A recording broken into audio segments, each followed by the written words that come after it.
Oh, welcome in, DK Sim fam. It's a wacky weather Wednesday. It's wacky weather here in the Boston area. I'm sure in Wisconsin, where Christian, where you reside, was it nice, sunny? It's actually not. I was out. I was clearing a little bit of ice off my driveway because tomorrow, 5 more inches of snow. After that, weather that's not going to crack multiple double digits. So unless we're talking negative, so it could be a real rough weekend for me coming up. But today, very nice, sunny. I went outside with just a fleece on. It was lovely. Lovely. Why pop the top during this then? What the heck if it's so nice out? Yeah. We could get there. It's wild. It's wacky. We got rain. We got the Jets. We got the Bears. Christian, when putting this lineup together, another one, I know we've done like about, it feels like a million the past couple of days. These get tough when it comes to teams like this that don't have those overall studs. So where did you kind of construct your lineup and how did you kind of put it together? Well, Warren, I will not stand for that Mitchell Trubisky slander. The MVP of the wild card game, the Nickelodeon valuable player. Come on, Rossi. Put some respect on the man's name, especially here in Madden. Mitch has been toning down a little bit, but he's still a pretty consistent contributor. You got to get him in that lineup, especially if you're going to roster a quarterback. Yes, he's going to run for a lot. Yes, he's almost certainly going to fumble in the rain. He's going to give you at least one turnover. But he's going to produce some value there. I want Le'Veon Bell because Bell has been pretty consistent, pretty useful. A guy you just can't really fade, even though this year he was eminently fadeable. But in his last 3 sims, about 90 points in those 3 games, including a 45-point explosion against the Rams, and they're pretty good defense. So I think he can probably get something done here against the Jets. And in order to pay down a little bit, I threw Anthony Miller in my captain spot. Ooh, don't know if that's a smart idea or not, but I like the strategy though. Throw that dart. If he hits. Exactly. If it hits, I'm looking great. I'm going to go to the top of the Rossi and Christian free roll, which hopefully you all enjoyed and were part of there. But yeah, for me, Miller at the captain spot, got Mitch, got Le'Veon Bell, got Jameson Crowder, and then a couple cheaper plays to fill out that roster. Chris Hogan and Teddy Ginn, old man Ginn. Consistent points, that's all I'm looking for. If I can get a boom from Anthony Miller, I'll be looking good, and if not, I'll be somewhere in the middle. We'll see. We're going to get the opening drive here in this rain, as you mentioned, by the Jets wearing those newer uniforms, which I dig, actually. I think it's a nice look. They're not bad. They look a lot like mid-2000s college uniforms. Like, I think someone pointed out on Twitter, and I can't get out of my head that, like, I would, if I saw the University of North Texas wearing these, I would be like, oh, that's a good look for the University of North Texas. You don't want that if you're a pro team, unless you're Iowa and you're talking about how you look like the Steelers because of the shoulder stripes, you know? Okay, I'll take it. I don't know. It has a crisp look. It actually looks like a winning organization look. Call me crazy. But we'll see if that can all turn around. Hey man, they're trending up. Robert Saleh. And the thing is, whenever you're hiring a coordinator away, if you are the team receiving that coordinator, like the first thing you should do is look at the message boards, go on Twitter, see what the fans of that team are saying. Because when the Patriots lost Matt Patricia, I don't think any Patriots fans were like, oh my God, we're devastated now. It was mostly just like, oh man, good luck. He's been here for a while. Niners fans aren't doing that with Robert Saleh. They love that guy. He not only worked up a tremendous defense in 2019, but this year, riddled by injuries, still kept the Niners operating as a top 10 unit, turned Fred Warner into an all-pro. I think he's going to do some pretty good things in New York. It's going to be very sad for me to no longer have the opportunity to crap on the Jets at every opportunity, every chance I get. It's going to have to be begrudging respect now that I'm no longer on the sideline. I know. As a Patriots fan, I'm not excited about him coming to this division because I do respect him as well. 3rd and 10 here from the 49 in the shotgun. Sam Darnold, is he still the future? Blitz picked up, almost intercepted. The rain not doing Darnold any favors. 1 out of 4 to start the game, 12 yards. DK Sipin, we see y'all. Smash that like on the way in. Damon, Jim, Beast Play, Roblox. So does my nephews. Buckle Brumfeld saying, good way to start the day. Appreciate you, Christian Rossi says. Adam says, Ayo Rossi, smash the like. It loves the intro music, is dope. So shout out to the production staff. We have Madison. I know she must be picking the tunes. Or maybe it's Brian. He might be picking the tunes. Whoever it may be. But we have Brian, we got Derek, we got Patrick, we got Madison. We got a great squad of ops in production today. Steven's in there. Alan asking, how's everyone doing, Sim fam? Everyone's doing good, I hope. Then some people, oh no, it's weather thing. No, don't. Yeah. Oh no, it's more like, oh yeah, it's weather. Oh, yeah, it's incorrect, Rossi. Not only is it a weather game, it's also Sam Darnold versus Mitchell Trubisky in the weather game. So maybe the thing we failed to touch on early when we were talking pregame is how these defenses could be a big factor. The Bears defense, lots of stars there going up. Oh, fumble! Look at this, the defense. There's going the up against the Jets defense, which is better than expected. Yes. Punched above their weight class this year, have a few nice pieces there. Need to figure out what they're going to do with Marcus May, but that's a group that I would be very, very confident in making some major improvements under Saleh, and they have some cap space. They have great draft picks. This is a team on the rise, as much as I hate to say it. Darnold on the run there, so it was Jimmy Graham who fumbled. Prince of Darkness, automatically going to my top favorite person of the day, said stack the kickers.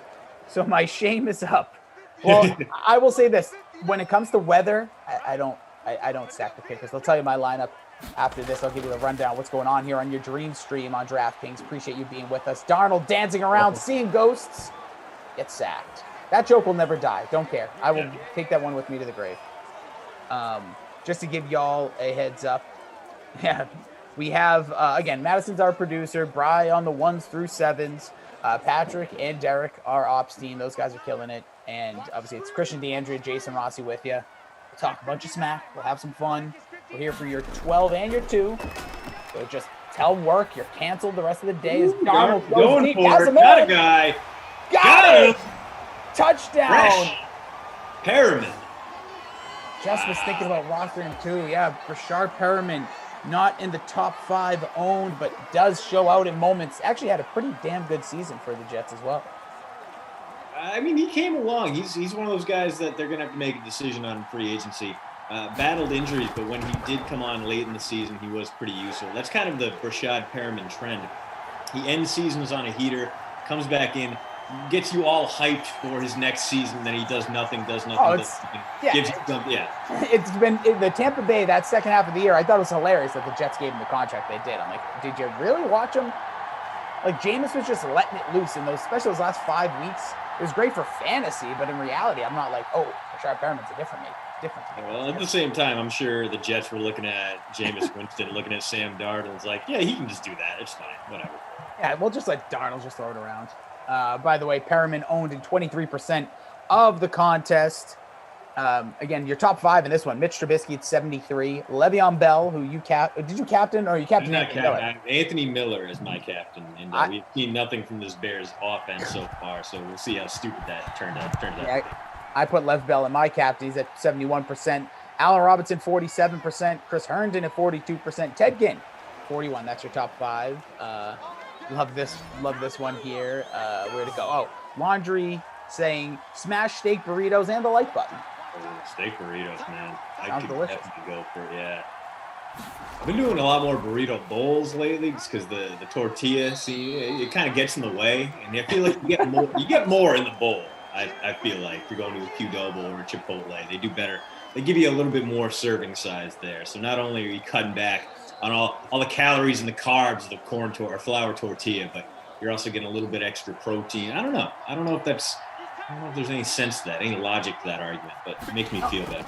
I actually like the call because you can also do it as a catch to Allen Robinson. You can always ask them for a tortilla on the side. It's a little, I don't know about Chipotle. I don't frequent them. I used to go to Qdoba a little bit, but yeah, you can always go bowl and you can ask if you so choose. Be like, okay, like when you're done ordering, you're down like, hey man, can I just get a tortilla? Just see what happens. Most of the time they're gonna be like, yeah, they don't care. They're not running the joint. Madison saying, yeah, bowl over burrito. Thank you, Madison. She's an advocate, so she might be the champion there. Luke Murphy says, hey, Rossi and Christian, thanks for being here. Appreciate you guys. Had a tough day, and you guys are always bringing something to look forward to, so thanks a lot for that. Oh, hell yeah. Hey, Luke, listen, man, this is the way it was always my PSA. You mean as much, if not more, to us than we will ever mean to you here. So we appreciate you, Luke. If you're having a tough day, let's turn that sun gun around, all right? Let's put some positivity in that day. Turn those frowns upside down. That sounds like a teacher in kindergarten, but let's be real here. We all are going to have those tough days. Christian, I'm a human. I think you're a human. I've never actually functionally seen you, so I believe so. But with that being said, we all have those days, and sometimes I have those days before I come to the Dream Stream. So always lifting the spirits with the fam. So appreciate y'all.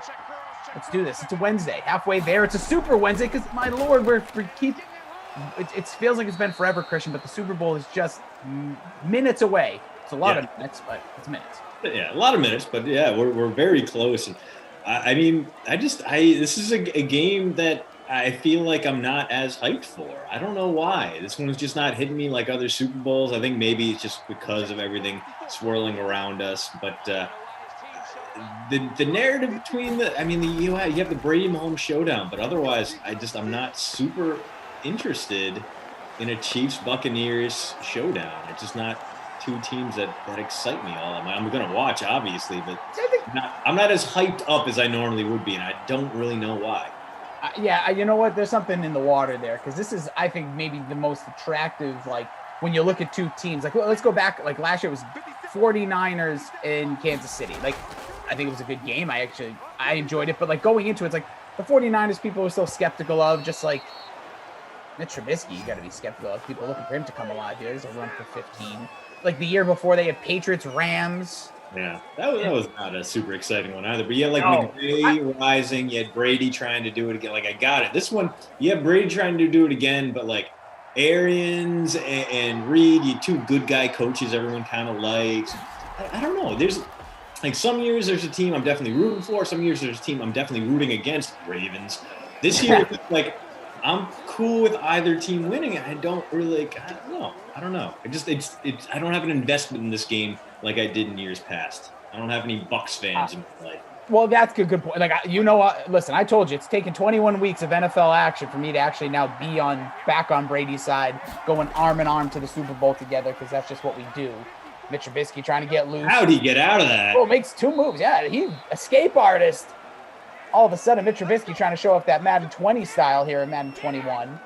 By the way, big plug. If you haven't already, go pick up a copy. Madden 21. EA's been an awesome partner with us here with DraftKings. So if you like what you're seeing here, you're having fun, or you're ever like, man, I wish I could do that, well, go ahead, pick it up. Much lower cost this late in the season. It's like $20 right now. If you go to Slick Deals, you can get a price on it. But maybe it'll tide you over until the next NCAA football game comes out. EA listening to our pleas, and very excited. We talked about this yesterday. We talked about it the day before. We will talk about it next week, I'm sure, just because NCAA football, man, that was such a game changer. And it started for me with the old Bill Walsh NCAA football. I'd go over to my friend's house, play it on the Super Nintendo.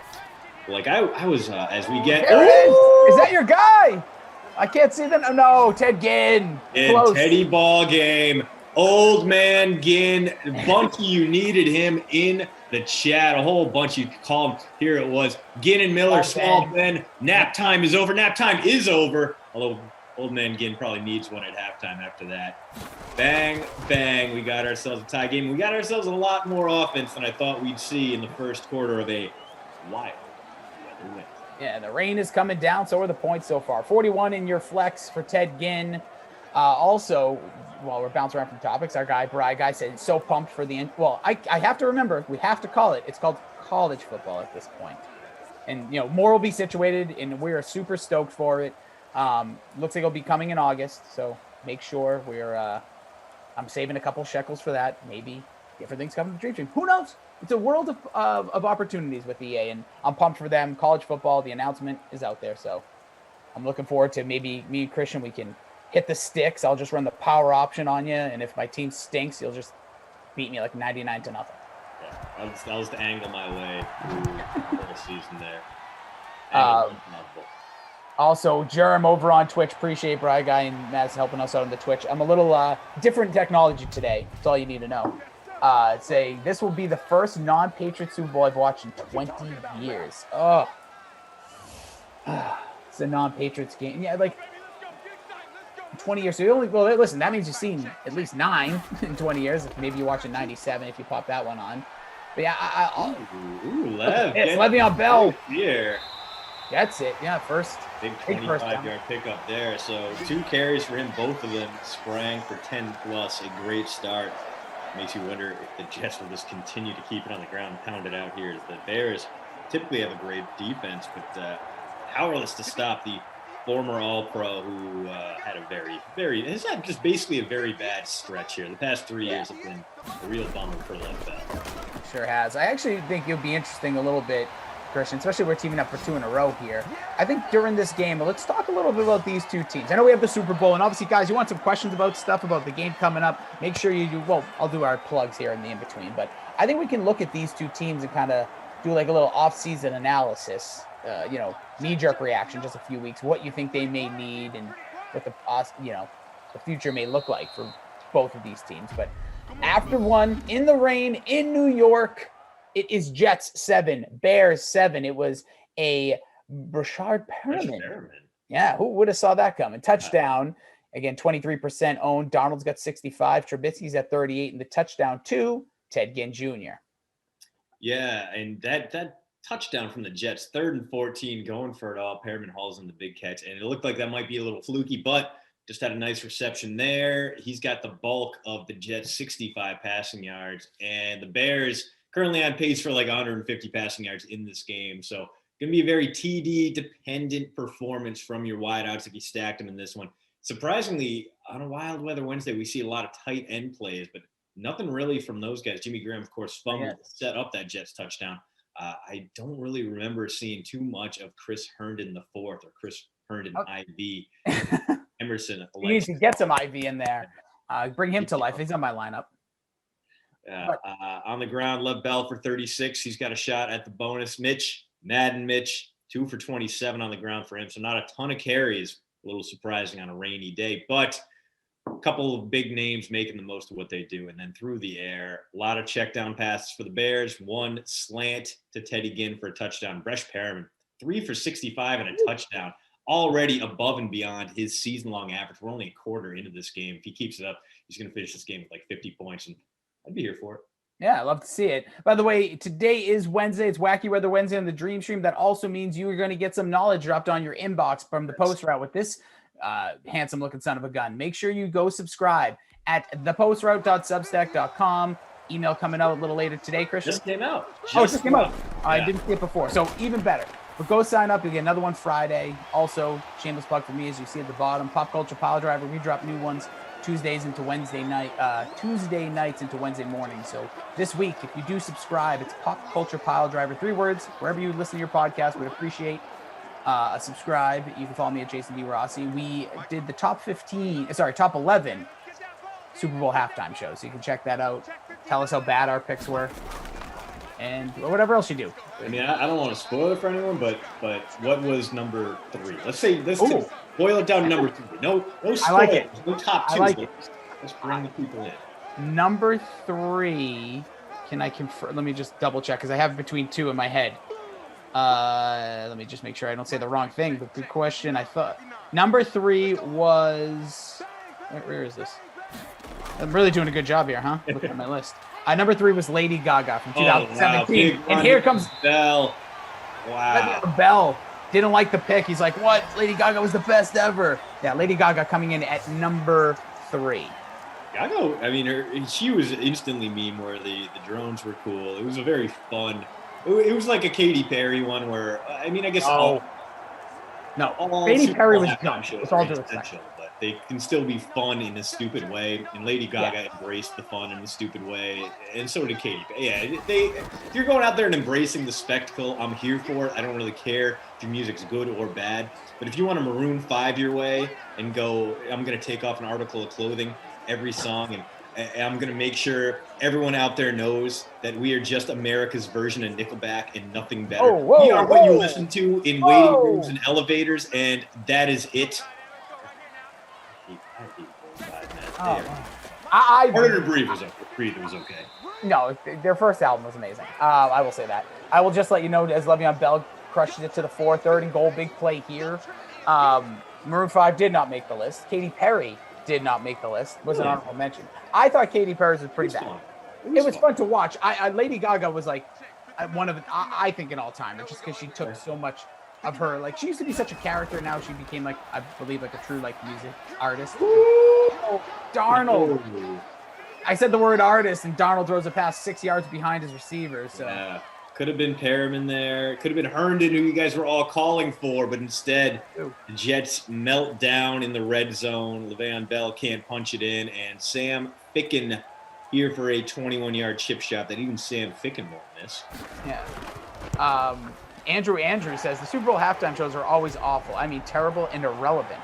That couldn't be more of a false statement, Andrew. I appreciate your opinion, but they're definitely not irrelevant because people always talk about them. That's like saying the commercials are irrelevant.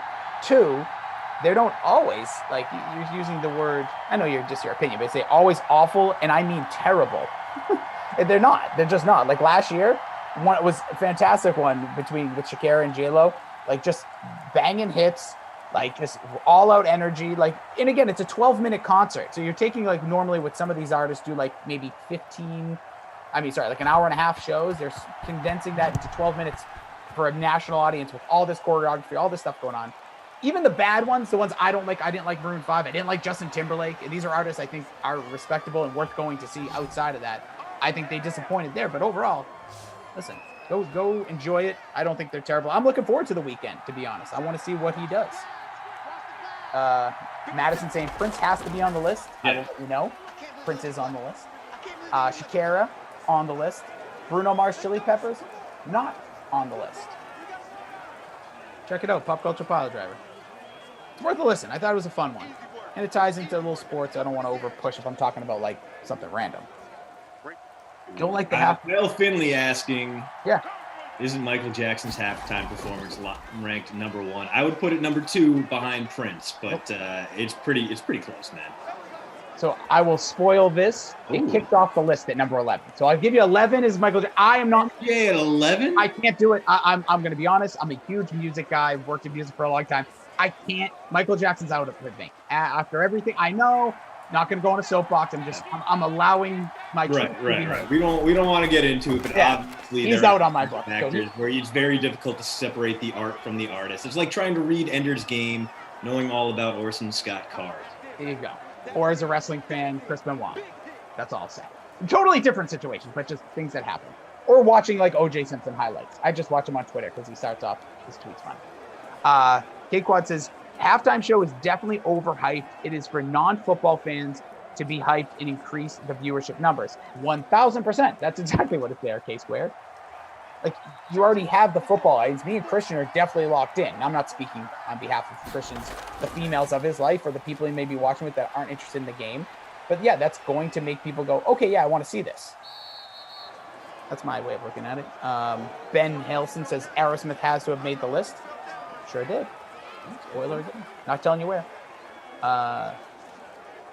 Like this. Who else we got here? Pop Culture ROLF. Get out of here, Obi-Wan. You're a subscriber. Get in there. Just like you're on the post. I switched to the Puppy Bowl during halftime. That's awesome. Cool. The thing that burns me about Animal Planet is that they timed their halftime show for the same halftime show, so you get the kitty halftime show. No. Why would you do that? Puppies, man. I'm all in. No. Throw us the fourth quarter of the Puppy Bowl. I want to see Team Rough versus Tough in the fourth quarter, grinding towards overtime, playing with toys, peeing on the turf. Like, I don't want to see cats. I don't want to see the halftime show. I don't want to see the hamster cheerleaders. I want to see. Don't you dare bring that besmirching to cats. There was a cat that's an air shot right here. He's kidding, Desmond. He loves cats. We are all, just so you know, spoiler as well, you can pop that on anytime during all of Sunday, and that Puppy Bowl just repeats. So just letting everybody know. Yeah. Oh, no, it goes on at like 2 p.m. on the live one, yeah. Obi-Wan says poop culture. Well, that's a different podcast for another time, Obi-Wan. Here we go. Lit Large says, I changed the channel at halftime. I'll watch if never gonna happen. Metallica gets the nod for halftime. I'm not even a big fan of them, but I'll settle for it. I'll say this. It's part of the podcast last night. I went into a whole thing about bands and artists I believe should have, especially during that time where they were worried about the FCC after Janet Jackson's wardrobe. There's some that were great. I'm big Beatles. They can do no wrong. You can put them on there. Sure. Who? That would have been a good spot for like a Metallica, I thought, or a Foo Fighters at the time, or a Pearl Jam, or I know it's young, but if you go later, I'm surprised someone like Taylor Swift has never done a halftime show. I know Adele has denied it 3 times over, even though I think she'd be great. Yeah, that's true. But I go into a whole thing about why Metallica should have. Kicking clubs, the Super Bowl halftime artists are not paid to perform. That is true. They actually pay to perform. They pay I don't know if that's, like, they're sponsored to perform. So like Pepsi sponsors them. Yeah. But let's be honest, the downloads and things, over the years it has been proven. Coldplay came out and said after their halftime show, their like singles on iTunes spiked very much. Coldplay. Oh man. All right, don't do it. Don't do it. Don't. No, I can't. We put respect on Coldplay in this house. I absolutely will not put respect on Coldplay. No, I said I do. You don't have to. I just don't want to hear any more besmirch. England's Nickelback. Oh my gosh. Flag on the play on Christian for besmirching the greatness of the Great White North. You know, Jeff just woke up now and he's shaking because he's like, somebody must be saying something bad about Nickelback, who represents my country. Dude, that's the thing. Like that's the immediate moment I knew there was something wrong with Glash. Like one of my first broadcasts, we're talking about karaoke songs, and he was like, "I think I'd have to go Nickelback," and I was like, "Oh yeah, what song? What song? Who is this guy?" It might have been like "How You Remind Me," or I think it was Rockstar. I think it was Rockstar. I was like, I would pay. Glash. I will pay Glash $100 to do "Something in Your Mouth" by Nickelback. You don't know the song, Google it. It's ridiculous. It's goofy. Like, all their stuff's goofy. But I always say, and I said this, Christian, if you've seen them live and you didn't like them, I'm in. I saw Nickelback live once. It was a blast. I'll just be honest. It was nonstop party for me. And it's because you know the songs. Everybody in the crowd's ridiculous. It's like a party at Walmart. It was a good time. Ooh, but speaking of a halftime show I could get behind, Ed Zone Dance, Weird Al Yankovic for a halftime show. Yes. Yes, I love it. That is perfect. You talk about great performer, family friendly, and deserves it. That guy's been around for 4 decades, hasn't aged, only shaved a mustache, and that's about, dude, bring in Weird Al. Absolutely. That's it. I can't with you. I love Weird Al, don't get me wrong, but it deserves it. Like a Super Bowl halftime show. Yes, the man has been consistent. He is the Beatles of parody music. Everyone else tries to be Weird Al, and they can't. That's how good he is. You know how many terrible parodies you'll find on YouTube is, Lev Bell bailing out his quarterback, and the Jets got something going here now.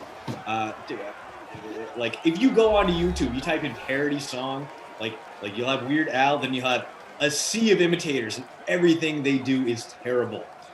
Everything. Yeah, but listen, Weird Al's great. But we are putting him in a pedestal that I don't believe he deserves, and I love him. But he's also not current. Like, the thing with the Super Bowl, you have to have like either overall like repertoire, which of course you need Weird Al, or be current, or somewhere in between. I like it. How about this? Maybe comes out with the weekend. Is Sam Darnold's going to take off, clear shot to the end zone, gets walloped there. Whoa. 43 seconds. They call the timeout at the 2-yard line. That's so funny though. Weird Al, I love it. Run DMC. Some people are just throwing out some other options. You guys doing a halftime show during the sim? Maybe. Actually, I probably should. Not today. Maybe Sunday. I think I'm doing a sim earlier in the day. I'll have something for you. What if sim maybe? Yeah, maybe. I think I'm doing like there's like we have some cool scheduling going on this weekend, which we'll tell you guys all about today. Oh, taking a risk here, running the ball. Oh, he got it in. The plane. Wow. Lev Bell's big day continues. He is outpacing Brashad Perriman now, and look, was that a Ric Flair strut there? It looked like a little bit, a little hands like he was styling and profiling. Might have been the Jeff Jarrett version. Oh, who's the Jarrett? You know what? That was Jeff Jarrett. You were right. He's more of a Memphis guy. He kicked it in at the end. He pointed up. Yeah, you got me on that one. I did not expect a Double J reference today, but I also did not expect a Weird Al Yankovic debate in either the YouTube or the Twitch chat. So, hey, we're off to a good start. It's Wacky Weather Wednesday. Christian DeAndrea, Jason Rossi, 17-7. The Jets over the Bears. That's not that impression at all, and I don't know what I just did with my accent, but nonetheless, we got Bri Guy on the 1 through 7s, Madison producing, Derek and Patrick on ops. Smash the like. Hope you all are doing well, having some fun here. We'll keep the chat nice and loose. Like we said, we'll talk some smack. We'll talk some fool. Yeah, now everyone's saying, yeah, there it is. The Ric Flair celebration. Marcus, love the Ric Flair animation strut. Woo! Is Bell playing in the Super Bowl? Sure is. And, well, unless they miraculously deactivate him. As of yesterday, he was not in the injury report. well, the injury report comes out today, but as everything leaning towards. If you are wondering, like Sammy Watkins is leaning towards playing at this point or trending towards playing, but keep an eye. Today is going to be your initial report. Friday you'll get the real one. Antonio Brown still in that weird in between, or they don't really know. He's only, they haven't done real practices yet. They've just done kind of more walkthroughs. So we'll see what the next 48 hours looks like for him. Marcus says, see Lacey Evans doing the Ric Flair at the Rumble. Yeah. It's a weird combo. So don't really like that, gonna be honest. I like the idea of it. I just don't like the idea of like the innuendos that like a 9-year-old man and a 30-year-old woman. But hey, what the heck do I care? Go get yours. I mean, if she wants to ride Space Mountain, that's her prerogative, man. Yeah, I'm too scared. I'm too scared of Space Mountain. I'm too scared of roller coasters. Project Gamer says AB's likely to play. I didn't see that, but hey, likely to play at this point. Yeah, absolutely, sure. If you go both ways, you could say unlikely as well. Oh yes, Bride Guy saying WWE title match for Super Bowl halftime show. Well, they've done 2 halftime heats in their time. There was the Mankind versus The Rock in the empty arena, which was a title change. Trubisky rolling out, seeing the 2 defenders, thinking, "Oh, what was that?" All right, well, the completed pass there for Mitch, and gains a yard. So Jimmy Graham gets an extra point, putting that fumble behind him and trending upwards on pace for double digits today. But that was a very, very Mitch Trubisky play. Well, you know what it was? He's trying to be Patrick Mahomes. He's like, man, everyone compares me to him and Watson, so I got to do something impressive. But it was like a 2-yard gain or 1 yard. So, but yeah, they also did a halftime heat a couple years ago for NXT 6-man tag. It was 3 years back. Here's Trubisky 16 seconds ago. Has a receiver. Nice play there. Robinson across the middle. But that's going to do it for the half. Not enough yardage, no timeouts left. They are not hustling nearly fast enough to the line of scrimmage. And I don't care. Letting it go to half. Kicking Club says, no worry, Rossi. They won't let you in because I'm too short due to my height. Because I am 4'6", 338 pounds. I can't remember. Can't remember my kayfabe numbers anymore, but either way, he's Christian DeAndrea at Train Island. Make sure you subscribe to the Substack. What is that? What do you got there? I just wrote down postroute.substack.com. Oh, look at that. That's amazing. Smart. Well, look at this guy. He's upping his ante here. Yeah. But make sure you do subscribe. We got some good stuff coming to you before the Super Bowl. Some knowledge drop today. In this one, 17-7 in the, I was about to say the Windy City, but no, it's the rainy city of New York, or actually it's New Jersey. Sam Darnold, 100 yards on the dot. It's got the score. Also, Le'Veon Bell. Look at now, Christian, 72 and a touchdown. Are we going to see fadeable Bell second half where he doesn't get the bonus? I mean, I would be very surprised. He has been the genesis of the Jets' run offense. Most of their offense entirely. And it's a rainy day, so only 8 carries in the first half. He made the most of them. If he keeps this pace up, he only needs like 4 or 5 more to crack 100. I think he's going to get there. He's looked like he is absolutely feeling it today. And everyone else has been way worse, and especially that poor Bears running attack. 30 yards combined between David Montgomery and Tariq Cohen in the first half. Not great there. Through the air, Bresh Perriman didn't do anything in the second quarter. Still having a pretty good day, 3 for 65 and a touchdown. Jimmy Graham, 4 for 24 and a fumble. A very wild weather Wednesday line for the tight end there. Yep. And only 7 guys, maybe 6 guys. No, 8 guys. 8. At any rate, the passing has been regretful today in the rain. Not a lot of passing yards to be found. No one really trending towards the bonus. Only Bresh Perriman, and we didn't see anything from him in the second quarter. Probably not going to get the targets he needs to break 100. But maybe Bears are playing from behind. Could see a lot of Allen Robinson. Could see a lot of my captain, Anthony Miller, who through 2 quarters has 0 points. Yeah, and while you're seeing that, Christian, I'm Jason. We're looking at you, DK Sim fam. Hope you're having a heck of a day. It's Wild Weather Wednesday. We're halfway to the Super Bowl in the week. It's the middle of the week. We're trying to bring you some fun, some excitement, some laughter, some enjoyment. So if you're seeing us, we don't see you, but hope you're having a heck of a day. Let's keep this ball rolling. We'll get here into the third quarter now that Derek and Patrick have updated all the stats for you, and Madison and Bry Guy are with us as well. So let's do this thing. Second half action, 17-7. Smash the like. Appreciate y'all being here. Yeah.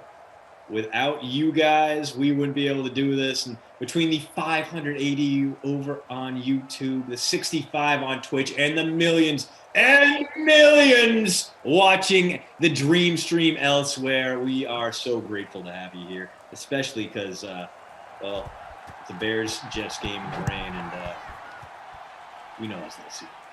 Yeah, but we're pumped to have you. Jim, is it Volkmar, says, hey, Rossi, why does your face look red today? Are you okay? Answer is always yes, Jim. I'm always okay. 2, I'm using different technology today, more dated. And red is my color, I was told. And it's because Robbie Noble always calls me like Red Rossi Voorhees and all of those things. Red's in there somewhere, so no, really, to be honest, it's just because. Yeah, well, that's basically I had a similar, PC laptop from the early 2010s that just finally died. That's what I used to broadcast through with my terrible internet, and I had the same problem where I glowed up a little bit. Yeah, there's my other my usual, my MacBook is reading from new OS. Oh, it's been doing it for the last over 12, maybe 16 hours now, Christian. So, yeah, we're having a day. Here's a pass. So I was always a pro update guy. I always tell people, oh, there's an update on your phone, you got to do it. Now all of a sudden what the heck was that? I'm getting a little wary of it. And now also when you hit keyboards like I just did, it popped up some weird thing. I don't know what PCs are like. The keys. Let's see. Jay East is second in your contest. Go get some. Also, people who didn't. Thank you for the kind words about the post route.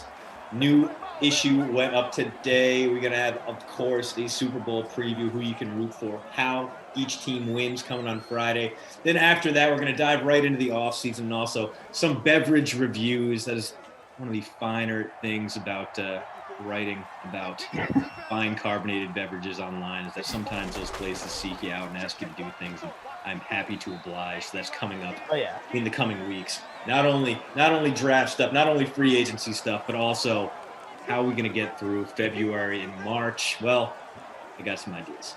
Well, I can't wait to hear it, first of all. And I think another way, if you're a football fan, I think those are going to be the 2 most exciting months we've had in a long time. Just with all this football quarterback. Today, the report about Derek Carr came out. Yeah. Like he's a hot commodity. We talked about that too. That's why. Good. Well, that's why we think the Niners could be in play there. But if they can't, they might be stuck with Jimmy Garoppolo, and Garoppolo's not a great fit down there. Obviously, they thought he was the future, but he kind of regressed to Jared Goff levels, where he's not throwing those deep passes that work for Kyle Shanahan. And they have so many key free agents they need to bring back. Trent Williams, Jason Barrett, Richard Sherman. His big play downfield. Got it! Touchdown for the Chicago Bears. It's not once, but twice. Ted Ginn on a 42-yard touchdown. Ginn, Teddy, ball game. 2 touchdowns for him. Every single point, non-kicking point, Chicago's put up here in northern Jersey belong to the veteran speedster who didn't even finish the season on the roster. Wow. He's kicking around. Could actually play Sunday if they wanted to. No, that's not true. There was a lot of that weird movement we saw. But yeah, big stuff. Obviously, I think, I'm looking forward to. I'm going to get deep into this poster out later when I get some time after our Sims. But I like what you're saying here. It's going to be interesting. You said the 49ers defensive coordinator head out the door to these Jets.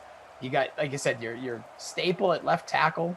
One of the, he had a great season a couple years ago when traded to the Patriots, goes to San Francisco, plays, I think, right up to the contract, and we'll see. It's going to be fascinating. I think that's a team that, obviously Kyle Shanahan doesn't want to see them, dismantle, but I don't know how you're going to keep all the pieces and how you're going to upgrade, and a lot of age on that defense. And by the way, I want to say this, and Christian, I don't know if I'm going to offend you by bringing this up, because it's an old the old stomping grounds for you, and you may know these people, but I always bring these things up when people ask about tell me about old teams or teams that fell apart. There's a fantastic, the Collapse series, which I'm sure you're very familiar. Dude, no, those guys are great, and love working with them. John Boyce, Kofi, Ryan Simmons. Those guys are all A, smart as hell, B, know so much about sports, and B, are so damn funny as ooh. Deep ball. Field and Is that a pass interference? Yeah, we rarely see it, Christian. wow. It was an absolute just and against Khalil Mack. Why is Khalil Mack dropping back in coverage? Of course he's easy flag to throw there. Why? Why, Bears? Blitz him. Here's a handoff to Le'Veon Bell, gets stuffed in the backfield. But there's a great collapse of the 49ers. And the reason I think that one's my favorite is because that story is incredible with the 49ers. When you went from Super Bowl, if you just look at the team from the Super Bowl they lost to the Ravens, and then look at how many star players retired, injuries, the bone, there is so much, especially that linebacking core. What could have been probably up until right around this time, even a Patrick Willis probably could have hung in there. A guy who could have been a Hall of Famer if his body had held up. He's one of those. He's kind of like in that Gerard Mayo place where you wonder what if, but you're grateful for the time he got in the middle of the field there. Just a great field general. Mayo obviously rising up the coaching ranks. I'd be surprised if Patrick Willis didn't do the same, because he just had such a great mind for defense and was such a proven leader out there on the field. Very sad that he is no longer on the field. Real quick, over on YouTube, Problem Kid Gaming says, Simland, where bench players can become stars, the new DK thing. And as Madison says, it's any given sim day. And she goes, especially on Wednesdays, because it's weather. And that is so true. By the way, Ted Ginn has had monster games here. So if you look at his card, but just want to quickly, just the last plug, we used to work over there with them, but also they're now called Secret Base, which I don't know if is their own kind of spin-off of SB Nation. But nonetheless, check that out. Their Collapse series is really, really good. They have a lot of good videos. And Christian said they're good people, which I love to hear. Good content out there. Just like here on the DraftKings Dream Stream. Smash the like. Hope you're doing well. A little past. It's right at 12:40 Eastern. Hope wherever you are, your neck of the woods, you're doing well. East Coast, we got absolutely slammed with snow over the past 24 hours. JL says, y'all think Jimmy G can't take the Niners back to the Super Bowl? I'm skeptical because he was riddled with injuries. That's true. As Le'Veon Bell gets stopped on a 2nd and 10, Darnold's going to have to throw to the end zone. I don't believe Jimmy G can bring that 49ers team. The year they went, that defense was incredible. The running game, they had three-headed monster at different points in the year. They still kind of do. But I just don't think he's probably the best fit for that offense anymore, with all due respect to Jimmy G. Right. I think we kind of overhyped him a little bit. Oh, look at this. Sam Darnold. Who we got here? Is it? No, it's Hogan. And by the way, 11. did you know something, Christian? He used to play lacrosse. Did he? Yeah. Fun fact. Didn't know if you heard that. Going back to the Niners, though. Yeah. I think the thing is that Garoppolo, he had that great debut going just right after he'd been traded. Goes 5-1 down the stretch for a very bad Niners team, and he throws the hell out. Then the next few years, he dials back those deep balls. He's not stretching the field. And that 2019 was kind of, I don't want to say a mirage, but his numbers were great because he was throwing a lot of short passes.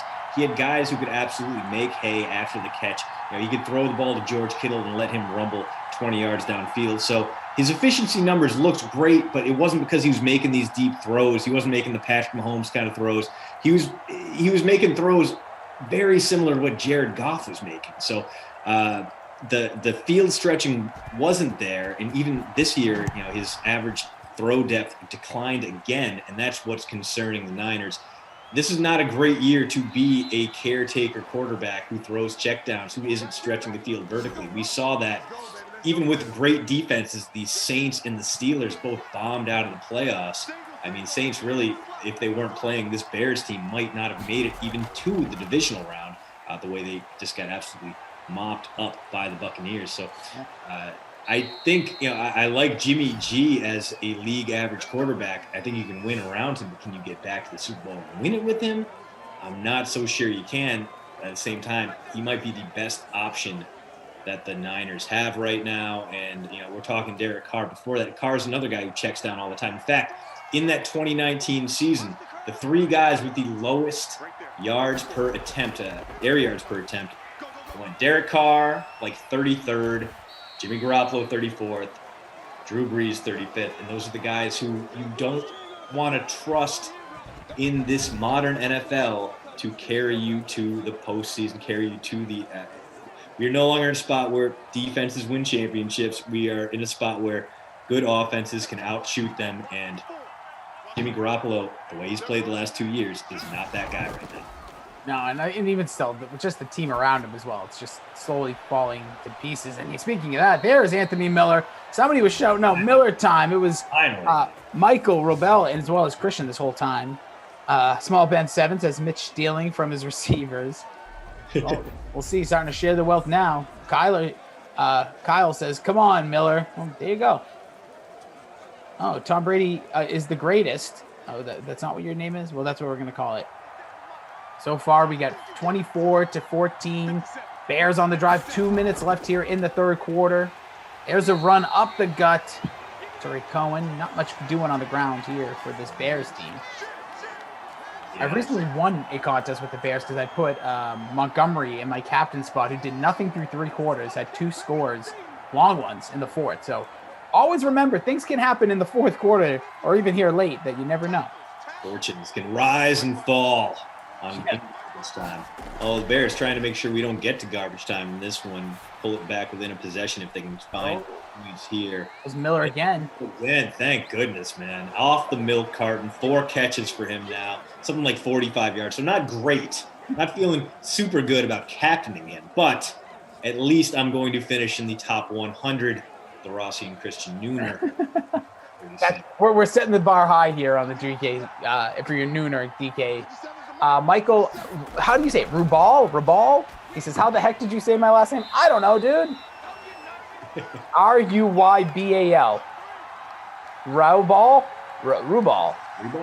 Rubal. Ribal. Raso. Sabo. Anyways, now you're just going to be Michael R. I tried. Dustin says Trubisky to the 49ers would be dope. I could see it.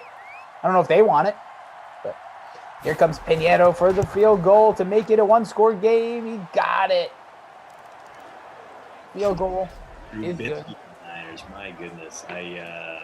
Might as well just hang on to Garoppolo if you're doing that. Let me ask you this, and feel free, DK Simfan, want your input too. The 620 of you on YouTube. Smash the like. Appreciate y'all being here with us. It's Christian DeAndrea, Jason Rossi. Wacky Weather Wednesday. Christian, where do you see Mitch Trubisky if he's going to be a starter? So you have to play commissioner. So you have to place him as a starter next year. Where realistically is that? Chicago. Yeah. I think is there any other place? The Bears have just been wandering through this desert of terrible quarterbacking play for the past 4 decades. I think they're going to talk themselves into going back to Mitch in a kind of like a Blake Bortles Ian deal after Bortles led the Jaguars to the AFC title game.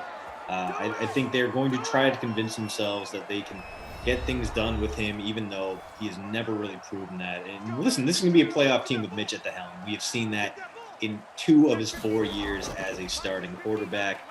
Nick Foles is not the answer, and I'm not sure anyone else out there is such a clear upgrade over Trubisky, someone who would be available to the Bears, that they would be willing to bring them in, pay that salary, and introduce them to a new system.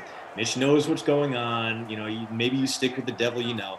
Otherwise, I don't think Mitch is going to be a starter. I think he can be a high-value backup like Marcus Mariota. I think that is probably what his future holds if he's going outside of Chicago. But yeah, I'm trying to think where it could, like, realistically. I saw somebody say Carolina. He looked over there.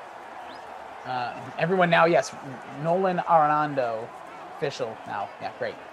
The Cardinals steal again in baseball. The franchise. Everyone wants to call the Patriots cheaters, but no one calls the Cardinals cheaters in baseball. They're the worst of all time. Astros, no, don't care. Cardinals are worse. Hacking systems. Kick them out of the league. Sorry, that rant, not a part of the thoughts of the host on this, and not the thoughts of DraftKings. Baseball. It's that I'm looking forward to, but I'm trying to see where else people say. I saw Carolina in there. If I had to think of a team that had to start, like, it is tough, right? Because I think the Bears, but I don't know if the Bears are just like, I'm done with him. Like, we got the most we could out of him. Obviously Detroit has Goff now. It is tough. At the end of 3 here, 24-17. I'll come up with a team. Yeah, I mean, where are you going to fit that guy? What does he bring to the table? At best, he can be. The Saints. That's what they want to do. He's the hybrid. He can't throw just like he's fast, but he can throw a little bit better, maybe a little bit better than I can't think. Yeah, thank you. You know Taysom's going to be there because he is under contract. He's basically unmovable. No one's going to take him off their hands, and he's got a lot of dead money there. But they're going to bring in some veteran to back up Taysom Hill, and they're probably going to draft a guy this year, assuming Breeze doesn't come back, which he shouldn't. That would be a detriment to the Saints. That said, I don't think it'll be Mitch. I think Mitch will be too expensive for him. Look what they've done in the past, bringing in Teddy Bridgewater. They paid him a little bit more than they wanted to, I'm sure. Bringing in Jameis for $1 million on an incentive-laden contract. It's going to have to be someone very cheap because they are like $100 million over the salary cap. They are in salary cap hell. So this is a weird thing to say out loud, but I don't think the Saints can afford Mitchell Trubisky. It's such a sad statement. Yeah, it's interesting. Yeah, because Mike's saying bring him back to Carolina with the Panthers. Juan Griffin or Javon. Don't get me. I can't announce any names. I'm just gonna go with Griffins. As a Vikings fan, Trubisky is the equivalent to Cousins. Nobody likes him. He could do good sometimes, but he doesn't win when it matters. Yeah.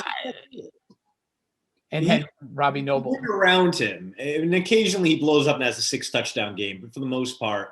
You kind of feed off of whatever he gives you, but you don't plan on him blowing up. If you are behind late in the game in the fourth quarter, you can pretty much pack it in. Mitch isn't going to be – everything has to break right in order for you to win with Mitch Trubisky, just kind of like everything had to break right for the Saints to win with Drew Brees because they're not making those throws downfield. They're kind of blowing up in bad ways. So – I don't know if I would I think Bridgewater is the better option than Mitch in Carolina. And I think Bridgewater is going to be there for a year. They're going to draft a quarterback at number 8. Trey Lance would be really cool to see in Carolina. I want to see what he can do in the pros, or maybe they trade back and they wait for a Mac Jones type. Either way, Panthers are going to get a developmental quarterback, but they're not going to have a guy they can start right away. They can hold on to Teddy. Teddy looked great in the first third of the season, slowed down towards the end, but really the whole Panthers offense kind of struggled. I want to see them run it back with him. I am still on the Teddy Bridgewater hype train. I still think I think give it another year. Get another quarterback. I think the plan you have is great. Teddy P says, Rossi, why the hate? I don't know what I hated on. David says Washington Mitch team. That could be interesting. I don't think that's what Washington faithful are hoping for. Also over on YouTube, David says, Dustin says Deshaun Watson to the Panthers, instant Super Bowl bound. Well, I think you can say that about a lot of teams if Watson gets there. And Jason says, where's Fitzpatrick going to go?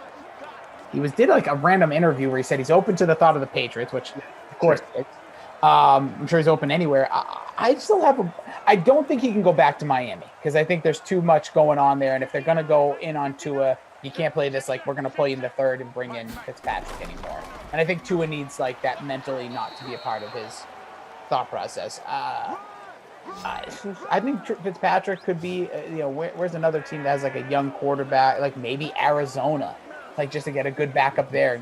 Kyler had some shoulder issues. If that, persists, maybe a couple of those games he could have came in and helped them out. We've got a question from Michael Irvin in the YouTube chat about college basketball. St. John's upset Villanova tonight. Man, as much as I'd like to see it, the Red Storm, they need a resume-building win to kind of prop up their bubble team bona fides, and they haven't been great in the Big East. A sub-500 record, and really just not a lot of signature victories there. And last time they played a top 10 team, they got rolled by Creighton. But on a 4-game heater, trending upwards, beat Marquette, beat UConn, so beat some decent teams in that stretch. But Villanova has been just light years ahead of everyone else in the Big East right now. And I'm a Providence fan. I watched that PC Villanova game. Friars went up the half. And I'm like, oh, they might do this. This might punch their dance ticket. And then Villanova came back and won by like 15 in that one. Just too powerful. I think the Red Storm will keep it close. I think they will put up the good fight. I think they will be maddening and frustrating to watch. But I think ultimately this one's going to belong to the Wildcats. All right, there's your take. I got nothing more to add. I'm college basketball in about a month. I start to really pay attention. I don't have enough allegiance with college basketball. I love the sport. I think it's kind of sometimes more fun to watch than the NBA. He's already into the bonus here. Yeah, he got it on the and picks up the first there. So probably going to lean on him pretty heavy here.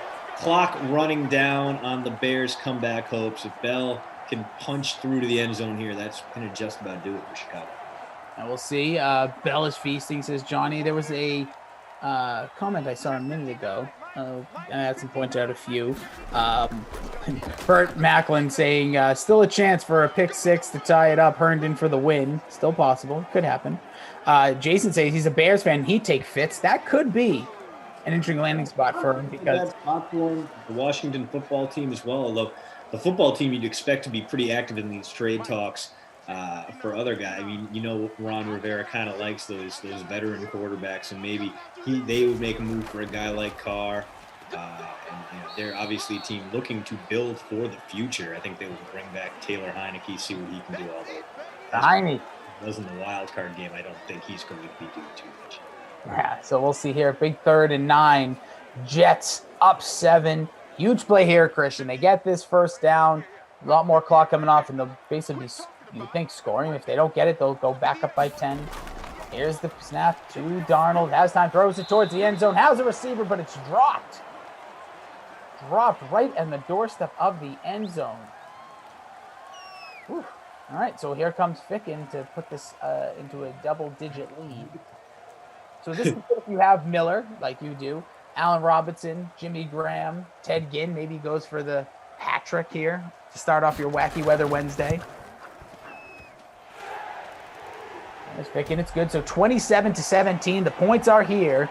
The big players aren't playing. Jordan Linderbaum has been telling you all day it's not Herndon's day, but you never know. Things could happen. I think Herndon right now is getting outplayed by his tight end to Ryan Griffin, which is not ideal. That's funny. Bell is a must play. Throw it to Herndon's. They were asking for it, not getting it. So down 10. Here come the Bears. 3:20 left here in the fourth quarter. No Miller, no Robinson, says Landry. So yeah, people predicting Ted with the hat trick. We saw a lot of Miller on that last drive, and could be time. It could be Miller time once more. I get it. Oh, crack it. By the way, look how big Patterson is out there when he returns this. Dude has always been a specimen. He's another free agent. It's going to be interesting to see where he lands. Big play here. Wow. Tariq Cohen coming out of the backfield, getting him close to I thought he got to midfield, 47-yard line, but it's a good way to start the drive. You need 2 scores in under 3 minutes now. Ooh, Fantasy Hawk. Alabama quarterbacks deserve 10% of the credit. Bama has a monopoly on the best wide receivers in the country. Wouldn't say it's a monopoly because LSU has had some pretty damn good wideouts the past few years. But, yeah, Alabama definitely, if you are a Bama QB, you definitely have just an assembly line of 5-star athletes lining up at wideout and doing amazing things. So, yeah, definitely part of the equation there. And I think part will go in the top 10. A little flaky on Mac Jones because, Jones doesn't have the prototypical quarterback build, especially if you look at him as a recruit where he looks like, they took pictures of him when he's a little guy. He looks like he's, about 12 years old when he stepped on Alabama's campus. But grew, got big, great fundamentals, very sound quarterback. The question is he just a slightly better Greg McElroy, or is he really going to be able to transition to the pros, get things done? Maybe the struggles of Tua's rookie season, maybe that makes teams kind of second-guess things, although Tua's a special case, no preseason, coming off that hip injury. I think he's still going to be fine as a quarterback. Got to give him time as well. By the way, Trubisky 3 for 3 in the last 3 throws here, getting him down the field, 34-yard line. Here's another catch. Allen Robinson's got the last 2, so minute 55. They still have all 3 timeouts. Need to score quick here to give them a chance. They could go for the field goal early as well. Let's see. Robinson better not get bailed out on this drive to small Ben. Here comes the First and 10 from the 27-yard line. Up 10, or down 10 is the Bears. Plenty of time. Trubisky scrambles out to his left, throws it. As a receiver, caught. There he is, Miller. Again, he has come alive here in the second half for you, Christian. Into double digits, so I'll take it. I'm not feeling great about throwing him in that captain spot, but again, careening towards the top 50 in the Rossi Christian free roll for the DK Sim fam, and I will take that after the beating's up and taking this. Minute left. Here's Trubisky. Needs to find the end zone as time. Offensive line doing their job. He throws it. Has a receiver. Caught. Touchdown. Jimmy Graham. Is he going to spike it? Is he going to go through the hoops? Is he going to dunk it? Nope. By the way, oh, look at that. There's a little hammer, a little Thor. There it is. Touchdown there. Huge play. He's had a nice bounce back from that fumble earlier in the game. Jimmy Graham scores, gets into the end zone. So now this will be a 3-point game, Christian, with exactly 1 minute left to go. All 3 timeouts for the Bears. Yeah, we're going to see the onside kick, and then really the Jets will be one first down away from being able to ice this one. Kick it off. I would hope they kick it. I know the sin, but I'd boot it away. You have all 3 timeouts. Don't give them that close field position. Mr. Ford, did Herndon catch a single pass? Not yet, and I'm not going to speak for Christian, but I'm assuming he may have an award named for him later. When this game goes final, we'll give you a quick post game. We're going to be back for the 2 o'clock game as well. We'll give you your whole lineup here as we get ready for this kickoff. With very few and very far between do we get the recovery. But yeah, we'll be back for Saints at Washington, another rain game, so watch out for those kickers. Giants, Eagles, Snow, Glash, and Jeff got you. Rain with the Bucks and Bills, Koff and Moose. Hold on, we'll see this kick. Here it comes. Ball is kicked, goes right. It's just like, it's a dribble at a shortstop every time. 8 p.m., you got Bengals, Browns in the snow with Tom and Koff, and wind for the Falcons, Titans. Flash comes back with Tom. So that's your weather for the day. You'll see the graphic throughout the day here as Le'Veon Bell loses a yard. Up there, so not a bad start for the Bears defense here. If they can hold tight, they would get the ball back with, like, let's say 45 seconds. They'd have to go about 60 yards to get in the field goal range. So very unlikely, but the win probability not at 99.9 just yet. Here's a 2nd and 11 from the 46. Need a stop here from the Bears. Lev Bell going nowhere again. Timeout, so 1 timeout remaining. 3rd and long coming up. Will the Jets run a passing play here, or will they just force the Bears to burn that final clock stoppage? 53 seconds. Bears can escape with this one if they can get a stop. Give Mitch Trubisky a chance. In the rain, on the road. It's not going to end well for Chicago, but let's rule nothing out. Come out of the shotgun, so passing down formation. Got it. Yeah. Oh, it's dropped or a little incomplete. So Darnold's going to finish his day with 131 through the air in regulation. And now this would be a 63-yarder for Ficken. That's not going to happen. Out comes the team. Bears going to get it back with about 45 seconds by the time all is said and done here. They will have 1 timeout left. So can they pin them, though? This punt, we've seen some great punts since the update in Madden 21. So we'll see here. Ball in the air. Oh, yeah, it looks like it's going to be – oh, did that go to – no, out at the yard line. What? So they're going to go 94 yards in the matter of just around 40 seconds. Yeah. Can they do it? No timeouts. Have to get out of bounds. Here's Trubisky in the gun. 3 receivers, top of the set. Tariq Cohen to his right. Snap. Quick pass. Incomplete.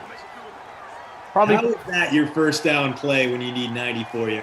They need at least 60 to feel good about an Eddie Pinheiro field goal. And the first play is a short crossing route that, if it were caught, would have been dragged down inbounds and burned 20 seconds off the clock. Mitch. Come on, Mitch. Here we go. We got 42 seconds remaining. 2nd and 10 from the 6-yard line. Mitch Trubisky, same exact play set. Graham closest. He's going to throw another quick one. He is. Same play, and again, incomplete. Wide to the left on the pass. Interesting play calls here. They got to get down the field in a hurry. 3rd and 10 at the 6-yard line. don't be stricken by how poorly the Bears have played this year. They were a playoff team, as you mentioned earlier. Mitch Trubisky is the MVP for the Nickelodeon game, which is still one of the funniest things of all time. It's up on his Pro Football Reference profile. Mitch, bounces off of one, gets stopped. Short 4th and 1 here. 30 seconds and counting. Do they have enough time to even make 2 plays here? I mean, they're going to take the timeout after this play, or... Oh, yeah, they still have the 1. Forgot the 2-minute warning. DJ says Mitch is not that bad. Well, maybe in real life, but... I mean, you think he is, and then he has games where, oh, there he goes. Terry Cohen gets the ball, so we got some... we're going to have a Hail Mary attempt here. It's going to be bad. There's no way this ball's probably even reaching the opposite 30. Like, realistically, what's he have? 60 yards maybe? Let's see.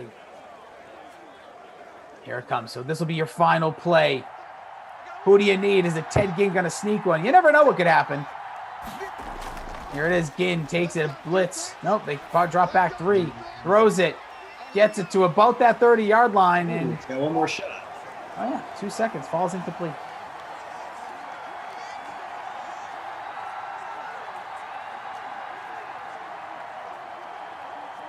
Well, 2 seconds left. Going to need the old hook and ladder here if they're going to have a chance. We're not going to get that. We're just going to get a Hail Mary. Best case scenario, a few garbage points for Allen Robinson or Jimmy Graham or Anthony Miller. Throws it deep, has it a little further this time, bobbled up in the air, almost intercepted, incomplete. Ball game, 27-24. Good way to start your Wacky Weather Wednesday with Christian DeAndre and Jason Rossi. We'll be back for the 2, but Christian, who is going to be your Krusty Koff player of the game here?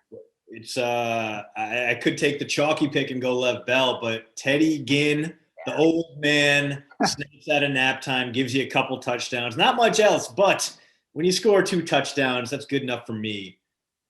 41% owned, way outplayed his ownership. Lev Bell did have a heck of a game, hit the bonus, has the tud, but he was 70% owned. So big discrepancy there. So who will be your Babysitter Billy Not My Kid award?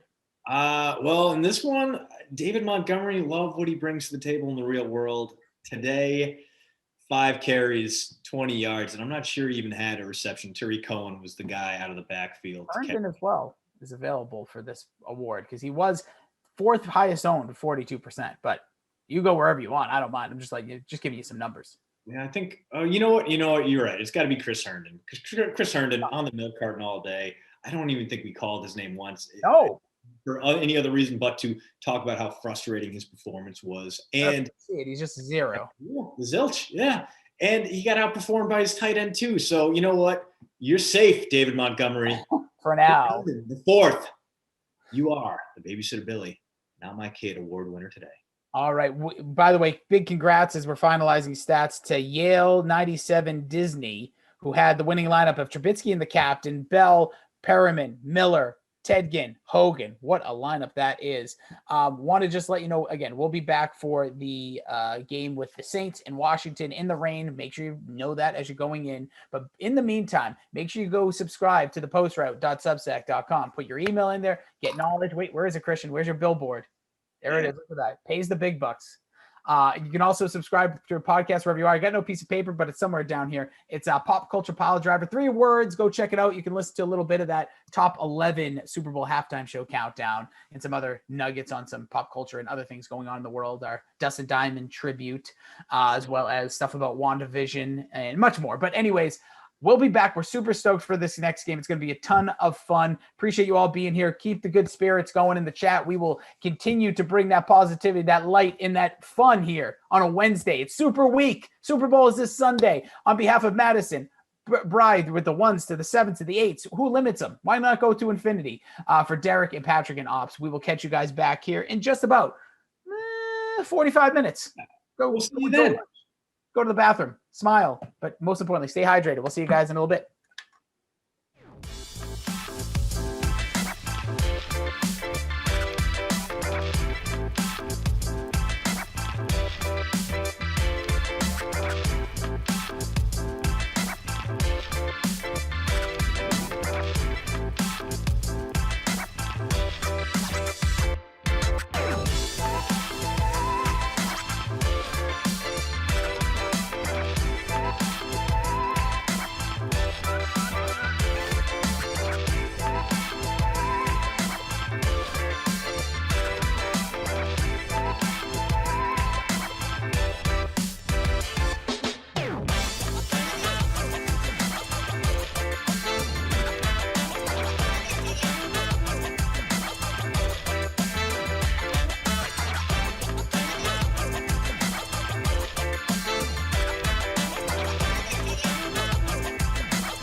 Hey, Sim fam, welcome back in. It's Jason Rossi and Christian DeAndrea. Just in case you missed us, we're back. All right, we knew the demand was high, Christian. They said, got to get those two back together again. And look at that. Like magic, we're back at it. I mean, after a okay sim, I mean, better than we expected for Jets Bears for certain. But after all that, I'm kind of really looking forward to this one. I feel really good about my lineup, which is a little bit crazy. Normally, I'm like, oh my God, the Saints, the Washington football team, I hate it, especially on a wild weather Wednesday. But today, feeling a little bit more optimistic, and it's because there are just so many guys who can help you out here. So many guys who are currently in the middle of a hot streak. If you look back at how some of these guys are playing, guys that you wouldn't think to roster in the real world have really been coming up big, led by, of course, my guy, the Sprinkler, Jeremy Sprinkle. Pretty much a double-digit guy, and it's Wild Weather Wednesday, playing in the slush.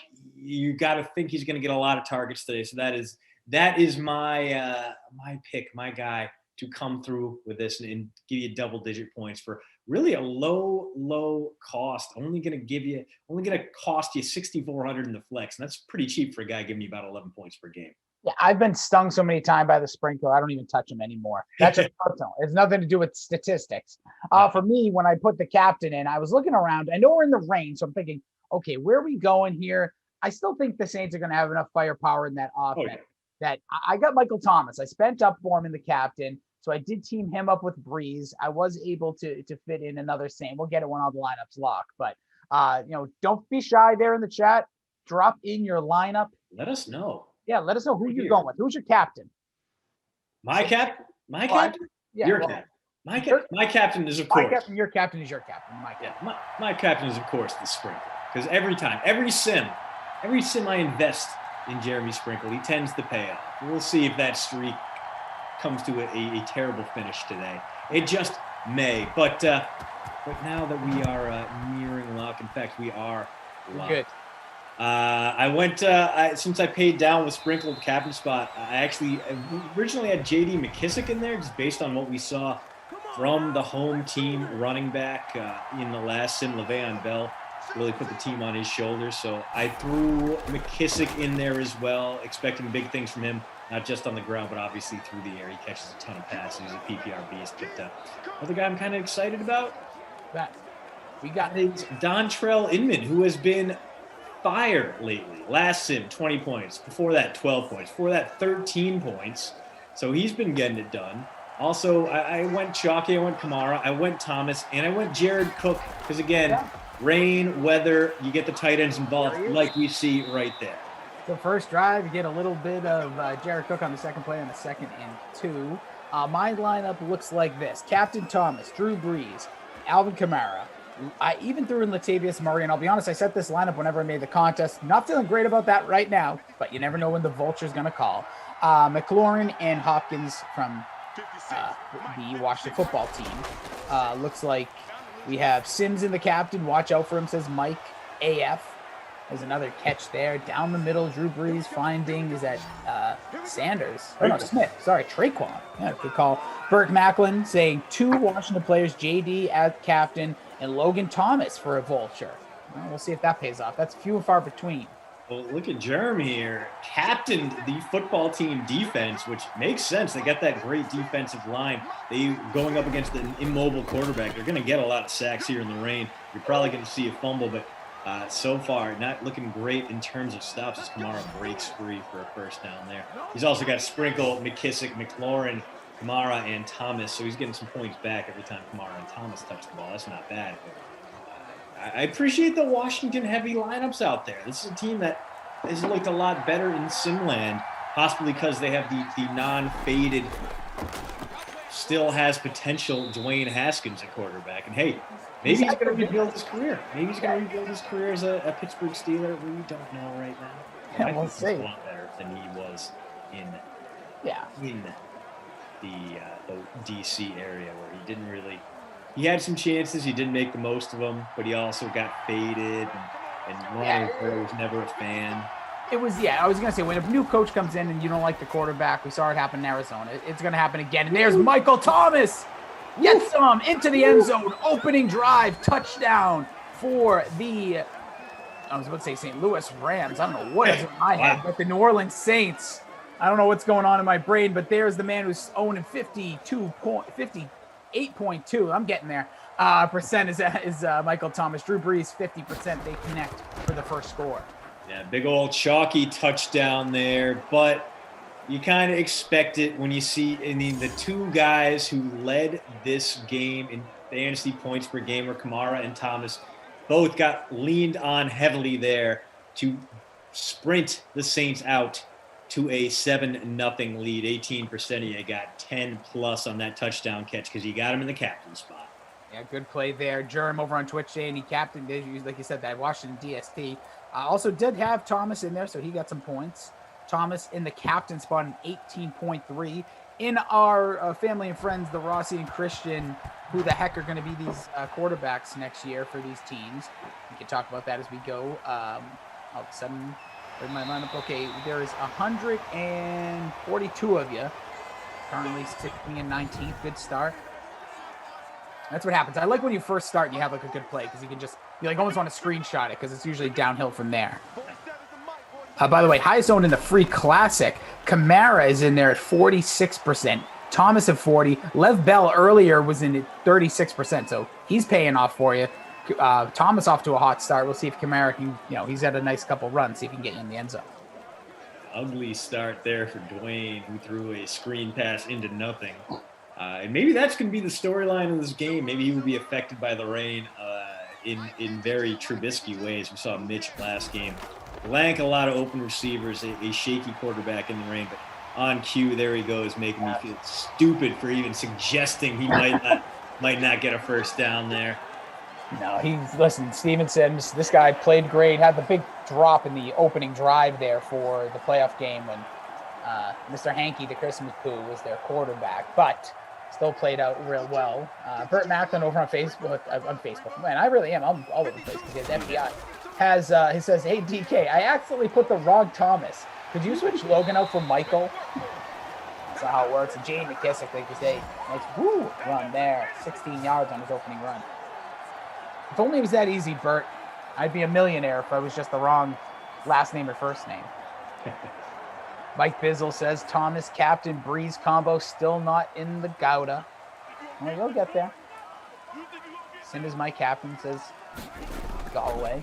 Here's the handoff again to J.D. McKissick. Another guy that's hard to fade in you, Christian. You just get so much of the carries. We did see not Bryce Love. It was a Gibson Vulture the last time out. Yeah, he got... Because McKissick had like 2 catches and then like 2 long runs back to like unfortunate plays. Got him to the 1. You're thinking, here we go. And nope. In came the Vulture. We'll see if we get some Vultures today. Ooh, yeah, Peyton. I mean, they got a lot of Vulture-y guys. Peyton Barber's one of them too. You can get Gibson in there. It's to the point where you don't really know which Vulture to throw in the lineup. So, Don Strickland, my guy, my glow-up guy there getting on the board is the Washington football team.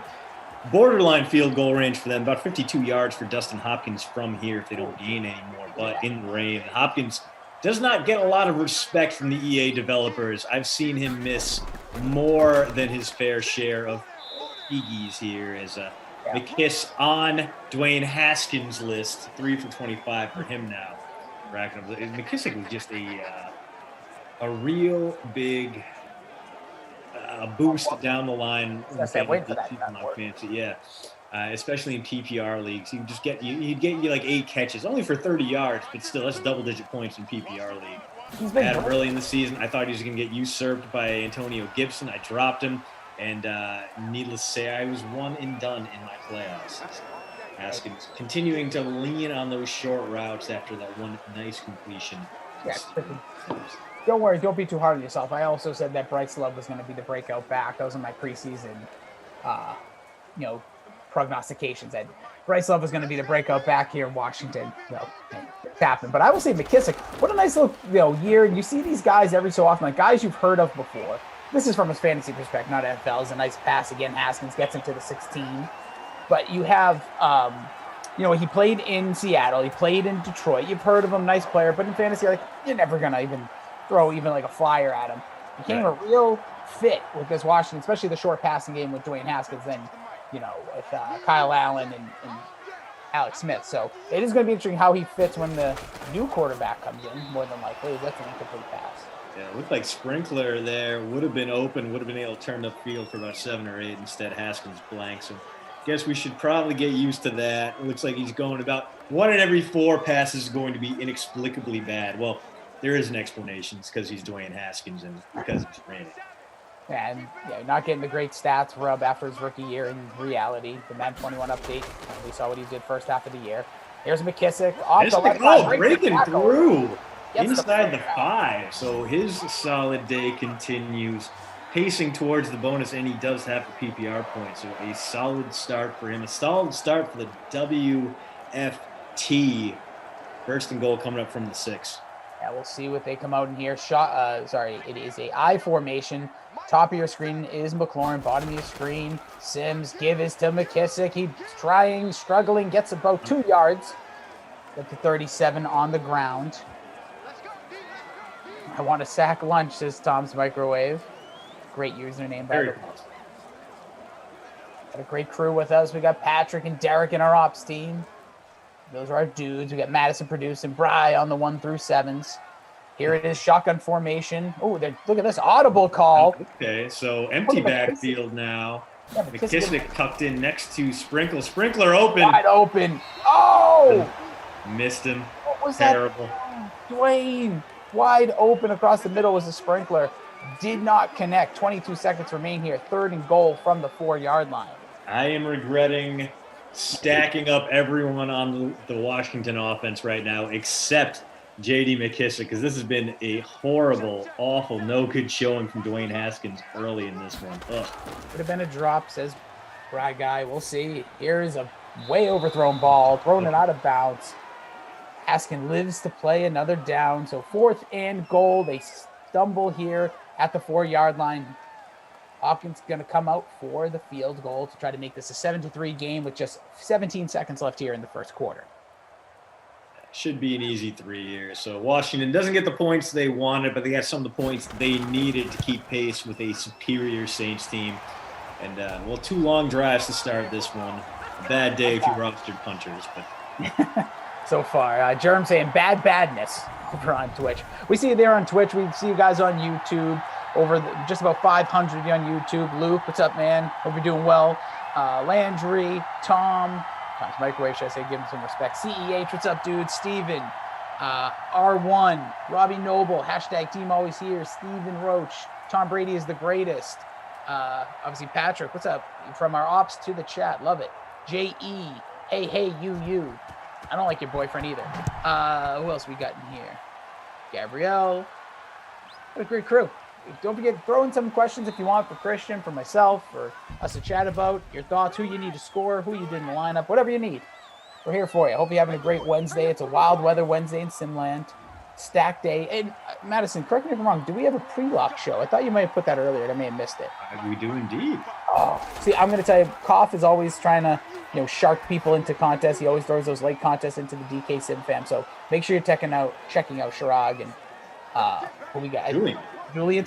I read Julian's every single time I was at a lineup. I think he's really not that anybody's good. Kenny has great write-ups. Moose, Zach Thompson, but Julian, me and him are on the same wavelength. So that's going to come up at 5 after your 4 o'clock sim. That guy right there with the hair, the band, the looks, it's Christian DeAndrea. Follow him at Train Island. All right. Through 1 quarter, 2 long, sustained drive. Breeze beating the crap out of Dwayne Haskins, though, as expected. Haskins 4 for 8 and really should have been like 7 for 8. Some really bad passes there. On the plus side, didn't turn it over. He did drive his team into field goal range with the help of J.D. McKissick.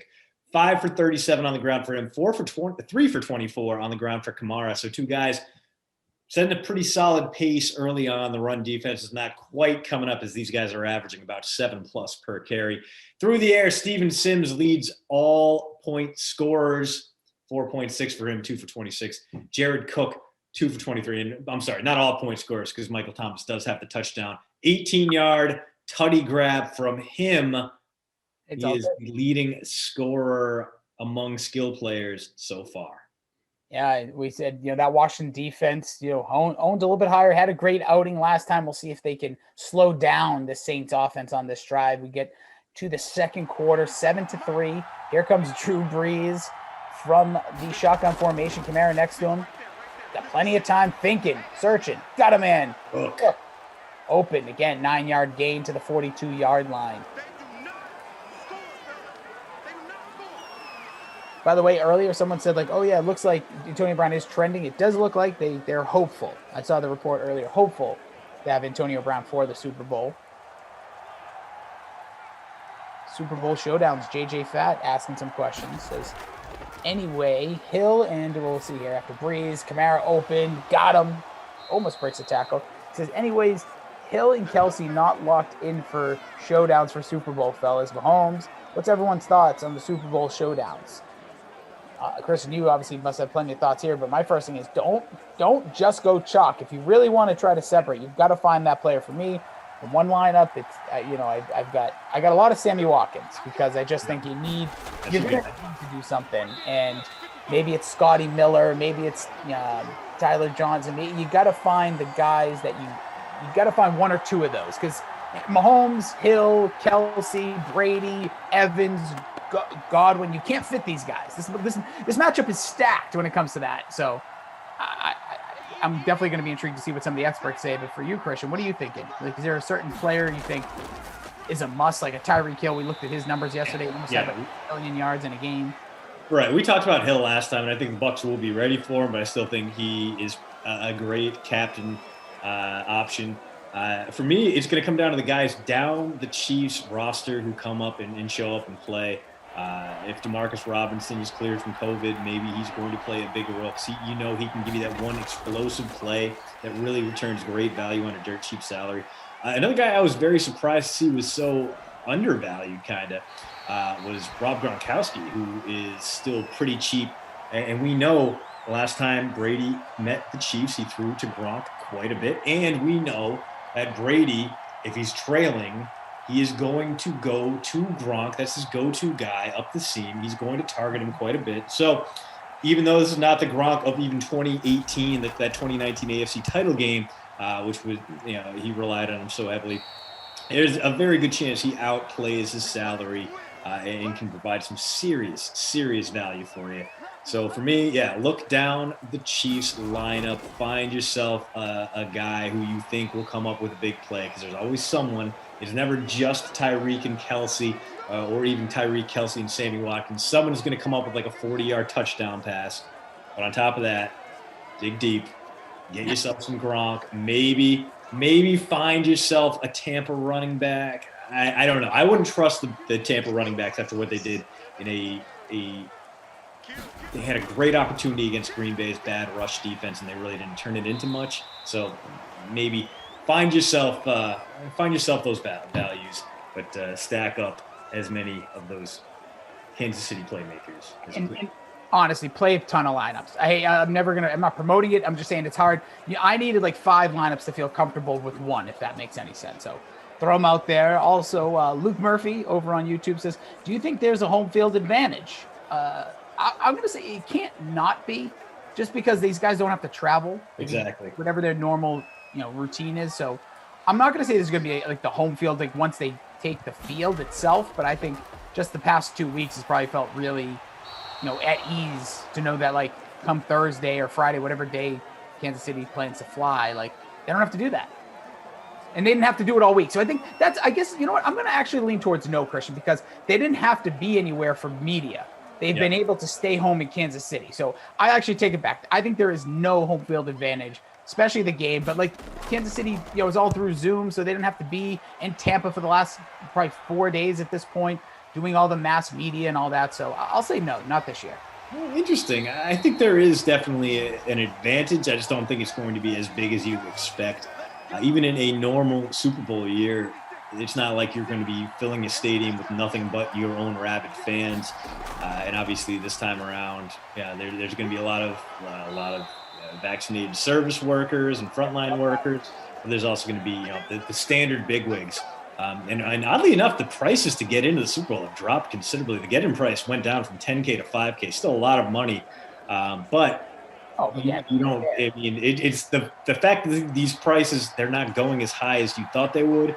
kind of suggests that even the big rollers, the high rollers down at Tampa, are maybe not as excited about getting in, maybe not willing to shell out the once-in-a-lifetime dollars to go see their team play in a home Super Bowl. So it's going to be a little bit more of a neutral field just from the sounds that you're hearing down there from the crowd. But you make a great point, not having to travel, being able to go from your home to the stadium instead of boarding the team bus. It's going to make a difference. There's going to be an advantage for the Buccaneers. I just don't think it's going to be enough for them to overcome the Chiefs. Yeah, it's going to be a tough game, sure. And I don't think Jordan Lindebuff says there hasn't been much of a home field advantage often this season. That's true, Jordan. I think like only I think it was 5 teams had like the decent crowds at best. Justin, no, I do not have a brother named whatever that is, or a brother in general. So we'll see here. The miracles. All right, let's see.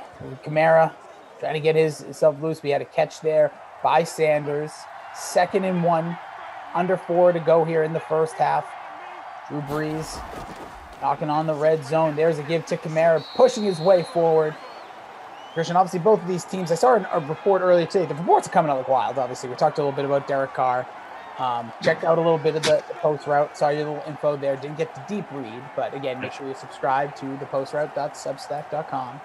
I was looking, so there's some potential movement there, but Jameis Winston, they quote-unquote want him back in New Orleans. That came out this morning. I don't know if that's just for the public eye look, or if they actually are going to try to find a way to pay him, as there's a catch on the left-hand side. They've on keeping this game going. He's always somebody, too, that you could throw a dart at. But do you think Jameis Winston's back? Do you think he is the quarterback next year for the Saints? As of we sit today, obviously, opinions and thoughts can change. Yeah, I think there's a pretty good chance. He took that incentive-laden deal and really didn't outperform it. He couldn't beat out Taysom Hill for the starting role, but I understand why. As Sanders on the jet sweep there picks up 4. I wrote 5 rather. And I just don't think there's going to be enough market value in him. He's not going to have the demand. He's not going to be making – no one's going to hand him a big contract. So he may really have no other choice but to go back to the Saints. It may be his best option. Not only are they going to pay him maybe a little bit more to keep him around, although it's going to be really tough given their cap status is sacked after standing like a statue in the pocket. Awesome. Get the 2-minute warning here. But yeah, he also has the advantage of knowing what happened with Teddy Bridgewater. Bridgewater didn't restore his value as a starting quarterback in his first season with the Saints. That happened in the second season. So we can point to that, say that, okay, maybe this is what gets me back into the big money contract. This is a system I know. And there's a chance Taysom Hill gets benched. I have a much better shot at starting here than I did the season before with Drew Brees and Taysom Hill in front of me. Yeah. So I do think he will be back. I think ultimately it's going to be the most appealing destination for him. Yeah, I agree also that the Saints probably going to need him. You saw what you could get out of Taysom Hill. I don't think you want to go into with your fan base after coming off a Hall of Famer to go to him full time. Again, crazy, stranger things have happened. Breeze here with the 2nd and 14. Kamara down bottom of your screen. Goes across the middle to Cook. Wide open. Takes the yardage that they lost and then some. Gets it to the 8-yard line, a 3rd and 6. There was a question here from Mike over on YouTube asking, of the 2 defenses and 2 kickers, which one would you pick for your roster? Well, I'll tell you, not touching the defense. If anything, maybe Kansas City because of the Spagnuolo storyline, but yeah. I personally am going to avoid defenses in this one. Yeah, Kansas City defense and Butker. I would go with both those guys.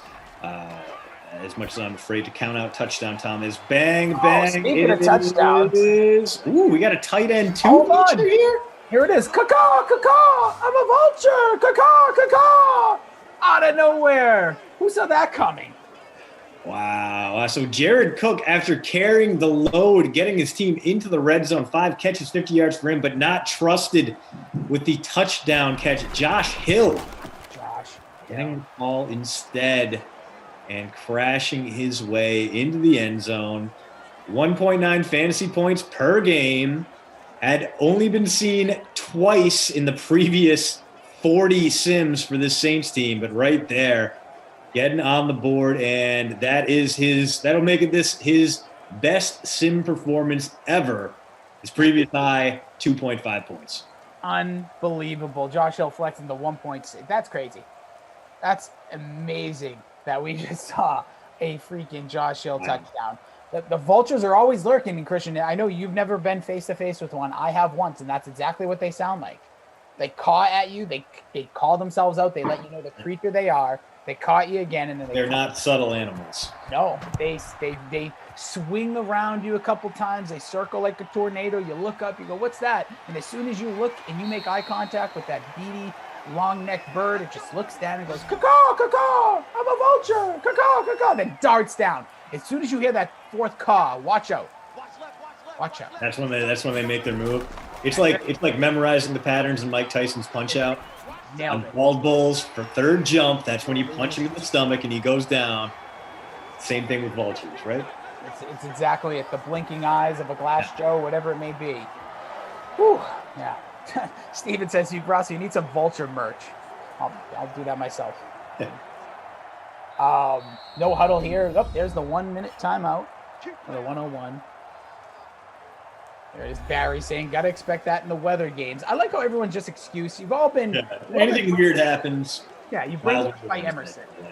This is the Emerson fandom here. It's okay. We all love Emerson, but I will let you know, the Wacky Weather Wednesday just mixes up the week. I don't want the same thing every day. Would you rather it be like a Wacky Weather 8 p.m. sim every day? No, you just get 1 day of it. You get crazy with your lineup. Don't be stubborn. Don't fall victim to the numbers. There's a nice catch there. A little slant action there to Inman. So Washington cooking, but down to its final time out of the half with 57 seconds left. Might be looking at 3 plays left here to go 40 yards if they're going to get a touchdown. Need about 10 more before they feel good about that Dustin Hopkins field goal in the rain. Yep. Blame Emerson. I like that. Hashtag blame Emerson. It just blends into each other. Yeah. E first and last word, or letter. Here it is. Haskins. Oh, no, Haskins. Wait. Already incomplete pass there. Flag on the play. Got a flag and a timeout and a hold and okay. That's just the issues that that happens to me. If you play Madden 21, there's little things that will come up. Yeah. So it was they threw the timeout warning instead of the flag warning. Bingo. Here it is. Haskins. Well, playing time for Haskins, who checks down to McKissick, and that is not what they need. Great for McKissick guys out there, and he is pretty handily owned. His 3rd catch of the day, but only for like 4 yards. Not having a big yardage impact in the passing game, but is doing pretty well on the ground. Yep, we'll see here. No huddle, 26 seconds and counting. Here's Haskins on a 2nd and 17, looking, searching. Get rid of it. Oh, don't like that pass. But hey, sprinkler on the board, though. So my captain put back the yardage lost on that holding call, and we're going to get a timeout here and probably a Hail Mary, maybe 2 of them. I don't know. They're not calling the timeout yet. They might just go for the – oh, there it is. There it is. So maybe 2 plays left, but probably going to be how we go into the half here. And if they try a 57-yard field goal, Dustin Hopkins, I am going to be furious. Oh, I want to see it. I got him in my lineup. Let's go. Boot it. All right. Troy Turner says we need an All-American pick 6. I don't know if there's any All-American. Riverboat Ron. This is not very Ron of you. Let's go. Hopkins from about a mile away. The kick is up. It is so low. It ain't anywhere. Caught. Look at this. We got a return. Couldn't he take it to the house? Ooh, avoided 1 tackler. Going to be stopped there. Halftime. 14-3. Christian, that's the best call I've seen all game. Harris going to take it back. Terrible. It's with Josh Hill and Michael Thomas touchdowns from Drew Brees. Just take a still of Christian right now. Caption that. And there was a field goal from Hopkins earlier. Yeah, Haskins looking bad, playing bad. 72 passing yards on 14 attempts. Brees has the same amount of attempts, 130 yards, 2 touchdowns for him. 1 to Hill, 1 to Michael Thomas. And the running game's really started off hot, dialed it back in the second quarter. 6 for 38 for McKissick, 5 for 33 from Kamara. So still efficient, just not getting the call there as the first half wore on. And through the air, your leading receiver, 5 for 50 from Jared Cook, although Thomas and Josh Hill have touchdowns. McKissick, 3 catches, 4 yards. And Steven Sims, 3 catches, 39 yards. So a tale of 2 cities between those guys. And my captain, the sprinkler, The guy I thought would come up big was blanked wide open in the end zone by Dwayne Haskins. And now only has 1 catch for 7 yards. So if you are facing me in any of our contests today, you are Congratulations. you are enjoying his inherent crappiness. We'll So he's get ready. turning towards his worst game in weeks. Get ready as we get to the second half here. Again, Saints with the edge, 14-3. I'll take a quick peek in our contest as Christian's just giving his crowns up, I guess. Man, so sad. I'm in 64th, so I'm not hot to trot here. In first right now is it Arctic Man, Breeze and the captain, Thomas, McKissick, Sims, Inman, and Lutz. So everyone's got points there as we will let Ops get their points all put together with Patrick and Derek. Good job by those dudes. We got Madison producing, Bry on the 1 through 7. Hope everyone is enjoying their day. An excellent Wednesday. Super Wednesday. We're this much closer to the Super Bowl, and it's a wacky weather Wednesday. So, hey, listen, you never know what's happening. That's why I got my hat. It's windy, it's raining. There's a lot of snow here in the New England. You can't probably see, but the reason it's so bright in that window behind me is because it's all white there. Just snow. Stinks. Let's see. So, yeah, people also talking a little bit about the weather for the Super Bowl. I have seen the rain. I just feel like the world always works it out where it doesn't rain during these things, aside from the awful Chicago Bears Colts Super Bowl. Yeah. I don't want it to rain. I'll be honest. I like just give me nice weather, clear. Don't mess with us. Because then I'm gonna really start messing. Then I'm gonna start playing some running backs. If I see like downpours, forget it. Imagine if it's just like a deluge, Christian. It's just like. I would be way into it. That would be hilarious. That would be interesting. That would make the game so much more interesting. It looks like that.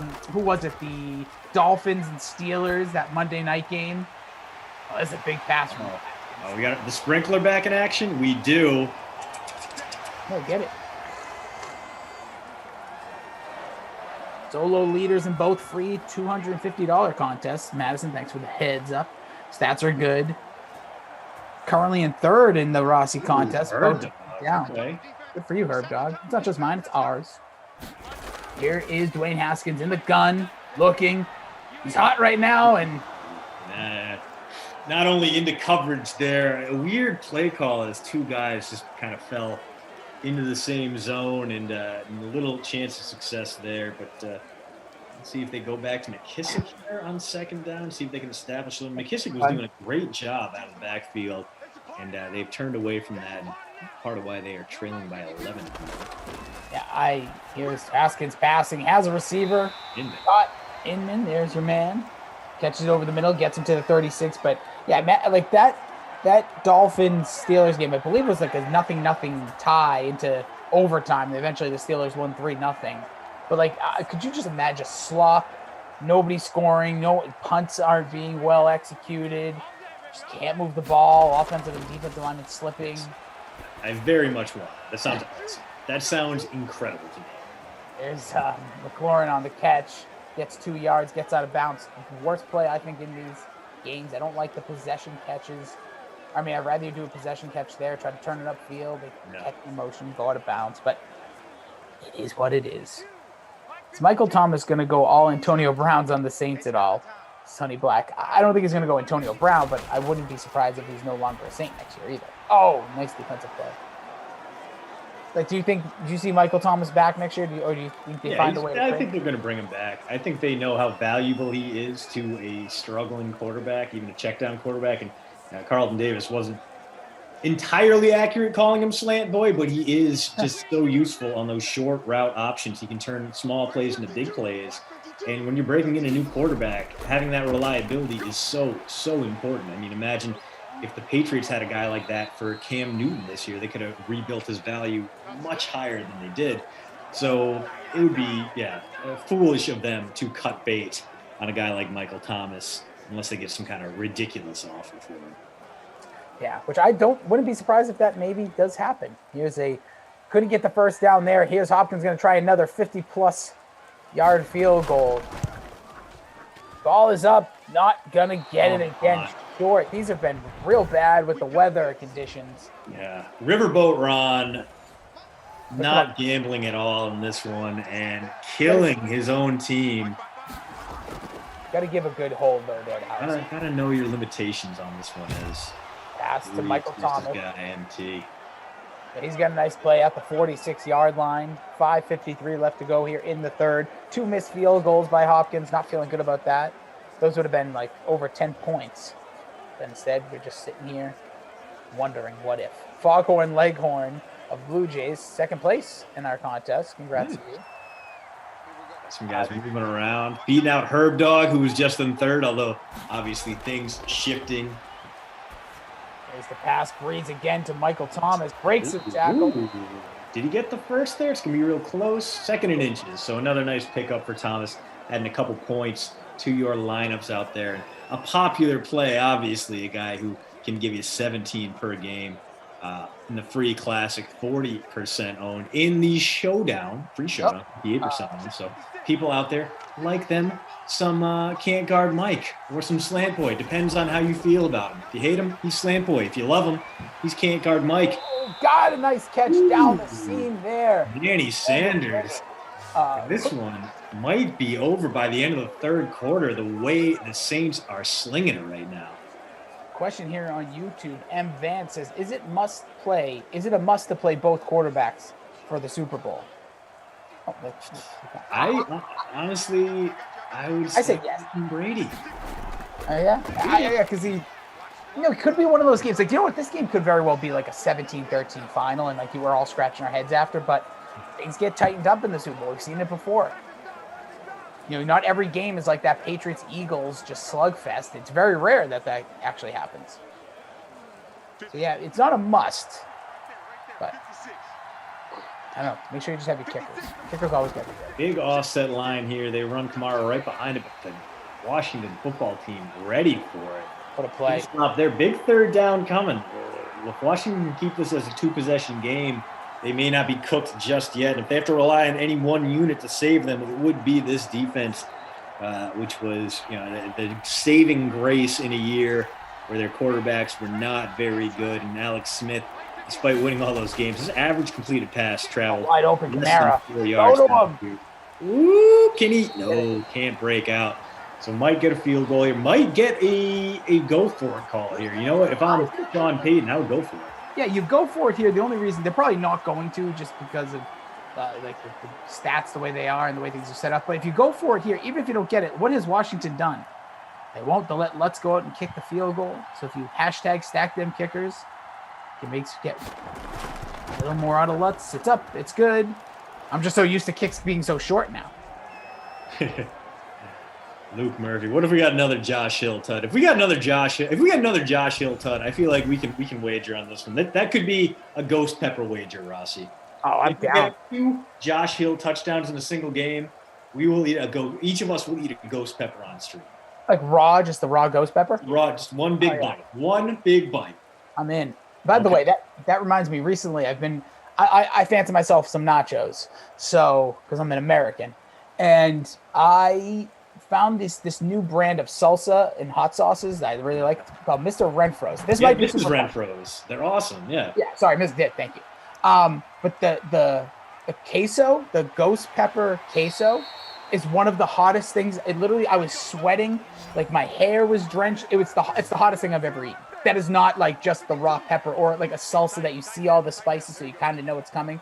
This is by far the hottest. But check out if you like spicy. They have like cool spicy. They also have a craft beer salsa. I'm not a craft beer guy, but I know that's more Christian's ball game. But I have had the salsa. It's good. Dude, I'll buy the ghost pepper sauce, but it wears on me too much, so I'll mix it in with like a cheaper sauce. Like I'll get a big gallon jug of Chi-Chi's for $5. Throw in a couple spoonfuls of the ghost pepper salsa, and it's awesome. Yeah, it's really good. So if you like spice, Mrs. Renfro's, check it out.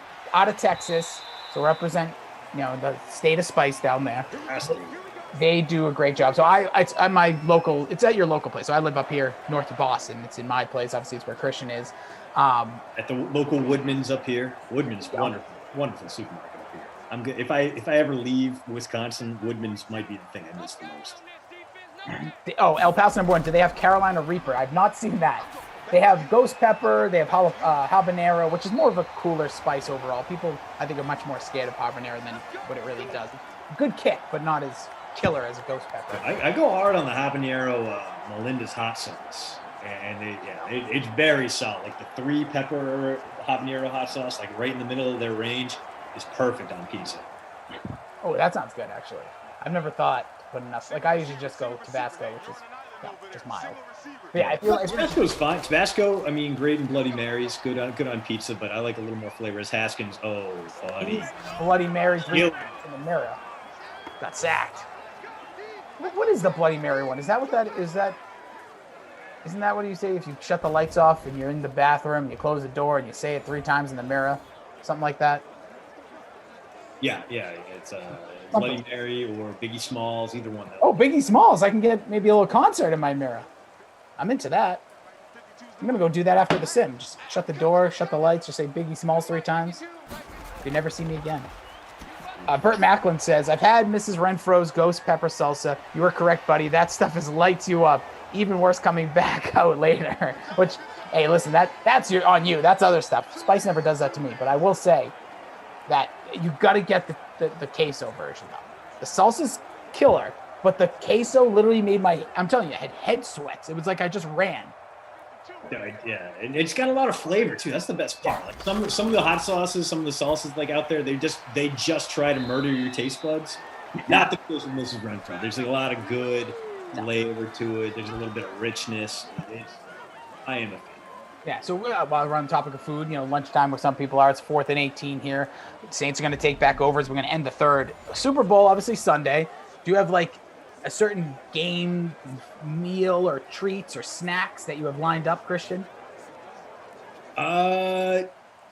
No, not really. I got to go to Aldi after this, though. I do like Aldi if I just need to get some quick stuff, but I'll do like Woodman's or Costco if I need to get big stuff. So today's going to be Aldi. We're getting snow tomorrow, and we go into the sub-zero temperatures. Friday will be Costco, and I'll see what I get there. But I don't know. I might make like a big chicken chili, or a regular chili with a good rotisserie chicken base. You get the $5 chicken at Costco, shred it up, put it at the bottom of the crock pot. Add your beans, add spices, add a little bit of meat on top. Just really go in with it. And then another great opportunity to dump some hot sauce in there. Maybe even chop up some habaneros, throw them in there. Although the lady friend, not a big fan of spice. And so maybe have to save that for myself. But maybe a chili. Maybe, I want to do wings, but wings are so expensive now. They went from being an underutilized piece of the chicken to one of the most expensive parts of the chicken because wings are so damn good. I absolutely got to get them. Oh, here's a big question for you. Are you an air fryer guy?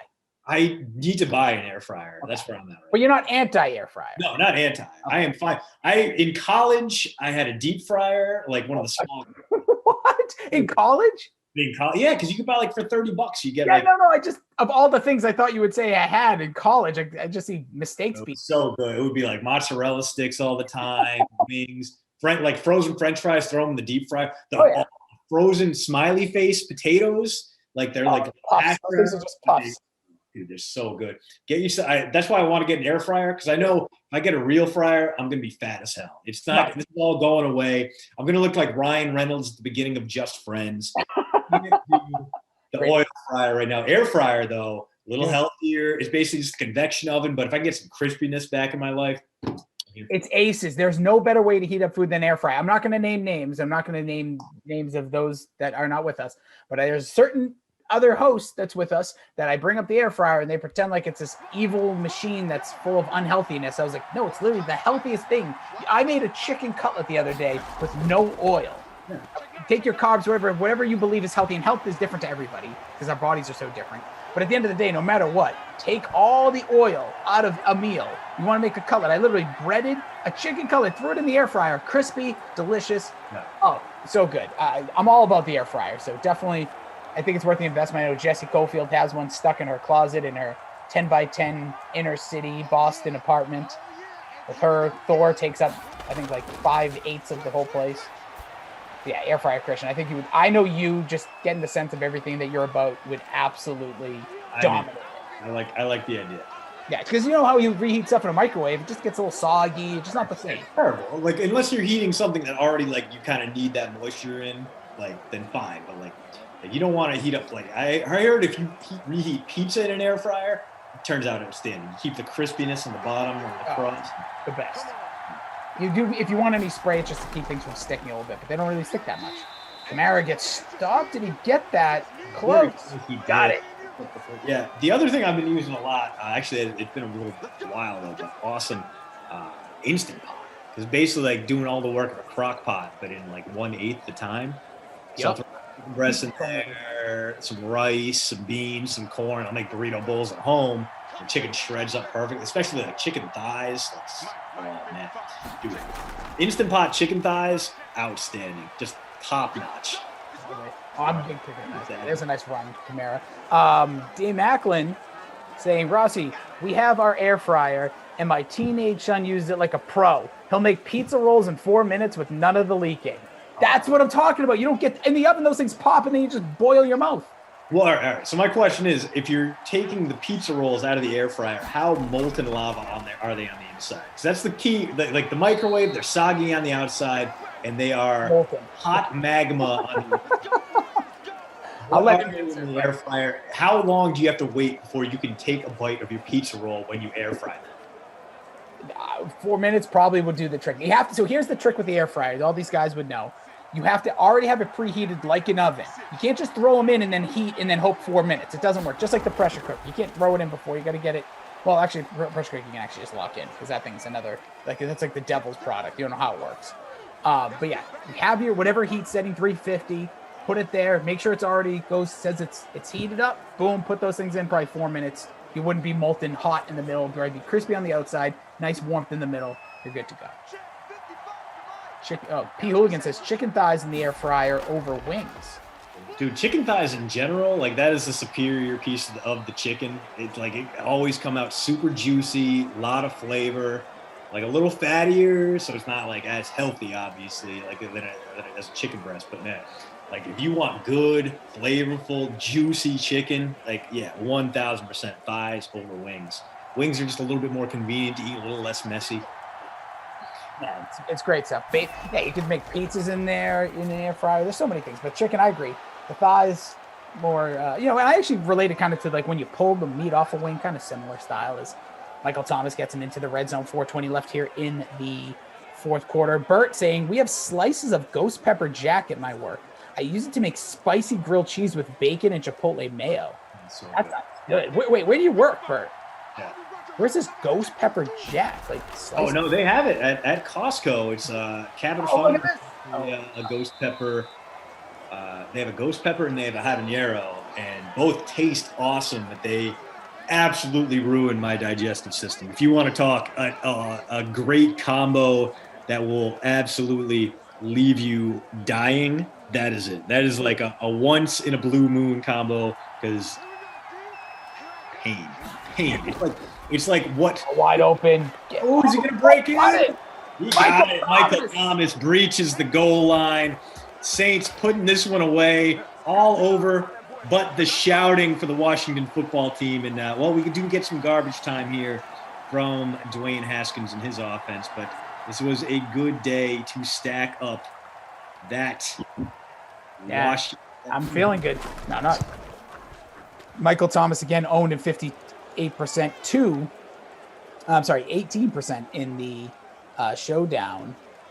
18% the captain. In the classic, he was 40.2%. Making air fryer fries. We enjoy them. The second sim. Look at that. Scotty D. I'm making air fryer fries as we enjoy the second sim. Appreciate that. Oh, yeah. The conditions for the first game, Troy, was rain. So we had a back-to-back rain. The rain has traveled with us from New York to Washington. Not a far run. Yeah, if you want to run it, go for it. Not a far flight here on Moose Air. We had nice accommodations with an air fryer. But yeah, air fryer's a bomb. Oh, Bert says, I'm a chef at a private college. Those rich kids eat well. Nice. Awesome, dude. I'm going to come have to visit. That was one of the nice things about my fraternity back at CMU is that, we'd have a cook in, he'd basically just be there for lunch, but he would also set up dinner while he was there. So he worked 2-3 hours a day, but, our dues went to him, and he would make great food. He'd make Permanis style sandwiches, buffalo chicken breast. He'd set us up at night with like roasts and things like that. And I didn't get to experience that often because I was the worst DU pledge ever, and my eternal standing in Carnegie Mellon's final academic probation list really limited the amount that I could enjoy my time at Delta Upsilon. But great, great food. If you are a fraternity chef, you have touched so many lives, made so many lives better by providing superior food than you would find at your local dining halls. Filling bellies everywhere. Doing God's work, Bert. Here's Haskins on a 2nd and 5, 2:51 to go. But nice pass. Very Terry, so at the very least, trending upwards in what will be a disappointing day for him. A disappointing day for McLaurin, only his second catch, 12 receiving yards for him. Good time. This could be his drive. This could be one of those just takeovers here. We'll find out as we get ourselves prepared here. A 1st and 10, 2:20 left to go. Here's Haskins looking, searching, 3-man rush. Got nobody. McLaurin just sitting there. Move around. Somebody get open. Good Lord, he's going to get sacked. He did. Oh, barely, too. He got like the push sack. Just sit down. That's what that guy did. Just sit down. Dwayne, just take a seat. 2nd sack here for the Saints. That's going to bring us to the 2-minute warning. 2nd and 15. You know, I don't care how he finishes the game. The way he's played, Dwayne Haskins is going to be that babysitter award winner today. Just so many missed opportunities that if you stacked up the Washington offense, anyone but McKissick, you're looking at him and going like, you are murdering my lineup, Dwayne Haskins. Must says Rossi eats baby food and plain McRibs. Only half of that is true. McRib. Oh, I can't imagine how gross it would be if you actually had to see the texture of the McRib. Like they dunk that thing in sauce for a reason. Yeah, I only had it once. Me and Tom had a McRib bowl. We did because I never had it before. So we tried it on. Well, it was a little bit like right before Christmas. It was fine when I first ate it. Then later, I'm gonna have no interest in going back. But if people really like it, I understand. Different strokes for different folks. It's not bad by any means. I just didn't really love it. I would have loved the bun to be softer too. Yeah, my first Thanksgiving out here in Madison. Didn't have anywhere to go. My boss invited me to spend it with his family. I was like, that seems very awkward. I've only been working here a couple months. So I spent it by myself, and it was great. But I definitely was like, what's open? Oh, I know what's open. McDonald's. Got myself a Thanksgiving McRib and lived out the saddest Thanksgiving of all time. Just me sitting there with a couple McRibs, watching football, having some beverages.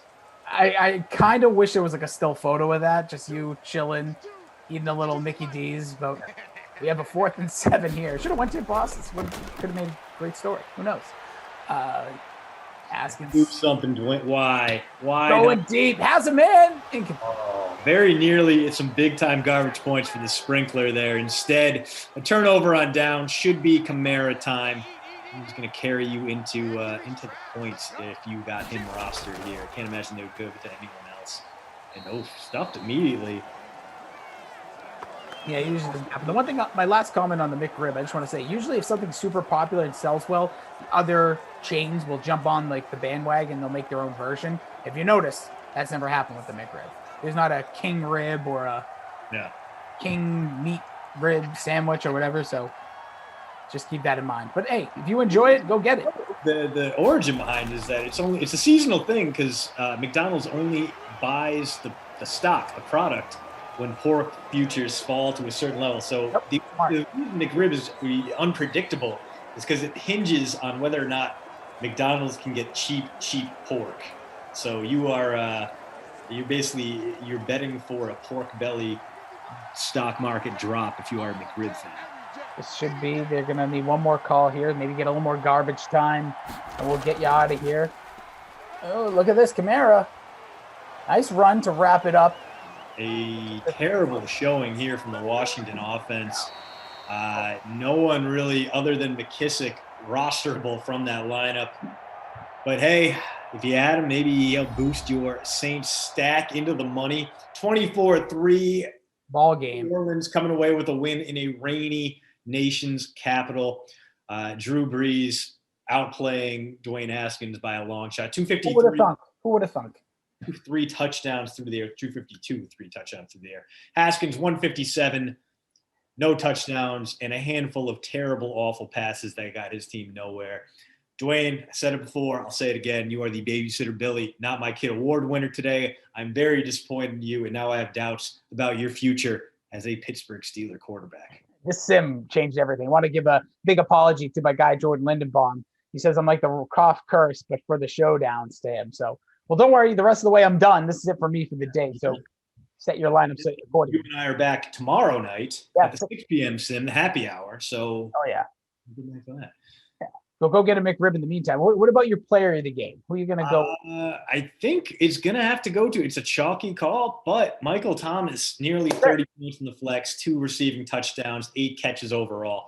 Give that man his crusty cough award on this one. As man McKissick looks like he was going to be in that. He was in that spot. He was that guy, but he only got like 2 carries after the first quarter. This team playing from behind had a ton of receiving yards, or a ton of receptions, not receiving yards. Sure. 21 receiving yards on 7 catches. So not a great day for him, but at least showing up, getting some things done as a real bummer of a day from that Washington. I tell you. No bonuses either. You could have, obviously, Kamara could have been your Not My Kid award. He kind of disappointed as well throughout this contest. But the winning lineup, it looks like as things are starting to get to the point of finalization from Patrick and from Derek, we have, looks like the name is, we'll go with 823. I don't know the word, and I don't know if it's bad. We have Michael Thomas, Breeze, McKissick, McLaurin, Inman, Saints D, all scoring, all doing well. Michael Thomas carried me to finishing at 20th, so at least I feel somewhat respected here. But we shall see. Christian, this was a lot of fun, though, today. Super Bowl tomorrow, I think, is the last time we're together. We've been on a streak. So I'll be back on Monday, of course, depending on the schedule. But yes, I get Friday off. I get to go do my Costco run, do my shopping, run my errands. Enjoy the -3 temperatures here in Wisconsin that are looming over us like a specter. Like a vulture, maybe. Like a vulture. Now I know what to do when I heard the 4th call. So the 4th call, get out of the way. Just get out of the way, DK Sim fam. All right, rest of the way. Giants, Philly up next in the snow. Buffalo, Tampa, rain.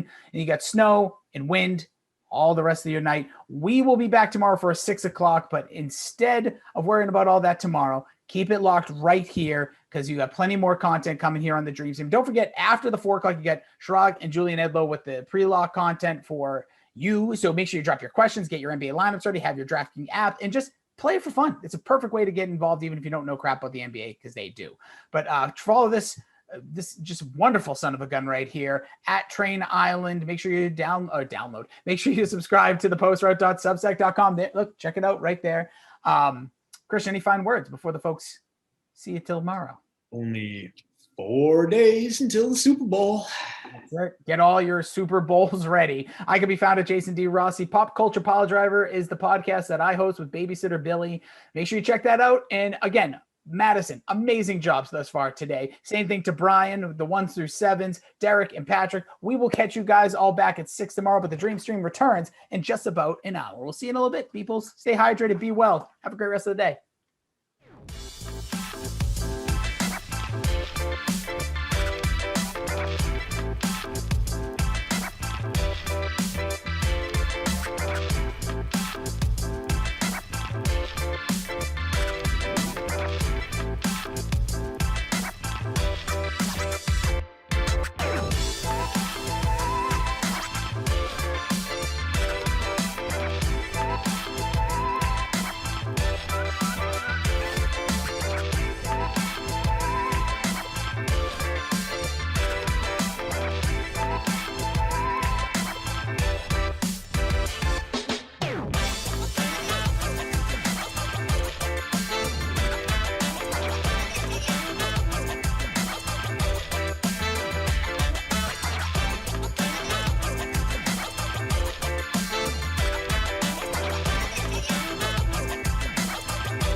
Well, hello, everybody. Welcome to the DraftKings Dream Stream, sim number 3 of 6 on Wild Weather Wednesday. Eagles, Giants, Joe Judge. Joe Judge, I'm really sorry. I know you care about the integrity of the game, the integrity of the sim, but Carson Wentz is the quarterback, all right? We will not see Jalen Hurts. I know how much that bugs you, Joe Judge. Moose is here. Jeff, what's up? How are you? What are we talking about here with Jalen Hurts and Carson Wentz? Did someone want us to switch the QBs on Madden? No. Remember, Joe Judge was very upset with the Eagles when they played the Washington football team on Sunday Night Football. Just the integrity of the game. Well, they did play. What's his face? Pedersen? I already forget the guy's name. Who did come in for Jalen Hurts? I don't think was it Peterman? I don't know. Who cares? Anyways, okay, fair enough. It's an interesting way to start. No idea what you're talking about. It's the title of the free roll. Joe Judge wants integrity, Philly. So yeah, just playing off the theme.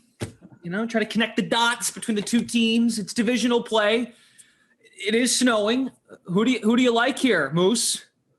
Yeah, I mean, we got a little bit of a snow game. I mean, look, we got Saquon pretty much a must play here. It's one of those games where you're probably, especially with the snow, I don't think getting cute and fading the two RBs, Sanders and Barkley, is smart. If you want to get a little bit of leverage, probably putting Sanders and the captain over Barkley will get you that. Just even maybe like half the ownership percentage of Barkley in the captain spot. I wouldn't be shocked to see that. And for the quarterbacks, I mean, Wentz has a pretty big advantage over Daniel Jones. So, if you start with Barkley, Wentz, Sanders, yeah, it's paying a lot. But again, it's a snow game. You got some decent value here with a guy maybe like Ingram you could squeeze in, and even going down. Rager, actually, I'm not even actually sure where he is on the depth chart. So I don't want to say Rager too much, but he's way down, isn't he? Yeah. So that's still the way I would go. I would try and squeeze in those top 3 dudes and then just really go value at the receivers. Nate Sudfield is the name you were looking for. Sudfield, that's what it is. That's who it was. So Nathan Peterman, you had the first name, right? So with my construction, have lineups locked? Just about. We're a minute away. My punt play is someone who probably won't even touch the ball because I wanted to get those 3 names, Wentz, Sanders, Barkley. I have all those guys in the flex. Ingram in the captain spot. Marquise Goodwin in the slot. I like him. And then Ortega-Whiteside is my flex play. But he ain't going to touch the ball. So I'm relying on 5 guys to carry my roster. Okay. All right. So that's the winning lineup, everybody. So we can you want to close out your tabs now and go check your lineup. I mean, I just gave it to you. Okay. Nothing to see here. Going to win. So he's quite confident, folks. Just throwing it out there. We've got producer Madison with us. Cold Guy. What's that? It's cold in the stadium.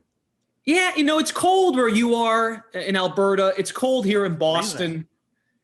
But I haven't done a snow game in a while, to be honest. So same. So I feel dressed warm with the DraftKings attire. Problem Kid Gaming coming in hot says Glass, your co-host, meaning you, could play a villain in a Disney Channel movie. I was commenting before how gray and dreary both Glash and I kind of look today. I mean, but at the same time, we are doing a snow game, so maybe it kind of goes with the snow. I mean, it's dreary out in this game. It's hard to see. So I don't know. Look, anyways, miserable times here. Never mind the weather. So we're just going to dress with miserable colors. Everything's miserable. Okay, yes. Fair enough. DK Simfam, that is the username, DK Simfam on Twitch. Serious question, does the weather affect the performance of players and play calling in the sim? Example, are there more runs? Is passing harder? So what we've been told by our Madden expert Billy Delaney way back when, that's Jeffrey with the catch, we do get a flag. What tends to happen, DK Simfam on Twitch, we're told the quarterbacks are going to look to dink and dunk over the middle, so slot guys, tight ends, third down backs will be utilized. Rarely do you see, that's what we're told could happen, but rarely are they chucking downfield. of course, if they're down to touchdown in the final seconds, like this play right here, that's a rare thing to see in this case. Also, playing a defense is not the worst idea because of the weather. So yes, it does have an effect. Yeah, absolutely it does. Has a big effect on the downfield passing. Dudes with not good accuracy become even worse, and it's got a big effect on the kicks too. So yeah, you got to factor it in. I think it's, like I said, it's not a sim I would want to necessarily fade the RBs. Wentz has a pretty big arm, so that's a good little run and throw. There's Alshon. Wentz throw power 90, highest owned in the showdown. A couple guys you mentioned: Barkley 79%, Sanders 66.6%, Wentz 54%, and there you go, 2 tight ends, Ertz and then Ingram. Okay. 3rd and 8 for Wentz and the Eagles. Carson off the back foot, going deep. It's intercepted. INT. That play is very reminiscent of basically Carson Wentz's whole season. That's just basically what his season was. Him running around crazily and just throwing to the other team. Peppers with the pick. Well, not good if you rostered Carson Wentz. Not a great start. Here comes Daniel Jones. Germ, Fooligan, Alabama Jones, Care Bear. What's up, buddy? Care Bear, pardon me, DK SimFam on Twitch. Yeah, rain and snow, typically the same. I think that we tend to see higher scoring sims in comparison in the rain as we do in the snow. But look, man, it's sometimes it's a dart throw either way. We might get a game where there's a lot of points. I was telling the folks last night, we did that. Remember we did Packers Rams in the rain in Madden 20, and the final score was like 45-40. I don't know if you remember. I mean, I remember it. It was a great sim, great game. But that one comes to mind, and that was a weather game. So yeah, I've definitely done some good weather games. I think most of the good ones have been in the rain. I don't really remember one being in the snow, but it's possible it happened. Sure. All right, Giants ball at the Philly 35. See you guys in the chat. Small Ben 7, Robbie Noble, Steve, Wendell Smith, who captained Sanders. Luke Murphy dropping some bars. Oh boy, Glash is back on the attack. No six-pack. Watch it. But he don't lack. Jeff won't need to pick up no slack because of Glash stack. Well. That's pretty good, I'm not going to lie. Yeah. Nothing to say. I'll Luke be Murphy. speechless. Out to Saquon. Luke Murphy, mic drop. Tom Brady sucks, formerly James Farrell. Hi, James. Carter Robinson, El Paso #1. Steven. Oh, once again, Emerson texting me while the sim begins. Wouldn't have it any other way. It's really just, like a rite of passage that Emerson has to text you during the sim. He likes to text me in like one of 5 different ways too, which is really exciting. Like he likes to hit me up on Instagram. Then the next day he'll hit me up on Twitter. It's really kind of just amazing. It's an important text. I don't know if you've heard, but we're going to go kick field goals on Saturday. Nice pass. Who was that to? Jones with that pass to Sterling Shepard. A little pre-Super Bowl workout for you guys, eh? Yeah, so we're going to go kick field goals on Saturday. Emerson just informed me, Harvard Stadium in Cambridge. Harvard, yeah. Cameron Brate went to Harvard, dude. Fitzpatrick, yeah. There are no field goal posts at Harvard, so we're going to have to go to some high school field to do this. Wow. Which is fine. Those smart kids don't like to kick field goals, Glasheen. Nah, dude. You got to go to a dumber school.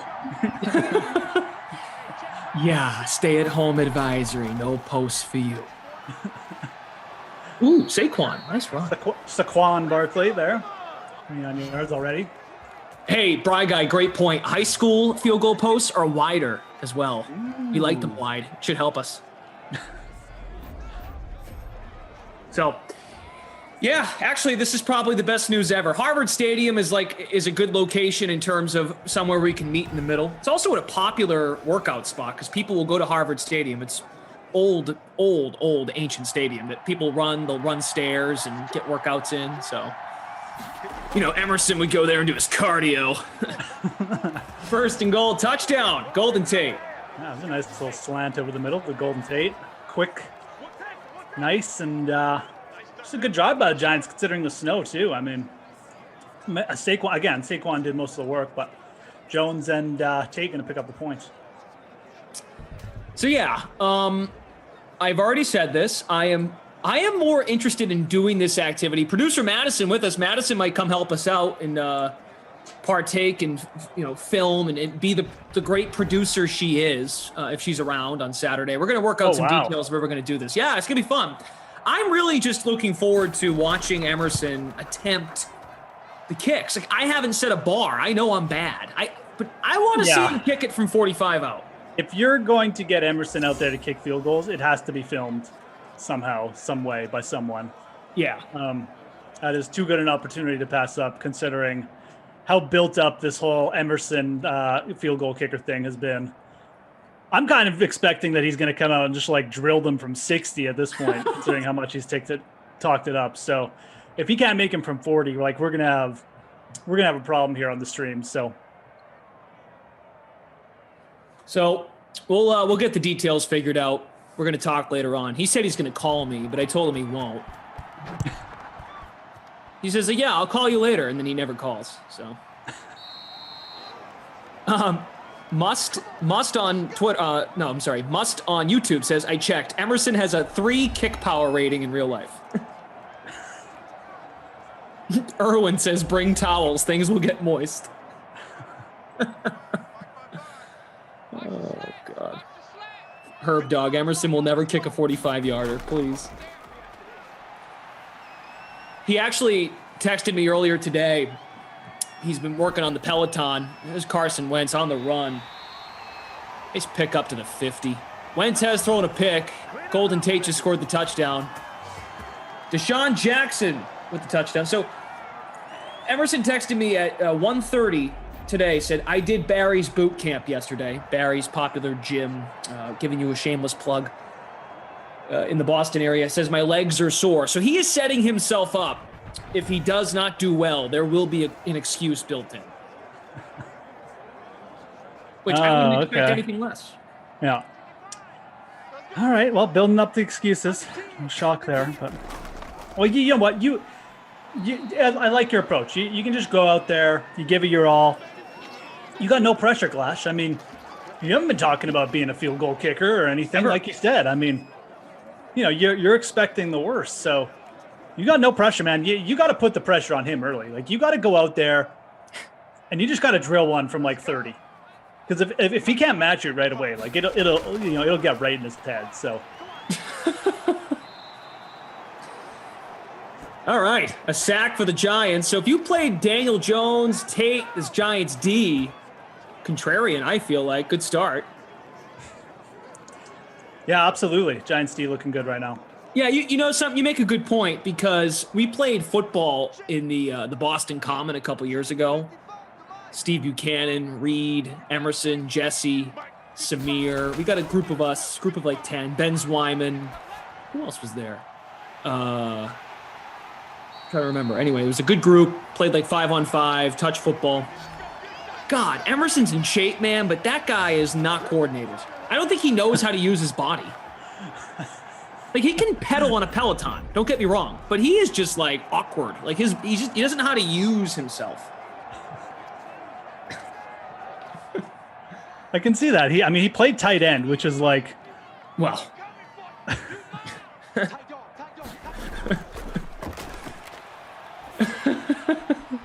He just asked me what Sims am I on. I said, I'm on right now.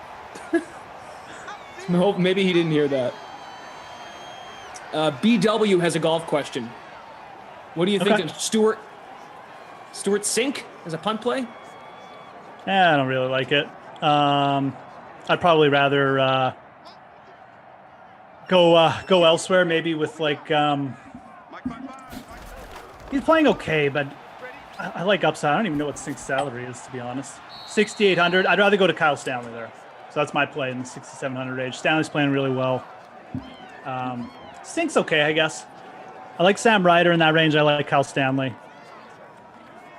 I think Stanley's probably got a little bit better upside. I like this from Ed Zone Dance. Emerson probably had a side bet that he could get Glash to go buy a kicking tee and a football, which I did on Monday. Went and purchased a football and a tee. He told me, he said, I'll Venmo you. And I come to think of it, I'm like, I'll just go buy myself a football. I need a good football for the beach this summer.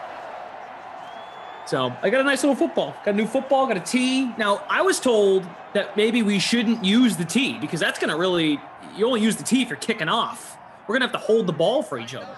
Yeah, man. You guys got to do the whole thing. Like, maybe I'll hire a holder. Hire a holder? Bring Kaufman.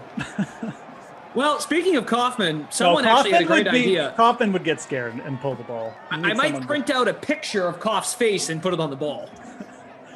There you go. That'll get you that'll get you to like 45 yards right there. So 2nd and 10, 13-yard line. Golden Tate has the touchdown. We've got Patrick and Derek from the Game Ops team. Nice powerful run. Sanders to the 6. To Mac Lyon, any thoughts on the latest on Patrick Reed from the weekend?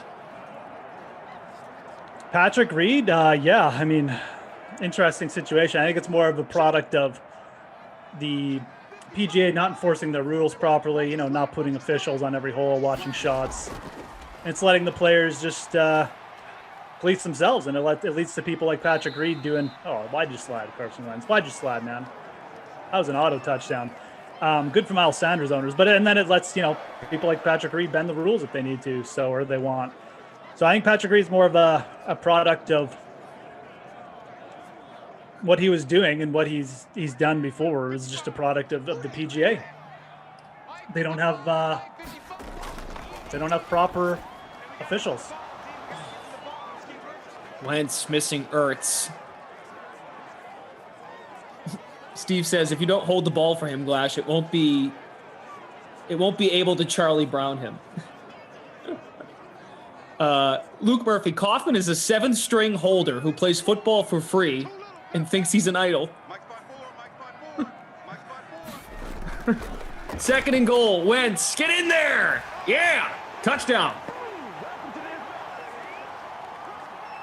Boy, Carson. All right, so Wentz going to get it anyways. Good. Blood Robot, good to see you. Thanks for checking in. Small Ben says Wentz is saving me right now. Well, Small Ben also needed Miles Sanders, so extra point away from being tied up. Todd May says Glash, when kicking field goals, leave the tee at home. Hold it properly twice when he kicks. The 3rd time, pull the ball like Lucy. That would be funny. That would also probably hurt if he slipped and fell. We get 10 kicks each, and on any of the 10, you're allowed one chance to pull the ball.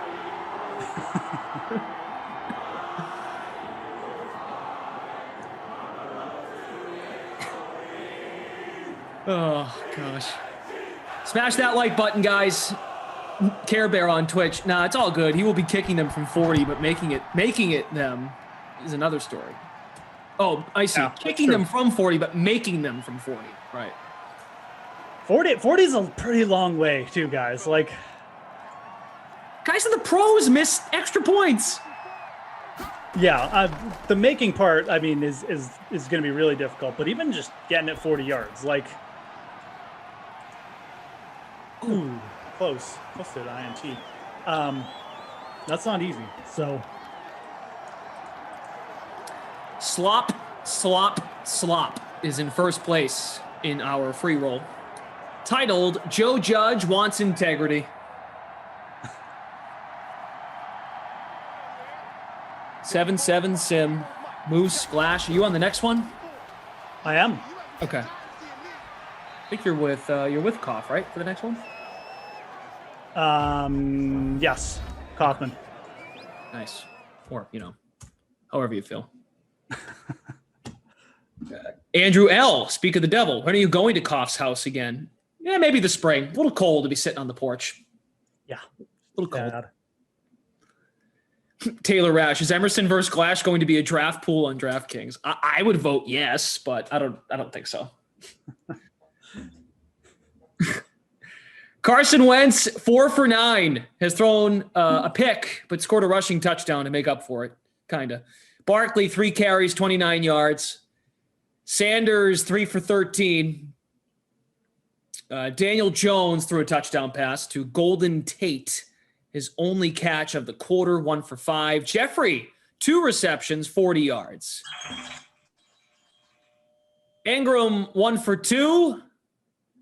Jeff's getting a moose call from someone important, so he's going to take this call, and we're gonna be all right.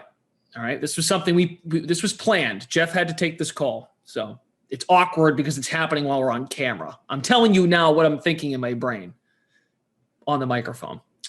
Jackson, 1 for 25, and Shepard, 1 for 25.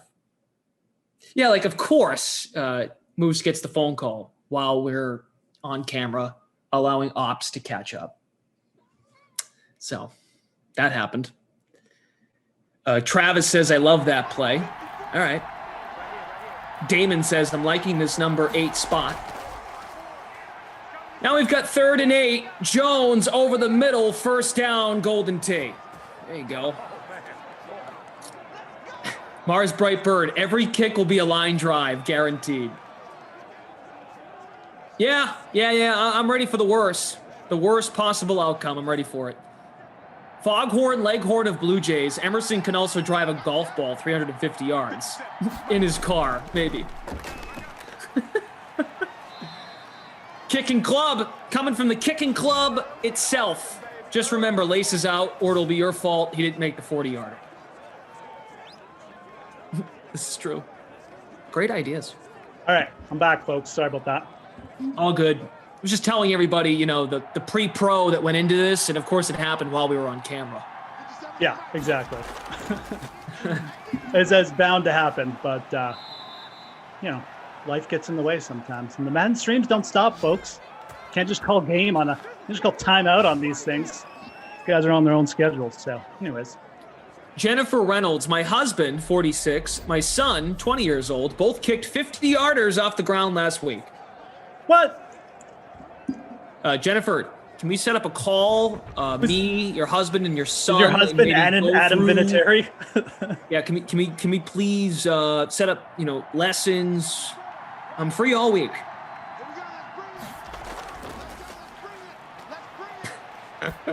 First and 10. That ball complete. It's Golden Tate again. Lucci Rivera, what's up? He says, well, I guess him getting the call can't be worse than you taking a whole stream. Just to change your Twitter handle. This did happen last night on Madden After Dark. I am now at Brendan Glasheen. My full name on Twitter. Wow. Just crazy. That's front page news stuff. Is that trending on Twitter? Wow. Well, I was having a hard time figuring out where to go in my settings. Long story short, I had a college Twitter account, which was my name, and I used it to tweet for classes.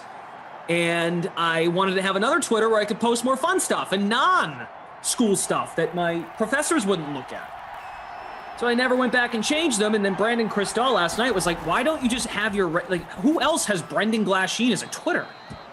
And I'm like, that's a good question. I'm like, oh, this college thing. So I got rid of that and then moved that name, that handle, to my current one. So now it's at Brendan Glasheen. The end. All right. There you go. Yeah. So, but then in the process, I created some trouble for Bry Guy, for instance, who puts up our graphics when we're on camera. And I'm like, oh, that needs to be updated. Oh, Jennifer now says, my husband was a college kicker. 50 is nothing with practice balls. My son, Jake, made a 60-yarder his senior year. Jesus. Oh, that's pretty impressive. It's very impressive. I went in high school. I know the guys who always played soccer, they'd come on the rugby pitch and they could just boot it so far and so pure.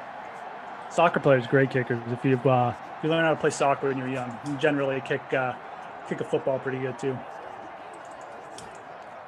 Javi, I promise. Story time's over. Oh boy. Do you see this story from Schefter 7 minutes ago? No. What is that? So this is random, but also everyday life.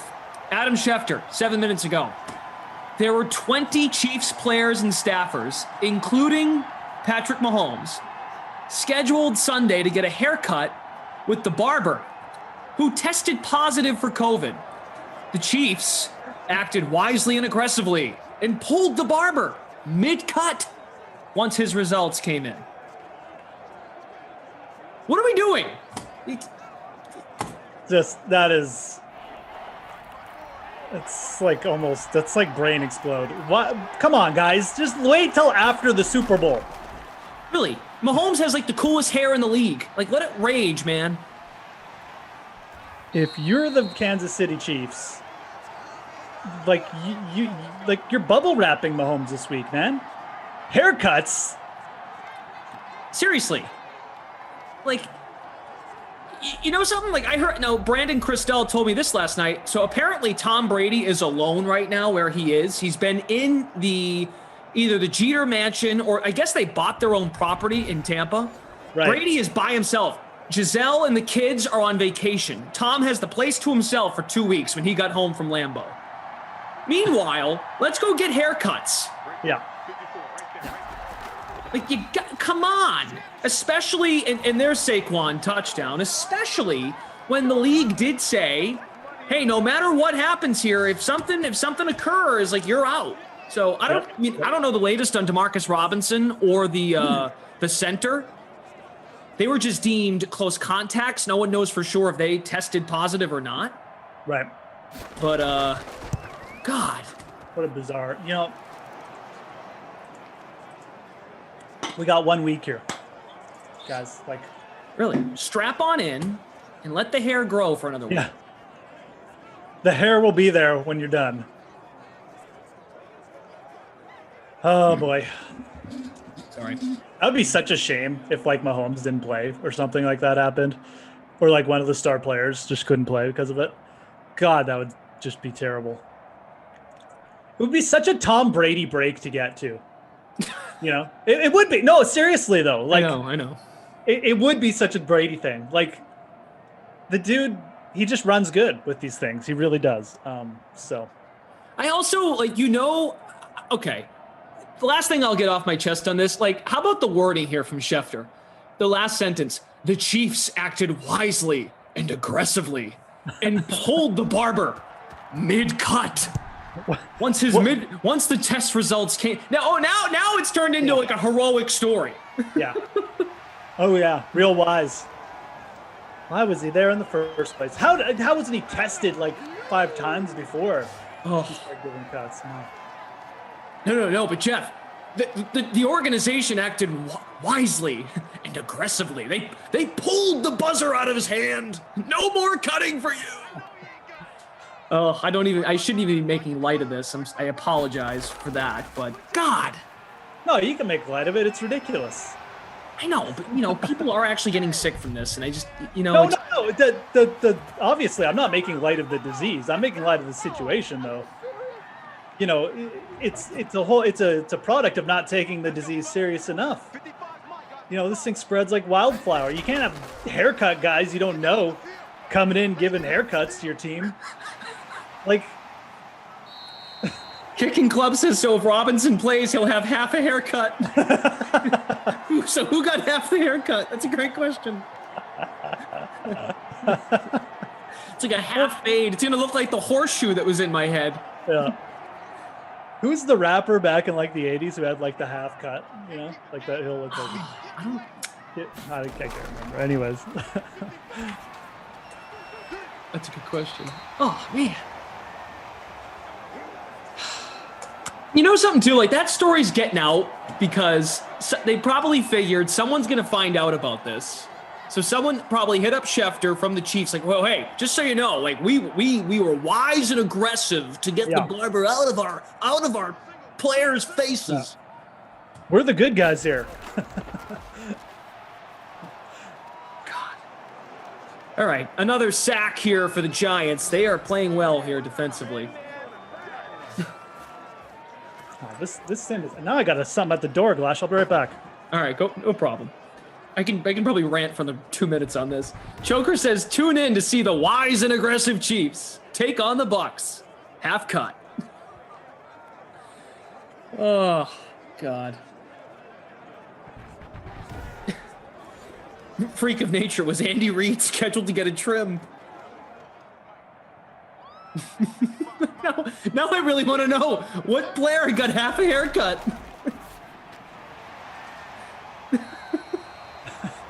Well, I assume it's like it might be Demarcus Robinson. I didn't know that Demarcus Robinson was like a close contact. So, well, that was earlier in the week.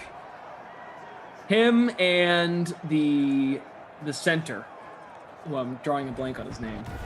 That was at the beginning of the week. Like, what the heck, man? Now I'm gonna find this real fast. Here we go. Daniel Kilgore and Demarcus Robinson were placed on the reserve COVID-19 list due to close contact. This was February 1st, so 2 days ago. It's only Wednesday. I feel like it's a Friday already. But that was Monday when that came out. yeah.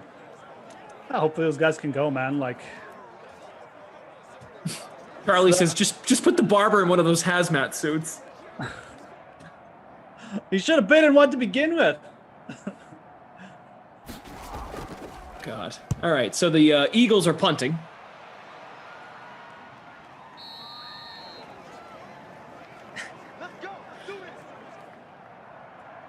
Is this his name? Foghorn Leghorn? Is the barber's name is Alexis? I don't want to get. Let's not yell at the barber. The barber's probably just trying to That's make his nothing, salary. Clash. That's one of those things you just ignore. You don't say on air that name. I'll tell you why after. What? Okay. Sorry. It's okay. It's cool. Anyways.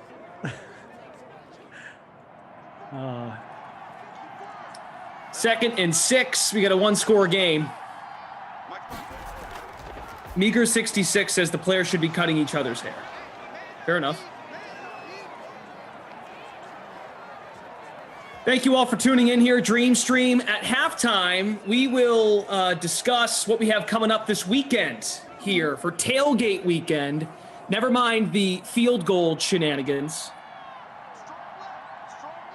But also what we have going down on the Dream Stream.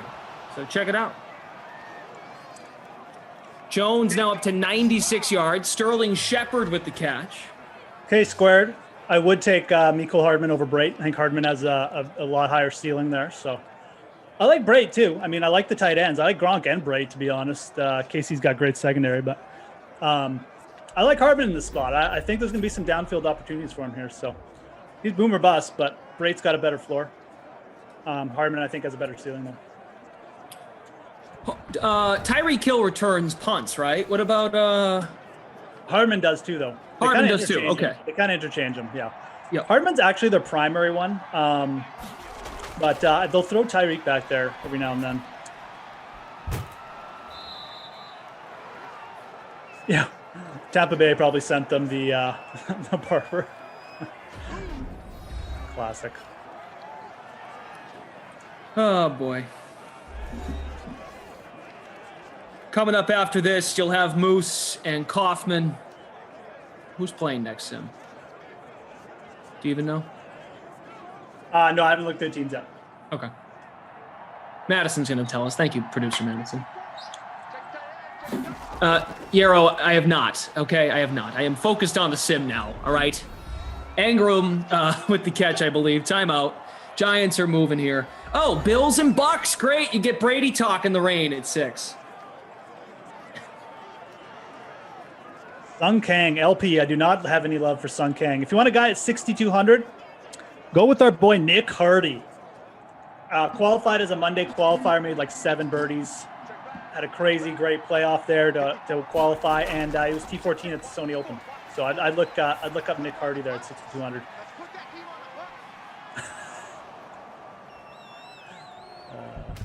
Classic.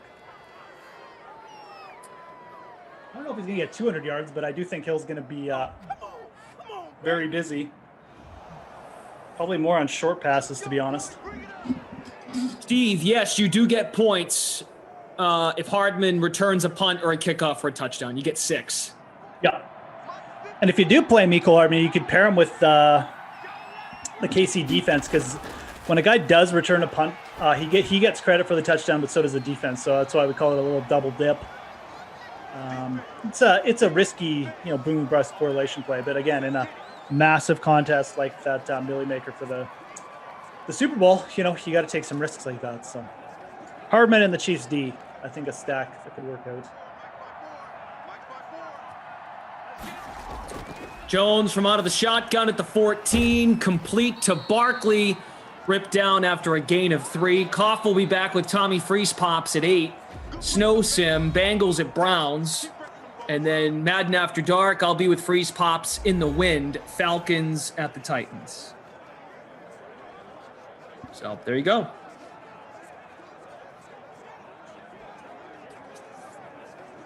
No timeouts left for the Giants. Small Ben wants the Eagles to call a timeout. Come on, go to the end zone here. 3rd and 7. First down does you no good. Jones. Oh, his man was out of bounds. And now they might kick the field goal.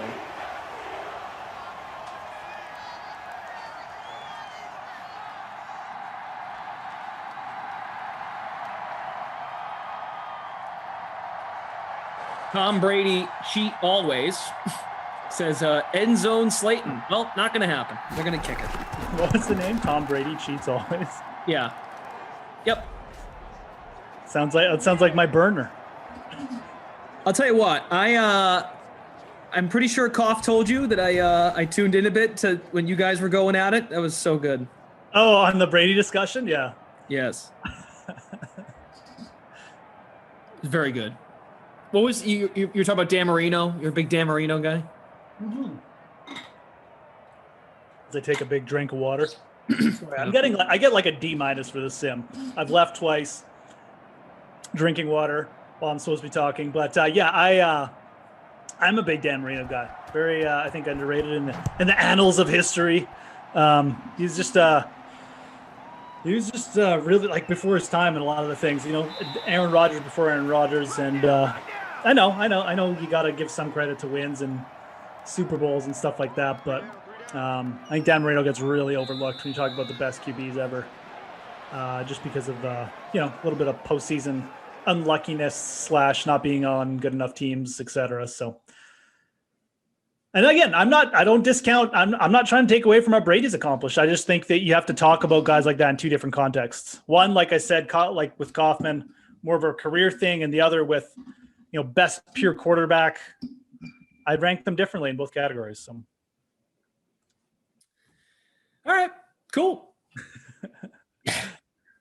Jones your reaction is much more, calmer and forgiving than Kaufman's was, who tried to make me look stupid. Well, you see, here's the on air, but he was not successful. Yeah, the chat was down with my argument. Chat loved it. I was actually a fun sim. The chat liked it too. I think overall, I do know what you mean. And I think when you see guys like in modern day, you see Mahomes, you see Rodgers. Just quickly here, Barkley's got 6 receptions, 29 yards. That's good, the PPR points.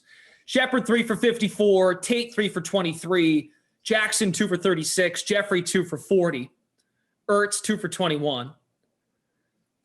I've come to understand and remind myself that Tom Brady is not relatable to anybody. He's just too perfect. So we like a little bit of ad lib. We like creativity. We like the guys that look like Patrick Mahomes, looks flashy. Like if I'm 10 years old, I want to be like that guy.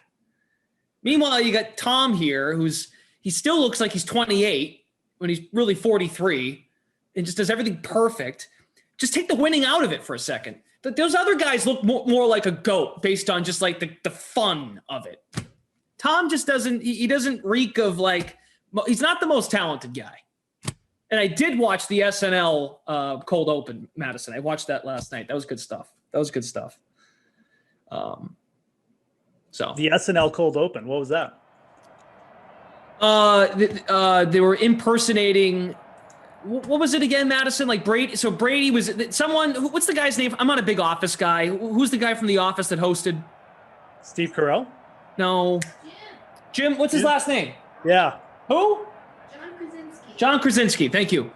John Krasinski, the overall dynamic of the segment was that Tom Brady is really the only thing this country can depend on to still work over the last forever many years. Oh, it's true. Like, that's the one thing that hasn't changed. This guy is still in the Super Bowl.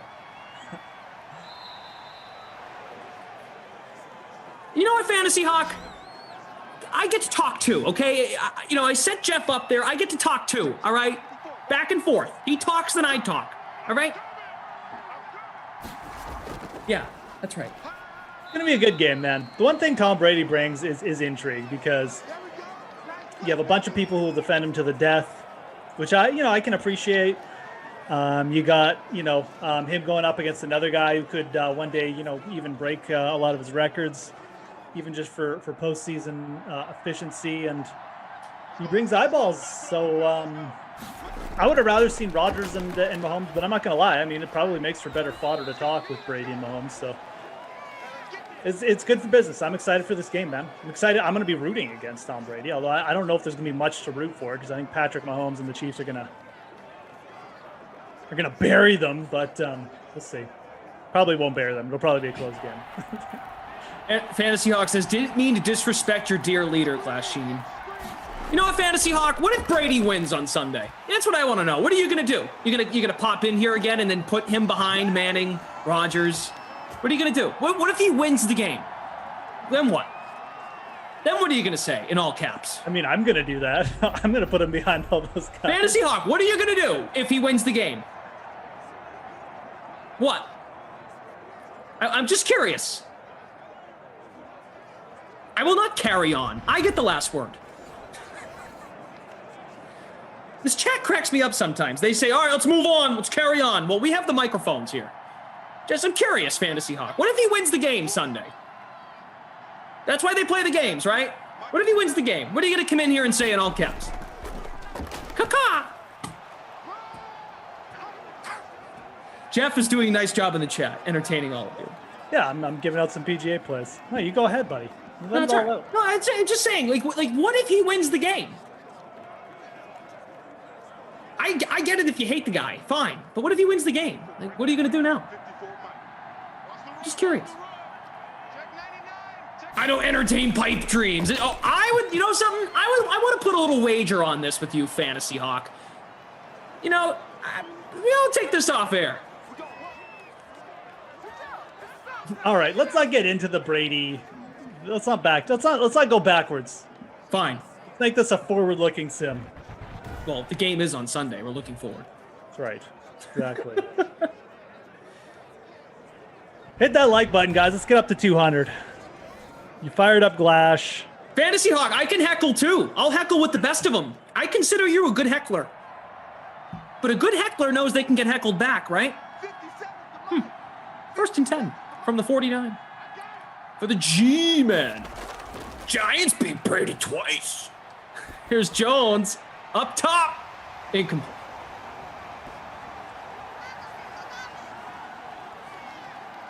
I'll be glad to take your money. But it doesn't have to be money. I want Fantasy Hawk to change his username to I was wrong, Brady's the best. If he wins on Sunday. But yeah, you guys should check it out. If you're not a big SNL person, whatever, fine. John Krasinski, that was pretty funny. It's pretty good. But I'm biased.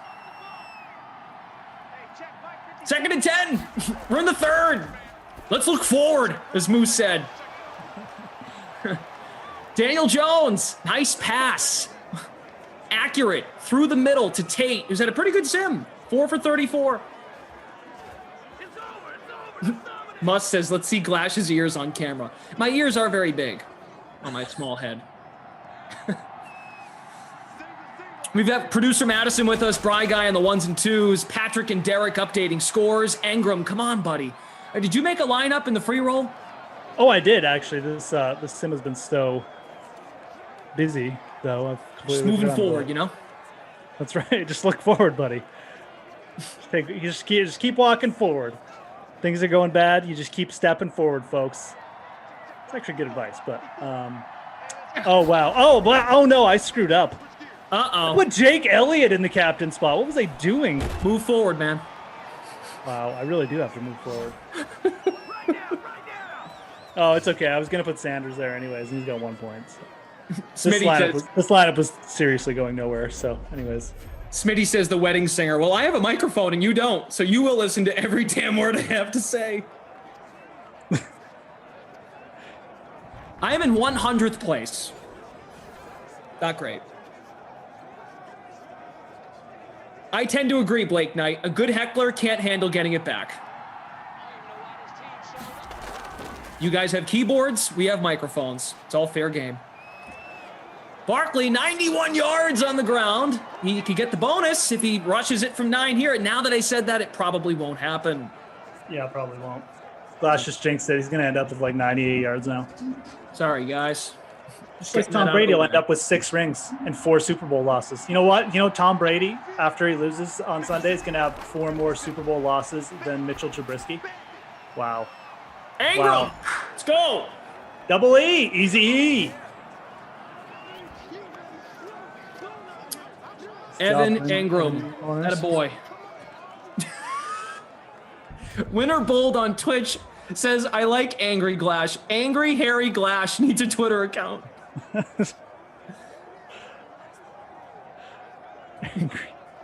Rob Brand, that is true. You have a mute button. That is true. This is fair. Oh, we have an update from Schefter. Ooh. We found out who was mid-haircut. We found out. Did we? The center, Daniel Kilgore, who on Monday was deemed a close contact. Chief center Daniel Kilgore was mid-haircut when the barber was notified that he was COVID positive. Kilgore and the barber both were wearing masks. Kilgore has to stay home this week, but has tested negative and can return Saturday, fly with the team, and play Sunday, per source.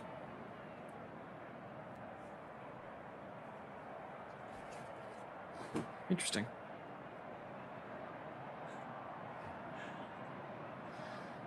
But I don't really understand that, because Kilgore was deemed a close contact on Monday. So what was he doing out getting his haircut? It was the haircut today? That's what it sounds like, right? I mean, they're just getting the news, so. So reading the initial tweet. Okay, I think I get it. So the 20 Chiefs players and staffers were scheduled to go get a haircut this coming Sunday, but they canceled because Kilgore got his haircut the other day, and mid-haircut, the barber notified him he was COVID positive. Mid-haircut. Does that add up? Does that make more sense now? Mid-haircut. Because if the plan was for this Sunday for the 20 Chiefs players and staffers to go get a haircut on Sunday, someone must have got the bad news with the barber already. Right. That's what it sounds like. So they didn't go. It wasn't like there was 20 people at the barber and they're all sitting there, and then he just says to all of them, "Oh, guys, by the way, I'm positive." It sounded like this was the plan, and now we have found out that Kilgore was in a was mid-haircut. Schefter does not say what day of the week the haircut took place.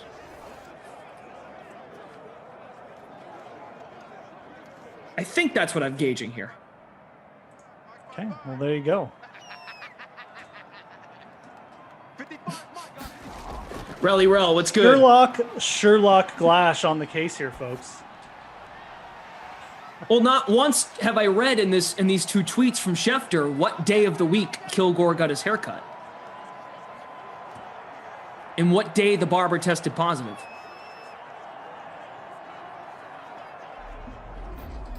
So, I don't know.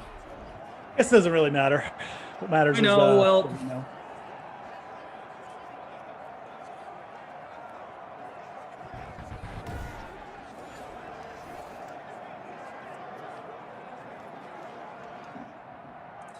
All right. We need some Eagles action here. Enough of this nonsense. Yeah, enough. Haircut. Tom Brady laden sim so far.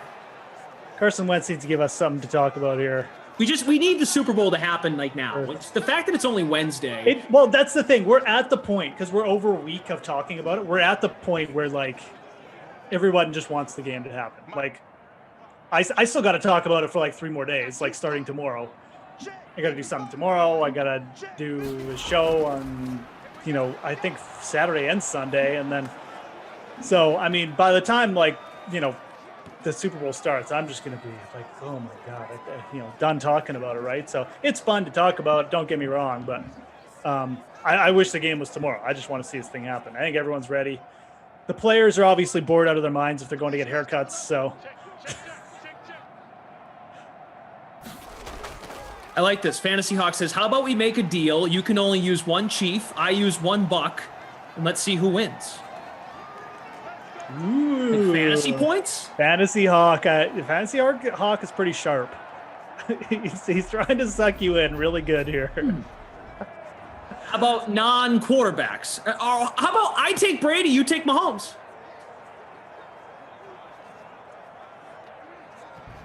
Let's make it about the position. So you're going to fade Mahomes, and he'll have to fade Brady. Okay, yeah, that could work too. Fantasy Hawk, I love you because you're interactive here. This is good. I enjoy this. Yeah, and he talks in all caps. I do too. So It's true.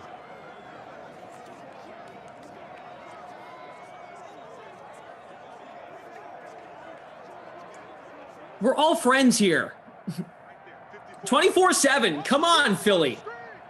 2nd and 9 for Wentz. He's got 3 wide to the right and a run play.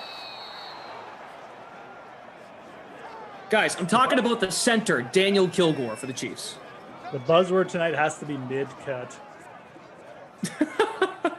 That's a good one. I will be here for Madden After Dark with Freeze Pops. So you're going to do this field goal thing on Saturday, back to our initial discussion, right? Yeah. Okay. What is the plan? Are you guys just going to have like a field goal contest, like some kind of? Have you developed the contest? No, we haven't done that part yet. Well, let's talk about it. Like, what should the All right, man. contest be? You should do like 3 kicks each from like 3 from 30, 3 from 40, and like 3 from like, I could do 3 from 50. I don't think either of you will be able to hit from 50, but you could do that. Jeff, I want to just see if I can make one. Like, I'm That's not what I even mean. You should confident I probably can do maybe that. like 30, 35, 40. No, what you should do. Okay. Go ahead. Oh, wait. You should award points. You should do like a certain number from each distance, and like 30 yarders are a point, 35 yarders are 2 points, 40's 3, and anything over 40 is like 5 points or something like that. Oh, that's what you should do. Okay. Points. You get 10 kicks each. 30 or less, 1 point. And you can't go closer than like 20. 35. Yeah, you should do something like that. Some kind of point system. That'd be fun. And what should be at stake? Your lives. Our lives. Whoever loses doesn't live. Your honor is at stake, Glash. Your pride. Yeah. All right. Like I said, we're gonna figure this out. We're gonna have a call. We're gonna have a conference call. Got to get this worked out. We have plenty of time till Saturday. Kinda. We're running out of time, but we'll be sure to tell you. Rob Brand asking, did Robinson get involved? I haven't seen his name in these reports from Schefter on Marcus Robinson. They've just talked about Daniel Kilgore. That's it. And he's a center, right? Yes. He is the center. Loss. But he's only a close contact? Right. That was on Monday. Kilgore, Daniel Kilgore, not Jared in the chat. Jared, I'm clarifying now. Your manhood. That's good. Let's see. This was on Monday. Super Bowl 55 has its first COVID issues. Chiefs play center Daniel Kilgore and wide receiver DeMarcus Robinson on the reserve COVID-19 list due to close contact. They just missed a kick. Elliott. That was on Monday. Now it's Wednesday, and Kilgore was the guy at the barber. Must on YouTube says, what quarter will Tom say fiance? How many times? Over, under 8. He does say his fiance a lot. It's funny. Hey, he's excited about it, man. It's good though. Don't bug him about it. That's not nice. Don't bug Tom about the wedding stuff. He's excited. He's genuinely excited, I can tell. Fantasy Hawk is now... So Fantasy Hawk, also understand that there are more people in the chat than just you, okay? So I'm fair. I'm going to read everyone's comments. So just because you put it in capital letters doesn't mean you're going to get read first. So zip it. Now I have to go back and find all your capital letters. It says put up or shut up. Same goes to you. So what is it you're trying to say? I didn't want Mahomes. I want Brady. Take your binky, Mahomes. But I'm not taking Brady. Okay. Take my pizza bet, Mister Man. Distract and deflect. What are you talking about? I'm talking to everybody. It's all about you. Distract. I want your money now, Glash, since you want to jibber jabber. Well, the game's on Sunday. Fantasy Hawk, how about in one complete sentence, you illustrate what we should do? One complete thought. And use your 200 characters wisely. Okay? Okay. Very good. Let's see if you can do that. And then we'll move on. And I won't deflect. God. Moving on. Keep going, guys. Right, Congo Cab, you're right. 2nd and 4. Barkley. Hey, Barkley's got 118. What a sim for Barkley. There we go. Producer Madison has informed us solo leaders in both public showdown and free early classic contests. Good stuff. How about our free roll? I'm in 61st.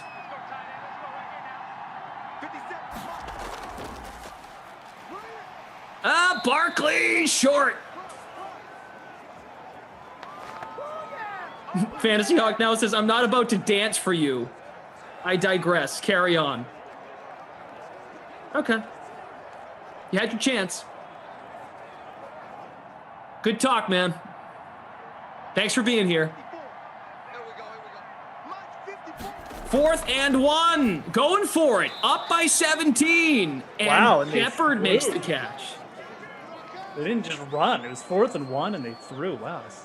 Joe Judge really bringing it. Almost at 600 people watching. Can we get to 200 likes?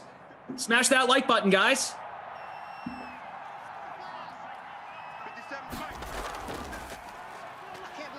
Ooh, Barkley squirming. Where's the farm? In the early classic, Jay Walensky 49 in first with Barkley in the lineup. Shepard's in there. Good stuff. And how about the free showdown? SU, EQ, 1, 2, 3, 4. Barkley and the captain. And there he is again. Touchdown. Bam! Saquon, have a sim.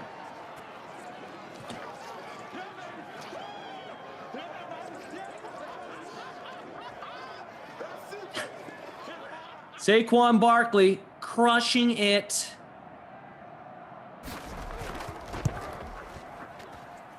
Whew. Barkley was the highest owned in the flex, 78.95%. Highest owned in the free early classic at 55.8%. Sanders up there as well. Showdown ownership, 27% captained.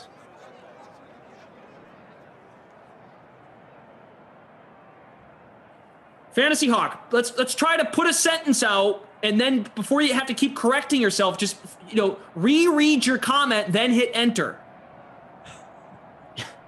I know you can beat me. Like, what do you see? I have to read 3 comments from you now. Like, what is the sentence? Fantasy Hawk, how about we just go head to head, showdown, for like $10 on DraftKings? Okay, how about that? We'll keep it simple. I'm not trying to complicate things like the guy that comes on at 6 and 8 tonight. Oh, I heard you and Glash had, or you and Kaufman had a big controversy the other night with the whole basketball heads up. Yeah, well, guess who beat him in NBA Classic and NBA Showdown last night? Oh, wow. Karma.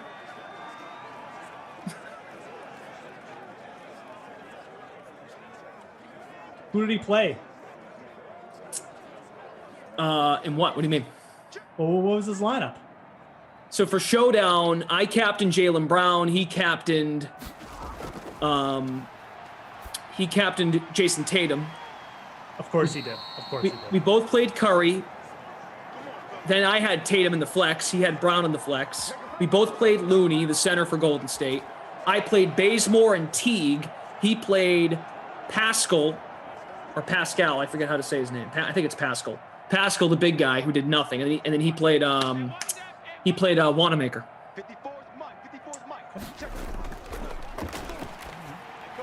Good job, Glash. Yeah, and then in the classic format, I had Jaylen Brown and Looney. He had Looney, Draymond Green, and Pascal, but Looney got hurt, didn't come back in the game. So Jaylen Brown emerged in the second half to help me out. So karma. And Bry Guy here, Bry Guy got scammed too by Koff. Now, thankfully, DraftKings is a great company and reimbursed everybody. But if Adam Kaufman was the commissioner of DraftKings, he would not have done that. Would have been, well, we got to look at it from all angles. Metaphorically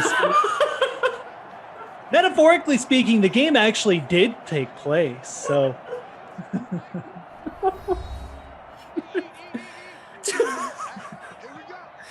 And then you see last night, Kaufman barges into our Zoom call last night. He's coming at me. Oh, in the Zoom call. Why Came in last night. He got all defensive. Oh, he came in to defend himself because you thought you were making him sound like a villain or something? Yes, he didn't like it. It's funny. The minute he gets treated like a villain, then he wants to be your friend. If Pistons and Nuggets is canceled at 8:54 for a 9 p.m. tip-off, that's too bad. I wouldn't pick players that aren't playing. Oh. He actually came on to try because he got mad. Yeah, he stormed. I had no idea it was going to happen. He stormed in. You guys are nuts, man. You guys are seriously insane. I had no idea. He shows up, and I'm like, of course, he called the 12 and the 2 sims yesterday. Well, I guess the 2 sims earlier in the day wasn't enough.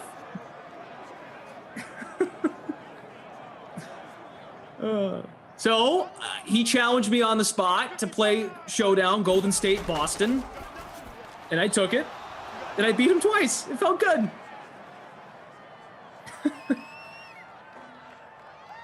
I can't believe he came in. Yeah, he just showed up, and I'm like, oh, Michael, why'd you let him in? Oh, yeah, no kidding. Gotta lock him out. Yeah, but they let him in. What happens? Let the lunatics run the asylum or whatever. However the saying goes. Well, Michael will know better for next time. Michael's too nice, too, so, There's a fun little rivalry there between the two of us. And see, I get in trouble or I get shamed for sticking up for the group. So I was sticking up for the Bry guys, the Freeze Pops of the world, Brandon Cristal. I thought I was speaking for the group. Nope. Big bad Kaufman. Nope. Shouldn't play players that aren't going to play. Nope. I would have loved to see the opposite. Oh, the opposite. Yeah. That would have been interesting, yeah. Michael Irvin. Jimmy Boeheim. Yeah, they got to recruit better at the big man position, for sure. Raheem Christmas. Good player. First and goal. That is caught by Sanders at the 1. We got get some garbage points here. Yeah. Do they have any? They still got their timeouts. Yeah, they got 2. They probably don't use them, though. Or did they already use one? No, whatever. Who knows? They're going to get a playoff here, so. Probably get a garbage time Sanders. He's done nothing in this game. We've been jabbering about nothing ourselves. All right, he's going to throw here. End zone. Oh, Ertz was out of bounds. God. It hurts. It really hurts. It hurts. Watch plays like that. Guys, two things. Number one, this sim is winding down, but we could get some garbage points. Number two, hit that like and don't go anywhere because the NBA pre-lock guys are standing by. Oh, they are.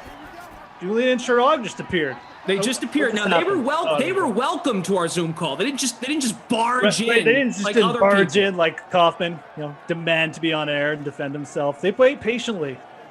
Guys, be sure to ask Sherrod and Julian if they have any clue if a game's going to get canceled 6 minutes before tip-off. Because apparently that's what we do here at DK. We just know to stay away from Nuggets and Pistons at 8:54 Eastern time on Monday.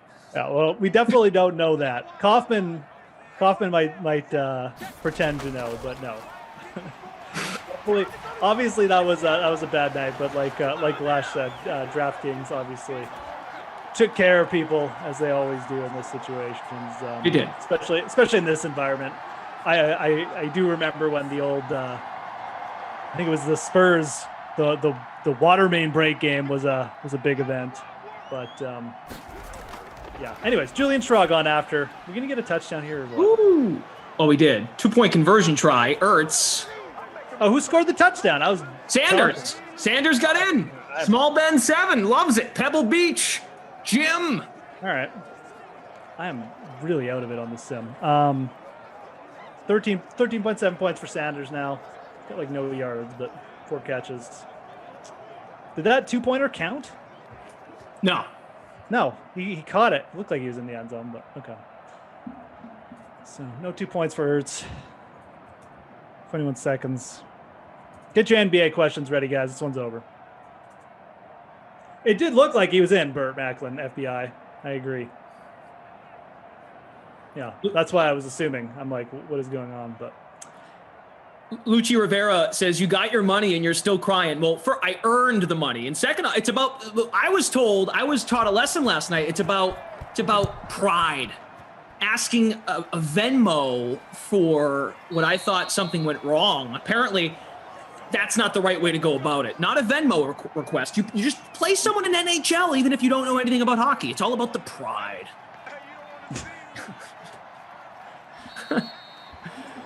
Okay.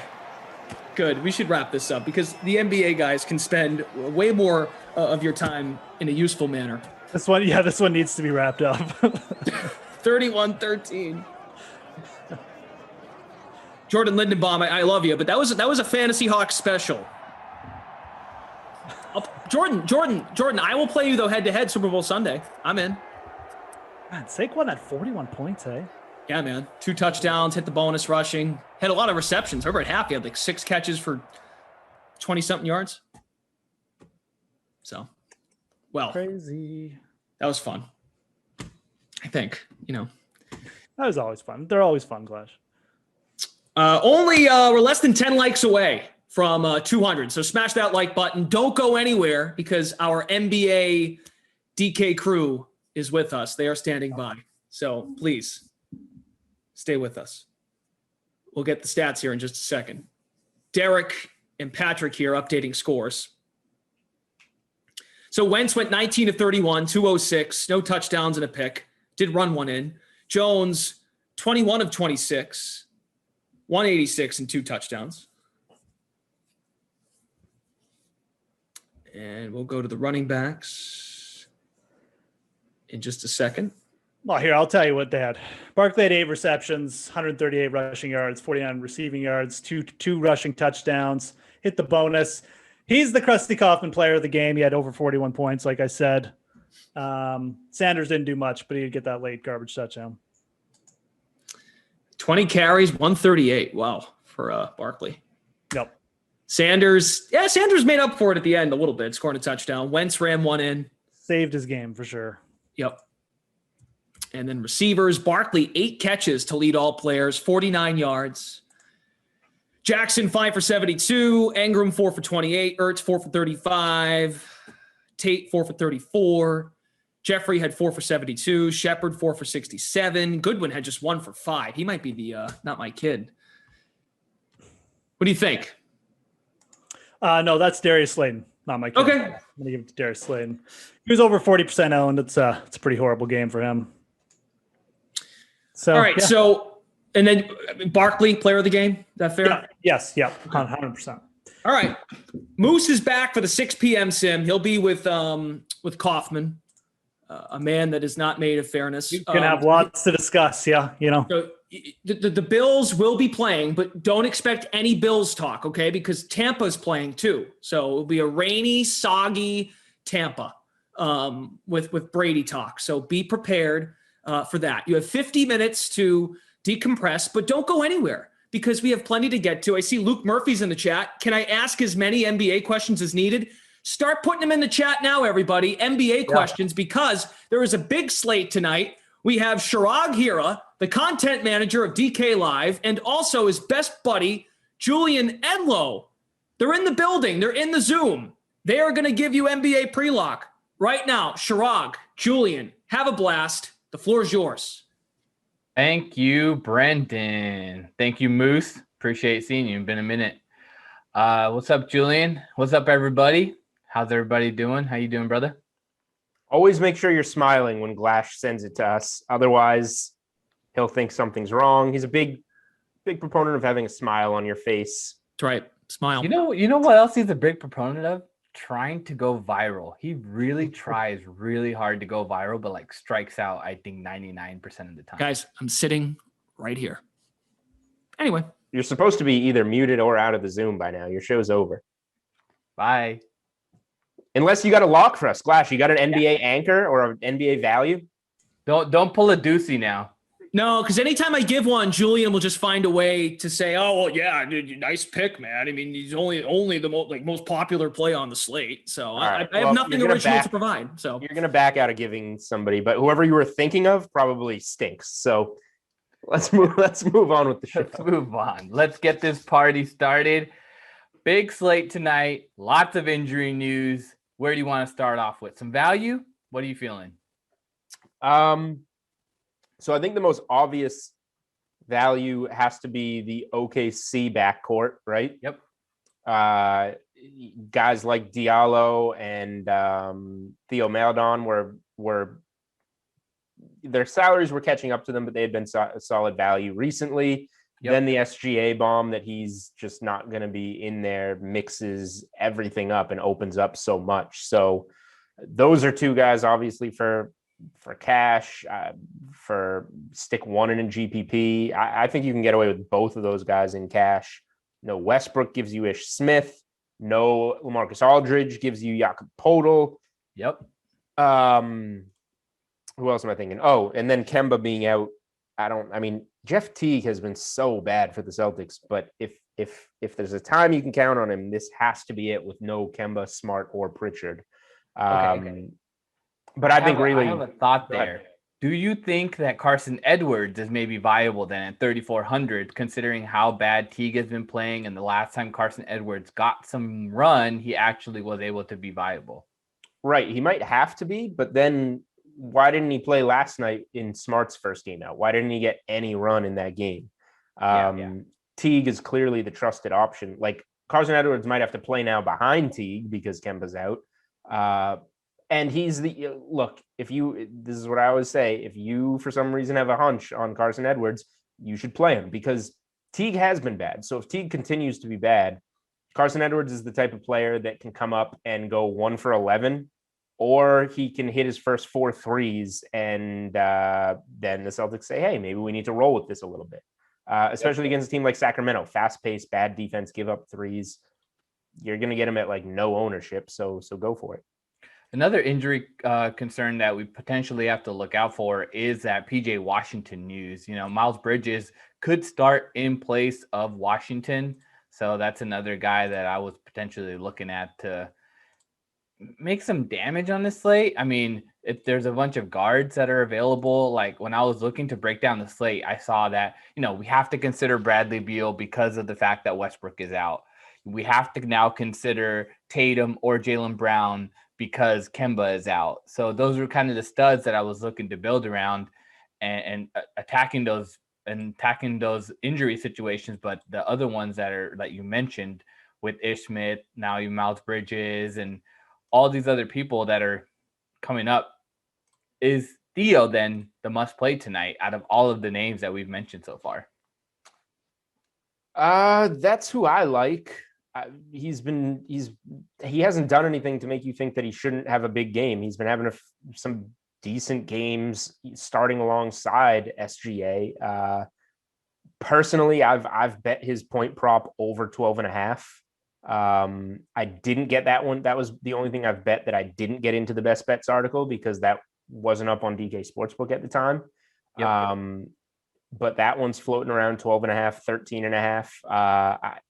That's a play that I really like a lot. And I think that he's a cash staple on this slate. In terms of cash single entry, in my mind, yeah, you want Beal with either Tatum and or Brown. I think you can play Tatum and Brown, honestly, in this situation, because they've almost got to go 40 minutes and do all the heavy lifting with the starting backcourt out. And both of those guys have guard. They're capable of playing point guard. They have guard capable skills. So without Smart and Kemba, I think even more than a trickle down, like you want to play Jeff Teague, but he hasn't been good. You want to play Carson Edwards, but we don't know what his role is going to be. There's certain guys, like, I don't know who you can trust with Boston. So Tatum and Brown, I think, are going to do some heavy lifting and maybe both be worth stacking in the same lineup, even in a tournament. That makes a lot of sense. I mean, Jaylen Brown, 7,900. You have Jason Tatum, 8,900. And then you got Bradley Beal, who's at 9,700. It doesn't feel like it's a slate where you need to pay up for the studs. Yes, Luka Doncic is facing off against the Hawks, and they haven't been able to really stop anybody. But then you also have Joel Embiid, who whenever he plays, he just absolutely annihilates the opposing team. And then now going against Charlotte, who is having Zeller in the middle and having trouble with Washington injured. I don't think they have the size to stop him, but it's setting up for a slate where you might not need to spend up for those guys because the other values are 4,500, 4,600, 4,300 in that range. Yep. I love slates where you don't have to reach on these so-called punt plays. Nobody wants to play that 3,300 guy Yes, there is a man that we know that loves to play the 3,300 plays. Who's that? The one and only Pirate Tom. Oh, well, yes. Pirate Tom will be going Doncic, Giannis, Embiid, and then looking for the scraps at the bottom of the barrel. But we don't have to do that on this slate. We can let Pirate Tom do that, and we can build a nice balanced lineup with values in that 4 to 5K range. We keep talking about the Charlotte Hornets. I do like Miles Bridges. I think he's a perfect plug and play in for PJ Washington. Yep. Pretty similar skill set, a little more perimeter oriented. But in terms of the sportsbook side, this one I did have in best bets.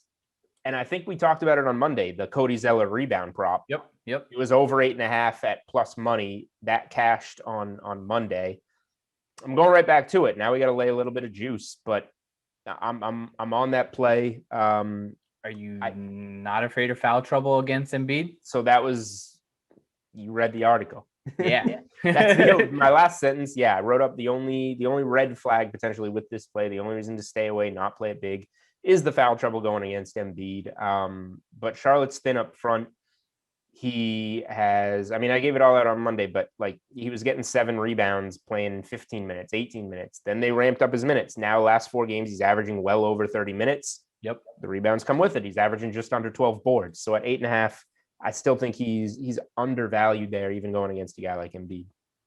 Makes a lot of sense. I mean, just the way that this slate is setting up, you mentioned Bridges, but is there something to consider with Malik Monk coming off that utter dominating performance, setting a Hornets franchise record off the bench, dropping 36 points? Are you looking at maybe Malik Monk there from the Hornets? That's more Scary Terry related, I would say. Yep. Because that's where those minutes are going to come. So I think that we have to see bigs play more with somebody like Washington out, and that means Bridges, that means Zeller. That means maybe Biombo, but I don't think Biombo and Zeller can really share the floor. So Right. maybe they play some small ball. Maybe they ride the hot hand and Monk gets a few more minutes. But I wouldn't be Malik Monk has had a lot of outlier games in his short career. I wouldn't be chasing him to necessarily go on a hot streak here. Yeah. A couple more questions from the chat. Someone's looking for a value play under 4K. And I promise it's not Pirate Tom in the chat. All right. The one that I found that's viable, Hassan Whiteside, 3,600. And then also, I mentioned Carson Edwards, but Justin Jackson, someone to look at. The Thunder need to maybe go into their little bit of depth right now. And Justin Jackson at 3K exactly has a chance to play 20 minutes here. I mean, he did play 10 minutes in their last game. His minutes are all over the place, but given the chance, 3K, he can get you 15 to 20 fantasy points.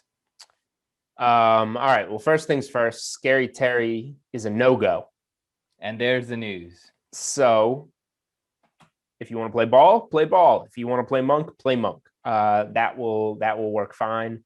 Scary Terry, a very good rebounding guard, opens up the Zeller prop a little bit. Not a great correlation there, but there is a little something. But to answer the question, I think I only wrote up one guy under 4K in cheat sheet, and that would be Lonnie Walker on the Spurs. Yep. No Aldridge opens up some shooting, some scoring opportunities. I think it forces, Podol's the guy that you want to slot in there, but I think it opens up some space for small ball. DeRozan's going to play some 4, Keldon Johnson in there, Lonnie Walker off the ball. His minutes have been all over, not necessarily his minutes, his output's been all over the place, but he's had some really bad shooting nights. So I feel like with Lonnie Walker, if he has a good shooting night, gets a couple extra minutes, a couple extra opportunities, it can certainly be there. He was 5,600 within his last 10 games. So we know that he can be a lot better. So we're getting a big discount in a really favorable matchup against Minnesota. Yep.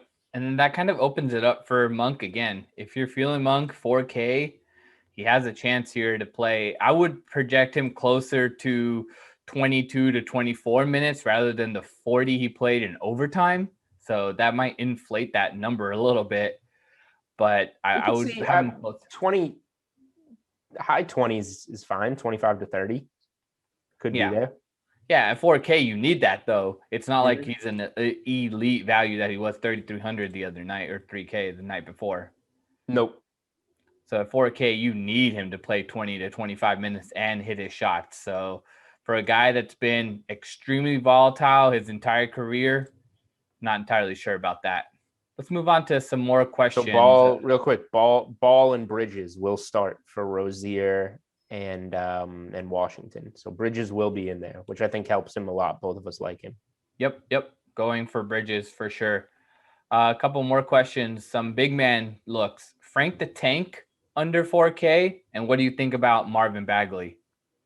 I don't think we need to play these guys. It's a good slate in terms of there's good plays on this slate. It's going to be a higher scoring slate because you can just tell we can build better lineups with what's available. So, I mean, Frank the Tank had that insane 45-ish DraftKings point game in 24 minutes against the Warriors, where he had 12 points, 13 rebounds, 8 assists in 24 minutes. I can't bring myself to start chasing that because he just never does that. We're not going to see him do that again. So I just think there's better plays. And then in terms of Bagley, let's see. He got ejected last game, so he's coming off kind of a poor performance. Yeah, that's why he's cheaper. The Celtics are nothing special against big guys. Celtics are shorthanded. I think Bagley's a fine play. I don't think you need to go out of your way to roster him. There's guys that are in better spots. Makes a ton of sense. More questions coming in. What are your thoughts on Darius Garland? Another guy not on my radar at all. Is there any? Do we have any injury news? 38 minutes of the last game. He plays a lot. he's back into that rotation. 19 points, 11 dimes in 38 minutes against the Timberwolves, who Also everyone's been able to exploit. Also came against Minnesota, and now we're Yep. playing the Clippers. So Yep. if you look at, he didn't play as many minutes. The 38 minutes I like a lot. I don't think this is the matchup that I would chase a big game against the Timberwolves in, though. Yeah, that makes a lot of sense. I mean, you saw what Kyrie did to the Clippers, and that's without Patrick Beverley. So a point guard does make a little bit of sense, but I feel like Garland and Sexton kind of share point guard responsibility. So one of them is going to be guarded by Paul George or Kawhi Leonard. So you're either or, and it doesn't make a lot of sense to try to attack that spot if one of them is going to get shut down and you can't really project which one. And I would lean probably Garland would be the one that's going to get shut down. I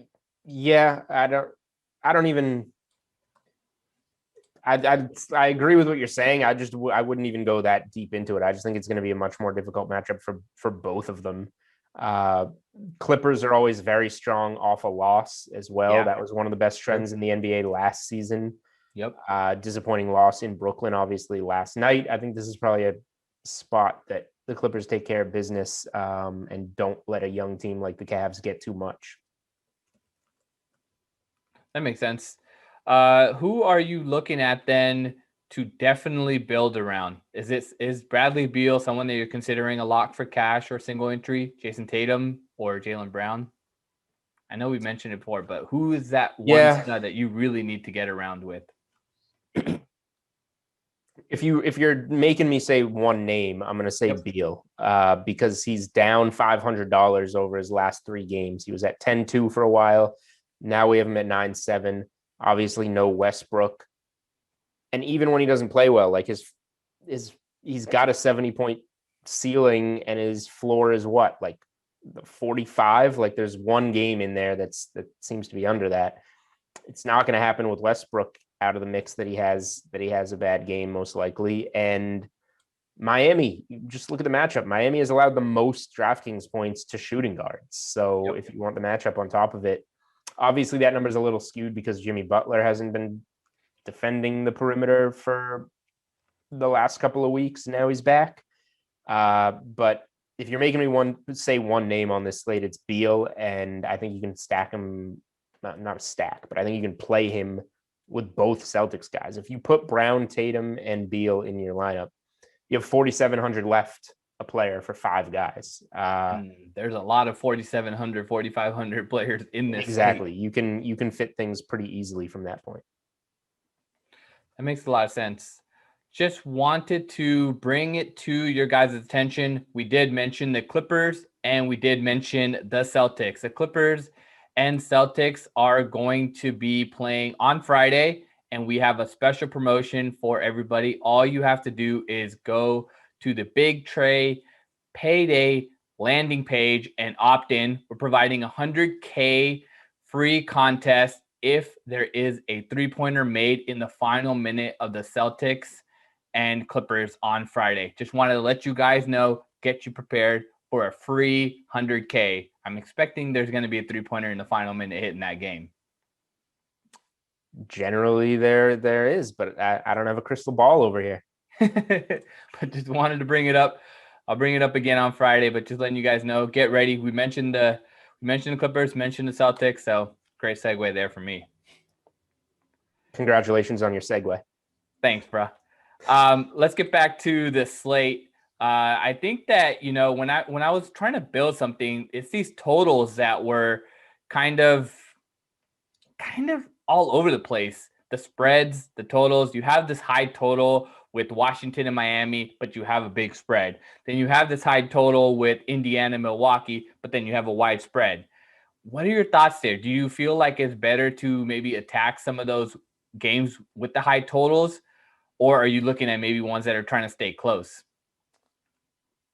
So Washington games always seem to find their way to those ridiculous totals, just like the Nets have. So I think that's fine. I think Dallas and Atlanta should be both a close and high scoring game. So I think that has a lot of appeal. I think, Doncic is probably going to be a popular play. Maybe that means Trae Young isn't as popular. And I think if you stacked Luka Doncic and Trae Young in a lineup, that's going to be a somewhat unique combination on this slate to have both of those guys. So especially with the strong plays that we're talking about in other games. So, it's a 10-game slate. I think there's always appeal regardless of high total or not, of just game stacking some games where, maybe there's a stud that is going to be a popular play, but the rest of the field just isn't really the case. I think Celtics Kings is an appealing stack because of the lack of bodies on Boston. Run it back with a couple of Kings. Always love having a lot of exposure to the last game of the night, because when you don't, it always seems that you just watch your lineup drop the entire time. And well, then if you have the last game of the slate, then you get a postponement due to a contact tracing, and then that. Or that. But Celtics played last night. Yep. They should be fine. Hey, the league put out an announcement today. Shams tweeted it. 0 positive COVID tests. So we're in positive territory, trending That's correctly. A good thing to know early in the day. Yeah, 0 positive COVID test. More questions. Let's get to it. Poeltl, 7.5 points, or Maldon over 13.5 points?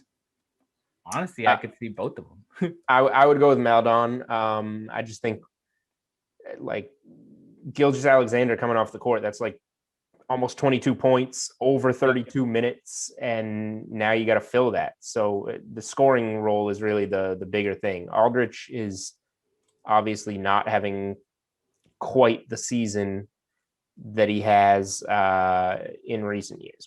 14 points, and he's he can only play 20 minutes sometimes. So while I think Poeltl is a good option, I'm not necessarily chasing the points here. 6 points, 8 points, 4 points, 4 points, 2 points, 10 points, 11 points, 13 points. He can get there, but I was actually looking at his starts, and his 3 starts that he did have. One of them 11, one of them 0, and one of them 8. So 2 out of 3 so all over the place. I would trust the rebounds here against a team like Minnesota. I would probably go to rebounds if you wanted to bet him. But I think Maldon's the better bet. That makes sense. At 7,200, does John Collins stand out to you against Dallas tonight? He's been playing a healthy amount of minutes since basically the last 2 weeks. Yeah, no DeAndre Hunter makes a little bit of a difference for him. And while he's been getting the run, has he really done anything special? Like he had the 45 and the 41 DraftKings point game, which kind of priced him up. Now he's back down to 7,200, back down to like his normal price range. But still, he hasn't exceeded value in any of his last 3 games. So unless you want to get cute in a GPP and you are going to go something like stack Luka and Trae Young, and you're looking for a third piece, contrarian piece to pay up for, I would be staying away. Interesting news that just hit the wire. It's not pertaining to tonight's slate, but Damian Lillard is questionable for tomorrow against the Sixers. Okay. That's a big name right there. That whole team is decimated by injuries. Dang. Yeah, I mean, if Lillard sits with McCollum out, Anthony Simons is probably going to be the main guy there. I don't even know where to go Gary from Trent there. too. Yeah, Gary Trent going off the other night, stepping in for Nasir Little, who was ruled out after the second game and back-to-back. Yeah, Little.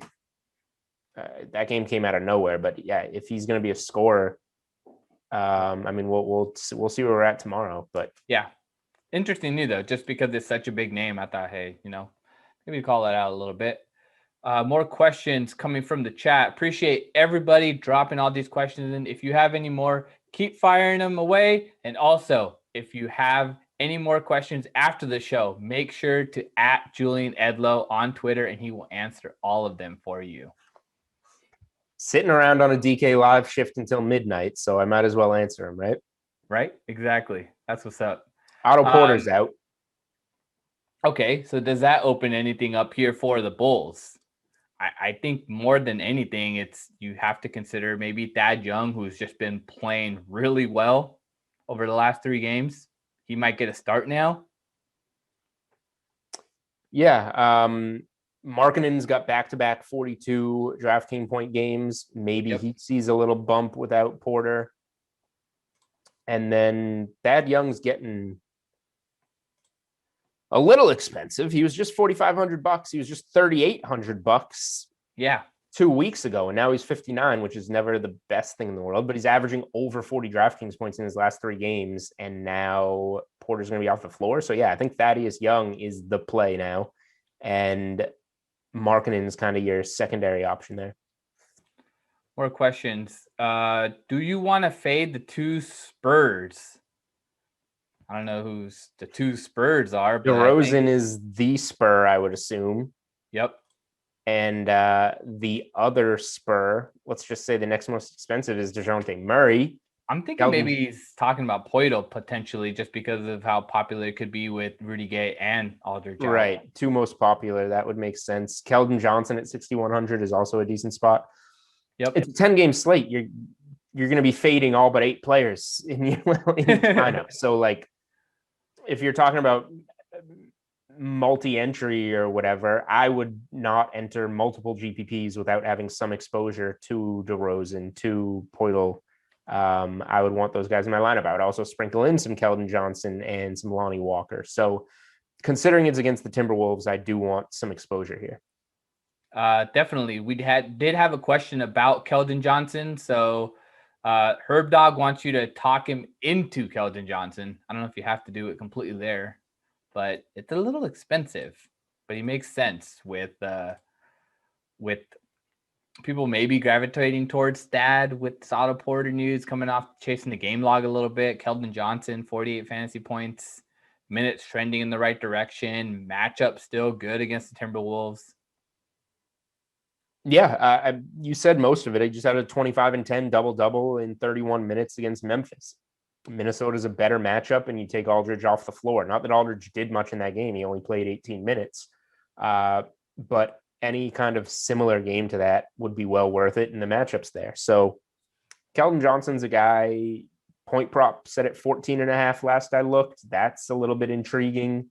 I think that, this isn't apples to apples, but I think his point prop is a better play than Johnson is a DFS play, if that makes sense. That does. That makes a lot of sense. And that's a great way to have attacked the slate. There are times where totals could make a lot of sense if you're able to jump on a total right when news hits, or when, as Julian mentioned before, when you see news, go to the player props and try to jump on those. So in this case, I think it's a little more of like, whatever, you're building 1 or 2 lineups and these are the guys you want. Keldon Johnson's on your list, but your build just doesn't let you get around to him. But you're like, I still want to be invested in some way in this spot for Keldon Johnson. You go to his point prop, 14.5, you take it. There you are. We have another question. Did you guys say earlier not to take anyone over 10K? So basically Embiid, Doncic, or Giannis. Yeah, I wrote in cheat sheet that I would probably prefer to build without anybody in that range. And if I played one, it would be Doncic. I just like the matchup against the Hawks. I like the spot against the Hawks. This is one of those spots that feels like, every once in a while you look at his game log. He's got an 85-point outburst, and then it's 45-50, 45-50, 45-50, 87. And it just keeps going like that. He's due. This is like 4 or 5 in a row now in the 40s. And this is a technical revenge spot, since this is the team he got traded from to Dallas. Yeah, exactly. So by fading, I'm afraid to fade Doncic. He's the one I'm most afraid to fade. I think there is potential to go off. But yeah, I have no problem. Like I said, I can build a core with Beal and one of the 2 top Celtics and be very happy with that. Yep, that makes a bunch of sense. Quick question on the bigs, but we're going to bring up the injury graphic right now. So some of the key injuries that we're watching for tonight's slate: Miles Turner, questionable. I did see a report that he is expected to play, but not confirmed. And then we just had this Terry Rozier news come in the Washington. So we have LaMelo and Bridges starting. John Wall ruled out. So that could potentially open something up for Eric Gordon, maybe Victor Oladipo, the backcourt for the Rockets against a young backcourt of the Thunder.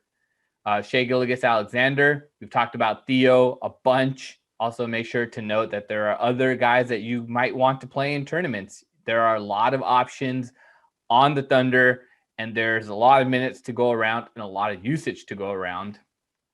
Another one to watch out for, Andre Drummond. He's questionable. Last time he didn't play, Jarrett Allen stepped up and went off for, I think it was 56 fantasy points. I ran him in my lineup, but that 5,500, Jarrett Allen now, due to that game, he has now got up to 6,500. So 58 fantasy points, 34 minutes. You have to consider him against the Clippers, but I don't think he's a lock. But that's something to watch out for. Russell Westbrook ruled out. Raul Neto ruled out. So Ish Smith could see a bump. Aldridge and Gay we mentioned. So Poito could see a bump. Adams questionable. That we saw in the last game that Adams sat, that they had Jackson Hayes start, but he didn't really have that great of a game. Jackson Hayes started and played just 11 minutes in that start. So even if he does get a start, doesn't make him an elite play at 4,300. And then lastly on the sheet, we have Kemba Walker, who's been ruled out, and then it's adding to Smart and Pritchard being out. So maybe consider Teague, maybe consider Carson Edwards in a late showdown if you're looking for a value guy that could potentially get you all the studs. That was a lot. Yep. That was a lot of stuff, but that's kind of how I look at slates. When you're looking at building slates, I like to build with more based around the injury news, because then you have guys that are potentially playing in expanded roles and their salary might not have been able to catch up to that expanded role just yet. Yep. Same idea with player props. The more edge you can get when building with guys whose salary doesn't reflect their role, the higher you're going to project them. Yeah. Couple more questions from chat. Do you like Al Horford or do you prefer Cody Zeller tonight? Zeller for sure. Even going against Embiid, Zeller's been playing really well. Look at that game log. And then you take PJ Washington out of the mix, and that just only leaves more for him. So do you think the Bucks cover -9 against the Pacers after blowing out Portland the other night? I've mostly been staying away from NBA sides just because that line has moved. I'm seeing it 8.5 now. Yeah, 8.5. I was going to say Indy +9 seems nice to me, especially if Turner, who's a Defensive Player of the Year candidate, is going to play. I'm not going to bet this one, but Indy's a solid team. The Bucks have kind of regressed in the regular season, having a little bit of growing pains. But they do have the blowout potential. It's still there. So for me, I would play Indy +9 if you can get that. That makes a lot of sense. More injury news that we are looking at. There's not too much, but you also want to keep in mind there are other guys on the slate. Patrick Beverley still out for the Clippers, so they're having to give expanded usage to potentially Lou Williams here in his role with Beverly out, and maybe even looking at Reggie Jackson. His price skyrocketed up after a couple good games, but then it came back down. Now it's a little bit more palatable at 5,400. He's usually a scorer, but in this team right now, the way that he's playing and the minutes that he's getting, his scoring output is needed. Yeah. Look, Reggie Jackson had his run when Kawhi and Paul George were ruled out with the health protocols for a couple games, and then was wildly overpriced when they came back. So how do I say this? Like, he was worth it those first couple of games. Had a 6,700 priced game against Orlando where Kawhi and Paul George came back and he only had 24 DraftKings points. Yep. Then he was maybe a little over adjusted back the other way. 4,400. He has 30 DraftKings points against the Knicks in 26 minutes. What I like is the 35 minutes against the Nets last night. So if he has any type of role that's in the 25 to 35 minute range, he didn't shoot well from the field, just 3 of 9. If he shoots a little better, that's a 30 DraftKings point game.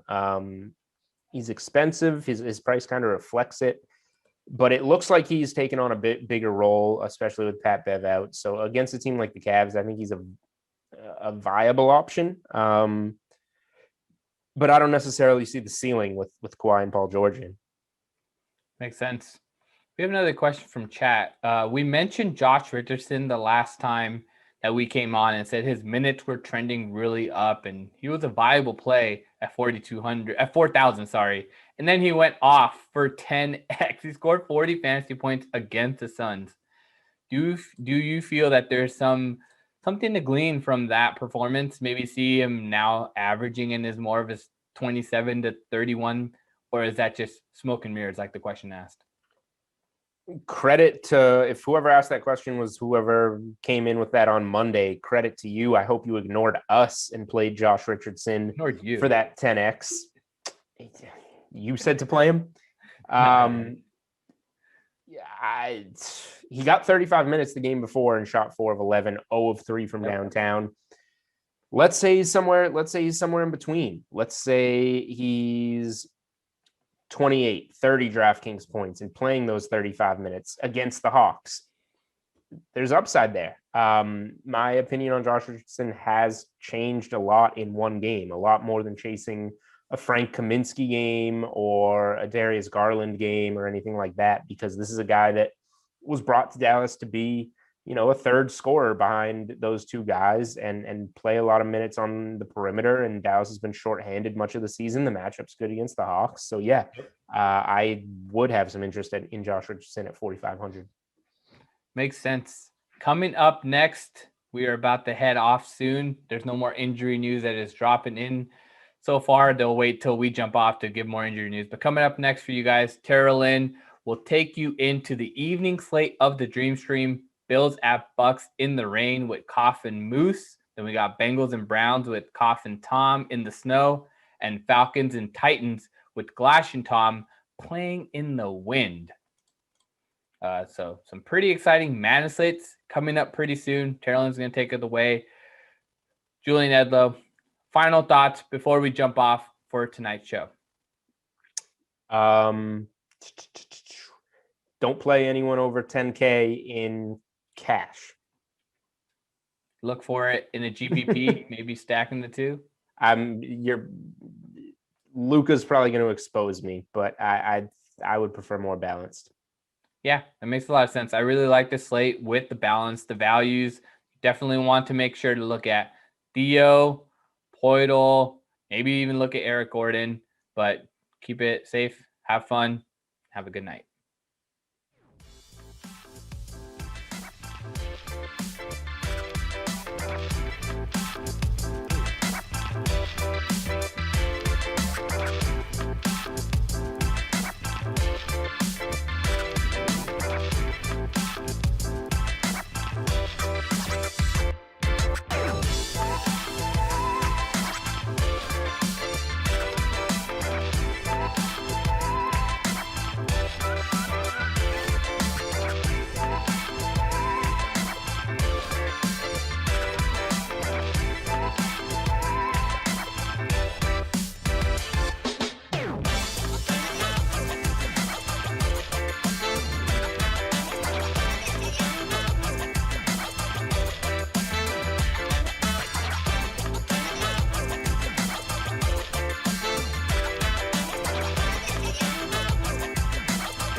Hello, everybody, and welcome to a Wild Weather Wednesday here on the DraftKings Dream Stream. I'm Carolyn Azak here with another 3-game late slate of Madden Sims. Those games are all featured in our featured Madden Stream 5K Wednesday night special. That classic contest is $10 to enter and features $5K in prizes, including $1,000 to first place.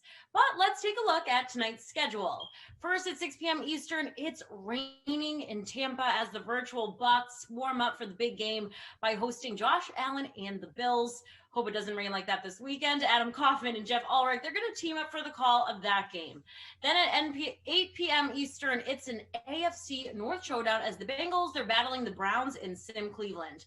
There's snow in the virtual forecast for this one, so you can be sure that Kaufman, Tom Carroll, they're going to bundle up for the Madden announcer booth. Finally, at 10 p.m. Eastern, Madden After Dark features a very windy showdown between the Falcons and Titans with Glash and Tom Carroll on the mic for that one. We're almost ready for kickoff, but first, here's what else is happening on DraftKings right now.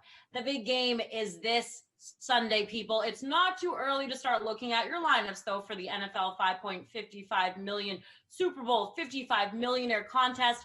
For just a $10 entry fee, you get a shot at $1 million grand prize. That's just one of the 3 contests with a prize pool of at least $1 million for the big game in Tampa. Head to the DraftKings lobby to check all of them out right now. And we have a full weekend of DraftKings greatness planned as part of the DraftKings 250,000 tailgate weekend.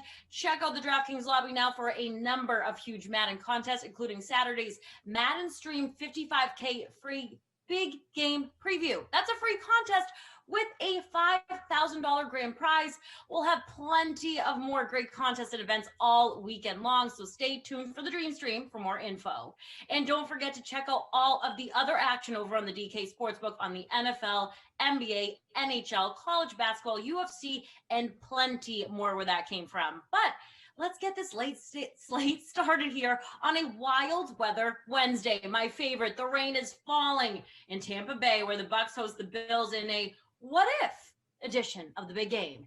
Here for the call on that one is Mr. Bozo, Adam Kaufman, and one of my faves, Jeff Ulrich. Take it away, guys.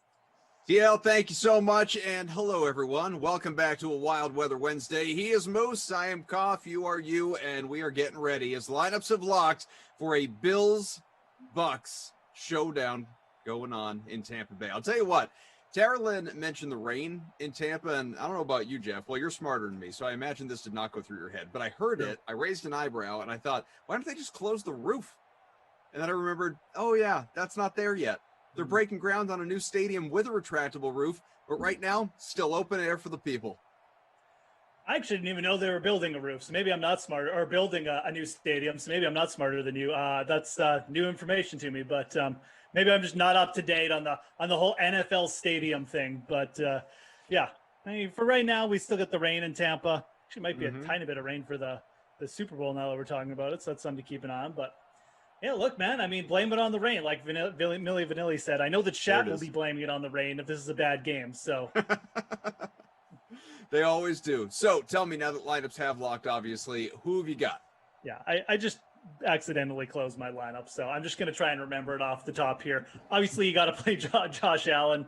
I put him in the captain spot for the Bills in my lineup. This one, I went full on Josh Allen. Played him with the tight end, Lee Smith. He's a tight end 1, so I went a little bit YOLO, and then I just went Bucks with the rest of them. You know, Brady stacked with Godwin. So we'll see how it works out. I like getting Josh Allen in the captain spot here. I like Josh Allen in the captain spot most Bills games, but that's the way I went in this one. So we're going to have a very similar build for this happy hour to watch Tom Brady dominate the Bills again. Free roll with a whole lot of entries, around 170 or so. We'll give you the exact number in a bit. I also have Josh Allen in the captain spot. I also have Lee Smith. I also have Tom Brady, and I also have Chris Godwin. You only mentioned 4 guys in your lineup, so maybe we're completely in sync with the other 2 as well. I also rostered Scotty Miller and O.J. Howard. They are a part of my build. We'll see how this thing goes as we have kicked off in virtual Tampa Bay.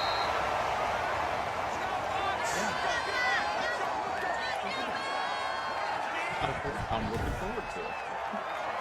Let's get off and running, folks, and thank you all for hanging out here with us, as mentioned. Is this like the reverse Super Bowl, like one of the what if Super Bowls? Is that what we're doing this week? Kind of like reverse I don't think, or did it just fall on the schedule this way? Yeah, I don't think intentionally in the case of this one. I think it just sort of fell on the schedule because we are going to do some what if action this weekend. We're going to have a Super Bowl preview with the actual Super Bowl. That will be on Saturday. Flash and I will be with you. J-Dub, popular Madden Twitch streamer. And then on Sunday morning, before the actual game, we will have a What If Super Bowl featuring the Bills and the Packers. And then there will also, after the actual Super Bowl is played, there will be a Super Bowl Madden replay where the Bucks and Chiefs will go at it again. So that's just part of several Madden simulations that are coming your way this weekend. Should be a good time. We got a 3rd and 3 here. Brady back, and back on the ground on his back after a huge sack 45 seconds in. And so on Saturday, you said we get, okay, I got the schedule up. So Sim, who are you on with, did you say?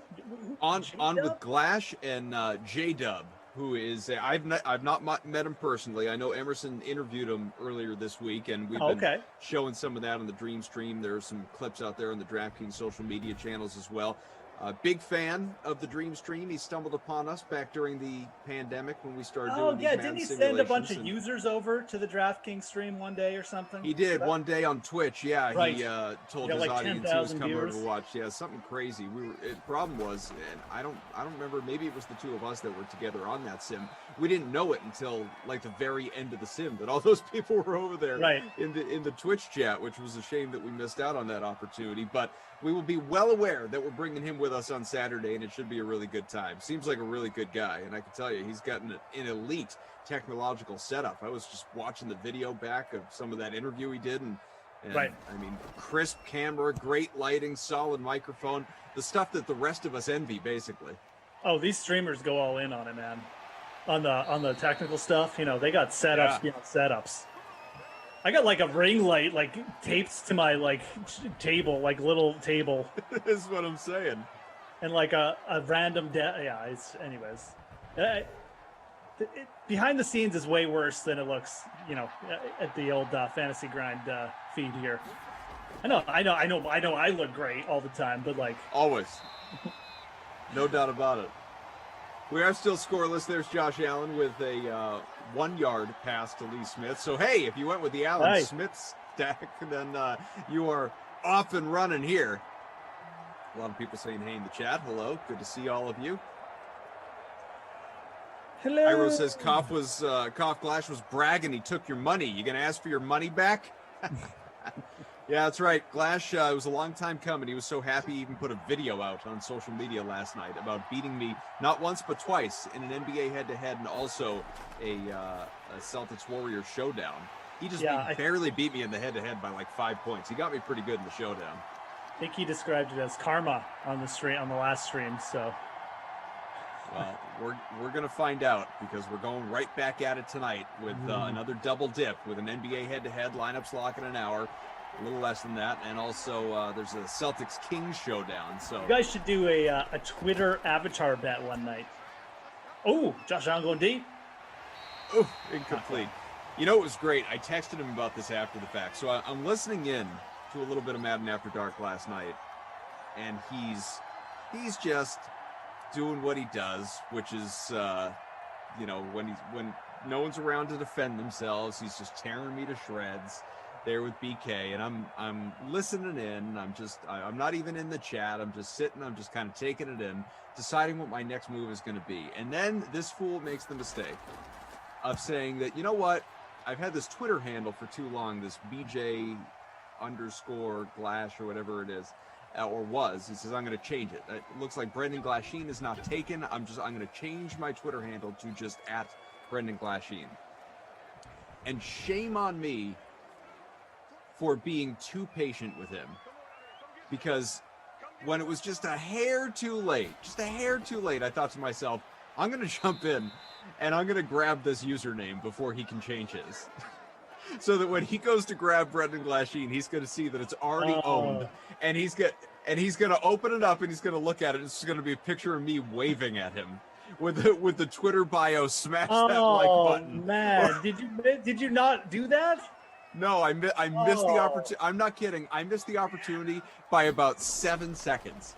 I missed it by I started to do it. And I didn't even tell him this part. I started to do it, and then when I went to create it, all I could get was Glasheen Brendan. It flipped it on me, and I was like, "What the hell?" And it turned out in midstream he had turned it around. I had just barely missed it. I was so upset at the lost opportunity there, because think about, like, we all know, I see you guys in the chat, Fantasy Hawk with the LOL, Lindenbaum LOL, that would have been so funny. And like, he would have been beside himself to depths that we have never seen if he went to change his Twitter handle to Brendan Glasheen and I owned it. It would have been unbelievable.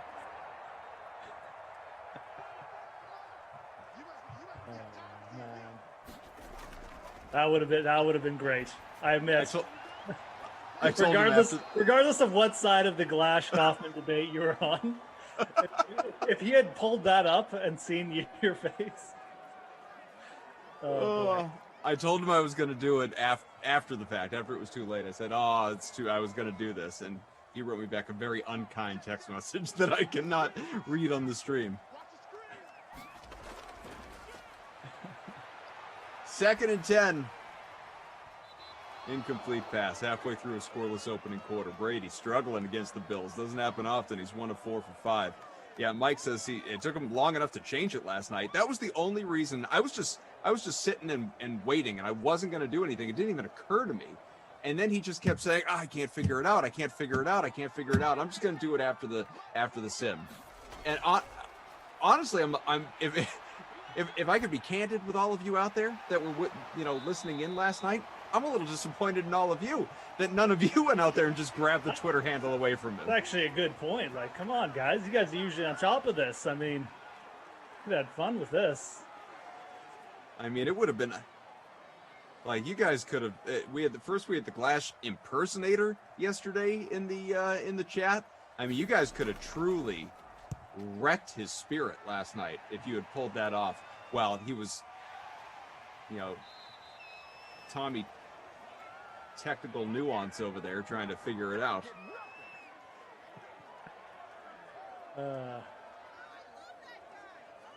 What is going on in this game? No points yet. 3 minutes Jordan to go. said, many yell. It's hilarious. The louder he yells, the higher his voice gets.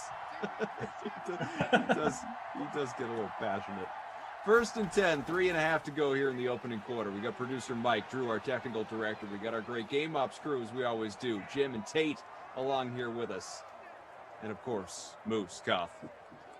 Jared says, I guess we're just a bunch of decent people. Robbie Noble says, LOL, I don't go that far.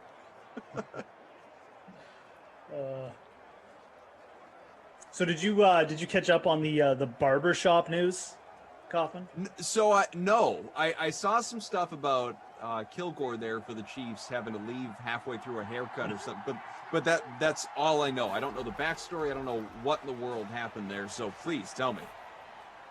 Well, apparently Kilgore was sitting in the barber's chair, deemed a close contact, and he told the barber to finish, and he did. There you go. You put him in his place. Yeah. Mid-haircut, he was notified that the barber was a COVID positive. Kilgore and the barber were both wearing masks. Kilgore has to stay home this week, but tested negative and can return Saturday, fly with the team, and play Sunday. So they pulled the barber aggressively and wisely mid-cut. But then Kilgore tweeted out a picture of him with half a haircut just recently. So looks like he tested negative, so it doesn't look like they're going to lose anyone. That would actually be a pretty big loss to lose in center. So I was telling Glash this too. That would be such a Tom Brady break to get, like that the other team gets COVID. Right. I mean, it's a real concern right now, and obviously Demarcus Robinson was the other one that was a close contact. Yeah, they're not delaying the Super Bowl for a COVID test, no matter who it is. Right.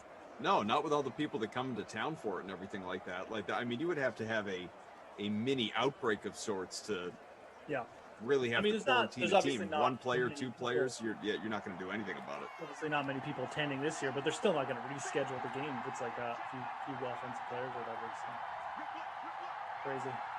1st and 10, about 90 seconds to go here, opening quarter. It's a handoff. Singletary runs to the left and ultimately lost a yard in the process. He's 2 for 4 right now, 2nd and 11 coming. So we have plenty of time over the course of this sim here to get into this stuff. But just since obviously you brought up the Super Bowl, timely enough here on a wild weather Wednesday in the rain with the game only a few days away.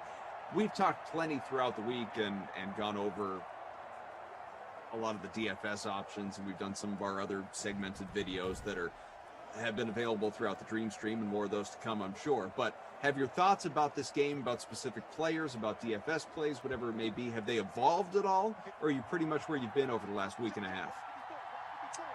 No, not really. I mean, did some research on the weekend, and I mean, there's nothing for me to kind of.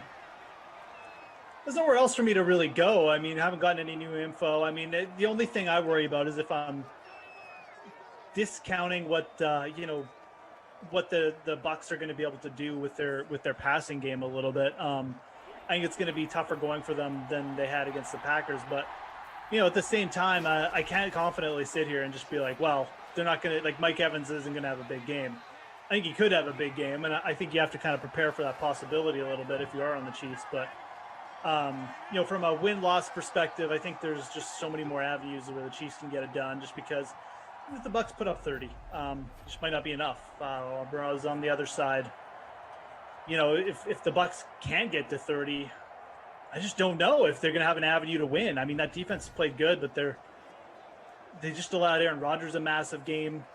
Could have easily won that game, even the way it went, even though they ran so good on offense. So not too much has changed for me, but it could get a follow through some kind of new piece of information that changes my mind. But like I said, I think the biggest thing is if the Bucs. I think the biggest thing I'll be looking for is, do the Bucs continue their run of just being able to complete these throws downfield to Mike Evans and a little bit of Godwin, and if they can, I mean, they're probably going to stay in this game and keep it close. But I just don't know if it's going to be able to happen. So that's still where I'm at. And nothing changed my mind. Just wait. At this point, I said this to Glash too. Like, we're a week and a half in now. Everyone is ready for this game to go. Like, I wish the game was tomorrow. I don't really want to talk about it for 3 more days, even though I'm going to be. So, Sure. I'm just ready for it to happen.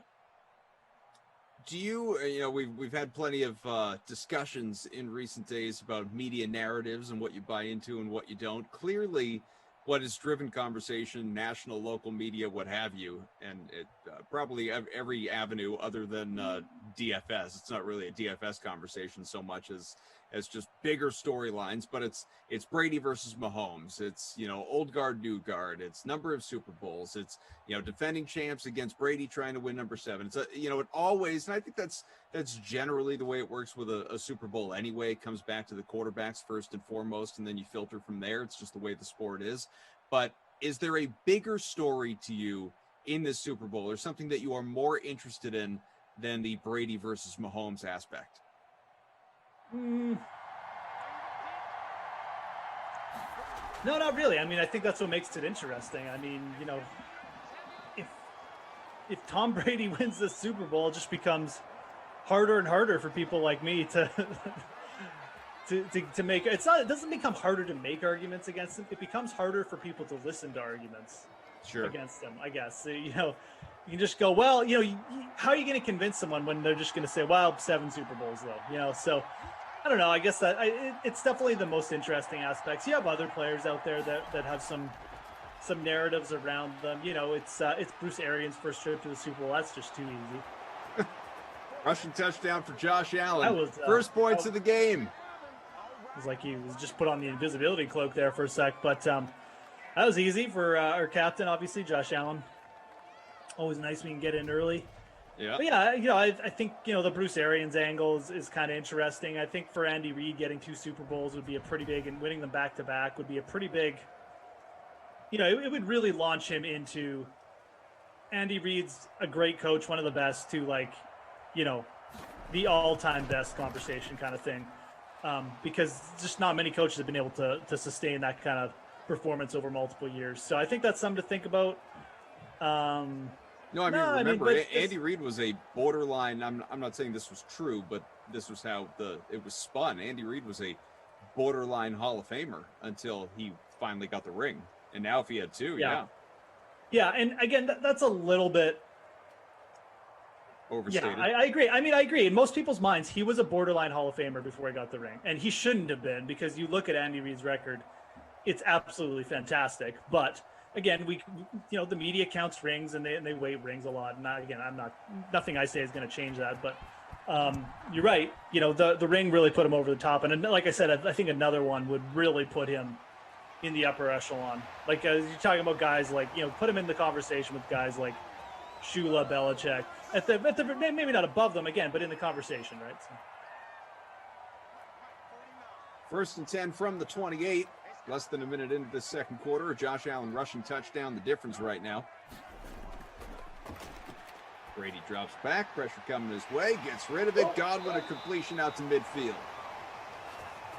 Who's the biggest threat on the Bucs side to have a huge Super Bowl? If there's one Bucs player, and let's remove Brady, if you even feel Brady would be the answer, because it's not easy with so many high-priced guys on both sides of the ball to craft a showdown lineup to begin with, as people start thinking about that for Sunday. But if there is one must-roster Buck, who is it? Is it Godwin? Is it somebody else? You paying down? I mean, it actually is. It would be Brady. I just think the quarterbacks are in a spot here where they're probably both going to push for 300 yards. So, and it's a little bit different with the Bucs. Like the Bucs spread it out a little bit more. They have two big downfield guys. They don't have like the dominant, speedy wide receiver in Hill. They have two guys who both go downfield in Godwin and Evans.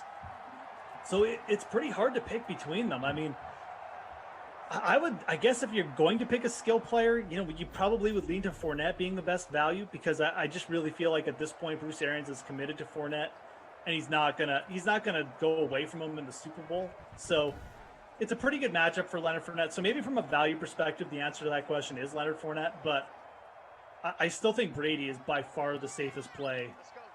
He's going to, at the very least, going to throw for a ton of yards. And even if he ends up throwing a couple more picks or whatever, he'll probably hit the bonus. So he definitely feels like the safest play. Fournette's probably the best value.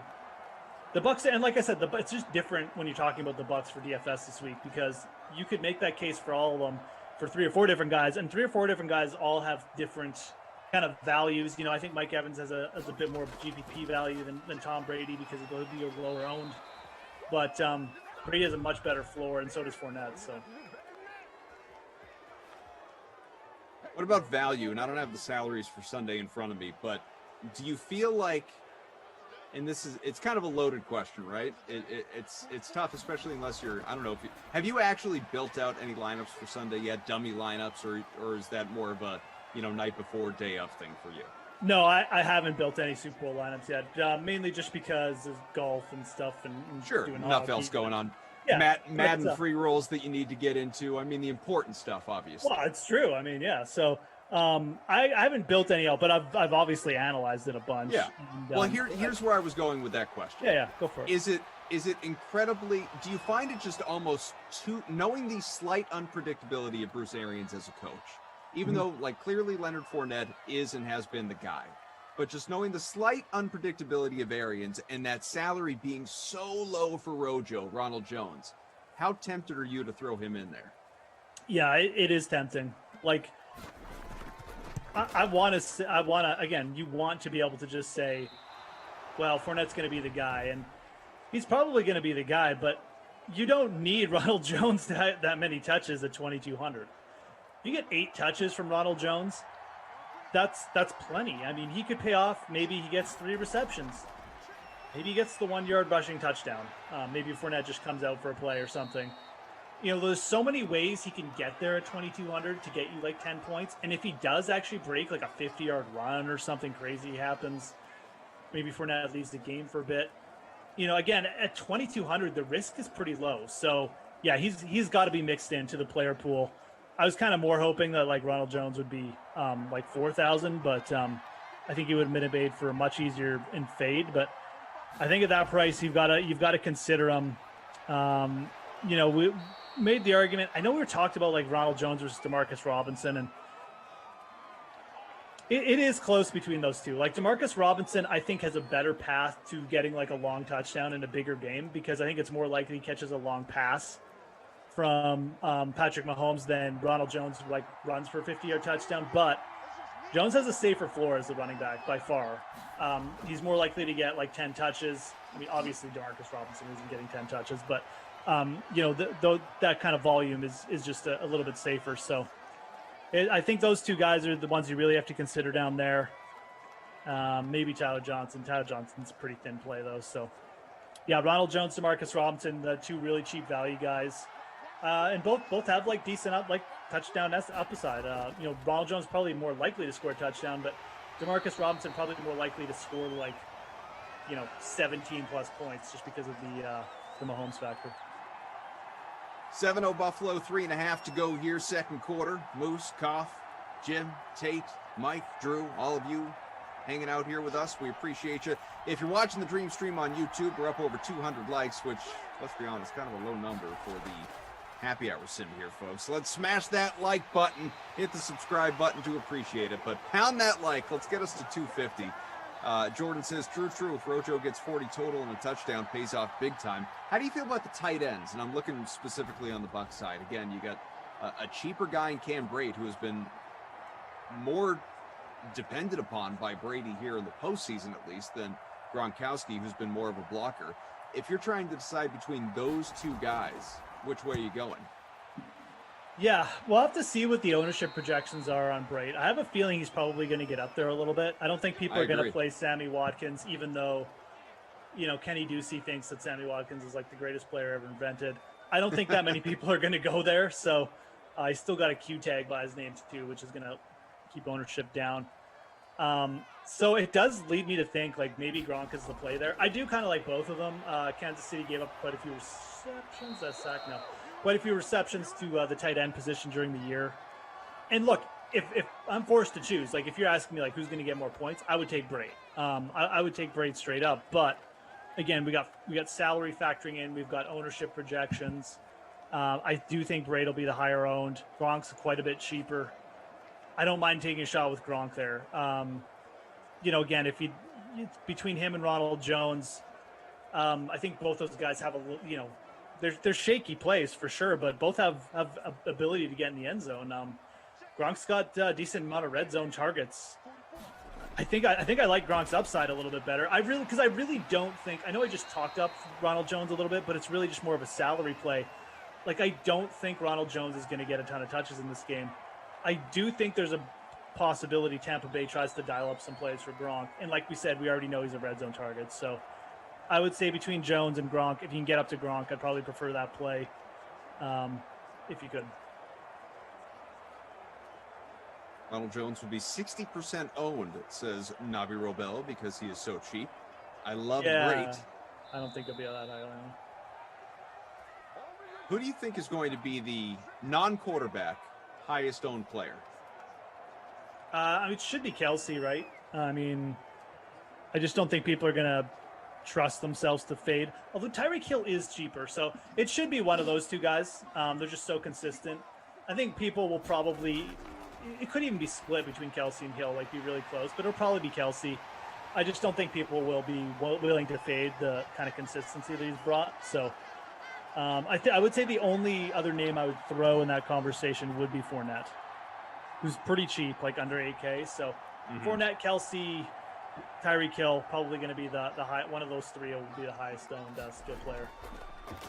1st and 10, about 90 seconds left in the opening half. Bucks looking for their first points. That'll help.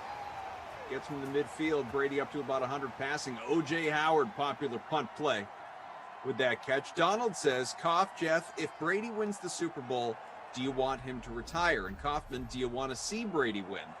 I could go on and on about this, as everybody knows. I'll take your second question first. Yes, I want him to beat the Chiefs. I do want the Bucs to win this Super Bowl. Took me a little while to get there, and I don't know which way I would have been going. I might have been pulling for the Bills had it been the Bills, but I am pulling for Brady over the Chiefs. Yes, let's go get number 7. Just get like you're here at this point. Just get the job done. Just finish it. As far as do I want him to retire? No, I really don't. I want Brady to, because at this point in time, like if I'm removing any and all Patriots bias from the equation here, because obviously it stinks not seeing him do what he's doing on the Patriots at this stage after 20 years of doing it, and that wasn't solely his call. Bill Belichick didn't offer him a contract, but now just looking at it as, from a historical standpoint, as just a fan of the game, as a fan of professional athletics, Brady once said years ago, "I'll retire when I suck." You know, I'm paraphrasing, but that is more or less what he said.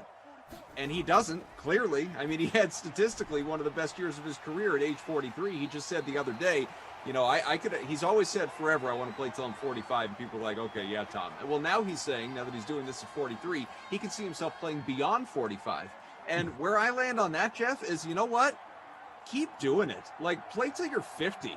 If you're still out there and putting up numbers and you don't stink and I'm not talking about perennially being in the Super Bowl and actually, you know, being a true contender for a championship, but you're out there threatening for division titles and incomplete pass there, caught out of play. And you're routinely getting your teams between, I don't know, 9 and 11 wins or something like stay forever. Stay, like, this is just, it is truly, as a football fan, it is fun to watch. That's where I land on that. How about you?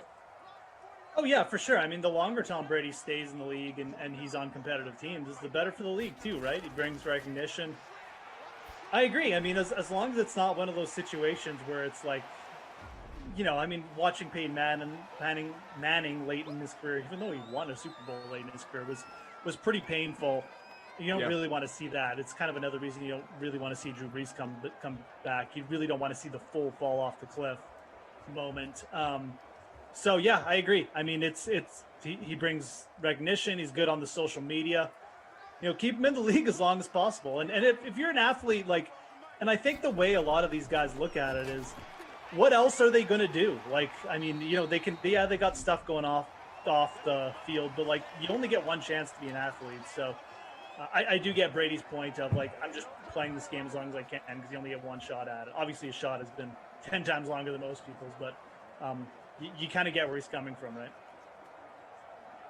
Mike asks, do you think this will be Gronk's final game? So Rob Gronkowski has expressed interest in, he said he wants to run it back. He wants to come back and be on the Bucs next year. I guess the question is, you know, do you think, especially as you see how he's been utilized in the postseason after what was a fine regular season, had almost 50 catches, had 600 or so yards, 700 yards, had 7 touchdowns. He wasn't bad by any stretch, but he wasn't the Gronk of old. He was, you know, your much more average NFL tight end. Do you want to bring him back based on what you've seen from him this year if you're Bruce Arians? Is it touchdown? Sorry. Yes, it is. Touchdown. Godwin. I don't know. It's a good question. Like, they got O.J. Howard there, right? Right. So they don't have to, but at the same time, I don't think it's going to cost them much to bring him back. So it'll probably, honestly, if Brady wants Gronk back, he's probably going to come back. You know, I'm pretty sure that's what it's going to come down to. Like, that's the one thing, and you kind of give Brady credit for this. Like, he went to a spot where maybe he doesn't call all the shots. Like, you know, Arians obviously calling the plays and stuff, but you know, he got Antonio Brown there. You know, the Bucs weren't signing Antonio Brown if Tom Brady wasn't there. Like, that just was not happening. I'm sorry. No, so if totally he wants agree. Gronk back, who, quite frankly, compared to Antonio Brown, is an absolute angel, you know, he'll probably get Gronk back. So 7-all, 34 seconds left, opening half. I agree with that. I think, yeah. It'll be interesting to see what Tampa Bay does regardless. You know, if they win, they're probably more likely maybe to like move on from a guy like Gronk. But if they lose, you know, if they keep the band together for one more year, I think it's more likely. You know, they did so well, especially because Tampa was good at the end of the year. Like, they might just feel like, well, we got to bring everyone back, you know, just and give this a proper run with training camp and everything. So, but if they win at the same time, they might be, well, mission accomplished, you know, check you later, Gronk. So that's probably what'll happen. There might be a few more changes if they win.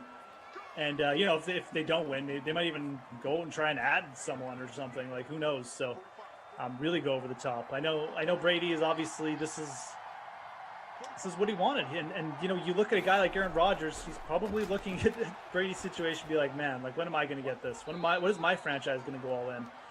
I believe those Aaron Rodgers rumors. I really do, that he's frustrated, that like he might be willing to just pull the plug, because you look at Brady, you look at Deshaun Watson basically going to get his way.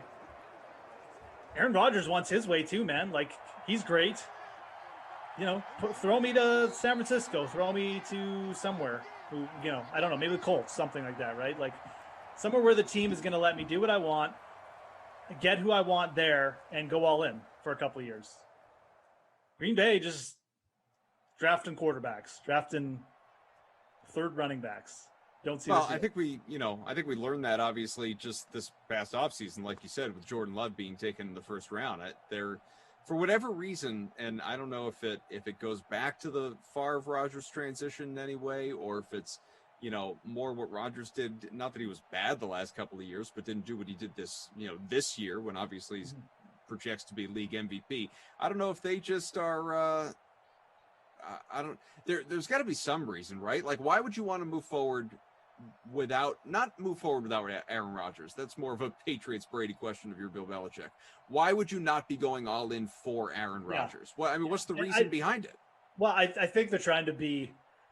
I think they're trying to be the responsible franchise. Like they're trying to say, okay, well, we can't just mortgage the future. Like we need a backup plan. This is a good investment. We think Jordan Love is undervalued at pick 25, whatever he was. I can't remember. And we're going to take him. We're going to invest in the best player. We're going to give ourselves a succession plan at QB. And yeah, we're not going to go all in 1 year. Like maybe we'll win. We still have Devontae Adams, but we're not going to just go all in and throw all our chips in and draft a wide receiver. And I think that's where it came in. I think that's what they did with A.J. Dillon, a running back too. They looked and they said, well, we don't want to pay Aaron Jones a ton of money, so let's get his successor. And, the guy's not going to contribute this year, but who cares? We're going to be a responsible franchise. It'll probably help him in the long term, but I don't know. I tend to look at it too. I actually might not even help them in the long term. I shouldn't even say that. I tend to look at it as depends how long Rodgers plays, right? Yeah, exactly. And first round picks are volatile. Like just like Jordan Love, you may think Jordan Love is undervalued, but he doesn't help you now. He's a late first round pick, not a top first round pick. He was really raw in college. Like you could be dead wrong on him. People have been dead wrong on a lot of first round quarterbacks. So I don't know. I think it's probably more of a case of the Packers sort of overvaluing their own knowledge, their own scouting team, what they said about Jordan Love and stuff like that. And trying to be responsible, but it almost feels a little bit narcissistic on the Packers. You already have this great lineup. You don't have to do anything else crazy. Just surround him with a little more talent, like draft for position. Anyways, that's my take. It's weird. It's weird. I mean, I still just, that was such a bizarre draft pick when it happened. Couldn't believe it at the time. Still can't now. No, I'm right there with you. It's why I was all in on the Aaron Rodgers bleep you tour all season that I've been, talking all about going back to literally draft night. People know how I felt about Rodgers and how I felt about his postseason run and chances and all of that stuff. But going back to what you were just saying as far as being the responsible franchise, I can't help but wonder at least a little bit if the Packers are looking at it and saying, I mean, yeah, like we upset our quarterback and maybe we... I don't know, maybe the difference between us still playing and being in a Super Bowl would have been getting a receiver in the first round as opposed to Love or something like that. But they'd be foolish if there weren't some executives in that front office sitting around at the same time saying, yeah, but, and that yeah, but is, look at the Patriots who had no succession plan post-Brady, and look at their quarterback situation. We don't want to be that. So maybe it's good that we drafted Jordan Love. So it depends on the perspective, right? Yeah, absolutely. It's a decent argument. I think they pulled the trigger too early. I mean, I think they may have thought that like, oh, we need to really do this now, but that's probably what was going through their mind. They didn't want to be in the spot like the Patriots. And the Packers traditionally have been good at they're not a team that goes splashing free agents. They really do build throughout the draft, and they got some new GM in there like a while ago, but the philosophy hasn't changed. So I think they're a bit of a stubborn franchise, to be honest. I think it's cost them runs a championship. I think in this league, in the NFL, when you got a window, you have to take it. And yeah, you're mortgaging the future, and yeah, it might lead to a couple lean years, but like, you got to take it, man. Like, you want to make a run, you got to go for it. Especially in that draft.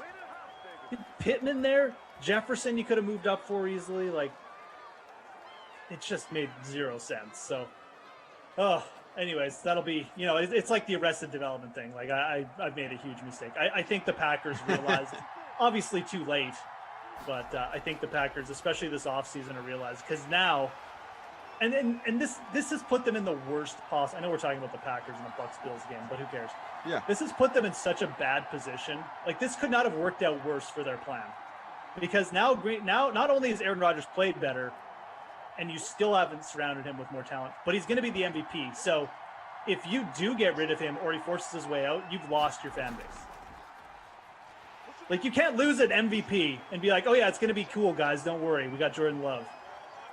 Like there's so much negative feedback that'll come from it, regardless of how it goes down, that they've just put themselves in such a bad spot, in my opinion. Bad management. Absolutely right. About 2 minutes into this third quarter, still a 7-7 game, 5-0 road here. Is Diggs taking a nap or what? 5, I'll be honest with you. I forgot Stephon Diggs was even playing in this particular sim. He has been so irrelevant to what we've seen so far in this 7-all game. Again, Godwin and Josh Allen on the ground, in Allen's case, with the touchdown so far in this game. Allen throws a bullet. That one is completed. Well, it's dropped. Completed. He dropped it. Speaking of Stephon Diggs, second pass deflection there, 4th and 11, so here comes a punt.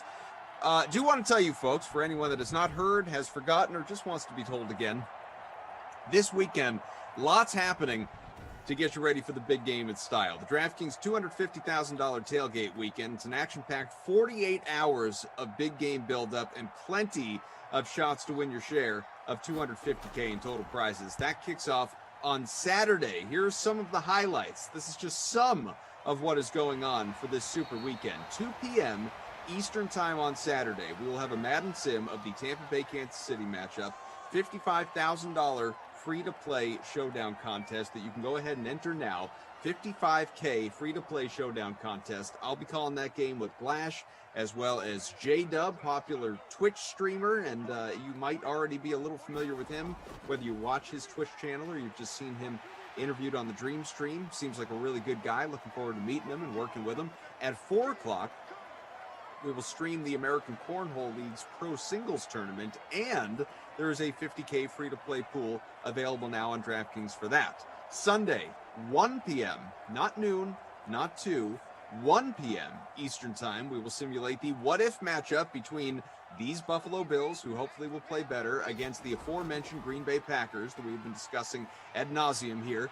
A $20K free-to-play showdown contest that you can go ahead and enter into, as well as Brady taking a sack courtesy of Murphy all the way back to the 21, 3rd and 15 coming. And if you are hungry for more, pun intended, we will serve up, another pun intended, the biggest event of the DraftKings $250,000 tailgate weekend. The DraftKings Big Game Smackdown, featuring the biggest and the best of the best, the #1 ranked eater in the world, Joey Chestnut. You can join the $100,000 free-to-play pool. It is available now for this Major League Eating competition. MLE event, all right, will feature 8 different football watching classics, including pepperoni pizza, boneless wings, chili, sub sandwich, cheese balls, pigs in a blanket, jalapeno poppers, and 8-layer dip.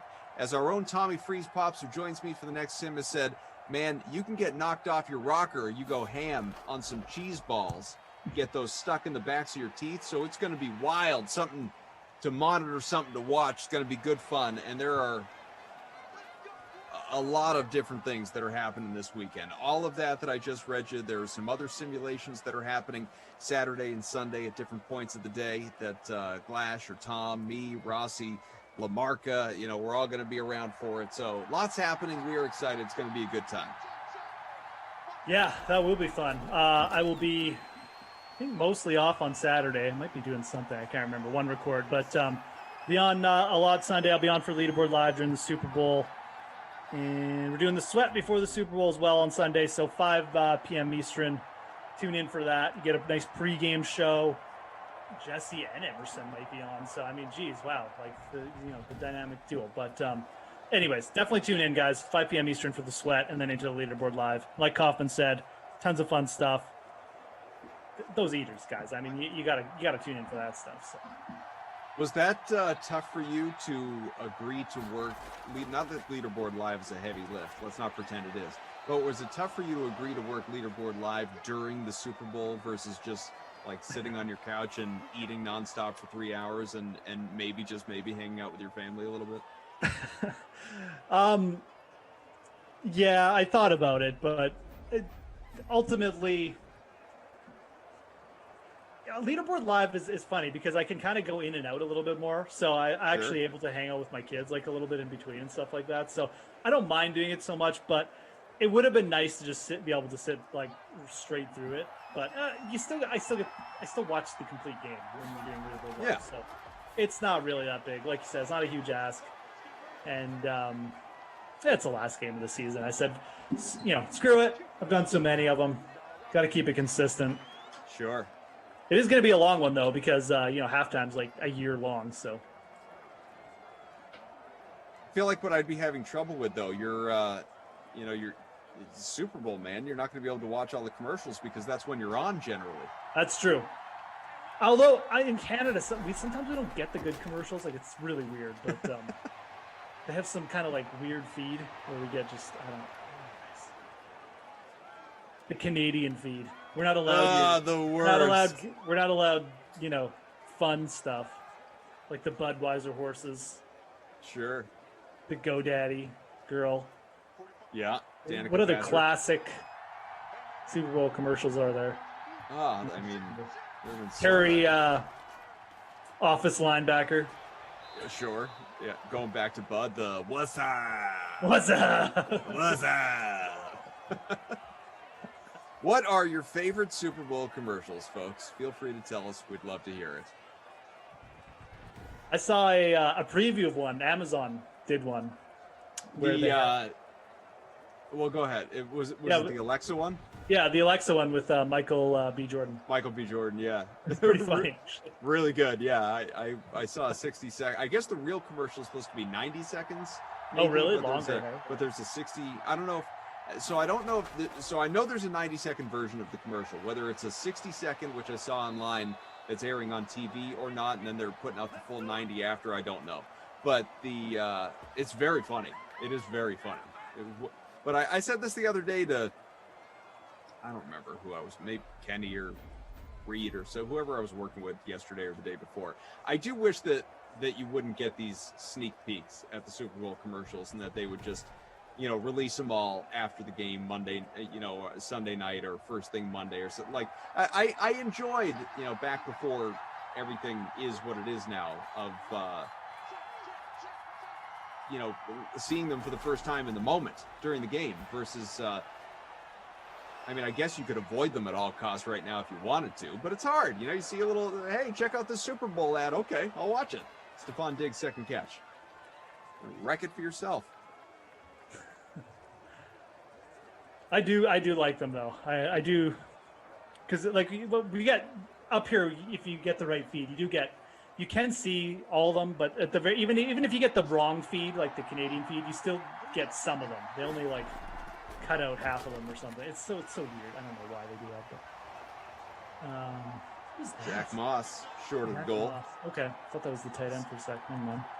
Second and goal on the way. Yeah, I'm trying to think. Throw out some of those. Doritos. Our guy Tate mentions some of the Doritos commercials. Yeah.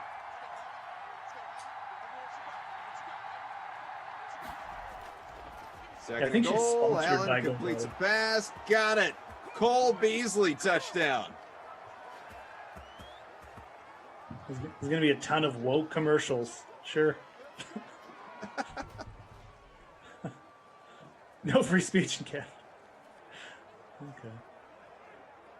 No fun in Canada. Alana says, will Progressive have a new commercial? The you are turning into your parents commercials are just dandy. Doritos Time Machine, yeah. The Budweiser, the frogs, as Jeff mentioned. Fievel says the Budweiser commercial where the puppy gets lost surrounded by wolves and the horses show up. Hands down right. the best. Yeah. That's a good one. That's a fairly recent one, isn't it? Yeah.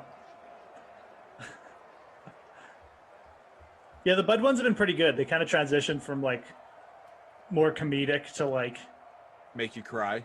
Yeah, like more like dramatic, like almost like a mini movie kind of thing. So Right. I liked it. Pretty solid. Oh, isn't DraftKings doing a commercial? Yeah, DraftKings will have, from what I understand, Dr. 2 Afkins in-game returning? commercials. No, I don't. I think Jesse Cofield is making an appearance. Actually, My goodness. Oh, okay. Yeah. I don't think Dr. Afkins will be part of it. No, I mean, geez. I mean, Jesse's. You know, I feel like the more of these she does, like it's like I just keep waiting for her to like leave to like a bigger sscenario. It's like, oh, too big for the dream stream, guys. Check you later, losers. leaving that DK in the dust. Yeah, she's just gonna be like, well, I don't even know. I don't know. You get my point, though. Sure. Goes be a spokesperson for something. Yeah, she should be like, hi. Like the red carpet on the Oscars or something next. Yeah. Like that's where you're. I thought you were gonna say, I'm Jesse Cofield for Neutrogena.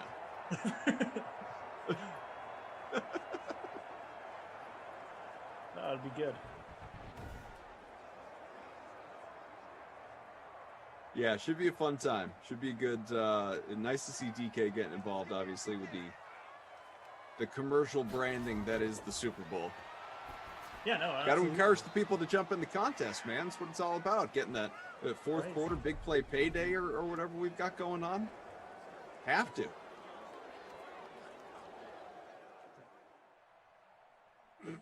Kylie here in the chat. She's big time, ESPN worthy. Kaufman who? I think I don't know. I don't know if Kylie here deliberately spelled my name wrong, but I shouldn't be discounting her role at DraftKings. Sure. This is DraftKings is a big time company. I mean, right. I mean, I would suggest. I mean, I'd rather be at DraftKings than the place I just brought up. So. So is it just the dream stream that you're discounting then? Yes. 10 for 49 for Singletary, a touchdown for Allen, who's 4 for 40. We'll look at the pass catching yards as well. Let's see. Fantasy Hawk says Jesse and Emerson are going to leave to go do Peloton commercials. They'll be the new husband and wife in the Peloton commercial. Yeah. 5 for 62 for Godwin. Got you a Peloton, honey, for Christmas.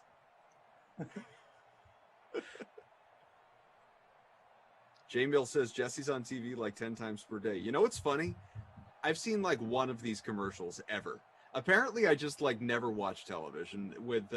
I mean, I watch a lot of television, as everybody knows, but I guess streaming stuff. Yeah, I'm never really watching TV with commercials. Yeah, or it's like when the football's on. Like I don't sit through the commercials. I've only actually seen That's when I get up and walk away. Yeah. So I'm kind of in the same boat. But yeah, I always get it's like the big running joke. It's like, it's like the Leo DiCaprio meme from Once Upon a Time in Hollywood whenever she's on. So there's plenty of it. Yeah. Brady caught that one. 22-yard pickup, Scotty Miller. Scotty. Is Antonio Brown playing this weekend? So the last time I checked, he hadn't practiced. Last time he checked. It's very questionable. Oh, he's returned to practice. Yeah, limited today from. Yeah, if I had to guess at the start of last week, he's going to play, but I don't think he's going to be 100%. So, if I had to guess, there'll probably be a lot of cloak and dagger stuff around it too. He's going to be a risky DFS play. You really want to try and read between the tea leaves with Brown. Like, if he got in a full practice or something and wasn't like limited, I'd be a lot more bullish on him. But like right now, they're saying Ian Rappaport's saying Antonio Brown probably plays in the Super Bowl. Like, if he's still at probably on like Wednesday before or the week before, he'll be limited at the very least. So, Miller's still in play. Maybe even Tyler Johnson's still in play. Miller for sure is still in play for me.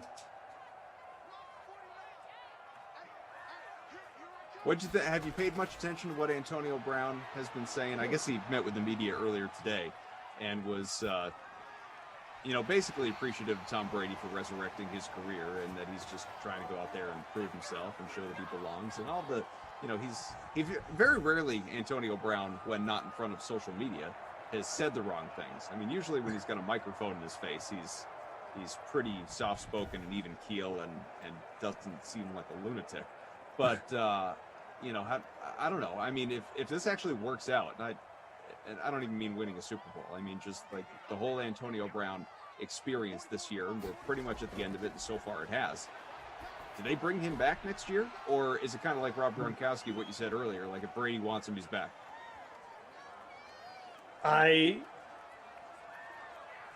If Brady wants him, man, I really feel like he's going to get him. Godwin's a free agent too, right? So I do think that one scenario that could help the Bucs save money is bringing Antonio back and then just obviously letting Godwin go. Maybe replacing him with a draft pick as well and adding depth there. But they do have Tyler Johnson, who I think is actually pretty good. And, you add in Antonio Brown. Again, obviously a lot of what's going to happen, I think, is going to be dependent on what happens in the Super Bowl. If they lose, I think they'd be more apt to really try and keep Godwin, keep everyone together. And then Brown might be the expendable guy because they do have Tyler Johnson. But, if they lose if they win, they might be, well, okay, thanks, Chris. We're not going to pay up. We'll just bring Antonio back for one more year if Brady wants him kind of thing. So, I don't know. There's so many scenarios. And I think the other thing is, will Brown want to it's probably going to come down to Antonio Brown. Does he want to get paid again? Or does he just want to stay with Tom Brady? So if he wants to stay with Tom Brady, take a 1-year deal, probably will stay. If not, probably going to leave. That's probably what is going on in this play. Anytime, Tom. Yeah, Run. Any day Run, here, Tom. The Bills pass rushers were just getting an absolute beat down there from the O-linemen. Bucks. That was embarrassing.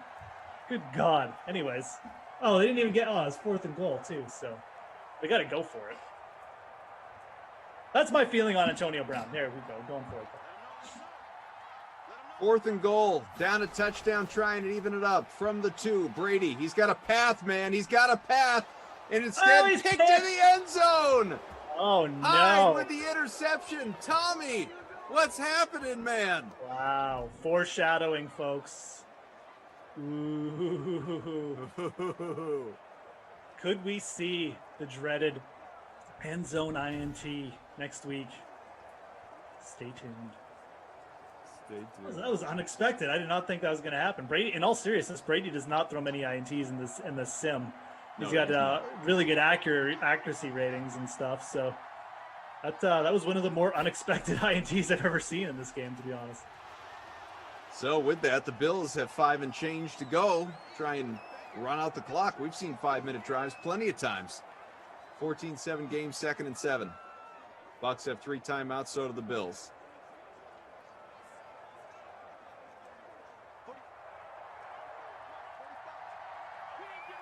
Yeah, what has Antonio Brown been saying in the media? Anything or? No, again, nothing particularly noteworthy. Yeah, I just I'm just reading something. I guess he wasn't very contrary. He didn't apologize for any past behavior, but he wasn't anything crazy either. So we'll see. I think I don't know.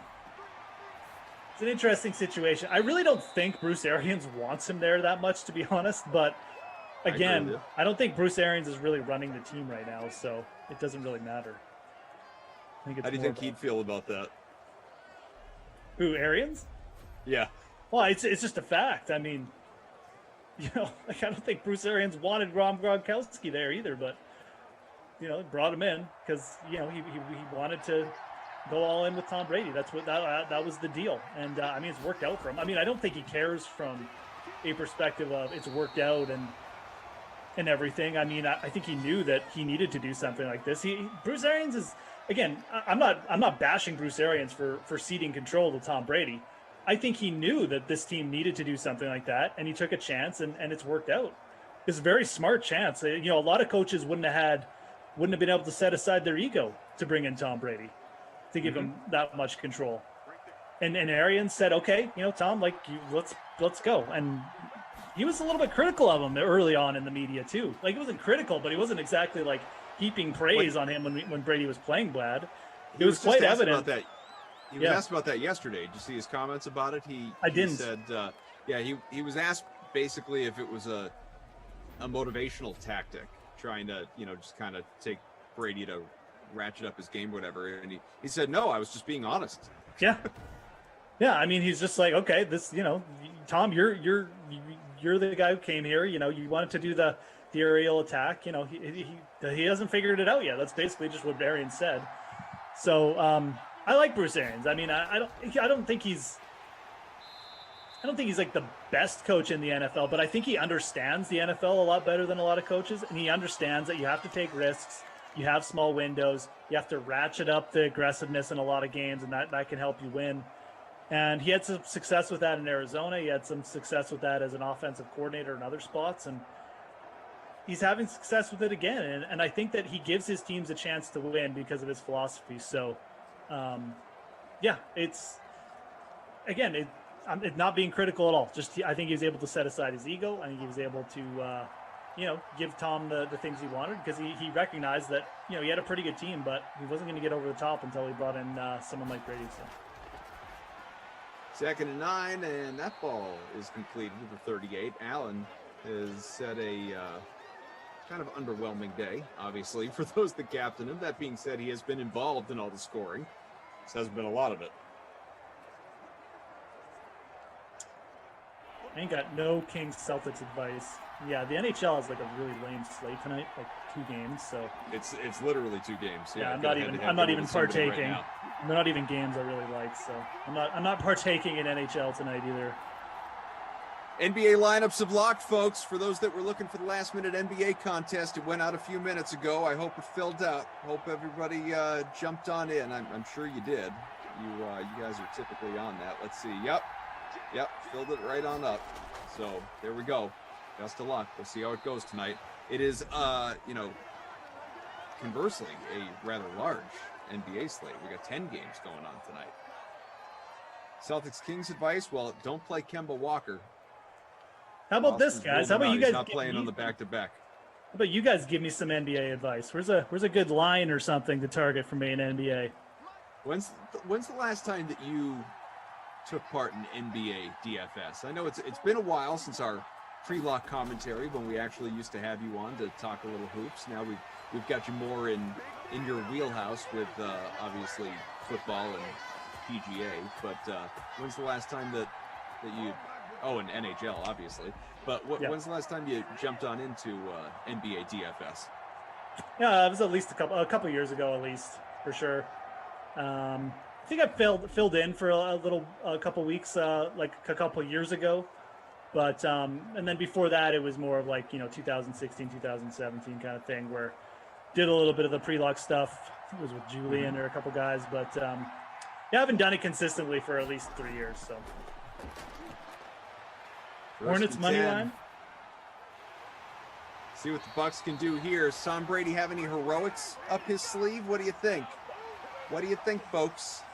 Oh, I got 2 Hornets recommendations here. Anyone else like that? Kings. Pelicans. Help Moose out. Help Tara Lynn out. Tara Lynn's paying attention. I'll let the idea. Well, maybe I should be asking her. I'll let the ideas flow through here a little bit, and then we'll see. Dissect from there.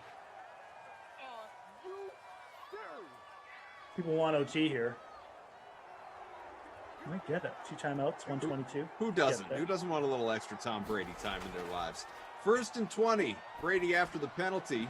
Short little dump off and then a complete run in the wrong direction. I don't really know what the strategy was there. He was lucky he ran into that Bills defender. He might have gone all the way the other way. First catch for Fournette, and he lost 4 yards. I think that's not what you're looking for. I think Fournette got a little glitch in the matrix there for a second, but okay, we'll lost a couple yards. Tommy sacked. Oh, this is not the Tom Brady that I have been watching for 2+ decades. Who is this man? The chat's been taking top prop bets on Tom saying fiance tonight. So that's the new thing right now. What's the line? I think it's like minus 5,000. The fiance Morgan. I told the chat though, you don't bug him. He's clearly excited. You don't bug someone who's that excited. Oh, got it! Godwin picks it up at the 33. 1st and 10. A timeout left still for the Bucks. The clock's moving though. About 30 seconds left. Godwin up into the bonus with that. That's a big boy catch. I'm sitting top 15 right now, my friend. I don't know about you. I don't know where Wave Goodbye is hanging out. far back. Oh, I don't even think I got it into the. I think I forgot to put it in the league free roll, so that's on me. You're somewhere else? You jumped into the large free roll? I mean, this week I am somewhere else mentally. Like, it is all over the place here. I tell you. Brady from the 33. Oh, he had him too. It's wide open. Incomplete. Really 11 bad. seconds left. 3rd and 10 coming. Allen about 30 in the captain spot. Good. Godwin about 30 overall in the flex. He's doing real well. I would say he is well on his way to the Krusty Koff Player of the Game honors. All right. I don't know if Tom Brady is the disappointment. We'll see. I'm Fantasy Hawk, very confident in the chat all the time, so we'll sprinkle a little on the Mavs there. All right, fair enough. Brady looking deep again into the end zone. Touchdown! Chris Godwin, 33-yard score. That's about 150 for Godwin. 8 catches, multiple touchdowns, 40-plus fantasy points in the flex, and almost a tie game. An extra point away here in the closing seconds of regulation. Wow. Never count out TB12. Of course you make it a Brady thing. Even after he threw the red zone interception, they should be winning this game. Joe Reacher, are you kidding me? What a one-handed score right there. Here comes the PAT with a second left. With 1 second left. Holy cow. We'll see a missed point after for the first time ever. That'd be pretty classic. I have Brady and Godwin, and I actually dropped from 12th to 13th. Just goes to show the 9.1% who have Godwin in the captain spot where he's got about 60 fantasy points. Wow. Joe C, 999 has jumped in front by about 4 points. He's got 60 in the captain, you said? 57, yeah. Wow. Having a time. Having a day. Allen, Brady, Miller. The Sexual bees. chocolate, great question. Don't have an answer. Love to do it, however. Sounds like a blast. Burt Macklin, Tom Brady asked Koff to slow dance. Koff would dance. You know what? Yeah, I would. Kidding me? Go ahead, Tom, take my hand.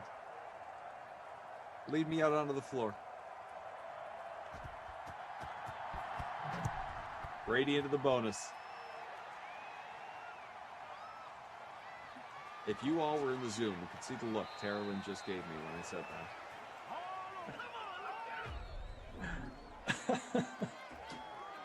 End of regulation, folks. Overtime.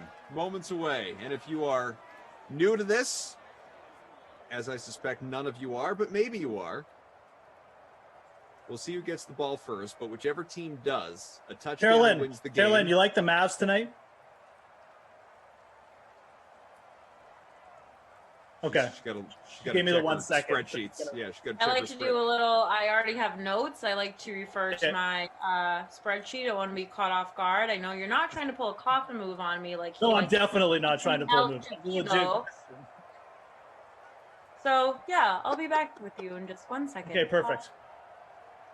We've been put on hold. The Bucks will get the ball first. It's funny that you think she gave you the 1 sec fix. I don't want a quick rushed answer. I want her to take a chance. Funny that you think that she gave you the one sec finger. That's not the finger she gave you. 14 all. Hoffman always is like, say your answer now. Speak to the screen now. Now. Do it. No. At least Moose would never do that to me. All right. Goodbye. I'll be back. What, you don't have an answer? Or are you still looking it up? Oh, my. Stop focusing on me and help the man out. He's running out of time. Things are locking soon, man. Don't worry about it. All right, so again, Bucks have the ball first. Touchdown wins the game. Field goal gives the Bills an opportunity to tie or, of course, win it. If we remain tied, be it at 14 all or 17 all, after each team has had one possession, sudden death. There are no ties in Simland. It's not how we roll around here, folks. Jeff Ulrich, Adam Kaufman, Jim Tate, Mike Drew, Tara Lynn, we're all here with you. Carolyn Azak is here. At least she was, till she went back on mute. That ball completed, a little shy of the first, however, out to the 33, 3rd and 1. Brady, 316, 2 touchdowns. That end zone interception, unfortunately. Godwin, another catch. My God, what a day for Chris Godwin. Is this an indication of what we're going to get in the Super Bowl? Let's put Godwin in my captain spot right now. I'm back. Smash that like, folks. About 600 watching the Dream Stream on the YouTube as we have a run for a first, and Fournette keeps the drive alive. Out to the 41. He has 33 on the ground on 6 attempts. Getting close to 250 likes. Smash that like button. Hit it. Hit it, don't hurt it. All right, where are we at? The driving, midfield, Fournette action.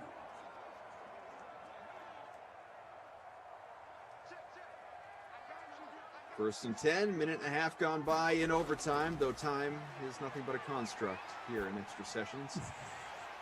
That is completed. And out to the 45. Bucks into the Bills territory now as Brady up to 330, and that's 10 catches for 176 for Godwin to go with his multiple touchdowns. North of 60 in the captain spot.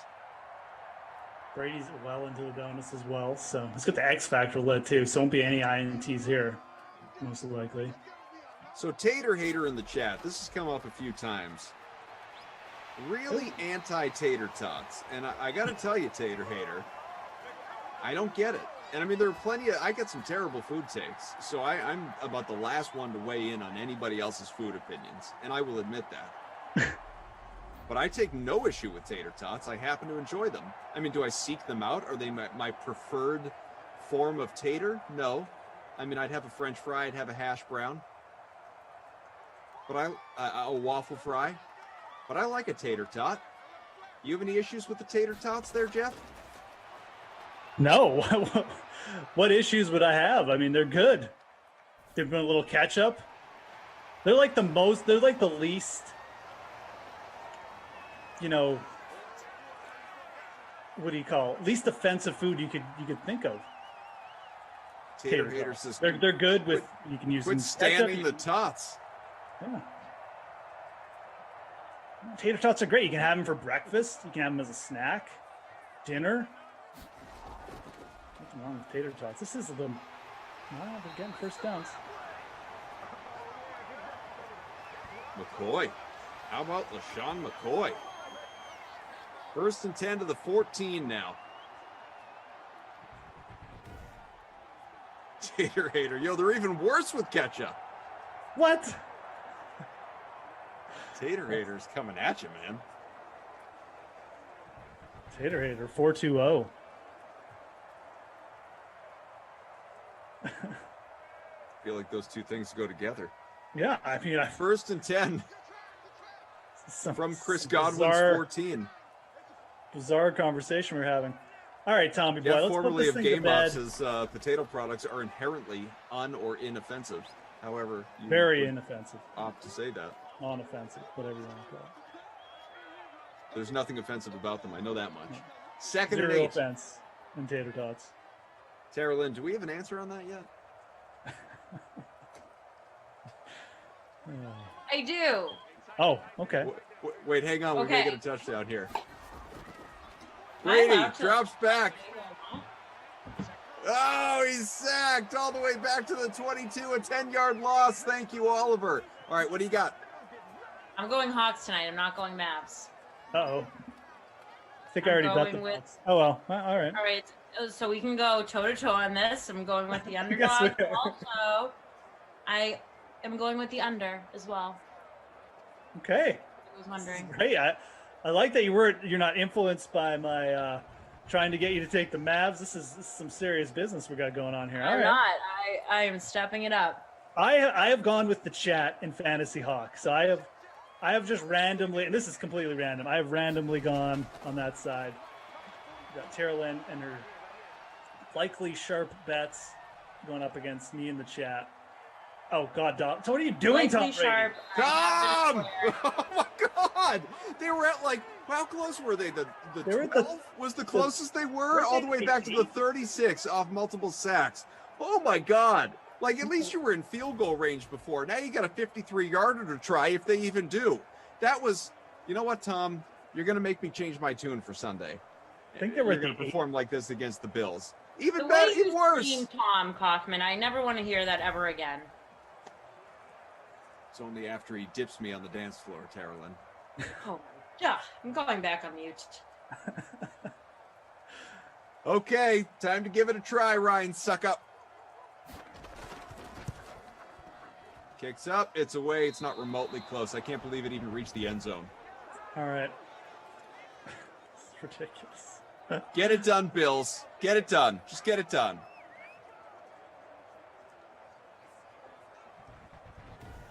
Gross. That kick.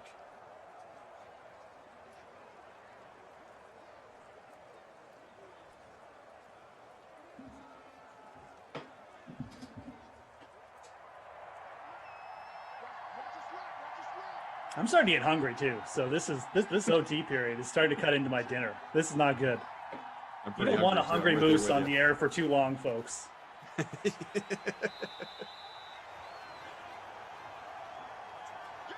I might make some tater 74 tots after this. Singletary. Tater tot hater. Extra ketchup.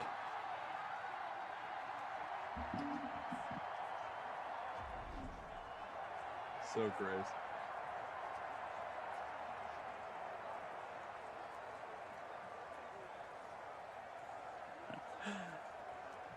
Okay. What do we need here? 30 yards. A score, Jeff. Yeah, we do. That's what we need. We need points. Guys got to eat. Gotta eat tater tots. Wrap up this happy hour sim. Yeah, make some tater. Why are you running the ball? You caught me. You caught the tater. We got. Who We- remembers that old Ron White joke? Anybody? Anybody? They call my kid Tater Tot. Is that from Community? No, Ron White's part of an old stand-up that he did about getting kicked out of a bar, and they asked the police asked him his name, and Oh, he, okay. I mean, obviously it's a whole long joke and it's funny. I'm not going to tell it because I couldn't do it justice. But the crux of the joke is that he told the cops his alias was Tater Salad, and sometime later in life he's like, "Are you Ron, aka Tater Salad?" You caught me. You caught the tater. Oh boy! Wow. At the 3. I the hope 3. and pray with all that I have that this game ends on a safety. Let's Oh, get that a would be good. walk-off safety, I mean- folks. I mean, that's basically what we have to. The only thing we have to hope for right now, because this is heading to another punt here very quickly. Are you on the next one after this? Sure am.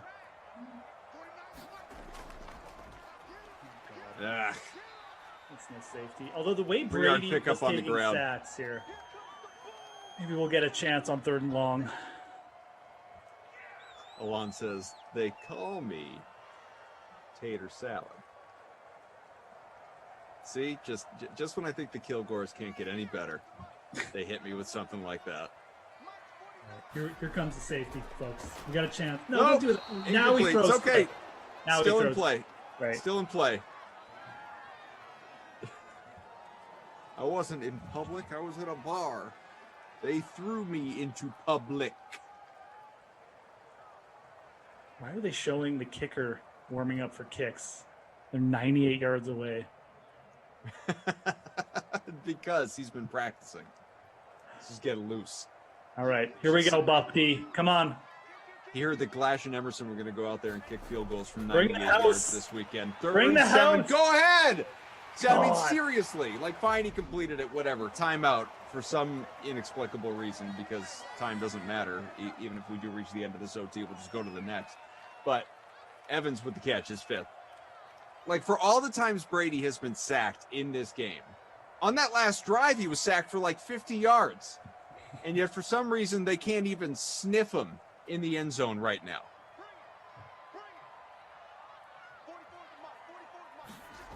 First and 10 from the 22. Tom, now batted down. I'm not sure I've ever seen a pass batted down that way in these sims. Yeah. He could have taken it right out of his hands and just run to the end zone. Thanks. Yeah. I really wish take he that. had. Okay, who do we need, folks?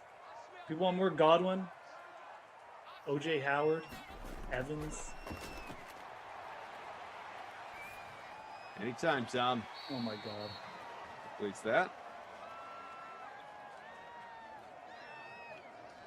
Sean McCoy. Okay, well. This game honestly might, it really feels like it's going to bleed into the next game. It really feels like that at this point because we got a rain. We got Tom Brady, who apparently is really into taking sacks right now. And we got Buffalo, who legitimately can't move the ball. So strap in, folks. As Clash would tell you. 3rd and 9. Got it. Down to midfield. It's a 25-yard pickup as Brady closing in on 400 passing. What is that? Is that Johnson? Yeah, it is Tyler Johnson. What's he at? Jason says, always a good advertisement for The Sims when the commentators are begging for it to end. That's not even the case. I'm not begging for it to end. I want it to have an exciting finish. I want a good finish. I don't want, Tom Brady to be at the 8 with the Bucs and he gets sacked all the way back to the 50. Like, what is that? I'm begging for it to end, but it's got nothing to do with the product. It's got to do with my stomach and the time He's of day. hungry. The man's hungry. Tyler Johnson, 2.8% owned, 3 receptions, 47 yards. Is actually a really nice play here, 2,400. It's in the second place lineup in the free roll. I got to make some terrible DFS golf lineups too. I haven't done a golf lineup since the Masters. 1st and 10. Final 15 seconds and incomplete.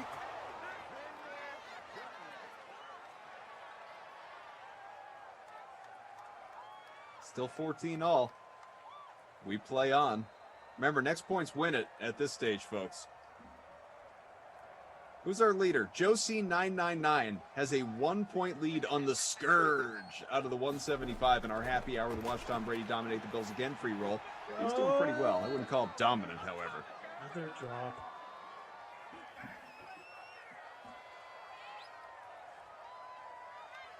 Sexual Chocolate says, Koff, this is a compliment. You would make a great politician. Is that a compliment? I'm going to choose to take it as one. Diplomatic. 3rd and 10. Tommy. Oh no. Oh, he got him. Okay, completed. First down out to the 34, 3 yards away from 4 Hondo. 5 for 31 for LaShawn McCoy. Bert says, Jeff, I'm leaning towards Rory in my one and done league. Already used Rom last week. Any insight? Okay, first of all, thanks for reminding me to set my one and done lineup. I didn't Yes, even know that was a thing. What's a one and done lineup?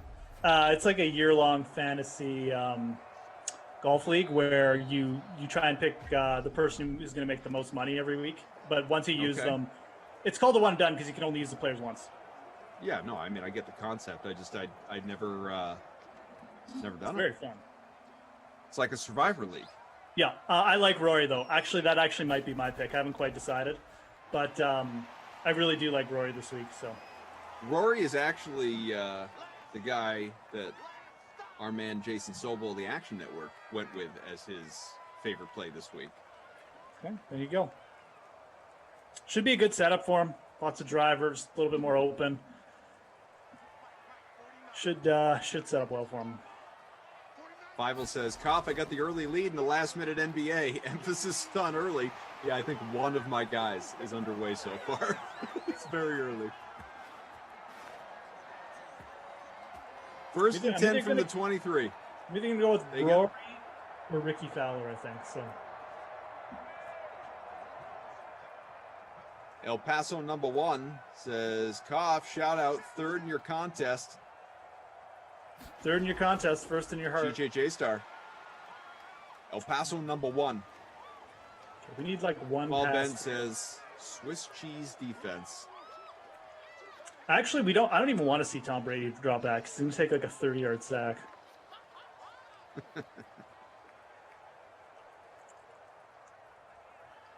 Oh, they're just going For the it. win.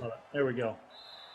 Thank you, bro. Oh, okay, let's ice the Get kicker. out of here, Yeah, fake let's Sean ice McDermott the kicker. Timeouts. Gonna ice the Lord. kicker. Hey, smash that like button if you like overtime. We're 5 away from 250. Hit that like. We can get to 250 by the end of the first 2 sims. What are we doing in the happy hour sim begging for likes? Smash that like button. Hit the subscribe. Got 2 sims left after this one. I'll be with you for the next one with Tommy C, Tom Carroll. He'll hang out for the next 2, I believe, and then Brendan Glasheen comes along from Madden After Dark, as he often does. Kick is up. It's away. It's good. Bucks win. Bucks win. Hallelujah. 17-14. I'll tell you this. I hope and I know this was not our Super Bowl preview sim that's coming up on Saturday.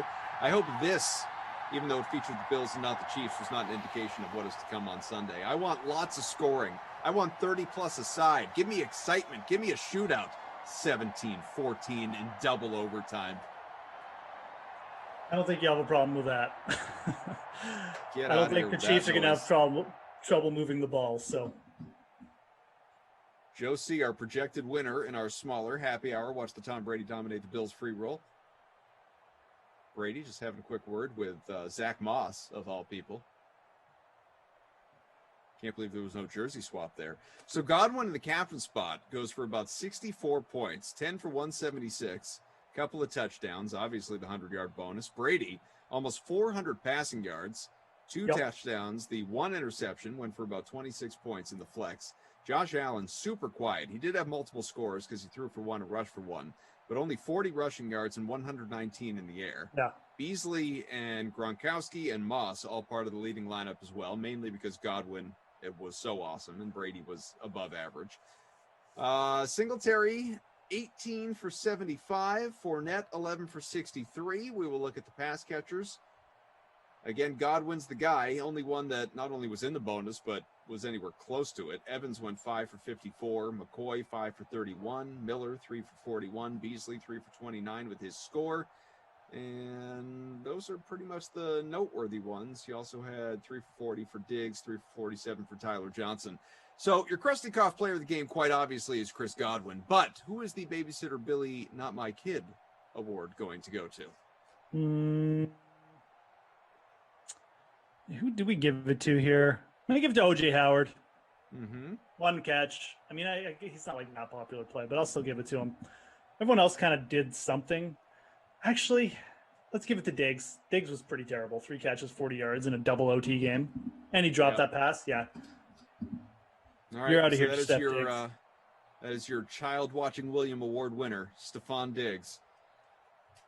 The over-under on Fiance Mentions for Freeze Pops, 3.5, courtesy of Jordan Lindenbaum. All right. You guys got a good sweat for next sim. 3.5. Yeah. 3.5. Don't blow it in the chat, though. Don't say anything. No, until don't tell him. Don't, you know. can't say. So, and I can't influence it either, right? I can't ask about his fiance or anything. Like she needs to organically come up, right? That's the way that we're going to do this. Oh, yeah. You can't influence it. Hey, Tom, No what's that? influence. What's the name of that girl that you're going to marry now that you put a ring on her finger? What's that called What do again? what do you call her? Not a girlfriend, but she's not your wife yet. Not a Smith-Monse, but it's right on the tip of my tongue. But hey, Farva, what's the name of that restaurant you like with the all the goofy stuff on the wall and the mozzarella sticks? Shenanigans, right? Talking about shenanigans? Oh, all right. I'm coming back for the next sim with Tommy Freeze Pops. Looking forward to it. We've got the, who's next? The Bengals and Packers. So, all right, plenty of time for more Green Bay and Aaron Rodgers talk. Get yourselves into the free roll if it hasn't filled up, and I hope it has. But if it hasn't, jump on in there. Looking forward to it. Should be a great time. We're going to go. Moose will be back along tomorrow. You coming back tomorrow? no. All right. Well, fine. I'll be here three times on Friday, though. Yeah, that's right. Jeff will be around for the Nooner, the Madden Matinee, and the Madden After Dark coming up on Friday. So be on the lookout. In the meantime, we're going to go. Let's kick it on over to TL, Terrell and ASAC, with plenty on what is happening at DK and the DK Sportsbook. All right, thanks, guys. Coming up at 8 p.m., the rain, well, it's turning to snow as the Bengals and Browns, they're clashing in Cleveland. Adam Kaufman, well, of course, he's making his way back with Tommy Carroll for that one. That showdown is featured in the Madden Stream 1K Flea Flicker. It has a 1K prize pool with $150 going to first place, plus the free contest for that showdown has a $250 prize pool with $25 to first place. Head over to the DraftKings lobby to get those lineups in right now. And we have big plans coming up with the DraftKings $250,000 tailgate weekend. And one of the events we'll be bringing you is the latest tournament from the American Cornhole League. So to help you get ready for that, here's Emerson Lazio with the man that is dubbed the Tony Romo of the ACL. Check it out. We have a new friend joining DraftKings right now, Trey Ryder, color commentator for the American Cornhole League, who has its 2021 ACL kickoff battle this weekend. You can catch the action as part of the DraftKings $250,000 tailgate weekend on YouTube and Twitch. Trey, it's good to see you. We've started seeing ACL broadcasts popping up on ESPN, especially a lot during this pandemic. How much have you seen the interest in the sport grow? It's grown exponentially throughout the pandemic, certainly. I mean, last year we had kind of our slate of events, and going into our second event of the year, it was actually the weekend of March 13th through the 15th. And if your memory is great, you'll remember that's literally the same week that Rudy Gobert, got diagnosed. And then all of a sudden the sports world and the rest of the world kind of just went under lockdown. And so we had that event canceled literally 10 hours before we were supposed to go live. And we kind of had to sit back and think to ourselves, what can we do? How can we rebound? And we put together this plan of, kind of going on a tour, if you will, following all these different safety protocols and trying to just take up as much ESPN time as we could throughout the summer last year, because no other sports were on. We were able to pull it off, and before you knew it, you were getting 4 hours of cornhole live on TV every Saturday for 8 straight weeks. So throughout the pandemic, we took advantages of being able to be agile and nimble and hit some slots that we normally wouldn't have. And it really turned out the popularity of the sport exploded, and we've been growing rapidly ever since. And dude, you're becoming like this household name. Like, some are calling you the Tony Romo of cornhole. How did that nickname come about? Why are people calling you that? Yeah, well, first of all, it's way too much credit, way too much credit. But it kind of came about because, cornhole being a very new sport for a lot of people, a lot of them are just learning how to play it. And it's one thing to learn how to play it, but then it's also another thing to learn all the ins and outs of it. And so one thing that I think people appreciated from someone like a Tony Romo is he's very well known for trying to predict what the quarterback is going to do before it happens, because he's played before, and he recognizes cover 2 or man-to-man. When a linebacker or defensive back reacts in a certain way, he's saying, oh, this is what they're looking for, this is what they're doing. And people are mind blown when he's able to just predict what's going to happen before the play starts. Well, in cornhole, when I see a certain block set up in a certain way, or a player puts a bag 2 inches to the left of another bag, sometimes I have some Tony Romo-esque reactions or some gasps and some weird noises. And then I'm also predicting, hey, this is what he's trying to do. In reality, it's just because I've played the game and been around the game for so many years that I know what the play, I think similarly to the players, and I'm just relaying what general strategy is. But for a lot of new viewers at home, it becomes this amazing feat of how did he know that they were going to do that? Yeah, and you do such a fantastic job too of selling the sport as a whole. And we know cornhole is relatable because almost everyone has at least tried it once, like barbecue, tailgate, out on the beach, like wherever, whenever. But what about like the pro circuit makes it more than your everyday game, like in your backyard? Yeah, I mean, really, it's like most other sports, it's consistency, right? So, I mean, from our perspective, what makes our sport so great, anyone can play, anyone can win, is kind of our slogan, is that it is relatable. When you see Drew Brees throw a touchdown pass on TV 60 yards down the field, you're not sitting at home thinking I can do that, but if you what about like us high school warriors? I mean, I definitely think that. That's true. You may get some guys like that are a little overconfident, but for the most part, when you watch cornhole on TV, I know everybody's first reaction is I can do that, or hey, Jeff, remember when I just absolutely four-bagged you in the backyard? I threw, and we won. We beat the other guys at the barbecue or whatever. Everybody's got that relatability.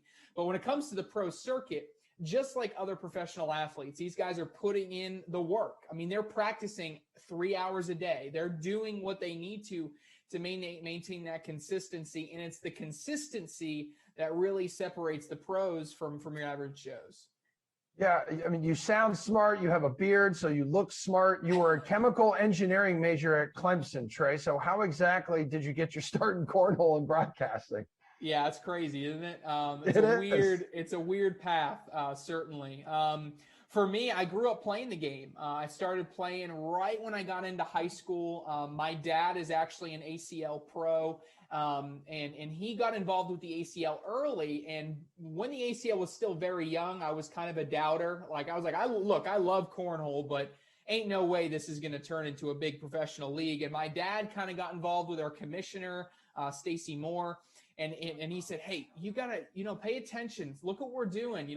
I'm starting to get involved and run tournaments and stuff like that. And I was like, Dad, I don't know, man. I'm not kind of all into that. I'm not sure on that front. But, I started watching. We got our big break. I say our, like I was involved back then. But the ACL got their big break to get on ESPN3 for the first time. And that's when I started to pay attention a little bit. I was like, oh, this may actually be something. And they went through a couple different broadcasting teams, and they couldn't find a right fit.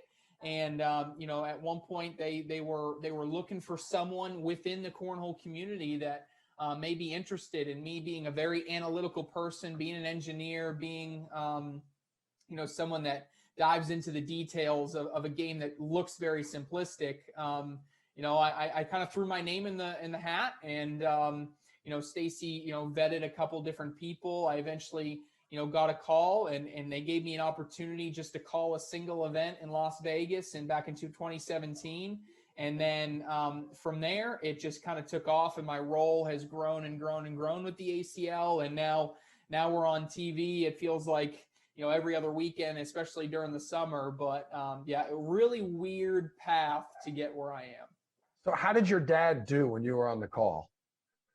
Yeah, so in games that I've called him before, he actually usually does pretty good when I'm calling his game, which is great. The challenging thing for him is getting onto the stage, right? But that was always a cool experience to be able to do that. I think I've done that 3 or 4 times now, which has always been fun and a special moment. But do you tend to be a little more critical of him?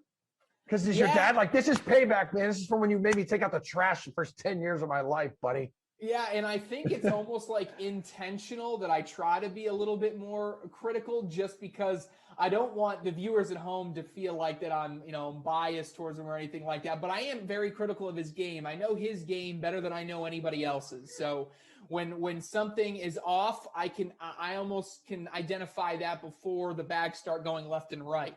And when the bag flight looks pretty, and I know the way that his delivery is supposed to look, that I kind of internally am excited because I know what's coming. I know he's gonna be consistent all tournament long.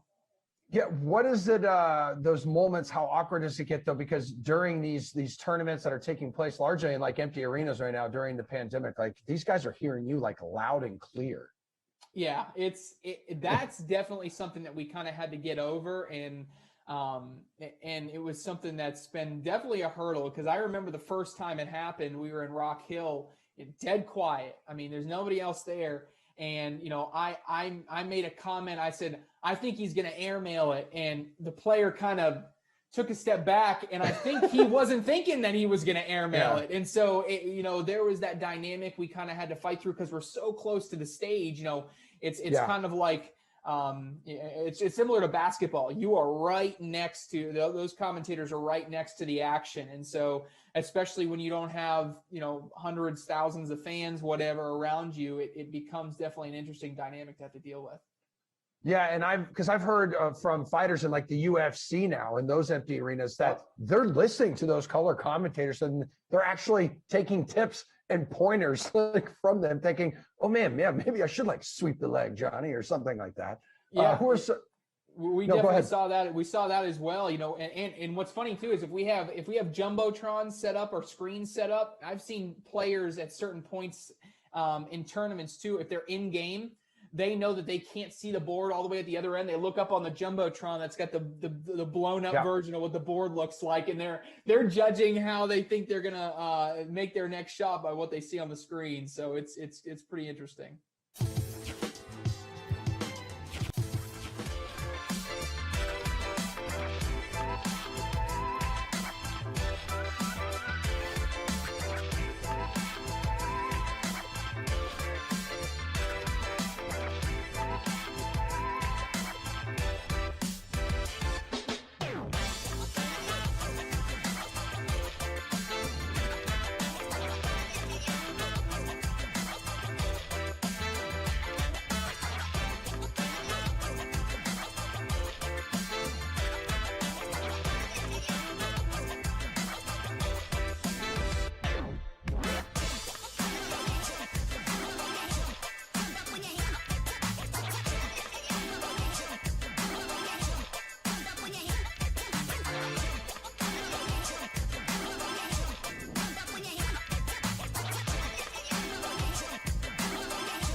All right, it's a tradition unlike any other. The greenest show on grass as the PGA Tour heads to Arizona this week for the Phoenix Open at TPC Scottsdale. Let's break down some DFS strategy with RotoWire's Len Hochberg, who on Twitter pumped out some fantastic play-by-play of a car chase in LA last night. So thank you very much for that, my friend. That was big by even LA standards. I picked it up a few hours into it, and then I went to bed. And we saw this morning it lasted 6 hours. They think it might be an Angeles record. We are all very proud here in the Southland this morning. Okay, well, real quick here. This event is usually the rowdiest party in golf, right? Where fans at times actually stop to watch what's happening on the course. But crowds swell to north of 700,000 for the entire week. Now it won't exceed 5,000 per day. How much will these guys miss the ginormous crowds?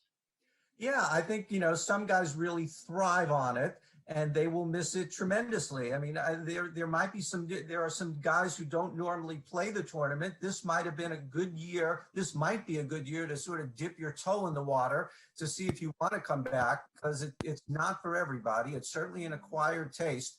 And if you don't hit a good shot, they are going to let you know. So, it'll be very interesting to see. I think of all the weeks we've seen no fans or few fans, this will be the most noticeable since going back to June when golf picked up again.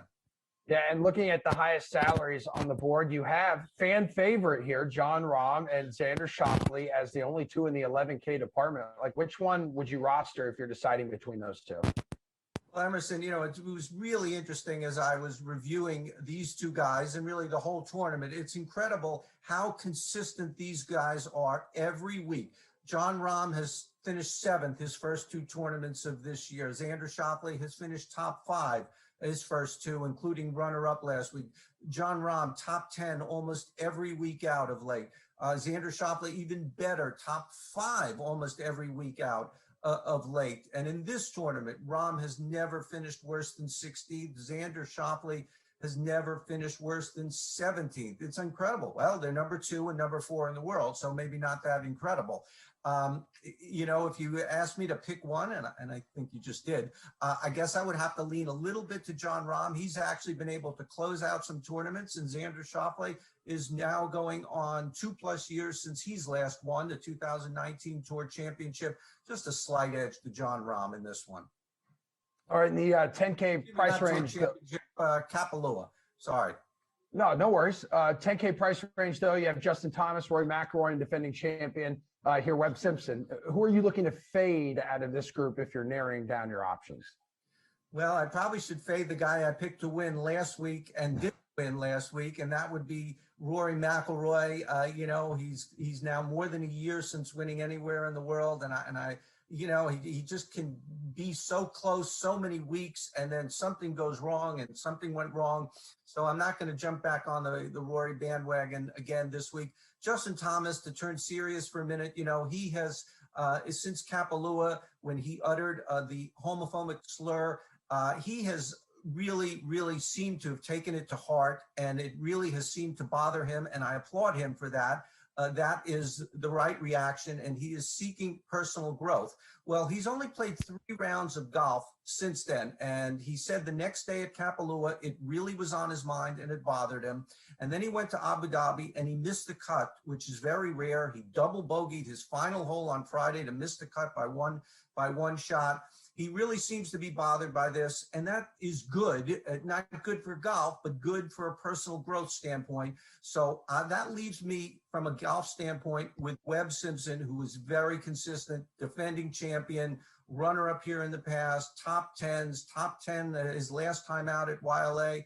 Of those 3 in this situation, Webb Simpson seems like the safest play.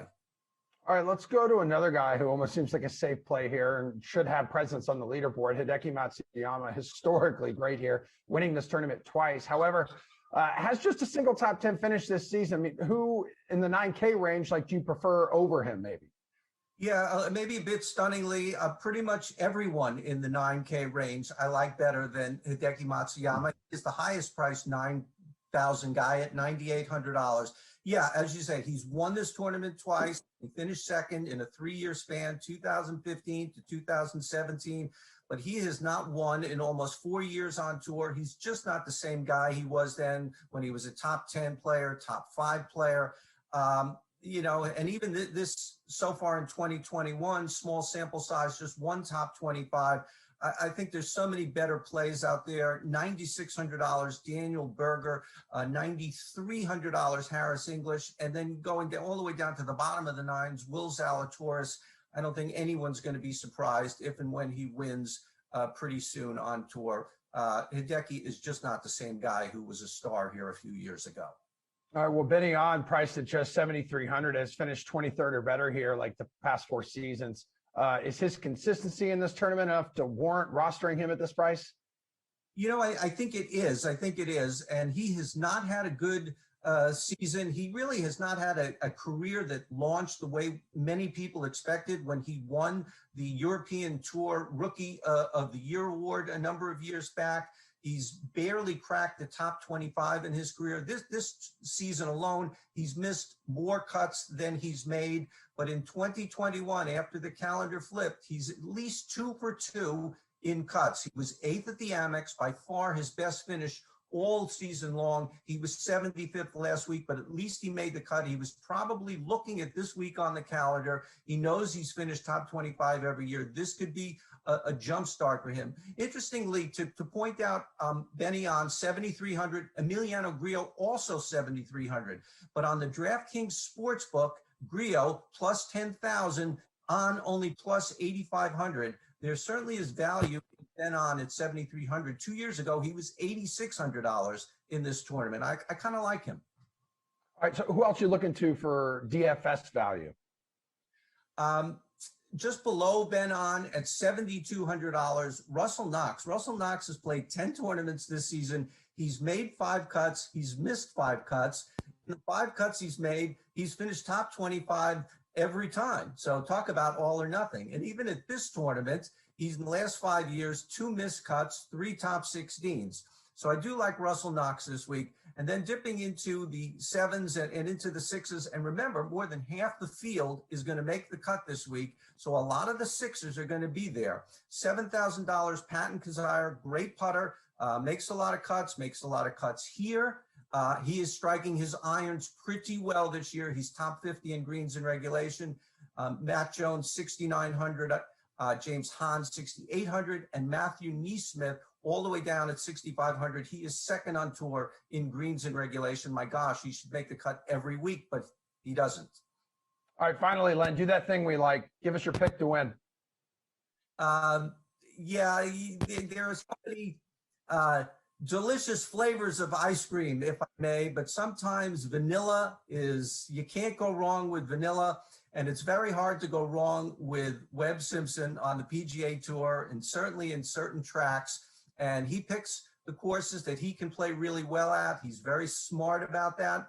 Yeah, he's the defending champion, and it's very hard to go back-to-back, but he plays well here just about every year. He has played well so far this season. It's a safe play, but more times than not, Webb Simpson is a smart play. I like Webb Simpson this week. All right, good stuff. RotoWire's Len Hochberg. Thanks for the help, my friend. Until next week, we'll talk to you then. Thanks so much, Emerson. All right, people of the Dream Stream, it's time to tell you about our DraftKings Dream Stream play of the day. This week, leading up to the big game, we are getting you ready for the action in Tampa with a bonus every day. All you have to do is earn today's bonus is enter a lineup in the NFL 5.55 million Super Bowl 55 millionaire. If Kansas City scores first in the Super Bowl this weekend, you score 1,000 crowns. It's as simple as that. You can check out the bonuses each day in the DraftKings lobby or by going to DraftKings.com/promos. And there are so many ways to get in on the action for the big game on the DraftKings lobby and on the DK Sportsbook, including a ton of different props for the game. Let's send it right over to Pat Mayo and his crew. They're going to go over some of their favorite prop bets for Sunday's contest. I like Jersey, a first touchdown score, under 24.5. That brings both quarterbacks into play. All the receivers on Tampa. It brings Evans into play. It brings Hill. Godwin into play. It brings Hill into play. It brings Watkins into play. It brings so anyway, I think that's the play. You lose Kelsey and brings defensive touch, like a safety, or well, maybe not actually. No, you could get like a 24. What's Honey Badger's number?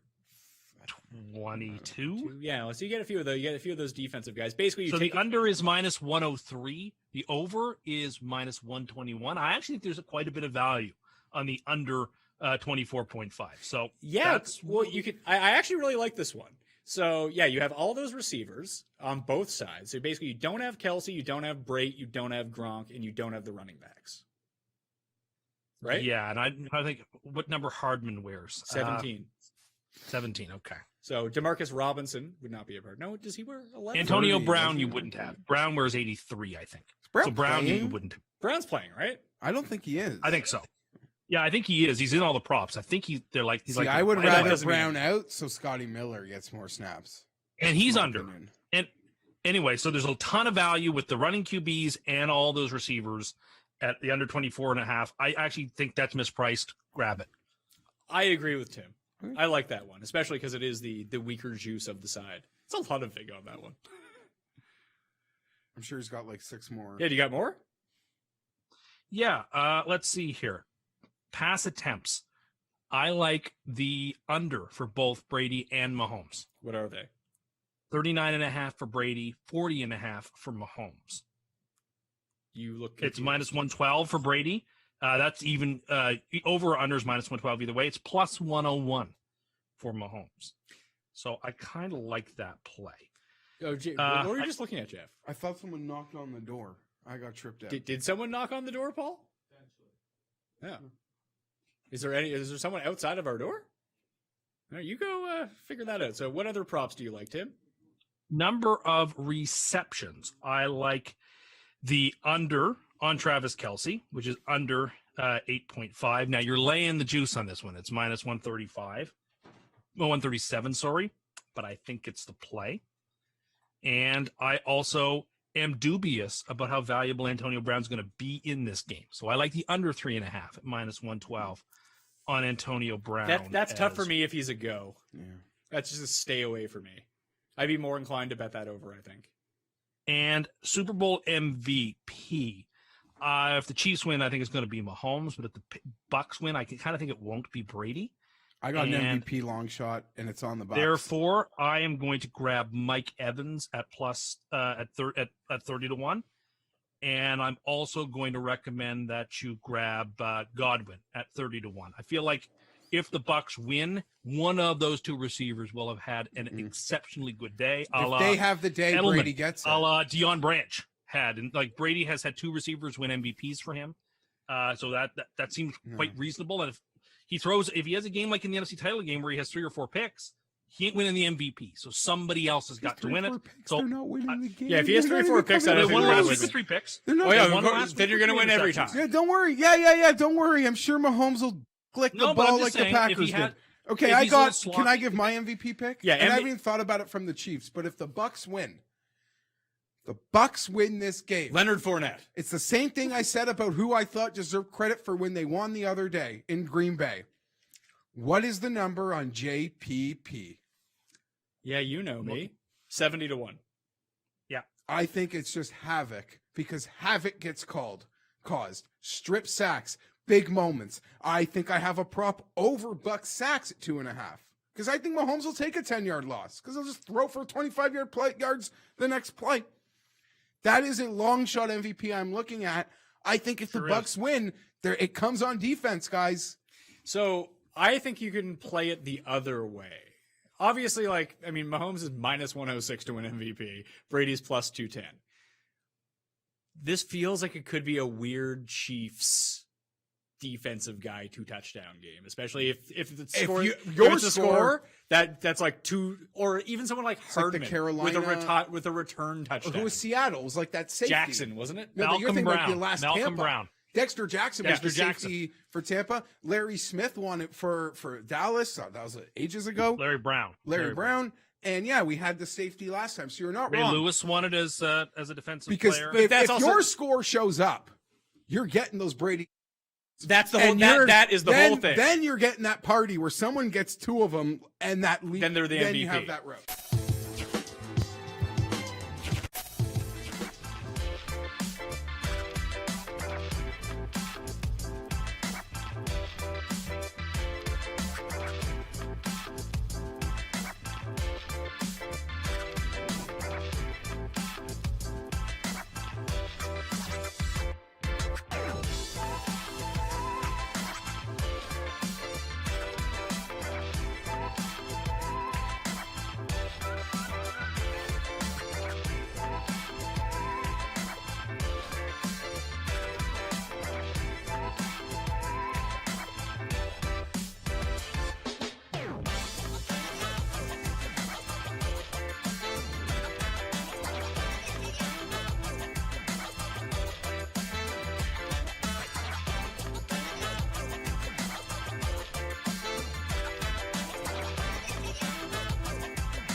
The 8 p.m. Eastern sim is coming up, but first, here's what else is happening on DraftKings right now. We still get NBA and NHL contests available tonight, including a 4-game NBA Turbo slate locking in just a few minutes at 8 p.m. Eastern. You can still enter the NBA 35K pull-up jumper contest. That's a $10 entry with a first prize of $10K. And there's also an NHL Showdown contest for the Bruins and Flyers game at 8 p.m. Eastern, which is featured in the NHL Showdown 20K Sticks contest that pays out $5K to first place for just an $11 entry. Plus, you can wager on all of these games over on the DraftKings Sportsbook, as well as PGA, college basketball, UFC, and plenty more. Wild Weather Wednesday, it's rolling on with some snow in Cleveland. It's the Bengals and the Browns, and here for it all, I'm Kaufman's made his way, and Tommy Carroll's here. Take it away, guys. Yeah, thank you so much, Tom Ace. You smell terrific. How are you, buddy? I am doing well. Last time I had the Browns, we went into double overtime. The sim took about an hour and 45 minutes. And I see the Browns on the docket again. It's Wild Weather Wednesday. So I feel a long slog ahead of us, Koff. Sorry to warn you so late here about it, but well, I don't know. It's funny we might have to buckle in. Speaking of buckling, we just had the Buccaneers against the Bills, and we did go double overtime in the previous sim. So hopefully this one is a little kinder to us after a lengthy time that really resulted in a very quick between meals or sims meal. But what have you got? Lineups have locked here. What's your lineup looking like for the prime time? These QBs ain't no joke free roll. I went with Kareem Hunt in the captain spot. $11,100. Felt like I got some good value for the rest of my lineup build, putting him in that spot. And he's a guy that has impacts on these sims. Then I got myself ODB, Odell Beckham Jr., OBJ. I've heard him called both nicknames. Rashad Higgins, Baker Mayfield, John Ross, and Uzomah, the tight end for the Bengals. He seems to have impacts on these sims as well. I've done enough Bengals games now where I'm starting to know Bengals dudes to put in my lineups. I'm very proud of myself. Browns, Bengals, and the snow on the way in virtual Cleveland. We have some overlap. So I have Rashard Higgins in my captain spot, which I feel like anytime I have a Cleveland sim, I almost automatically default to Rashard Higgins in my captain spot. So cheap. Again, super cheap. He's getting 10-plus points a sim, and oftentimes better than that. I do have both QBs, Joe Burrow and Baker Mayfield. John Ross, because he's very boomer bust in these sims, but he's such a speed demon, I can't with my heart fade him. AJ Green, who I'm not excited about. I'm not at all excited about this play, but I did it, and I hope I don't, we're talking about the Babysitter Billy Not My Kid award. He had 2 catches for 35 yards kind of performance. But AJ Green, and then like you, CJ Uzomah, because at $6,600 and 10 points a sim, I think there's good opportunity there. Good value. Absolutely. I like how upfront you are about your AJ Green play here. You're just like, you know what? AJ Green, let's give it a shot. Yeah. Why not? That really is what it is. Like if I had given you my lineup pre-lock, obviously, I would have said, I have AJ Green. You should not. Don't play him. I did. I don't feel good about it. Do not play him. But, we'll see which direction it goes, obviously. What are you going to do? Looking forward to it here on a Wild Weather Wednesday. This is the penultimate simulation. There's another one on the way. You and Brendan Glasheen will be along for the next one, Madden After Dark, and probably following Celtics Kings in the process. I guess we can keep an eye on the Bruins and Flyers with a little Boston bias as we are underway in the snow, virtual Cleveland. Let's do it, baby. Battle of Ohio in the snow. The Battle of Ohio. Jordan says, AJ Green's still nice in these. Herb Dog says, Koff, AJ Green's a good play. We'll find out. We're going to find out. Herb says, my favorite combo, Cough and TC. J.E. says, Kaufman, Freeze Pops. Good evening, men. Good evening, sir. Good evening. Anytime a game's in the snow, weird things happen, man. I should have rostered a defense. Coulda, shoulda. Nice run. Nice run. Near midfield. Avoided the huge hit there. Big, got just under it. Good start. 18 on the ground for him.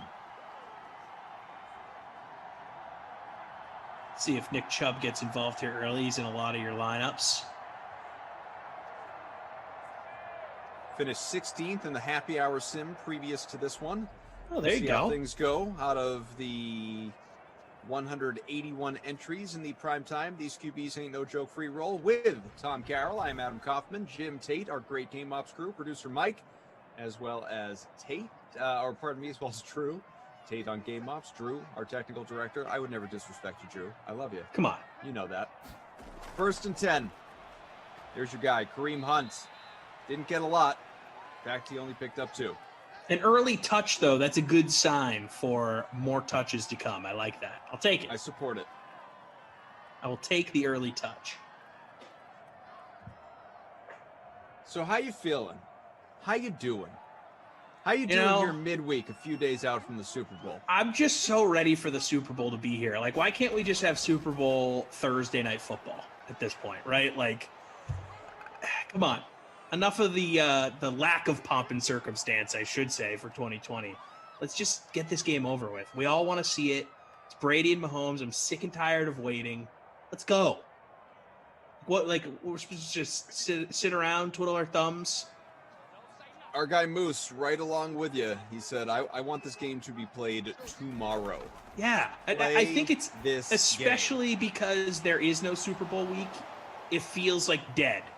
You know, it's been almost 2 full weeks of just, okay, we're just sitting around. I mean, I know they've been doing the Zoom thing, but it's just not the same. The build-up's not the same. So I am anxious for kickoff on Sunday. Anxious. Jordan wants to know who you watching the Super Bowl with, Tommy. Ooh, I will be at my future in-laws' house watching with my beautiful fiance and my future mother and father-in-law and her sister, who will be my future sister-in-law, keeping it small, keeping it low-key, having some dips, having some wings. Good times. Sounds like a good time. Rooting for Brady. From the 20.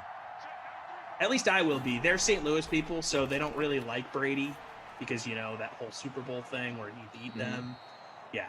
They're still salty. I have some vague recollection of that as Joe Burrow completes a 5-yard pass to Mr. Boyd. My fiance on the couch is looking at me angry and saying Deflategate, but I know she means Spygate because that's the whole, you know, filming of practices thing that they were talking about. She's mad about deflating footballs. I can hear her. Yeah. A lot of passion from Morgan. They don't like Tom Brady in St. Louis. They still don't. I know the team isn't here anymore, but they haven't I got forgotten. news for you. If it's not New England or Tampa Bay, they don't like Tom Brady, period. They really don't. They really don't. I was at a 49ers game once at the old Candlestick, and it was a 49ers-Rams game, and I was wearing a Patriots jersey because I just had no rooting interest, and I was getting booed in the stands because I was wearing a Patriots jersey at an NFC team home game against another NFC opponent. No relation to the Patriots whatsoever. In fact, I thought I would be embraced because of Brady being from the Bay Area, but no, just everyone hates Brady and the Patriots outside of New England. It's all that winning, man. El Paso #1, Tommy Boy. Pipes are calling. Oh, Tommy Boy, the pipes are calling from land to Simland. I can only imagine the looks you must get when you do that, since I know that, company in your household is within shouting distance. Yeah, I wouldn't even say shouting distance. I'd say like 10 feet away. That's whispering distance. Gotta get Morgan back in the chat. Yeah, maybe she'll hop in the chat later. See how she's feeling. She does have some Dawson's Creek to watch. She's been diving into Dawson's. Who doesn't? Okay, I got to be honest. As a New Englander, I feel ashamed to say this, but I never knew Dawson's Creek took place in New England. Really? Never. You didn't know that? Never. Oh, yeah. Had no idea until she just started watching this a few weeks ago. If I'm not mistaken, I don't remember. I mean, I remember New England. I don't remember specifically where in New England the show took place. It's on the Cape. It's on the Cape. Sorry, I said Cape. Okay, so Jeez. I was just gonna say, if I remember correctly, the visual of the opening, the song, the body of water they show, yes, is Cape. Not only is it Cape Cod, it's like immediately down the street from wow, snow just stopped that dead at the 3 from where my grandparents have a place, and I spent like my entire childhood there. So it's right there. Yeah. No, so we did some research on this. It was filmed in Wilmington, North Carolina, but, takes place on the Cape in, the parlance of the show. One thing I will say, having watched a few episodes here and there with her as she's been binging it, I really respect the fact that they don't try to fake the New England accents on the show for the most part. Like a lot of these movies and TV shows, they'll work in the bad Boston accents. Dawson's Creek just punts on it completely. Even though it takes place on the Cape with people that live on the Cape year round, nope, not even going to try. I respect that because you and I both know people that live on the Cape full time, year round, like that's hardcore Boston accent country right there. Yeah, you don't. If you're a Cape Townie, like that's. I appreciate them not messing around with it. 100%. I'm right there with you. 100%. Rick says, something tells me she's not the only one watching it, Tommy. No, I mean, look, she watches it on her phone, and then occasionally when we're, we have some free time, she'll throw it on the TV out here in the living room. I've probably seen 5 episodes. Now, why like on her phone? So as to not distract from, to not monopolize the master television there? She likes to just lay down in bed and watch TV on her phone. It's just like a nice relaxing activity for her. So there's no TV in the bedroom is what you're saying? No. The way our apartment's set up, it's technically a studio, but it's a studio that has a hallway that separates the living room from the bedroom. So it would feel weird to have 2 TVs in a smaller space. So we only have it out here in the living room, even though there is 2 rooms. Like we could have a second TV, but I made that decision, early on moving in here before she even lived here. Like, I just want to have TV in one spot. I once had one of my first apartments that my, obviously now wife, that we lived in together. This is when we first moved in together. I want to say this place was not big. It was like 700 or 800 square feet. Okay. And there were 4 televisions in that How does that even work? I will tell you. There was one in the master bedroom. There was one in the secondary bedroom / study where I often would do work. So I'd like put on games while I was doing work. Makes sense. sense. There was one in the living room, family room area, and then I had a little like 13-incher in the kitchen. I respect the hell out of that, to be honest. Yeah. So there was a point in time. My fiance hadn't moved in yet, Morgan, but we were dating, and I bought a new TV for the living room, and I still had my old TV. Oh, nice grab! And it was a really big TV, like I don't know, 55, 60 inches or whatever. So it would have been awkward to kind of put it in my bedroom, and we tried it out for a few minutes. We were trying to find a good spot for it, and ultimately we're like, you know what? I'm just gonna give this away to a coworker I know that like needs a new TV. And there's been points in time where we've been like, oh man, we kind of wish we had gone the other way on this and kept it. But hey, hindsight's 20/20. Made sense to us in the moment to get rid of it. What can I say? Another punt just killed by the snow down at the 5. My goodness gracious. We remain scoreless. Nick says, it's like he's channeling Juicy. Nick says, is Dawson's Creek worth watching? My woman watches it, but I don't know yet. Let's see, Morgan, and you can just talk into the mic here if you want. Yeah, we can hear you. Yeah, everyone can hear you. Is Dawson's Creek worth watching? Yes. There you go. Definitive yes. Dynamite analysis. Oh, here she comes. She's got more for us. It's cheesy 90s teen drama that makes no sense, but so much sense, and it just fuels your heart. There you go. What a great review. It's the kind of stuff you live for right there. From the 6, can we get a safety? 2nd and 9. This is safety Final minute territory. of the opening quarter and out of safety range. Ball caught down to the 15. Burrow has 14 in the air. They get out of trouble there. Yeah, when she says it doesn't make sense but makes sense at the same time, there's different parts of the episodes that I've seen, and we can't, both her and I laugh about it, where just it doesn't make sense from like a story. Yeah, it's not plausible. Like, oh, why is it completely, daylight out right now, but they were just at school all day, and it's this time of year in New England, like it wouldn't be bright out still. Or, oh, how do all of these people meet up for a full-on brunch before school on a weekday? And like, oh, so she just walks into her neighbor's house unannounced all the time. Like, there's just so many different plot points that you just need to ignore and just enjoy the cheesiness if you're going to get into Dawson's Creek. I appreciate that. I like the cheese. You got to embrace. Yeah, the you got to cheese in embrace that the type of cheese. show. It's fun. Get sucked in. Just enjoy yourself in an hour-long drama. Have to do How many it. episodes deep did Dawson's Creek go? How many So, seasons did that show run? With She is Casey and on Dawson and the season rest? 4, I believe, and there's 6 seasons. There's like 20-something episodes, so she's running through it. Every time I dive back in on like an episode or two with her here and there, I'm like, oh my god, we're on another season. She catches me Yeah. up. Oh, Pacey's with Katie Holmes's character now, and blah blah blah. Look at you James pretending you don't know her Vanderbeek is all- character's name. I literally don't remember her name. What's her name? There's no chance. You know. Joey is her name. Joey, you know. Dawson is James Vanderbeek. Those are Yeah. the 3 characters. It's Pacey, James Vanderbeek's character Dawson, and Producer Joey. Mike sitting here Katie going, Holmes. Tom knows them all. Who's he kidding?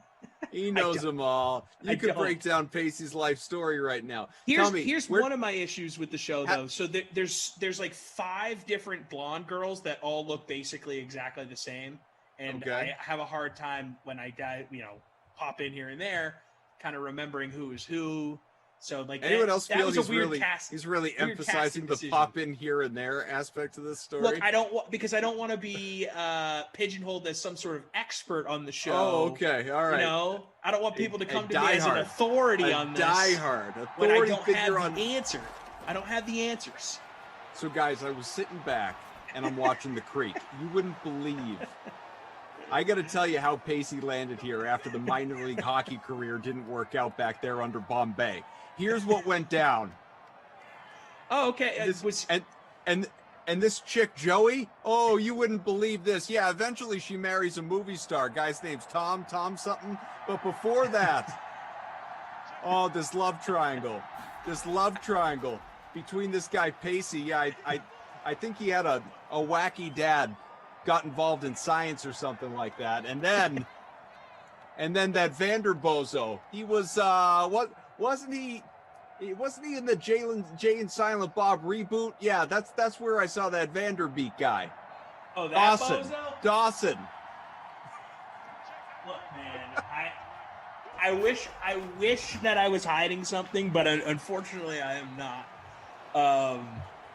Hey, it's a fun show to pop in and out of. I don't know what you want me to say, Koff. Just pop in and out. Jeff Duke says, I gotta get paid to look at Dawson's Creek. Now. We all have our shows that we're whether they're good or bad, whether they're a guilty pleasure or not, we're suckers for them. If Tommy here wants to be a diehard Creek fan, then so be it. Who are we to judge him? The guy eats forest meatballs. If he's good at Dawson's Creek, so be it. No, the show that is like that for me, I don't mind just binging Boy Meets World. If I'm gonna sit back and just strap in. Yeah, that's doesn't my love a little Mr. Feeney. Yeah. I mean, Corey Matthews, the whole fam. John, I'm in. Topanga. Eric, Topanga. Oh, Come on. Topanga. You kidding me? Of course. Everyone's first Topanga. crush, Topanga. Who didn't love Topanga? Yeah, and my fiance informed me every girl's first crush was Eric Matthews. I buy that. Yeah. Eric I would have thought the girls would have been Sean guys, but apparently Eric was the go-to amongst the ladies. Mr. Feeney. Feeney's a great name too. It really is. So yeah, that's Feeney. my guilty Fun pleasure fact: show. Kit, Knight Rider. Huh. You might be a little too young for that. No, but so that's the name of the car, of the voice. Yeah. Yeah. The car was. I mean, Knight Rider was the show, obviously. But the car, Right. Kit. Yeah. Slightly confusing for the casual fan to call the car something different than Knight Rider. Like you would think the car would be called Knight Rider, not Kit. Well, no, because it was Michael Knight was David Hasselhoff. I'm just saying, like casual. Knight Rider. Well, that I understand. I didn't understand until right now. Can't name a car Knight Rider. Well, if your last name's Knight and you call your car the Knight Rider, I think that's actually kind of a good name for the car. Good run inside the 20.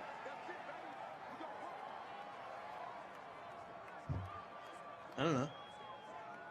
Maybe I got to go back and watch some vintage Hasselhoff.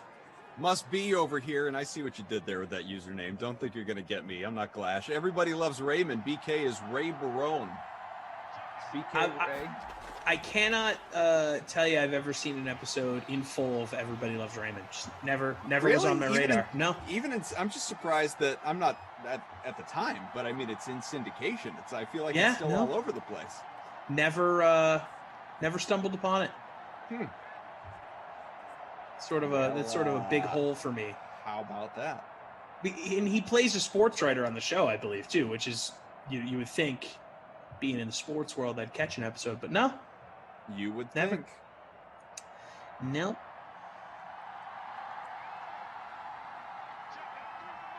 You would think.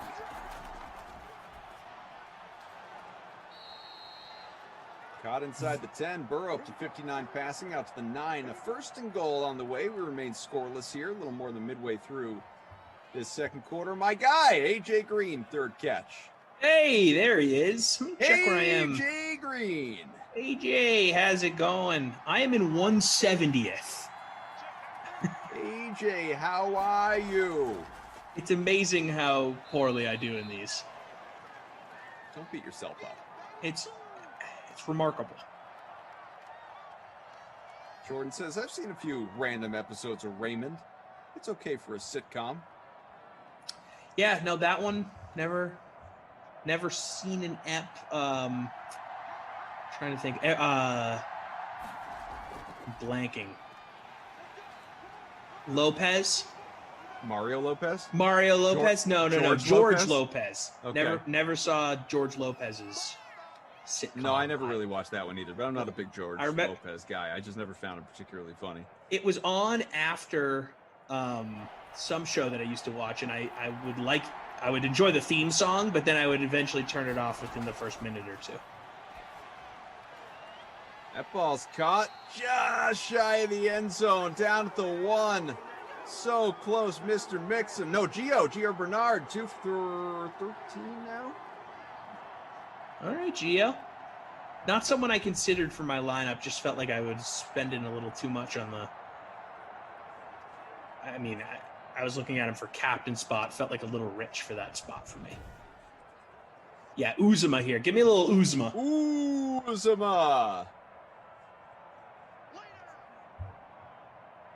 Obi-Wan, you already missed it. I gave my call. Gonna have to just tune in for Madden After Dark. He'll do it again. And no, I am not sticking around for the next one. Glash will be along for Madden After Dark in a little under 2 hours as easy field goal from 18. That's it. A chip shot. I saw on Slack that Glash changed his Twitter name, and I did not know that before tweeting out the links for tonight. So yeah, that was quite an experience. He was talking his way through the sim last night with BK about how he was ready for a new identity, which is his real identity. It was time to move on to just at Brendan Glasheen. And I mentioned in the previous, I won't tell the whole story again because, been there, done that for the people that have been here with us. But for your sake, in abbreviation, I flirted with I was so close. I flirted with the idea of stealing the username. You really should have. Just before he created it, I was gonna take the at Brendan Glasheen because he's talking about it. Yeah. Can't figure out how to make a new thing or how to change his thing, and it was it was exhausting just to listen to, and so I came really close to just nabbing it. That would have been so funny. I wavered. By the time I finally decided to pull the trigger on it, I was literally 5 seconds too late. I was too late. You know what we should do now is take his old name and use it as like a I don't know, like a parody account. Burner. Hello! Wow. Far sideline zigzagging his way into the end zone. Touchdown! There's your guy, OBJ. Hey, there you go. I'll definitely score.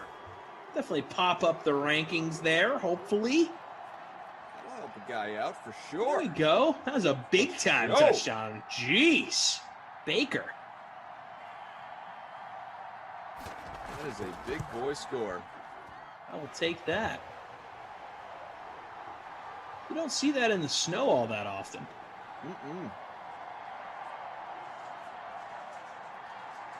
All right. Now we're moving and grooving here, folks. I love it. OBJ hits the bonus already. Just like that. Just like that.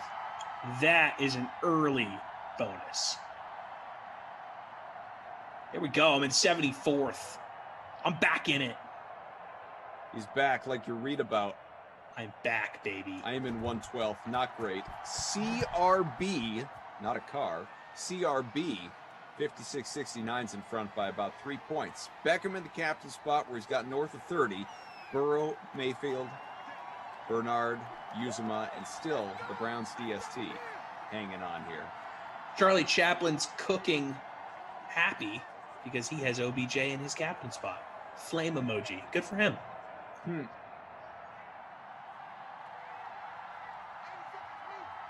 53rd TD for Baker. Impressive. 1st and 10 from Mr. Burrow. And that ball is completed to the right, a little shy of the first. It was Bernard. Must be saying, my wife used to watch Vampire Bill. Well, I've never heard of that show. Nope, don't know it. Oh. I can't even tell you it sounds interesting.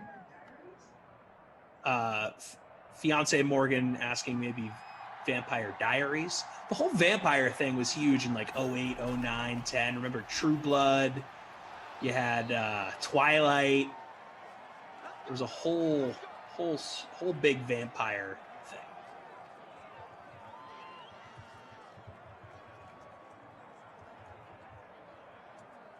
First and 10. From the 37, a minute to go here, opening half.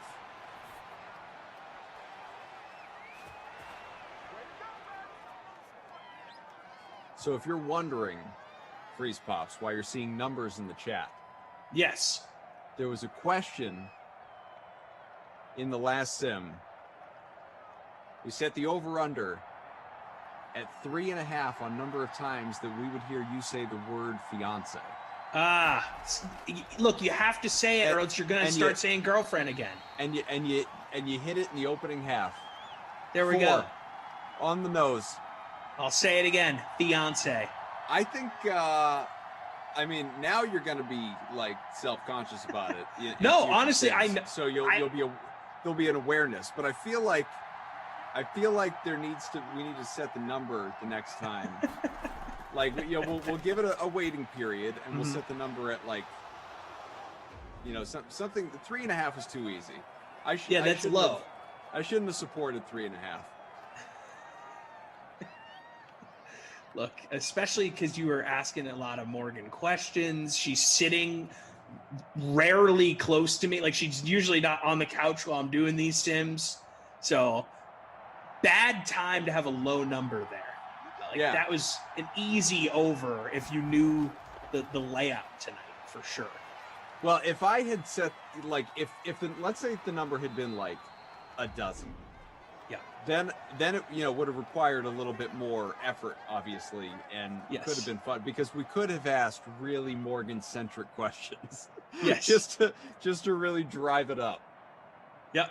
Fair. I will say, like, Jordan teed you up with the first one.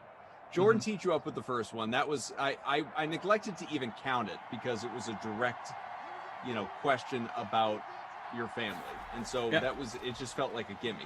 The other three, though, were very organic.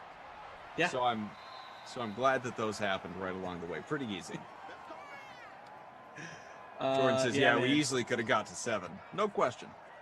No question. I have made a concerted effort to say the word fiance so I don't say the word girlfriend, because when we first got engaged, I was not saying fiance. My brain wasn't allowing me to do it for some reason. Sure. So yeah, maybe now I'm overcompensating. Just don't keep saying fiance after you actually get married. True. Then you have to change to wife. Yeah, 100%. Right. I will probably call her fiance the first few months of our marriage.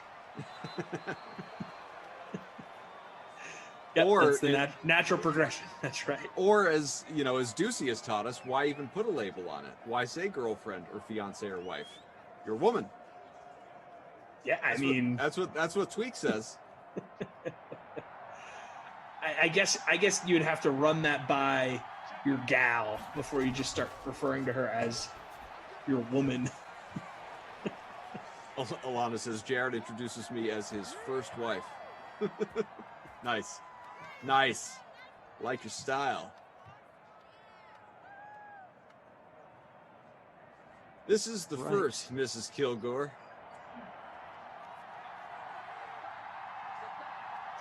Tony asking, why don't I call my lady by her name ever? When we speak in person, I call her Morgan. But I forget to call her by her name when we talk about her on The Sims, because I kind of forget that this is a community and we all kind of know things about each other. Like the chat is very well aware of the fact that her name is Morgan. So yeah, I should just call her Morgan. Great call. You guys all know who she is. We've spent enough time together. It's a 7-3 game. She wants to put her ring in front of the camera. Well, you got to wait till we're on camera. You can see. You got to wait 6 more seconds. Yeah. I don't think I've ever said my wife's name on these Sims, actually. There you go. I've referred to her as my wife, as roommate. I know Emerson does some of that as well. That's funny.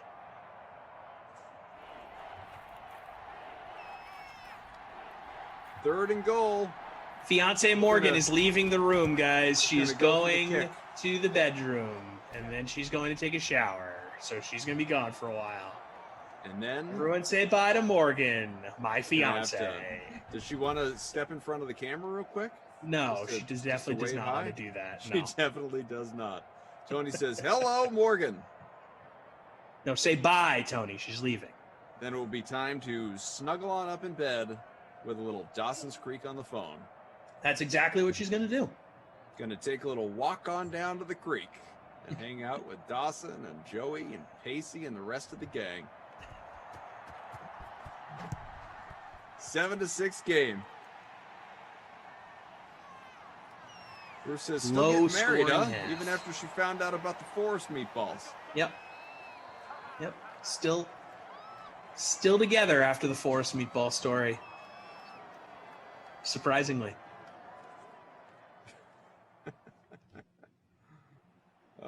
You guys, you are entertaining, to say the least. Hey, smash that like. We're closing in on 300. 275. It's a nice number. It is. But 300, it's round. It's more attractive. Just get there. Smash that like button. I don't think I smashed it yet.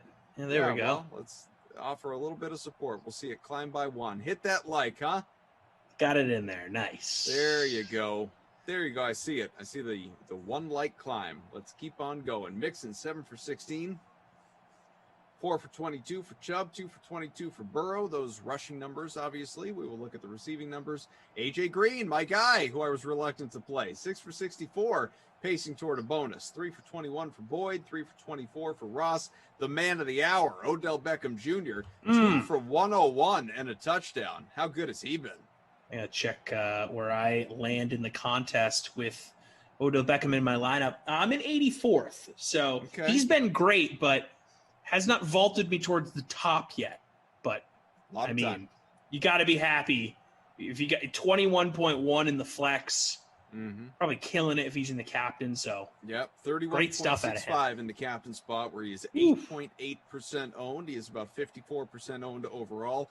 Harpo 10's got him at captain in that leading lineup right now in our smaller prime time. These QBs ain't no joke. Free roll out of 181 entries. Also has Burrow, Chubb, Green, Boyd, and Bullock. Randy Bullock, couple of touchdowns. Really the only offense on that Cincy side so far. Or field goals, pardon me. I think I was saying touchdowns. Field goals.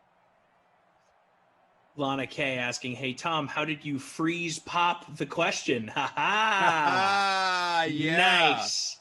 When I asked the question to my fiance. But how'd you do it? Was it a big romantic moment? Yeah, it was very romantic. I surprised her at a Christmas tree farm in New England. Very, very romantic. Then very nice. She had no idea that it was happening.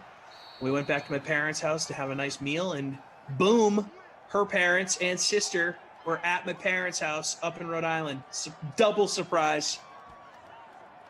You charmer, you. It's pretty good. I did good. And that's when she became my fiance. Did good.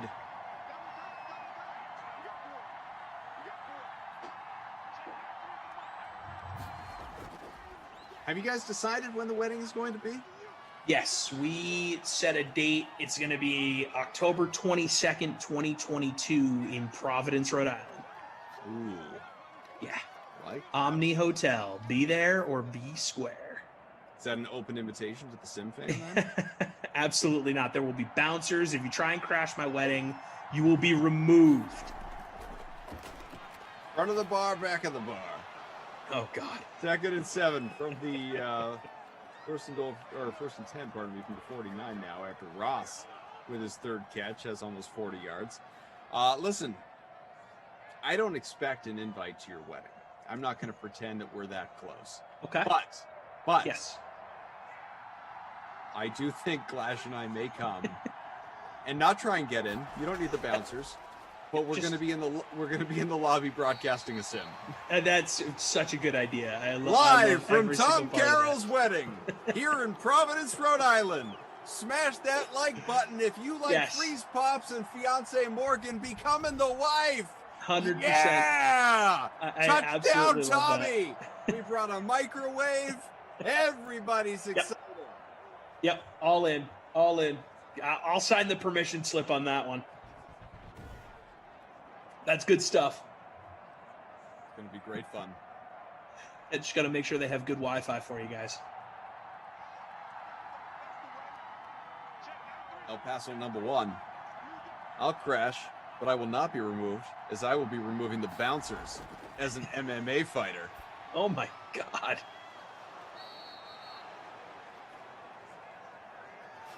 Jared says, PGZ, man. No, that is not the old Biltmore Hotel. That's right down the street. Jared, Alana's better half, again, first husband over here, says, Ace set the bar too high. Now you got to keep the standards up. That's true. You were really setting Morgan up for disappointment down the road. I know. All seriously, that romance stuff weighs off. It's off. You know, we just got to embrace it while it's still here, and then at some point we'll all just be disappointed. Alana says, forget the sim. You should do play-by-play for the ceremony. Do like a Jim Nance whisper as we sit out back. And here he is walking down the aisle. Flash. She's moving. Morgan, looking graceful as always. Beautiful white dress. Veil over the face. One foot in front of the other as she moves down the aisle. father, arm in arm. Tom waits at the end of the aisle, grinning like he's having the best day of his life. Hey, Cough, Let's I wait. think I see a tear. I'm definitely going to cry. I am a huge baby. I think I see Calling a it tear. now. Oh my God, a tear! Sorry. We'll keep it down. We'll keep it down. Sorry. Didn't mean to interrupt. Go on. Oh, Now we move into the vows. This is the cutest thing you've ever seen. Look at this little flower girl. Oh my goodness. Rip your heart out. What a cute little dress. And oh my goodness, the 2-year-old ring bearer. Oh, I hope he doesn't trip. Oh, he stumbled. Glash, you see that? He stumbled a little bit. He saved Don't worry. himself. The ring's safe. The ring is safe. It's a good idea. I'm honestly sure that there has been some sort of like mock play-by-play done of a wedding in the past. Yeah, it was probably part of a Chappelle Show sketch or something. Like that has to have happened. Or, at the beginning of the pandemic when these play-by-play guys were doing play-by-play of everyday household chores. Second 11 from the 21. It's a good question, actually, from Brock. Random question. Have any of you guys who call these Sims actually met each other in person? So, a lot of us have not, to be perfectly honest. Like Tom and I, while we have been in the same building before, we have certainly overlapped. We have not met in person. Nope. I'll speak for myself because I'm certain I've met more of our fellow commentators in person than you have. In fact, I've met zero. I take it back. I was going to say, let's start with you. Have you met any in person? None. Koff and I worked in the same building, and I used to have to send him some stuff. Like, we worked together, but he was on a different floor than me, and just never met him in person. We've definitely been in the same building. We probably been at the Garden at the same time for Celtics stuff. Maybe Celtics practices. I don't know if you ever had to hit those up, but no, never met in person. Yeah, I guess it would be quicker to say who I have not met in person. Moose, who I was with on the previous sim, I have never actually met in person, if you can believe it. Zach Thompson, I had never met, period, pre-Simland. Let's see. Rossi, I met in person once for like 2 seconds, years ago. Christian, I had no awareness of pre-Simland. There might be a couple more, but I met Rossi once. The majority of the list. I just remembered. We met once. We were both working at WEI for like a very, very brief moment in time. We were in a control room together for less than 5 minutes. So there you go. Yep. 9-7. Just tremendous. If you So I don't even know if that about counts. the Cincy kicker. Oh, it's a good one here from Giggle Pigs. The young ring bearer is picking his nose after the pass off. Thank God it wasn't before. He's going in with the left. The mother's trying to get him to stop, but he's digging for gold, folks. I love this idea. Maybe some play-by-play over like a wedding video afterwards. During the ceremony, a little tough. We're doing a Catholic mass as well, so definitely would be difficult to be done at the church. El Paso #1 says no one's met Cristal. He's in Denver. I've known Cristal for a decade or something. I was gonna say, I thought he was your friend. BK is. I brought BK in, or I mean, recommended him anyway. So I'm not gonna say I made the decision, but I recommended him. So I go way back with BK. I know Madison. I would be the only one that has met BK in person out of our group. That is true. She's not an on-air talent, but I've known Madison for years from college. So that's the only DraftKings person I've met in person, other than Rossi for 5 minutes. Right. Which I don't think counts. Old Man Dog Fan. I didn't officially meet Clash, but I did see him eating candy off the floor in a theater once. He loves that floor candy. Oh, Jack Glash. Why hasn't he popped in the chat yet? Usually he's here by now. 2.5 to go, third quarter. It's a 9-7 Cincinnati lead. Tom Carroll, Adam Kaufman, Jim Tate, Mike Drew, All you guys here with us, we are having fun.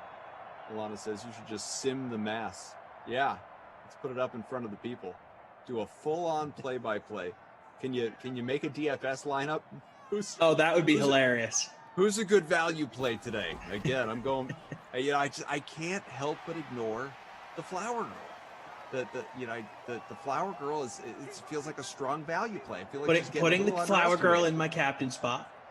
I don't know. I think for the captain spot, I'm probably going to pay up for the maid of honor. No, I think there's value in the best man. The groom, the bride, flex plays. I don't need to go way too up expensive on them. Yeah, too pricey. Yep. El Paso number 1. Have you ever met Tara Lynn? I've known Tara Lynn for years. Yes, we were once upon a time in the office all together. Those in the Boston area, anyway. Man, I cannot wait to one day be in the office with all you guys.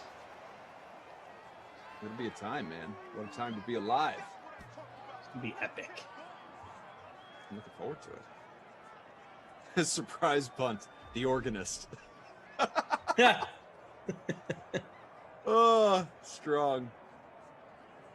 Get him in the flex for about, $3,300. High ceiling there. Straight Cash says 2-year engagement. Plenty of time to get out. is that like the pep talk that Beanie gives Frank? Vince Vaughn giving Will Ferrell at early on in Old School. Yeah, no. The 2-year engagement has everything to do. Got to get out of this, Frankie. It's 30 feet away. You're still single now. Great movie, by the way. No, it has everything to do with just avoiding anything pandemic related. Just not even touching it. So JL, most of you guys are from the Boston area. So I wouldn't necessarily say most of us are from the Boston areas, but most of us do reside in the Boston area. That is true. Like Emerson is not from Boston, but he has been in Boston for a number of years at this point. Right.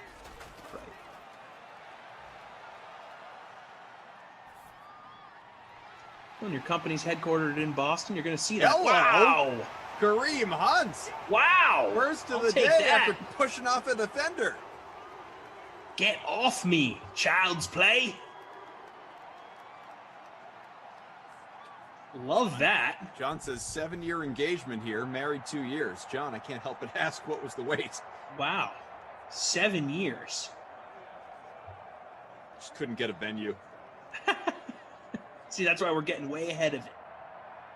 7-year engagement's a long engagement. But hey, no judgment. Gotta do what you gotta do. PG, very kind, says, Tom, I hope you're able to have a more normal wedding with no pandemic issues. I hope so too, PGZ man. I really hope so. Fingers crossed. Bad Boys of Pop says, being in the office, what dreams are made of. So weird. People used to complain about having to go to work, and now they can't wait to be able to go to work. I get that. I think most people do feel that way, Bad Boys of Pop, but I got to be honest with you. The longer this thing rolls on, I am getting disturbingly comfortable not leaving my house. I never want to go into an office with regularity again. I love working from home. Ever. Yeah. Ever. Like, I don't mind, like, I haven't been in an office since last mid-March because there was a few days after the that March 13th date where a lot of people stopped going in, where I still went in. But yeah, it's been a long time since I've been going into an office, and I love it. I love working from home so much.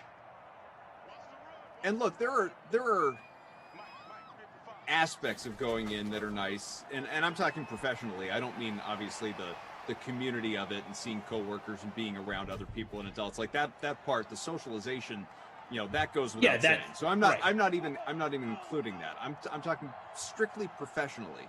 If I can do it from home, I want to do it from home. Yeah. If we're doing a like something that is we're shooting something for DK that's going to look better in the studio with big expensive equipment with nice lighting versus sitting here on my laptop with a Right. ring light in front of my movie wall, then sure, like I Yes. absolutely can justify going to the office. That makes sense to me.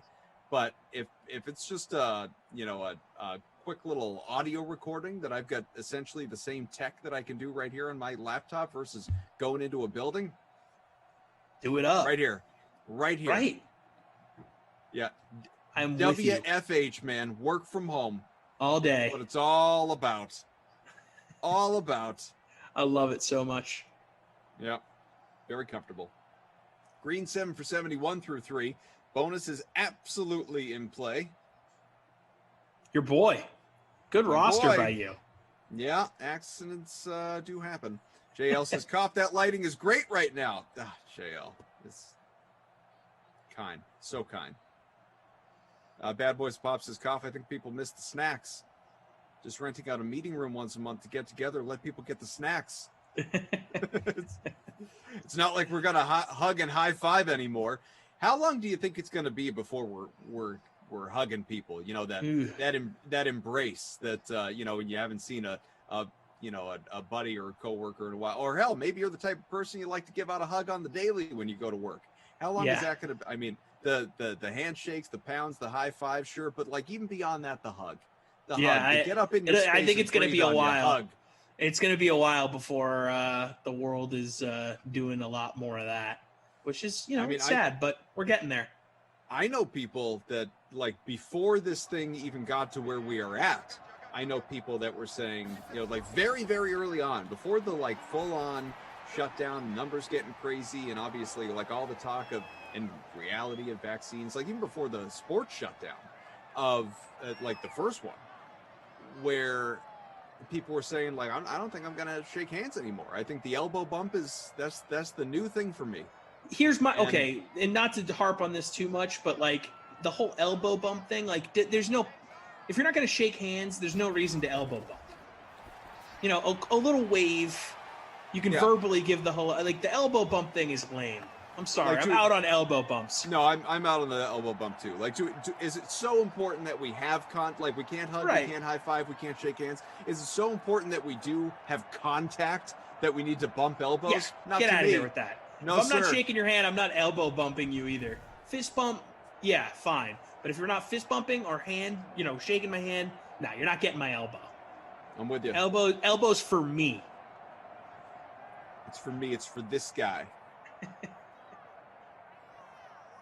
Get your elbow bump right here. Nah. Right here.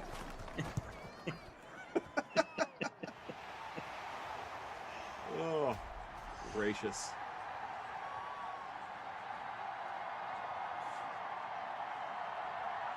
I gotta tell you, and I bet it's gonna come up during the next sim, and I hope it does, by the way. It's early. We're certainly not done. But Glash is taking it to me tonight in NBA. I just want it. I want it to be said. I want. And he it to beat be you known. last night too. He did. He beat me. He's got flame emojis all over the place right now. Glash is taking it to me. Amazing. Now here's what I will say. I do have Jaylen Brown and Jason Tatum later, so things can turn. But right now, he is going to town on my lineup. I got a few guys from the Thunder, and they are giving me no help in the first half right now. So we got a 17-9 ball game here for Cleveland. Wow. Cough cold streak after his after the advantageous evening we thought he might be having when everyone was out of luck. Saying karma stepped in and said, enough of this guy. This guy's going to pay for this for a few days. Yeah, I think karma had their way. I mean, it's not like we all got the refund as DraftKings graciously did. So, but there was a few moments of panic that Koff was just cashing in on all of our misfortune.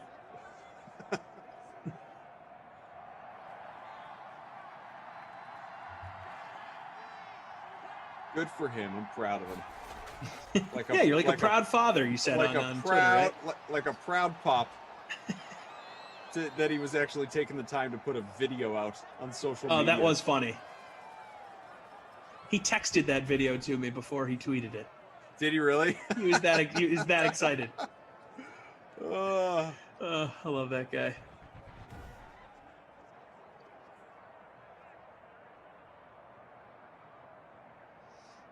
Mackline says, "Koff, I hug all my friends still and select coworkers." Well, there you go. Mackline, you're in the minority. Do your thing. Hyro says, "If anyone in the chat was to ever meet Koff, expect an elbow pump or a cold shoulder." No way. That couldn't be farther from the truth. I am no, for better or worse, folks. I promise you, for better or worse, I am no different here than I am in person. And that's why we love you. Vital Ways knows me like frighteningly well, I think. LOL, Koff would do the kid and play dance from House Party on a personal meet. He's too awesome. I would. Let's tap feet, baby. If someone's willing to do that with me, I would prefer that over an elbow bump.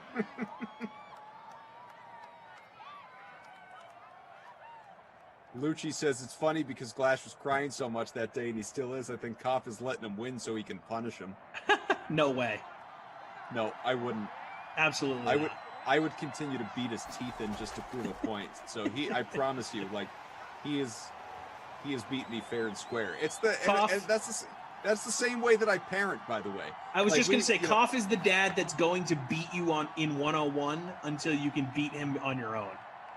1000%. Like, and that's how my dad was, and I'm better for it. We have a fun little game room here in the movie wall studio, and so sometimes when the weather's particularly bad, we'll try and we'll create a little tournament, me against the kids, where I'll come up with this. I won't explain all the details because it would bore you more than my usual diatribes, but it's a scoring system. It's all understood. Nobody's getting any advantage. It's just like a clear first, second, third scoring system in the various events, and you total points at the end, almost like the Olympics. Like you're adding up all the medals, and then you have an ultimate champ. And so we'll do air hockey, pop a shot, maybe Mario Kart on the Switch, a little NBA Jam action. I like this. Points. But like we got one of those little like Fisher Price hoops. We'll do like dunk contest, whatever you would call, or that's too subjective. Like a hotspot contest. Oh, sure. Make shots from like these 10 spots. Like a modified version of horse. Exactly. And I will win more often than not because. Shocking. Well, no, it's not. They're 8 and 6. The reason is because I want them, and I've said this to them. They're like, well, "Why don't you let me win?" Hell no, I'm not going to let you win. Yeah. Because when you beat me, one, you're probably not going to stop. Once that transition happens, I'm probably done for. Like maybe every once in a while I'll sneak one, but you're going to beat me with pretty good regularity. So one, I'm going to beat you while I can, and two, I don't want you to just get this hollow victory where you like I won, but like he wasn't really trying. No, I want you to win and know that you beat me fair and square. You got to learn the value of hard work, Koff. That's what I'm saying. I respect it. I respect the hell out of it. That's how I will parent one day when I have children with my fiance. 5. Ed Zone Dance says, Koff seems like a nice guy, FYI. I'm a really bad judge of character, though. 3rd and goal from the 6. Burrow, wide back open. in the end zone. Touchdown. Yeah. AJ Your boy. Green. My boy. Had a big sim. What a day. CJ says no one will meet Koff because he's not going to leave his house yet. That's a good point. Bad boys of Pop. Green with that surprise game. Congrats, Koff. There you go. Doing well. You must have just had a little bit of a hunch. You said, you know what? AJ Green. And here we go. Bengals going for 2 here. I like it. Go for the tie. Oh, man. Run it in. Run it in. Roll Of course. out nice and easy. Burrow on the feet. We're good. All right. We got plenty of time here to make this not an overtime game. Cleveland, do your thing. Let's get at least a field goal here. Call it a day. Come on. No OT here. 2 games in a row. We're going to go OT. Come on. AJ Green is 10 for 91 with that touchdown. Ooh. What a monster effort. You almost kind of hope he gets the bonus so he can be the Krusty Koff player of the game, because Odell Beckham's got the bonus, but he's only got like what, 2 catches? Heck It's like yeah, almost like it's almost like he's cheating. Let's get him there. However, my captain, Rashard Higgins, does he even have a point yet? Nope. Goose egg. AJ Green's got 25 in the flex. Ooh. Cap and Higgy here. Nada. Both QBs are flirting with 20 points. Our guy Uzuma, crud performance thus far. Not getting Uzuma'd too much. Yeah, not getting Uzuma'd at all. Yeah, 1.5. 23-yard pickup for Mr. Beckham, who is Higgins with the big old goose egg. Herb Dog says, told you it was a good play, Koff. You did. PJ Z-Man, Koff to the Bruins win today. They started at 8 o'clock. They're still playing. Last I looked, they were up 1-0, but it could be more than that now. I do enjoy the fact that the Bruins have decided to be good, score, which is nice. Yeah. That was an issue for a little bit, but It's beneficial. Weird times, but they've been on a little bit of a tear here. I did captain David Pasternak in my head-to-head showdown that I have with a coworker, and he did score the first goal of the game. Happy to see him back and healthy. Yes, absolutely. Off-season surgery. Doing well. 17 all. We're doing well here in Simland with Mike and Drew and Jim and Tate. Freeze Pops, Koff. My fiance. Morgan's hanging out. No, she's still off in the other room. I love this over-under thing, though, guys. It was the worst possible situation for the number to be set at 3.5. You know what? Maybe we do next time. Because now you're aware of the number and the thing in the game, and that's okay. That's okay. I don't think that has to wreck this going forward, Jordan or anybody else out there that were skeptical of me sharing this information with you. I don't think it has to wreck it. I think the fun can be in Tom not having any idea, one, if it's happening that given game. So maybe it is, maybe it's not. Okay, so maybe it is, maybe it's not. And then, but he's going to know if you start putting numbers in the chat. He's going to pick up on that, so you got to be careful. But 2, I think game to game, he needs to also have no clue, even if we are playing, what the number is. Yes. So like on a given game, like maybe the number is 18 or something ridiculous. Right. And we just keep asking leading questions trying to get him there. Yep. Maybe we don't bring it up at all, but we are playing and the number's like 4 again. And look, guys, like I'm the type of guy, like even if I know it's happening, I'm still just going to answer the way I'm going to answer. So like this can be a fun game that carries, because I'm going to still say fiance, because I'm just psyched to be engaged because I love my fiance. How about that? You hear that? The game's over today. You don't need to keep talking about her. It's okay. You don't have to. If you want to, I won't stop you. Don't feel as though you. Well, now I'm overemphasizing it. Yeah, you have smashed the number the way people smash that like button. Let me tell you that. 17 all. Are we going to get honestly? It's time for Emerson's X Factor to go away, because I've become the overtime guy here in these sims. I think these sims have, maybe this one won't happen. Obviously, we are in striking distance, but I have had overtime games on all but like 2 of my last 7 sims or something crazy like that. Jeez. A lot of free football here. Yeah, I've had a few in recent weeks here. Which could be good and bad. Sometimes you want the fun to keep rolling along. Sometimes you just want to get on with your evening, So, I wouldn't mind the Browns punched it in here or got one through the uprights. Wouldn't mind it. Sure.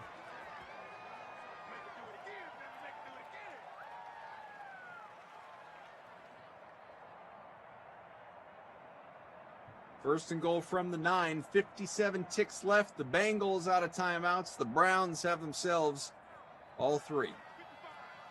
People calling for Chubb here. Koff got the OT power up in the new update. Iro says Koff getting that overtime pay.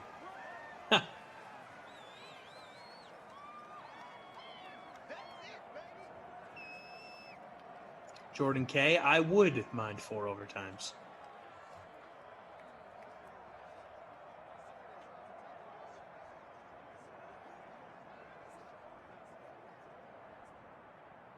Yeah, Higgins is not doing well. Not doing well. Yeah. Jordan saying, Hunt. Hunt. Yeah, give me some Hunt here. Come on, Kareem. Second and goal. It's a handoff. It's Chubb. Chubb, and he's in. Yeah, there you go. The other running back. Touchdown, Cleveland, to put the Browns ahead. Well, I'm happy we're not getting overtime. I am upset that it was not Kareem Hunt. But, hey, can't get everything in life. So, Matt asking about I don't know, let me see. Oh, it says, yeah, I got a screenshot here that I was sent by the production crew. User stumble recovery. I'll be honest, guys, I've never seen that before. I have no idea what it is. I don't know what a user stumble recovery is. Here's what I do know, Matt, who is harping on this needing to be explained. Here's what I do know, which is what I've said a billion times over, we all have. Say it again. There is no user. I don't know why. I mean, it's a glitch. I don't know why it says user. I don't even know what a stumble recovery is. This is computer on computer simulated football. I can assure you, I do not have the attention span to be able to play the game and talk about it and monitor the chat and look at the scores and check out our Slack channel and whatever else, all while having the sticks in my hand and try and, handle the Browns or Bengals in this particular sim. Tommy and I are not sitting here playing against each other. Nope. Would that be fun? Sometime down the line for the commentators to go head to head? I mean, sure, we'd have to have the systems for one, and the game and all that stuff and figure out how to technologically set that up. Yeah. But in this case, as is always the case, computer simulated football. There are no people playing this game. So I don't know what a user stumble recovery is. It'd be cool if we get some BTS behind the scenes content of the guys that set up the AI football game, so then people can see sort of behind the scenes. Hey, look, people aren't actually playing this. It's computers, which they should already believe, but for the skeptics that believe the NBA lottery is rigged and all this other stuff, maybe a little BTS content from DraftKings. Here we go. As we reach the end of this game, 24-17, the Cleveland win. Jeff, formerly of Ops, in the chat says, as a Madden player, I can clear that up. It's not a glitch, but rather there is only one message for an ability being activated. Nick Chubb has the balance beam ability, which gives him that animation. There you go. Okay, perfect. So that is your user stumble recovery or whatever the heck it said. Perfect. There you go. Explained. Jeff says the acrobat ability also triggers this with a user lurk pick note. Again, I got nothing. I don't even know these intricacies of the Madden game. So I'm glad that I have played Madden, at least the new Madden 21 or Madden 20 or any Madden before, going back to Madden 13 was probably the last Madden I played before Madden 21, only because I got it for the kids for the holidays. Mm-hmm. I have played Madden 21 3 times. So I do not know all of these ins and outs.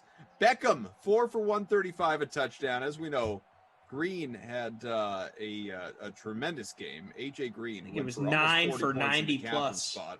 Yeah. He had 25 to Beckham's 26.5. Burrow almost got to 20. Baker, I want to say, almost got to 20. Yeah, he did. They both had 18 and change. So, who is your this is a tough player of the this game is going kind to of a be? tough decision for me, Koff, because If you want to defer to ownership, I will tell you that Green was much less popular and cheaper than OBJ. Okay. I think I'm going to go Green then. Okay. Because he was so close to the bonus. He had basically the same amount of points as Odell Beckham. So I think I'm going to go Green because OBJ, 4 catches for 135 and a touchdown is impressive, but 9 for 90 plus and a touchdown with less ownership feels more valuable to me. So he wins. the wooden nickel. Congratulations. A free soft serve ice cream cone here in St. Louis at Lion's Choice Roast Beef. And your Babysitter Billy Not My Kid Award, or the Higgins. Higgins Get outta 0 here. points. Popular captain, did nothing. Bagel. He gets the Children Watching William Award for inefficiency today. So Jordan is clearing all this up now. We're going way back in time. Jordan says, so Jeff, does that mean the user in this case is Chubb? And that is spot on. So there we go. I like that. All right, we're learning things. Hyro says Coffee could have just said, listen, use guys, there are no users. Alana says, I hope Tom's last word on this sim is fiance. We are getting close, so he's going to have to plan ahead. Okay, yeah, I'll wait. Yeah, Uzuma and Higgins. Boo. Shouts to Jeff. Absolutely, Drew. Good call. Jeff, thank you for stepping in at the right time and making us all smarter. At least, we're pretending, but you're the smart one. So for the prime time, these QBs ain't no joke free roll. I finished 109, assuming that. Oh, yeah. How about you there, Freeze Pops? That's a very good question. Let's see. You've I gotta think be I ahead probably of me. finished higher. Yeah. Oh no, I'm Gotta 120th. So yeah, there you go. Harpo with about a 6-point victory, 5.5-point victory. Very good. With Beckham in the captain spots, Burrow, Chubb, Green, Boyd, and Bullock with 9 points. The Bullock. Nice Bullock. Bullock. Locked and loaded into your lineups, folks. Okay. So, on the way, one sim. Just the one sim left today, which is Brendan Glasheen and Tom Mays coming at you. It's the Falcons and Titans. I will return for the sims at 2 and 4 tomorrow. That should be a good time. And I'm not back till Saturday. yeah, I was just scrolling, scanning. They gave me a little bit of a break. Hey, I'm here if you need me. I'm on the bench. If you guys need me to come out and tag in, I'm available. Meager says, Koff, see if you can catch up with me in that last-minute NBA. We're going to see. We're going to see. Hyro says, Koff, we'd be talking about you on the next sim. I just assume, Hyro, that's how you sound. We'd be talking about you on the next sim. I might have to pop in and see what's going on. Go Celts. Go Bees. Go have a great night. Thanks to Mike, to Drew, to Tate, to Jim, to everybody. For Freeze Pops who's sticking around, I am Adam Kaufman. Thank you much. Talk to you again tomorrow for a couple of sims. I'll go create some contests in the lobby for you guys to jump on in, create those lineups for the contest. In the meantime, we send things over to the one, the only, Carolyn Asak. Fiance. What? So, I feel glamorous and I feel like I'm on top of the world because Bozo Kaufman didn't make fun of me, but I made sure to still call him a bozo. All right.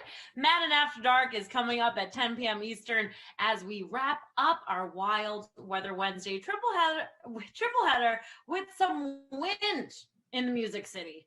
All kinds of weather tonight. The Titans host the Falcons with Mr. Brendan Glasheen and Tommy Smokes. He's coming on back for that one. That showdown is featured in the Madden Stream 3K Flea Flicker. It has a 3K prize pool with 1K going right to first place. Plus, the free contest for that showdown has a $250 prize pool with $25 to first place.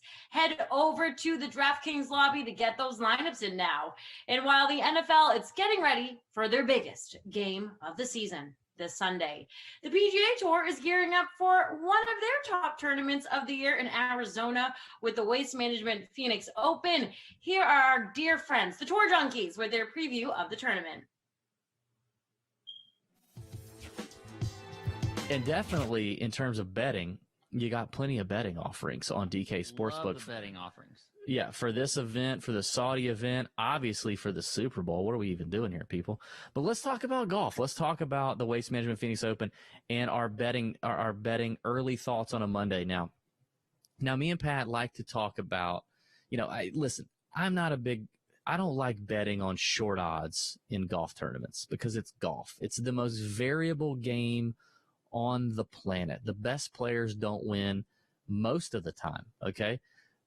Long shots hit all the time. We've been on them a lot. We've had a great start to 2021. We hit Siwoo Kim 2 weeks ago with the American Express at 66-1. Ending the fall swing, Pat hit Victor Hovland on this very show at 28-1. We had Joaquin Neiman as the runner-up at the Century Tournament of Champions to start the year in 2021. He should have won. He came to a playoff and totally crapped the bed.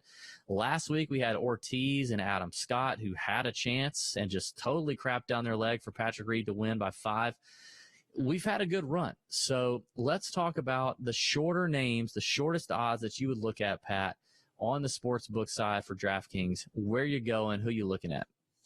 Well, for me on the shorter end this week, I absolutely love some Daniel Berger. He's at 17-1. Yes. Sportsbook. Love Amen. Berger. I think, look, this is a perfect course for him. He's had good history here. We've seen his form over the last year and a half, really, has just been absolutely fantastic. So I love Berger at that 17-1 number. Love him too. Another guy that I think I would throw out, on the shorter end. Now, I know we had some conversation about this on the show, and we weren't necessarily thrilled about playing him as far as DFS is concerned, but that is Hideki at 23-1. I don't mind Hideki. I don't mind that bet. I don't mind it at all. Nope. Firm disagreement. Great history here. He's won here 2 years in a row. The putter is definitely a key, and we saw him not play so great last week. I don't care. I like 23-1. I think if he had played good, by the way, at Torrey, like been in the top 10, I think he'd be in that 15 to, somewhere around that 15-1 number. Okay. I have to stop you here. I vehemently disagree. I think Hideki is one of two of the more overpriced plays on DK Sportsbook. He's at 23-1. I think Billy Horschel's the other one, 45-1. Both of those numbers way too short. I don't like that. Way too short for both those guys. But Hideki's not won in 4 years, Pat. He's not 1 in 4 years. Now, I am known. Probably priced into where he is right now. No, it's not. What's priced in is the history, the fact that he's won here twice and he loves this place. He's not been 23-1 in I can't remember how many events. It's probably been forever. It's probably been but I think literally an eternity since he's been 23-1 at any event. I don't mind Hideki at 23-1. I really don't. Yeah, it's that history a good number for him. That history is priced in a little too heavy for me. I think he's too overpriced. The win equity isn't quite there. Now, he also historically sucks putting on Bermuda, which is what you have here at TPC Scottsdale. Now, obviously, he's putted well on TPC Scottsdale for whatever reason, but historically, his Bermuda putting is terrible. And to start, greens, though, are weird because when you overseed greens, it makes them play a little bit differently than how you might see true Bermuda putt. Now they are Bermuda greens, but anyway, that's semantics. But he's also lost strokes on approach in his 2 out of his first 3 events to start 2021. So even the irons, I mean, Hideki is known. Here's what you do. Here's why you bet on Hideki, because Hideki's tee to green game is so strong, especially with the irons. You bank on positive 2 or 3 strokes gained with the irons every single week, and you bank on him losing a stroke on the greens. Like that's just what you do.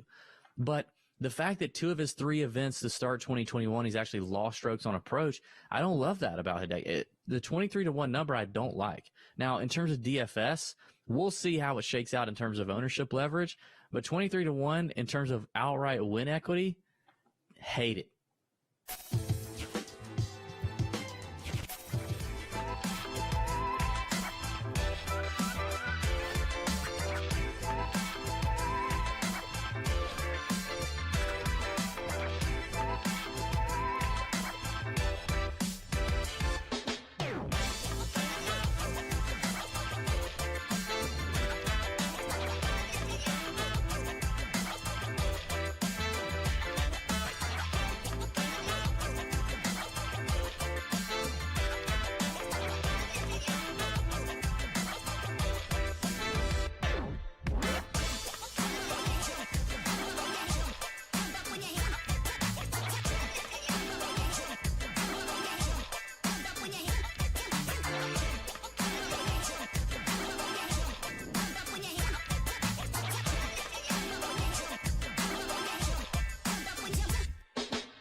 What up, everyone? Pat Mayo here with your quick picks for the 2021 Waste Management Open on DraftKings. Super tough week to figure out on DraftKings. Everyone seems to be appropriately priced. It's a very strong field, and there's only 132 players in the field at TPC Scottsdale this week. Last week we had 156, so really jamming through 6 of 6 meant a lot. We're going to have unless one of the big and high-owned names misses the cut, we're going to have a large 6 of 6 percentage, and that, with more people making the cut by percentage than usual, we're going to see a lot of stars and scrubs lineup. So you take a look at the very top-end players in this field, and it's really hard to make a case against any of them. I think Xander Schauffele actually has the safest floor of all of these players, although John Rahm has never finished worse than 14th at this tournament. He's also the most expensive guy. So you get the second most expensive guy in Xander, who's come inside the top 25 in 22 of his past 24 events. And it's now been a full calendar year since he actually missed a cut. Now, highly volatile sport like golf, it's tough to find that floor. Yes, he's going to be incredibly popular, but you can start your teams there. Frankly, this is a game theory week if there ever was one. Just taking the lowest owned guys with so many equal-ish options at the top end might be your move. Right now, it does appear like Justin Thomas and Rory are going to be lower owned than the other three guys in the $10,000 range. I do think that Xander is your safest play, though. In the $9,000 range, when we work ourselves down, Hideki and Berger line up really well. I prefer Hideki over Berger in this spot, but I can't stop playing Ryan Palmer at $9,200. Yes, he is overpriced, but he's playing so well right now, and he's a good pair-up if you go with John Rahm at the same time, because they both tend to play well at the same tournaments. But the putting has been a real revelation for a historically bad putter. He's 12th in this field over the past 24 rounds. He's gained in 5 straight, and he has some very high-end finishes here over the course of his career, and frankly, he's never been playing better than he has at this moment. Passed on Harris English and all the good work he was doing, and he breaks through for a win. Palmer's on the exact same path right now, and I don't want to give up on him just because the price is up. So I like Ryan Palmer in this range. So Hideki, Palmer, and Will Zalatoris if you want to go there. Now, because there are so many good names, quality names, now more name brand names and actually playing well names in the 8K range, you could theoretically not take any of the $10,000 guys, start in the 9Ks, then drop straight into this range. The three guys, let's call it 3.5 guys, because one guy I don't really know about, but Bubba, Brooks, and Ricky all play well at this event. Two of them have won here before, and this is the tournament where Bubba Watson has the most top 10s in his career without a win. And the lack of fans, you'd think, probably only helps out Bubba. $88, $86, $8,500. That's pretty good. Matthew Wolff is the big outlier here. He withdrew last week with a hand injury, and maybe it's because it was cold out. Maybe because there was a delay. Maybe because he was well out of it at the Farmers Insurance Open. But he has no ownership coming into this week. So I want to get a status report on where he's at. I don't have that as of yet, and we might not get it because this is golf and this is what happens. But with almost no ownership, Wolff is the type of player who has the perfect skill set for this course. If he can figure out his driver. No idea what's going on with one of the best drivers on the planet, but his approaches have been top-notch, and we know that he can spike with his putting in any given week. Then we're out of the 8s, we're into the high 7s. And you have one of two ways. You can eat the chalk, and you can go with Corey Connors and Max Homa in this territory. I like them both. I prefer Connors a little bit more, and by percentages, as do the people. But if you really want to get tricky here, and this is what you can do. You can take four the most popular guys and either play Jason Day at $7,800 coming off a horrible week, or Cameron Champ at $7,600 coming off of 2 horrible weeks in a row. The weather is not going to be frigid, at least per golf standards, like it was, and wet. So Jason Day with a back problem didn't play well in terrible conditions. That's not super surprising. Yes, he's going through a swing change, but he's still Jason Day, and he's going to be like 1% owned in tournaments. He is your key. Don't use him in cash games. Don't use him in 3-max or single entries. There's no need to do that. But to differentiate your giant GPP teams, that's somewhere where Jason Day can come in handy, and I feel the same way with Cameron Champ. It's almost like you play these guys every single week because you know that they have win equity. Are they going to miss the cut a lot? Yeah, absolutely they are. But, you know, what's really the difference between bubbling out of the money on DraftKings in a giant tournament and coming in dead last? They both win 0, so you might as well take your shot at the top and play for ceilings when we're talking about the giant $5, the giant $20, the giant $12, the giant $8 events where you need to beat, you know, tens of thousands of other players. These type of players with their upside, well, they have an incredible amount of downside. If they hit that upside, they're going to separate you from the rest of the pack. If you want to go a bit safer, just drop to the bottom of the 7s. You got my main guy, Johnny question marks, John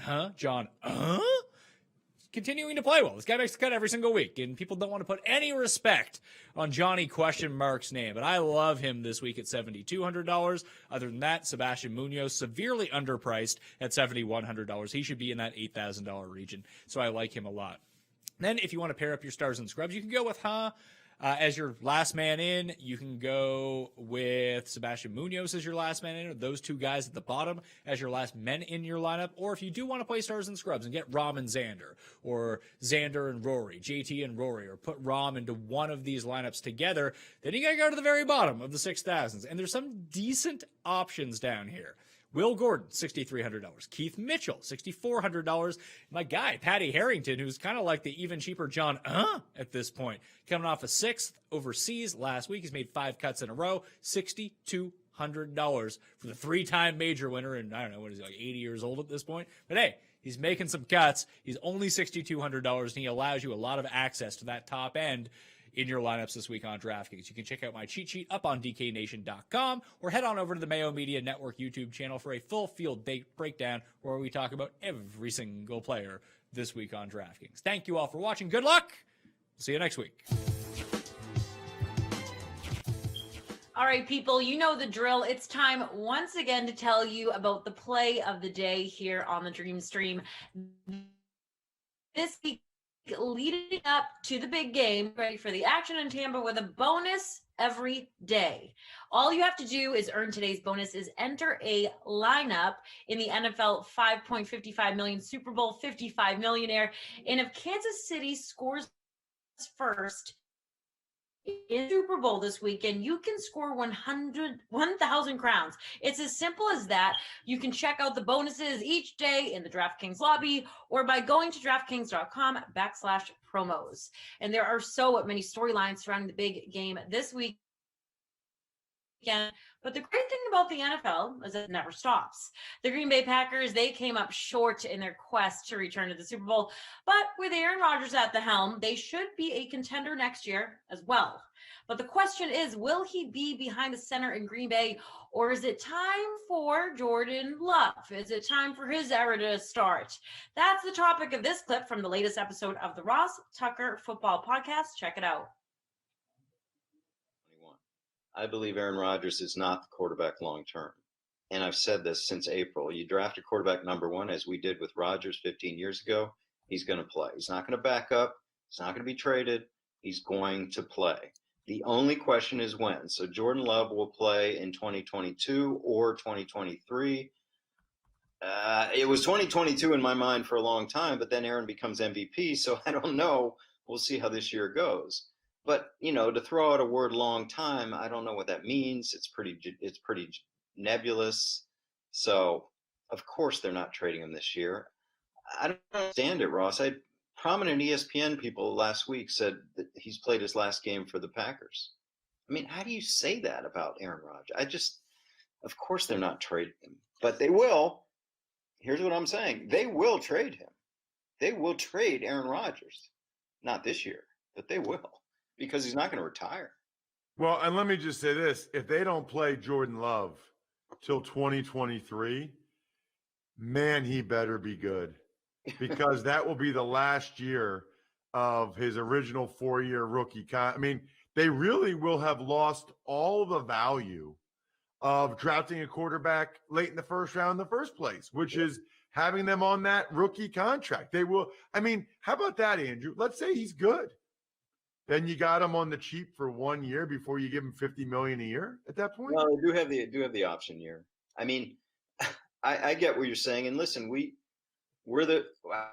sat Aaron for 3 years. It was different rookie cap then, but I said at the time afterwards that maybe that's the longest a first round quarterback ever sits. And it's certainly been proven so far.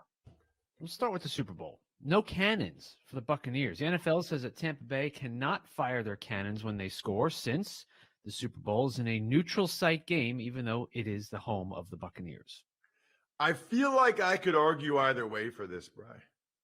I feel like I could argue, they should let them do the cannons. It's kind of cool that they're playing in their own home stadium. Let them fire the cannons. Flip side is, I don't know, the Chiefs evidently didn't like it. They're like, nope, it's a neutral site game. They shouldn't be able to do that. Do you have a strong opinion on it, Bri? I think it's a neutral site game. They shouldn't be able to do that. But here's the other question. They're obviously going to be in their own locker room. So does that give them a home field advantage, the home locker room versus the visiting? It's funny because I bet you the Chiefs already feel like the Bucs have an advantage, that they get to stay in their own houses and they get to be home. But here's the thing. The Chiefs aren't in Tampa. The Chiefs are just staying in Kansas City. They're just flying the day before the game. They're just treating it. Chad Henne said that, I think, on last Wednesday's podcast. They're just treating it like a regular away game. So it's not like they have distractions and the Bucs don't. If anything, the Bucs players being at home when they probably have family and friends coming in for the game, I'm sure some of them do. That's, if anything, being at home is a disadvantage for the Bucs in this game. Well, I saw Tom Brady also somewhat in a nice way kind of kicked his family out and said, I'm going to be alone for this week while I prepare. Yep. For 12 days, no family. That's him. I tell her, every time I go on the radio, like, the guy's a psycho, and it doesn't surprise me at all.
It's sad, but it's true. It's the final KFC Sunday Night Showdown series of the season with the big game right around the corner, matching up the Buccaneers and defending champion Chiefs. He is Steve Buchanan. I'm Adam Kaufman. Bukes, we got two high-octane, high-powered offenses here. Not easy for a showdown to pick just one captain, but you gotta. Who is it?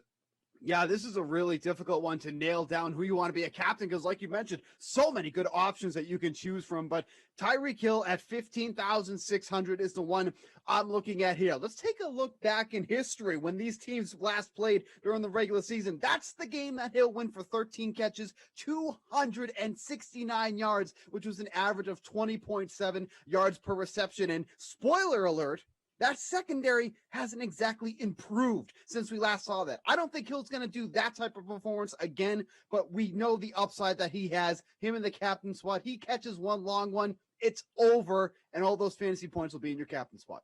So if you are going to pay all the way up for Tyreek Hill as your KFC captain, naturally you need some value to support him in that lineup. What are you going with? Yeah, so tough for value because all the big name players are priced up in this one. But Chris Godwin at 8,800 is definitely somebody I'll be looking at as well. When he faced the Chiefs, 8 catches for 97 yards. I think this is going to be a tough game for Mike Evans. So Tom Brady might be looking elsewhere, trying to find some softer coverage. That's what Chris Godwin is going to get in this one. He's averaging 9.3 targets in the playoffs thus far. I would not be surprised if that trend doesn't continue. And like I said, if Mike Evans is being blanketed in coverage, the ball's going to go to Chris Godwin in this one. All right, Bukes, thanks a lot. Do not forget to feed your whole crew with KFC's $20 fill-up. Choose between original recipe, extra crispy chicken, or crispy tenders, and get all the home-style sides you need. Drive-thrus are open, or get contactless delivery at kfc.com.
All right, people, so Madden After Dark, it's up next. But first, here's what else is happening on DraftKings right now. We have a full weekend of DraftKings greatness planned as part of the DraftKings $150,000 tailgate weekend. Check it out in the DraftKings lobby now for a number of huge Madden contests, including Saturday's Madden Stream 55K free big game preview.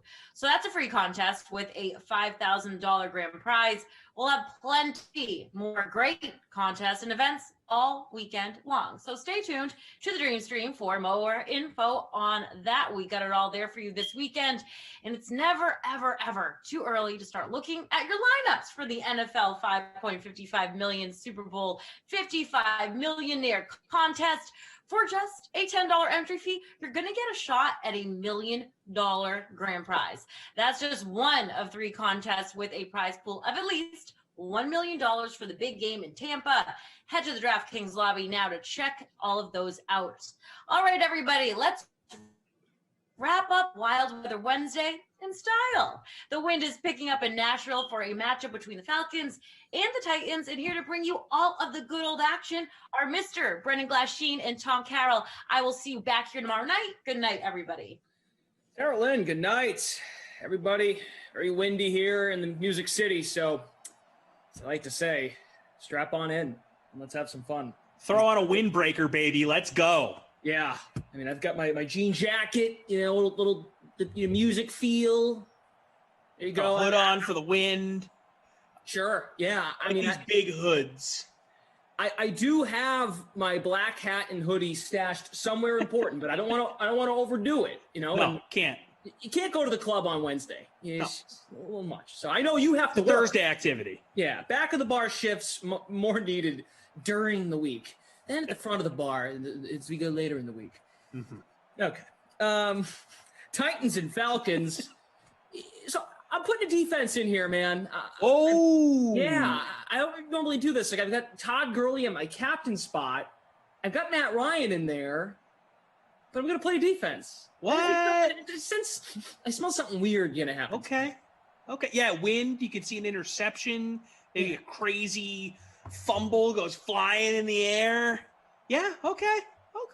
Maybe we see a field goal return for a touchdown. Who the heck knows? Yeah. I even called the free roll, will Derrick Henry fly? Maybe he'll just start flying around everywhere. Well, speaking of Derrick Henry, in the sky. I am not going to be the guy that doesn't have him in my captain spot. I got him in there. You do. And I built around it. Lineups have just locked, so all right, give it to me. Let me hit you with my lineup here. Derrick Henry, captain, as mentioned. Okay. AJ Brown, $7,000. Russell Gage, $6,200. Todd Gurley, the other running back, $9,200. Jonnu Smith, $6,800. And my man Koo down in Atlanta, the kicker. Shout out Rossi, getting Koo in my lineup. $3,800. Got to be honest, had not really accounted for the wind when rostering a kicker, but maybe it'll be a situation where he gets a little wind at his back, nails like a 56-yarder, something crazy. I don't know. It was a punt play at the end. I wanted to put a kicker in instead of a defense. So. See, but exactly what you said is what scared me away from the kickers, because they can just be really, really bad in the wind. And it's not always their fault. Young Wade, Goskowski, great people. Probably nice guys. The wind, good dudes. Not their friend. They don't care how nice they are. So I did not go that way. But that's why we play The Sims. That's why we do 6 a day. We find out who rises to the top, and then we get up the next day and we do it again. That's the beauty of it. Any given sim day, baby. Mm-hmm. It can't be said enough. This is what we do. Mm-hmm. Well, you play to sim the game. You play to sim the game. We're talking about Sims. Jordan Lindenbaum. See, I appreciate comments like this because this is something I wouldn't even know. But the fact that chat is just so on top of it. Lindenbaum says, Glash has been getting whack games lately. Hope I didn't waste huge games from Godwin. Who's AJG? I'm losing. AJG? AJG. Ooh. That doesn't ring any bells to me. Yeah. Sorry if it's a really simple acronym. AJG. Who's AJG? Anyway.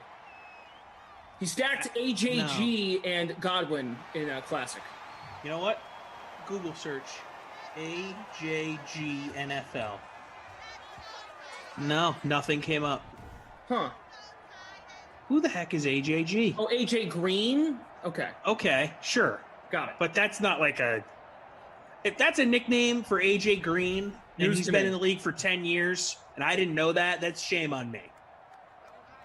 Edge 95 says we're morons. Oh, come on, that is not a That is not a name. that is not a nickname for AJ Green. He has a 2-letter first name. You don't just make that into a 3-letter nickname. That's not a thing. I don't call AJ Brown AJB. Yeah. I'm gonna start calling everyone by their. So let's. Here's DK R10. Metcalf isn't DKM. R10 in the shotgun. He's got DH out wide to his right, the running back. Throw on the run. That's complete to AJB.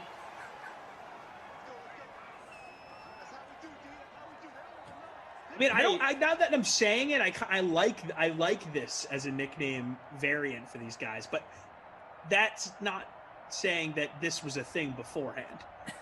I'm open to adopting it, but don't come at me thinking that I should know what that is off the bat. Only in Simland can something like this just bother me. Hey, there's DH. First down pickup to 42. So AJB has a reception. So Lindenbaum says he calls AJ Brown AJB. Oh my God. What? I gotta say though, when you're a fan of teams and you have your friend groups, right? Like some people will have random nicknames for people that aren't widely known. Like I remember back in the day when I'd watch Celtics playoff games with my buddies, we would have all sorts of nicknames for guys on the Celtics that were not that didn't make sense in the normal world. Like we used to call Rondo Double Down because of the Double Down sandwich at KFC because Rondo went to Kentucky. Like really deep tracks, random nicknames that don't make that much sense. JL in the chat says, I hope Jujo gets it going tonight. Jujo's a good nickname. Jujo. Hey, what's up? Oh, my name's Julio. No, Jujo. Or Todd Gurley, TG3. Like yeah, that. I've heard that one. Or is he a 2 at the end of his name? I forget. It's 2 or 3 of those lines next to Gurley. BJG, that's true. I had a buddy in high school on the baseball team who always called me BJG, Brendan Joshua Glasheen. BJG? Yeah. I don't mind that. Formerly on Twitter, BJ Glash. That's true. You've graduated to your full name. Last night, I kind of disrespected the DK Sim fam and fixed my Twitter during a sim. It won't happen again. I only change my Twitter once every 12 years, so. Based on I have gotten so much heat in the past to change my Twitter handle to @TommyFreezePops, but I cannot abandon @YaBoy TC Fresh. It's too ridiculous, and it's an important part of my identity at this point. Can't do it. Needs to remain. 3rd down and 8. Still the opening offensive drive for Tennessee from the 44. That's a first down pickup. Nice ball to AJB. 32. I'm just going to call him that all the time now. AJB, baby. Charlie. Hi, Charlie. AJG had a big sim last game, though, with Koff, having him in his lineup. Who did the Bengals play? Browns, right? Browns, yeah, the Battle of Ohio in the snow. Narrowly escaped another overtime game. Boston Joe says, I didn't even know Glash had a first or middle name. Who would have known? You were in my phone as Glash. People that have that one name recognition, Easy. like Zion, that's so cool. Glash, Lonzo. Oprah. Come on, Glash. Come on, I'm not in the same category. It's just cool. Glash, Oprah. Yeah, Oprah. Who else? Madonna. Who else goes by one name? Madonna. Elvis.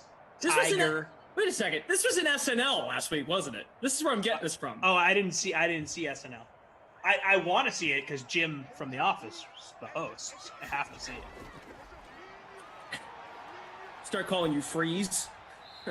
Some people call me Freeze, TFP, Tommy Freeze Pops, your boy TC Fresh. I got all sorts of nicknames. TC, TJC, T, Tommy, Tom, Thomas, TJ, Tej. Call him Pops.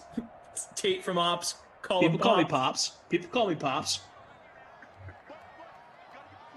3rd and 9. Tennessee just picked up a long 3rd down. A few plays to go.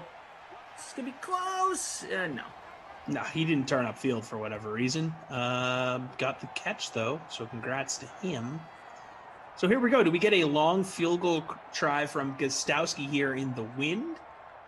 I don't know. Vrabel looks like he's sending him out. AJB, 29.6% in the flex. Here we go. No way he's making this. No chance. Well, maybe the wind is at his back. All right. Watch it, man. Wow, I stand corrected. Damn. Wow. Yeah, you're way off, bro. Nailed it. Ghostface Killer. Wu-Tang. Yep. Got me this time. Emerson does call me Tommy Popsicles. He would It's true. like that. Yeah, I've never found out if it's because he doesn't actually know my true nickname or if he thinks it's like a funny variant.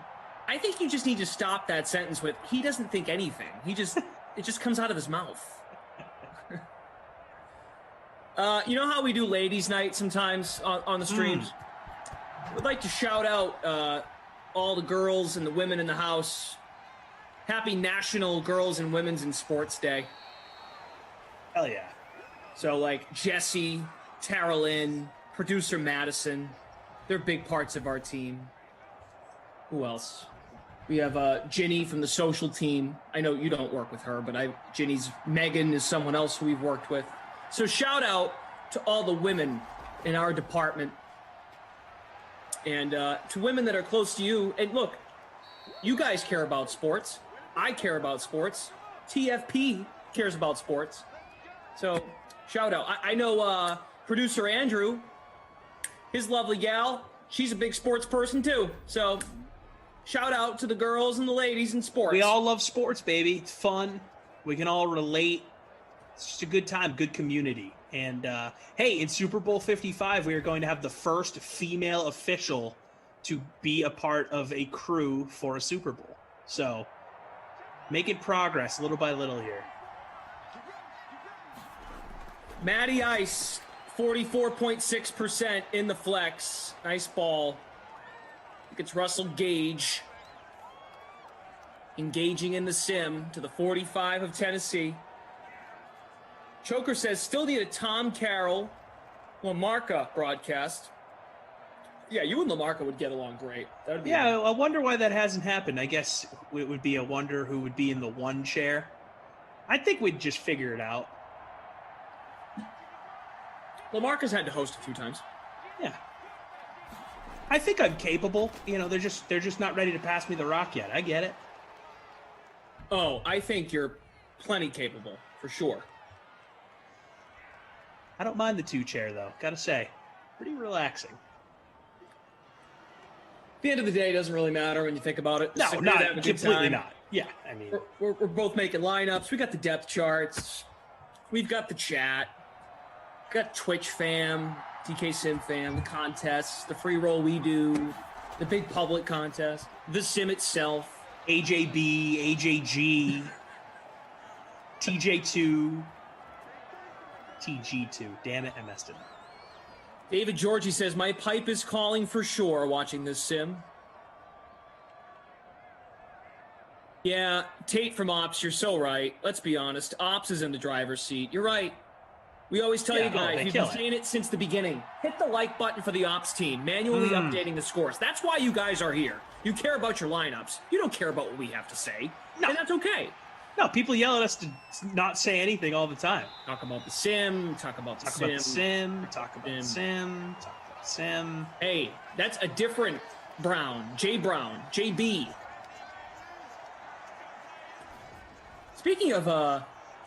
JB, want to shout out Jaylen Brown in the captain spot last night to beat a coworker. Yes.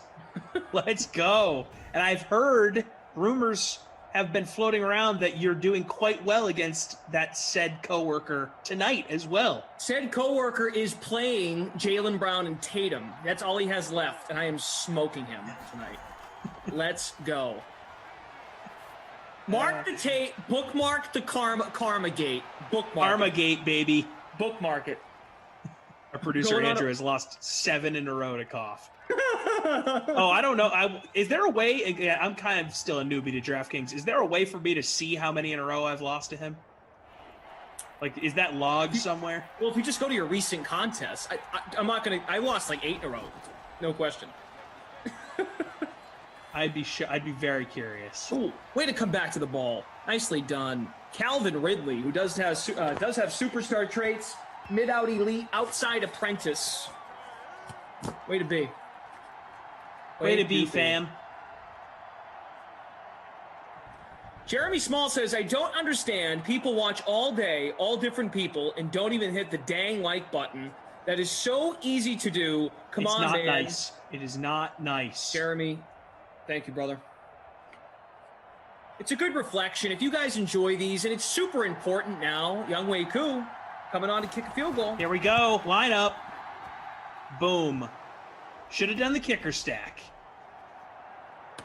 More than ever, DK SimFam, as we hit the NFL offseason very soon, as much as I hate to say that. Ugh. Makes me sick to think about. Dreadful, I know. But, yeah, please do it.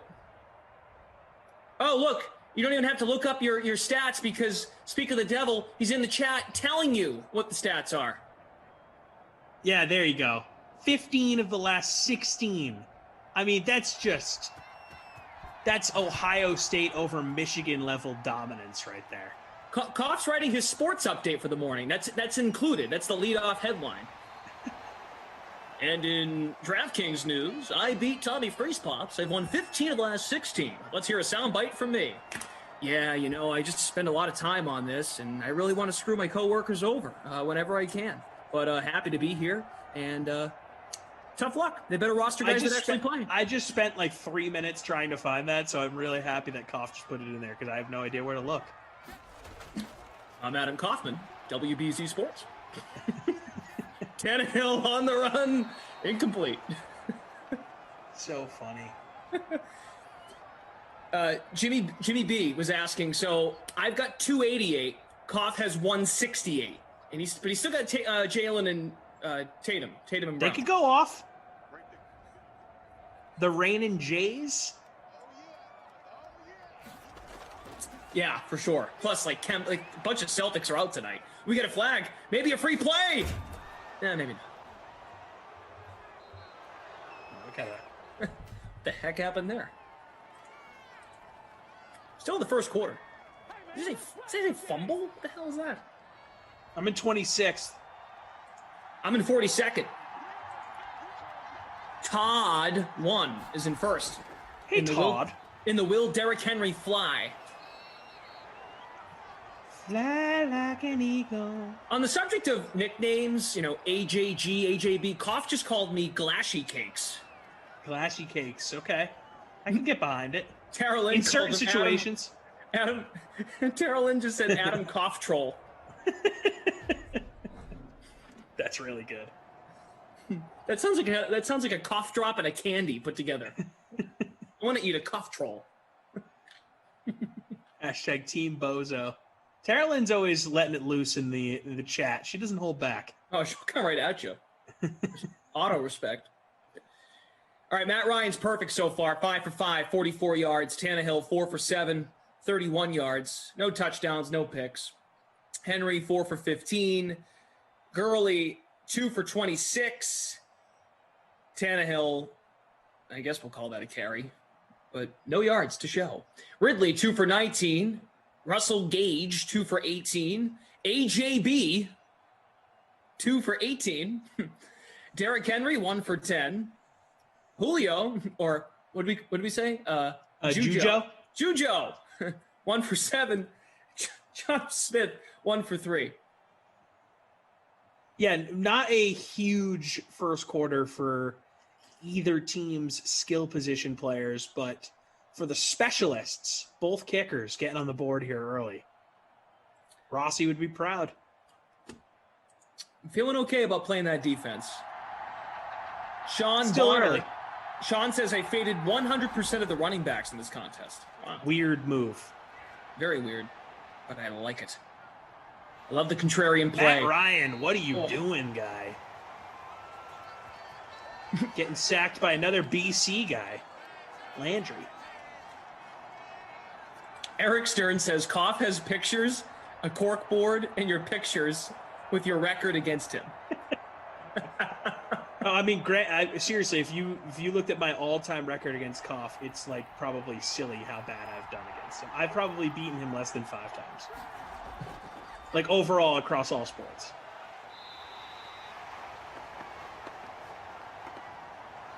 And Koff, if you're still listening and you could find that, I think it would be hilarious information. DK Simfam on Twitch, thanks for the shout out, guys. You mentioned me even more than the guy mentions his engagement. DK Simfam, we call the chat that. I'm just being brutally honest with you. You're probably a great individual person, but you just have a really, really popular name. You're using a very popular term. So good on you to get shouted out. There you go. Energy 311, CJ 71. Ducey's diaper. I don't think me and Tommy Freeze Pops are bad together. No, what? What are you saying? Also, Koo just missed a field goal, so. Cough. Only allowed to search the last 30 days. Poor Cough. He's probably barging on the Zoom door. Just wants to get back in here. Hear about that last night? That guy. Barging in here. Sometimes you just got to pop in. Oh, that wasn't a pop. That was a barge.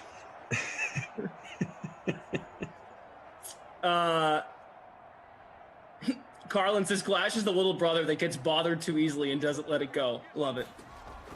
No, I just want people to take responsibility for their actions. That's fine. And that a little bit might be true. Hey, at least you're honest with yourself. Fooligan says, ask Tommy Boy about Koff's big lie about the Twitter fiasco. Oh, I mean, he was very close to securing at Brendan Glasheen. Just so as you would go to make that your name, it would already be taken by somebody. Oh yeah, he texted me that. Yeah, he was moments away from doing that. And I said to him, now that your old one is taken, him and I should grab it and make it into a parody account. It's mean, but also great. At BJ_Glash.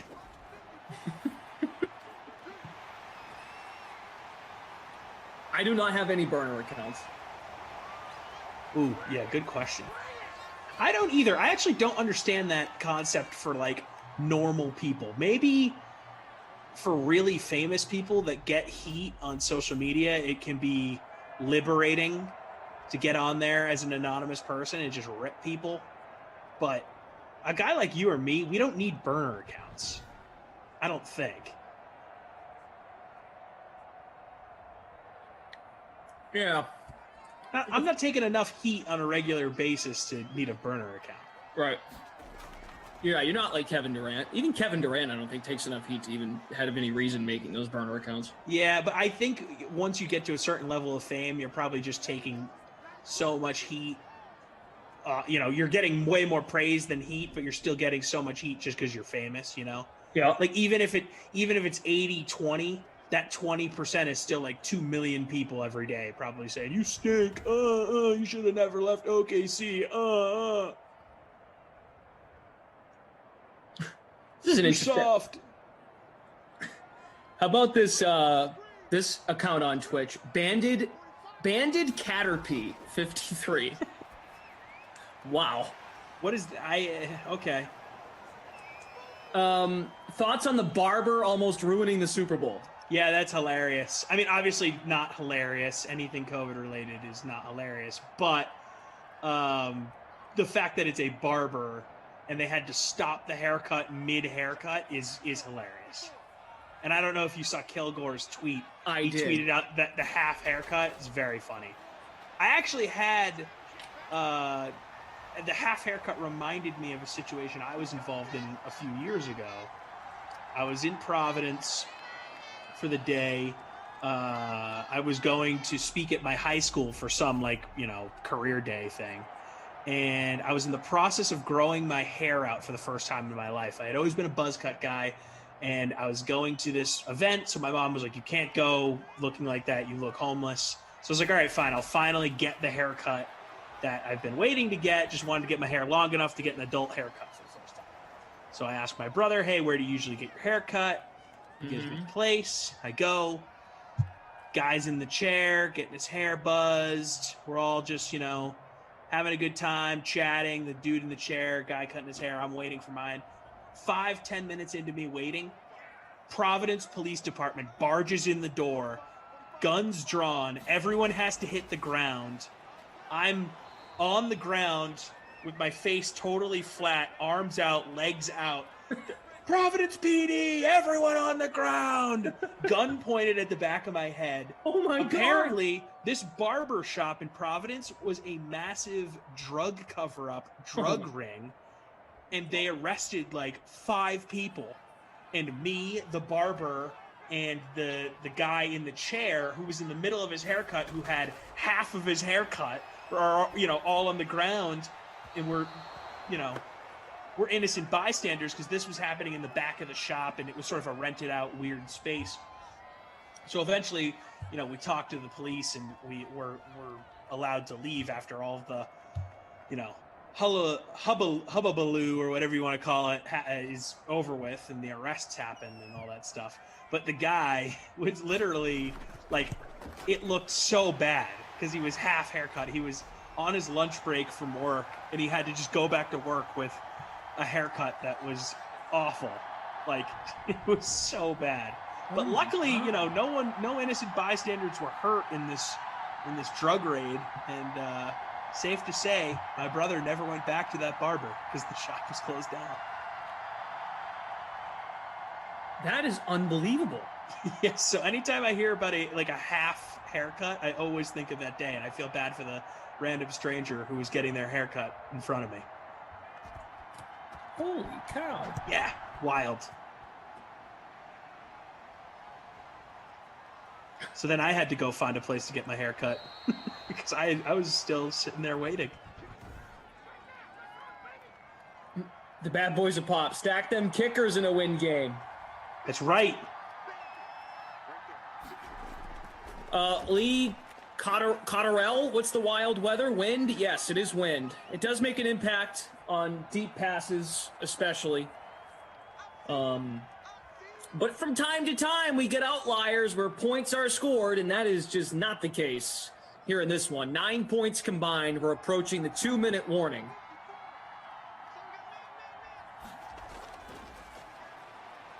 Edge 95. It was near Wickeden Street in Providence. Got 65 of you on Twitch. Much appreciated, guys. Darth Gator, yes, Caterpie is a Pokemon. Oh, okay. About 500 people over on YouTube. Hit that like button. Shout out to Jim and Tate updating the scores. It's been mostly defense here. Nice ball to Julio Jones. Gain of 13. Matt Ryan now 6 of 7. 56 yards. I don't know what it is. I feel like this is the 8 o'clock sim. It feels early to me. I feel like we have another one after this. I could do No, this man, all it's night. late. It's late, baby. Madden after dark. I am sipping on a coffee because I want to stay up and watch, there you go. Watch Celts Kings. Yes. Ooh, one-handed. Oh, Put nice out a ball. snag. That was nice. Let's see, look at the leaderboard. I'm in 44th. Alabama Jones, sometimes pops in the Twitch chat. I think that's who it is. First place. Todd with 4 Ds. Todd 1. We've got Zachary 37 leading the free public showdown, 12,803. So, how much have you read into that Barber story? I just want to make sure I've got it right, because I'm looking at Schefter's Twitter. That's Calvin Ridley. That's all I've seen is the Schefter tweet where okay.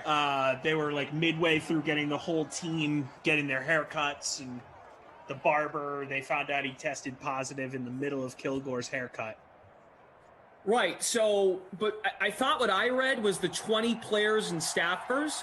The plan was to go like this past Sunday, but they didn't. Does that make sense? Yes. And that's why on Monday we found out Kilgore was deemed a close contact because he did go. And DeMarcus Robinson, I guess, was involved as well. Mm-hmm. Mm-hmm.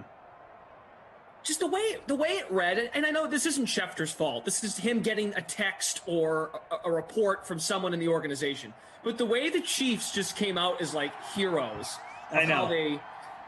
They were. I'm gonna make sure I get the right word. They said wisely, right? Yeah. Like, how about just? Why are we doing this? Yeah. How about let's wait.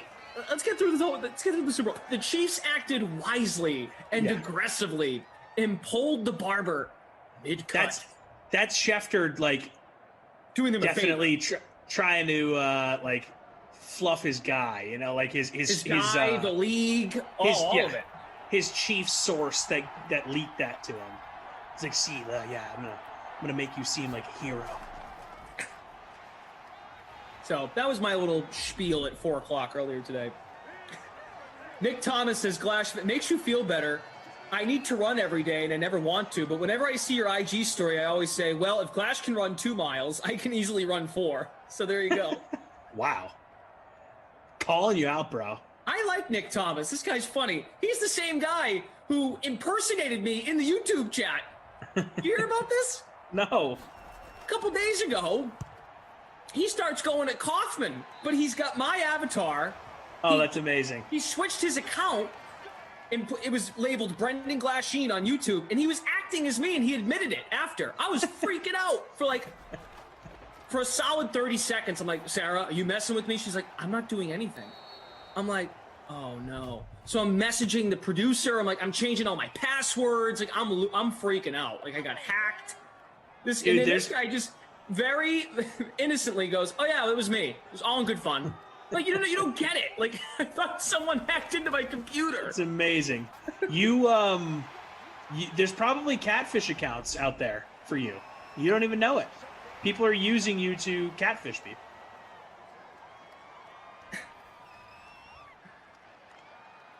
Steve Davis, I lived in Cali my entire life, other than college at the University of Oregon. After I moved to Cranston for 3 months with my college buddy, I found Dunkin' and some chili hot dog place. That was amazing. Shout out Dunkin'. Shout out Cranston. Good Italian food in Cranston. Jordan Lindenbaum, what kind of question is that? Come on, buddy. This guy. 189 entries in our free roll. You captained Henry, right? I did, and he has not done much, my friend. No, he hasn't. I mean, Bama Jones is in first, has him in the captain spot. I'm in 41st, so I've definitely been much lower. Yeah, I'm 32nd.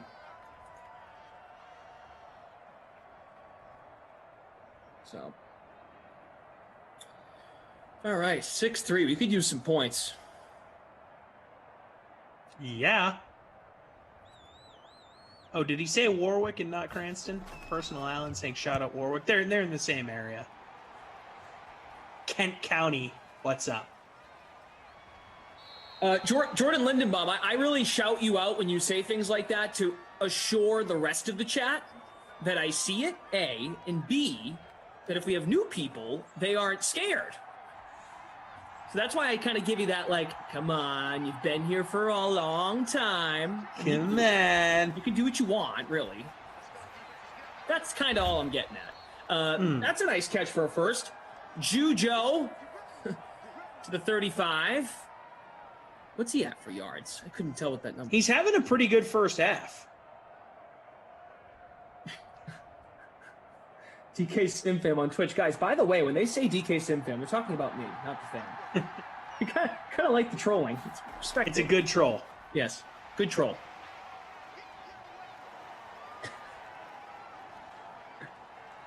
Bad Boys of Pop wrote a song about the only players who have scored in this game, and you've ignored it 3 times. Oh, well, put it in there again. Sorry. Give us Sorry, a Tommy. fourth. Wow, what an end to the first half. There's just Brutal. no motivation. Buzz. Nothing. Not even, no urgency. Like, people need points here, man. We do have a takeaway. Tannehill did fumble at one point. Koo missed a field goal. Who missed a field goal? It's a lot of ugh. I kind of want to make HAG the buzzword tonight. Yeah, I like that. I like that. Kickers in the wind shouldn't kick that far. Diamonds in the stream, that is what they are. Wow, that's good. Sung to the tune of Kenny Rogers and Dolly's Islands in the stream. The running back's doing nothing in this sim. Both high-priced guys. Gurley usually is a guy that's good for a lot of points, maybe a touchdown. Derrick Henry obviously is the same.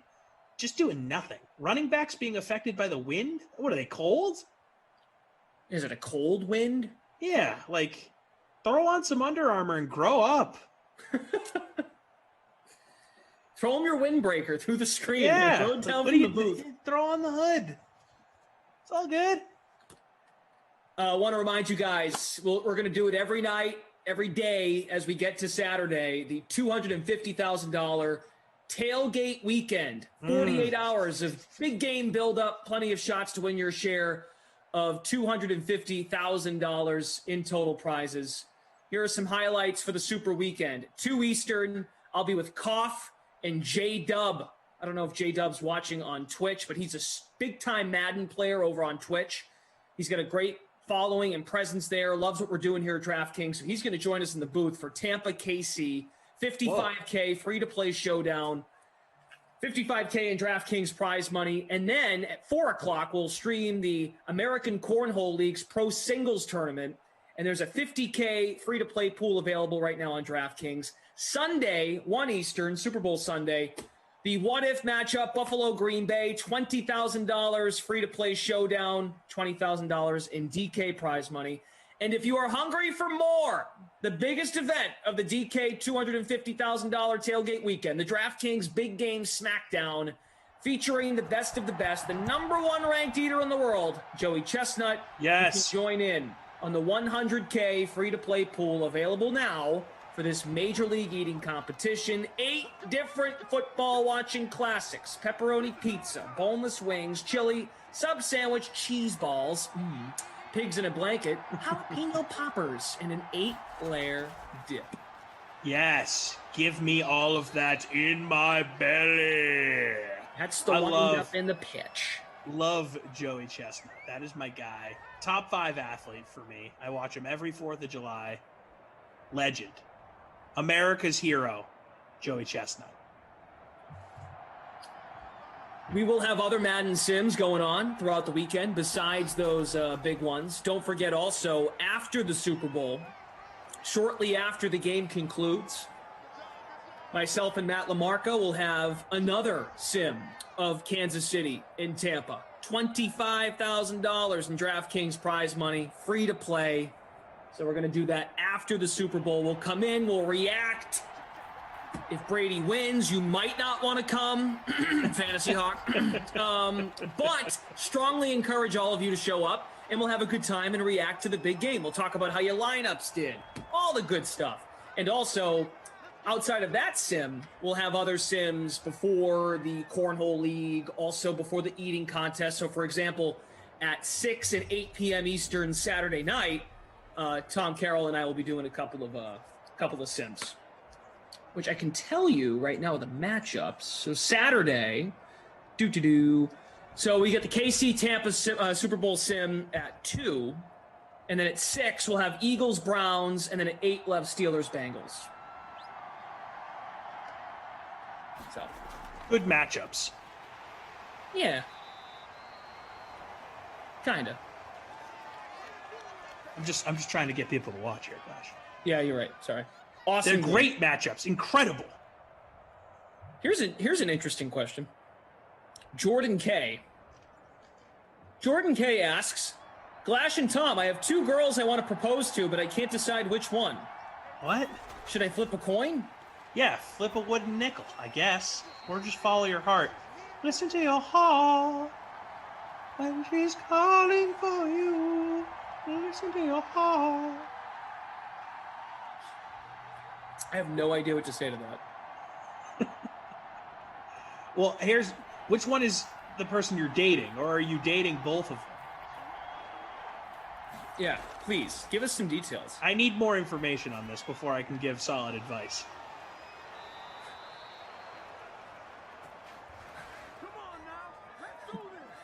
Clash is half full.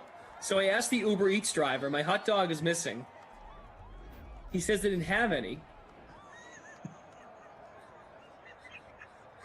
Okay. I'm lost. What you do is in your app, you report it missing and then you get refunded most of the time. That's how that works on food delivery apps. They're pretty good about those full refunds.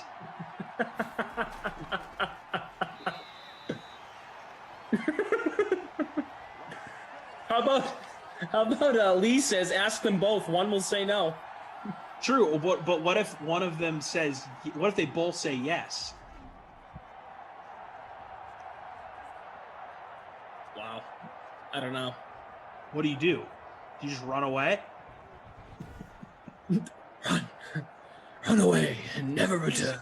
Do you have one ring? Did he mention if he has 1 or 2 rings? I know a guy with a couple rings.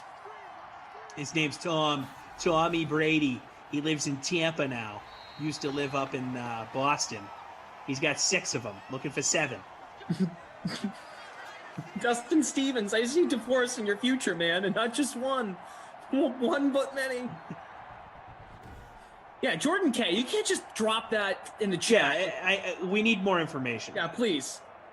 How is that an incomplete pass? That looks like a fumble to me. And even if it's made up, just think of something and keep going, because I'm enjoying it. 3rd and 20.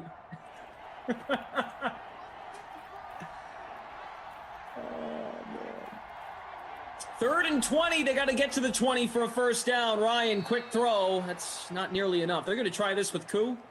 It's Calvin Ridley. No, I think he's out of range here. 50-yarder? They might punt. They're talking about it now. Virtual Dan Quinn. Still has a job here in Simland. It was a nice catch by Ridley. Jake S. Get married on different days. True. Oh, here we go. Giving Koo a shot. Yeah, I guess it's not as far as I thought. From 50. Hopefully he's got that wind in his back. Koo.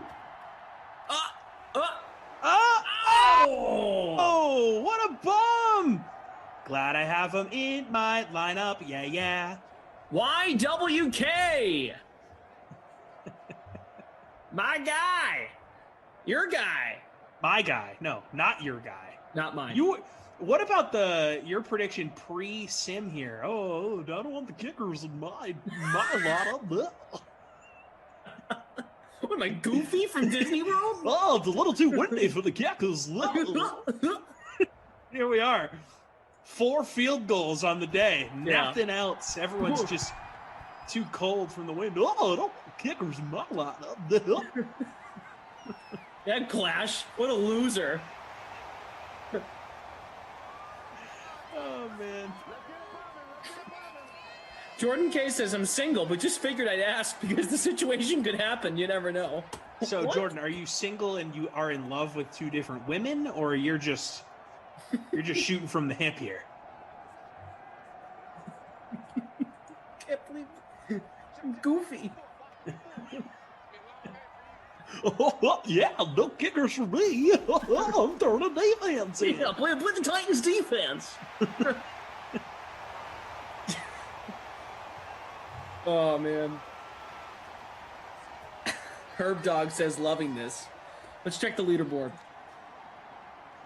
Amy Zinn in first place in the public free showdown in our free roll. M. Sunken in first. I'm in 30th. That's like basically first place for me. Producer Michael's in 10th. Producer Michael is good at these things. Very, very sneaky. He played well in our coworker classic a few weeks ago, I think, if I remember correctly. The playoff weekend. It might have been, I don't know if it was wild card weekend or divisional round weekend, but I think he was right at the top. I could be just, maybe he was doing really well to start the day and that was it. But yeah, I know. Great story. Yeah. That was a good one, guys. Did you play a kicker? Oh, you can't. You can't play kickers in Classic. It's way too windy.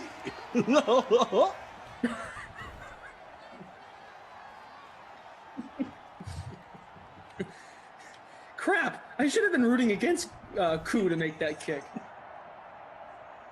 It was just the spectacle of the 50-yarder, Glass. You couldn't deny it.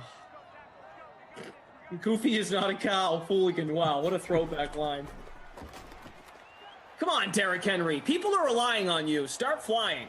Is a Goofy movie available on Disney Plus? I'm asking this to the chat. I feel like they'd know. If so, I might need to watch that at some point soon. Very underrated Disney flick from the 90s. Jordan Lindenbaum, Glash and Freeze Pops need a producer to tighten up their Sims together. Someone who has a heart, tell them that. 75% of their bits fail badly. He must be talking about Aikman and Buck. He's not a big fan of that. Get out of here. I see what he's saying. No, get out. You're banned. I'm blocking you. He's not that Shut into up. it. And it's only 6-6. I mean, Sim is smelled. Tannenhill back in the gun here. Sorry, under center. I was looking at a different screen. Gives the ball to Derrick Henry. Still nothing here from King Henry, who has led the NFL in rushing yards the last 2 seasons. 2nd and 7 here for Tennessee. Still looking for their first end zone trip. Laney Bryan says, Goofy movie is on Disney Plus. Good to yes, know. It is. Good movie. Tannehill under center. on Twitch. Thank you for that disturbing fact. But we're going to watch the sim now, okay? Then pick up here to the 18 yards to AJB. Hey, there we go. 3rd reception of the game for AJB. Some good value there if you have him in your lineup. I think he's about $6,000 in the flex. Tannenhill under center. Henry in the backfield. 2 wide. Ooh, hot route. Audible. James Harden. 3 wide to the left. Hand the ball to Henry. Oh, and he's gobbled up there. 2nd and goal from the 6. Clock winding down here in the 3rd. See, Ernest, I would do that. It's a good suggestion. Call the game in the Goofy voice, but I would make the people who want me to just, tighten it up and call the sim upset. DK Simfam on Twitch. Goofy is a cow. That's a throwback sentence from the summer, and we cannot get into it. That's all I can say. John, I'm not ignoring you. What'd you have to say, John? Say it again, John. John says, Glash, hook me up. I want to broadcast. Okay. Send him the Zoom link. The only person I've done that for is Spice Adams. I actually sent him the link to our Zoom and the password. Only one I've shared that info with. That was a long time ago, too. Jonnu Smith, 7 for 58. Nice sim for him. There you go, Jonnu. Maybe you can get a score here and he'd be a legit captain candidate, right? Because right now it's got to go to whatever team wins. I'm giving it to their kicker at this point. You mentioned Ernest. Want to shout out Ernest? He's been one of our loyal members of the DK Sim fam on over on YouTube. He just got over COVID recently, so he was in the chat during his going through a difficult time with the with COVID, and he was like, "Oh, you guys, thanks for being here with everything." So glad to hear he's feeling better. So it's awesome. Good. And that's how this all started, everybody. Sports got shut down. People were like, "Oh, what are we gonna do?" So Madden Sims was one of the long list of things we thought about doing as a department, and here we are. And we're just trying to have a good time. And also troll each other from time to time. And I believe we're doing so. And not play kickers and play defenses and then get yelled at. Oh, Tannehill! Oh! No. Here we go, 3rd and goal. I sort of just want this to be a kicker sim now. Like, we're already this far. We might as well let Gostowski and Koo determine this thing. You know what? Come on, Tannehill. Score a touchdown. No, stop him. Goals. Stop him. Stop him. No Stop more. him. Stop him. Sack him. Oh, he was open. Touchdown. Corey Davis. Oh, the come LeBron on. Selly. Get out of here, Corey Davis. If you're going to throw a touchdown there, throw it to a guy I have in my lineup. I mean, Jesus. Nick Thomas, Glash, let's make a deal, my friend. Okay. All these deals. I play high school baseball in Florida. God, you're young. We're not too good. If we make regionals this year, what is this, the movie The Rookie? If we make regionals, you got to make a comeback. Jimmy Morris. If we make regionals this year, you got to come down and commentate. That's a big ask. Welcome to the Nick Thomas Regional Tournament. And then we can go see Goofy at Disney World. Nick, I would ask, how bad is your team? Because if you're really bad, then I feel like Glass should agree to this. If you guys are really good, he's basically signing himself up to come down. I know you said your team was bad, but like, really, how bad are you? Yeah, let us know, and we'll read it on the air. My college baseball team was so bad, they lost to MIT like 30-0 in a baseball game. They were awful. They didn't practice on like a real field during the week. They would practice in the gym at Emerson, and then they'd go out and get demolished. Wow. Bruce I felt bad. Some of my best friends were on the baseball team. They just get rocked every weekend by MIT and Springfield. Well, MIT is like really good D3. They're good at everything. Yeah, UMass crazy. Boston, really good. Yes. MIT used to crush us in volleyball. Okay. Those must have been tough to get up for. Oh, the MIT ones? Oh, yeah, because you just knew you were getting destroyed. Them, Riviere College up in Nashua was a powerhouse. Emmanuel was very good for a few years. Those were the three where it just was painful to even go play. Wentworth was really good for a few years. Shout out to small Boston area colleges. AE812, you make a great point, and we're going to move on. In YouTube. Thank you. Bruce Harding says, time for DK to have their own draft. For new announcers? What? All right, Bruce. And with the first pick in the DraftKings broadcaster draft, DraftKings selects... You guys should all be taking Jessie first overall. Yes, she is the star on television. Her and Tara Lynn are by far the two most talented. You know what I really want to do, though, seriously? What? I know I've talked about this at least 5 to maybe even 10 times on these streams. I really do want to rent a bus for like 2 months and just drive a bus around the country and go meet people from the Sim fam and broadcast Sims. That would be sick. Once a day. So That'd like be very start cool. in Mass, right? Do it with someone in Mass, and then make a drive to, I don't know, whatever. Like work my way through New England, then go to like Maryland or DC. Do all 50 states. That's what I'm saying. Call a Sim in 50 every states state. in 50 days. I would love that. I think that'd be so fun. Now, would we make money on that as a company? No. Probably not. No. Unless you got it sponsored. But maybe, what if I just went out and did it up? Like, what if I just said, I'm going to get on the road. I'm going to get a trailer. Sarah, you could stay home. Sarah, you'd have the apartment to yourself for 2.5 months. Wow.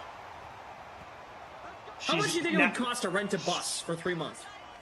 I'm sure you could probably find one on the cheap. You could probably buy an old church van and just drive around. What if I started like a GoFundMe for a Glash bus or a SimFam bus? And the promise is if you put money towards the bus, we will go to your house. Yeah, your house. Yeah, I like this. I don't know how feasible it is. It's not, but come on, it's kind of fun. But let's work with it. Yeah. I'm down. I'll donate. You have to come to St. Louis and eat a Lion's Choice roast beef sandwich with me.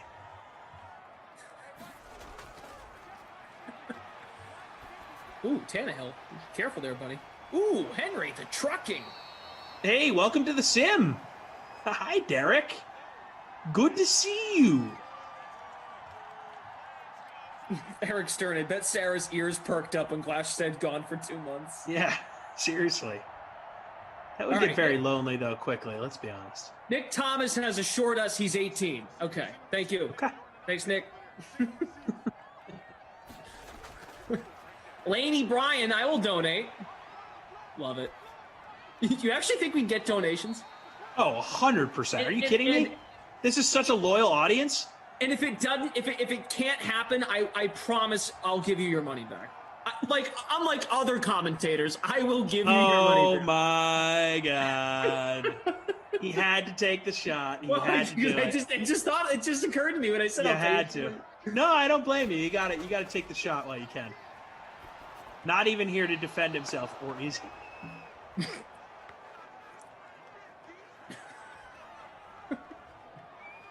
Rob Ram will put Leafy in the van too, or the bus, whatever. That's probably not healthy for Leafy, though.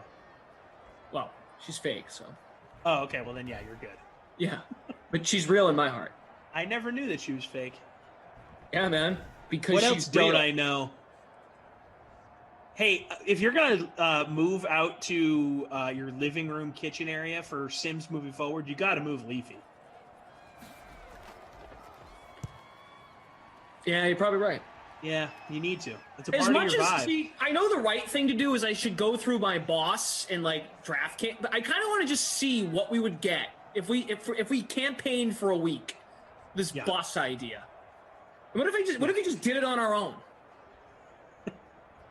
No questions, just raise some money, get a bus, and go nuts. Just put the gas in put the gas inside the bus and work your way around. I'll call up Jimmy B, CJ71, Rob Wright, and just go through all 50 states and call a sim. I think that'd be epic. I love the idea. I'd be very curious to hear what management has to say about it. But I'm in. I mean, there'd be so same, many same time every single day, 6 o'clock sim with Glash in a new state. So it gives you that whole 24-hour period every single time to get to a new state with good Wi-Fi and just figure it out. You call the sim at 6, pack up the bus, go. Sorry, gotta go. On the road again. I think that'd be so cool. It'd be epic as hell. God, that would be so cool. I remember when SportsCenter did a edition of SportsCenter in 50 states in 50 days when I was a kid, and I thought it was the coolest thing ever.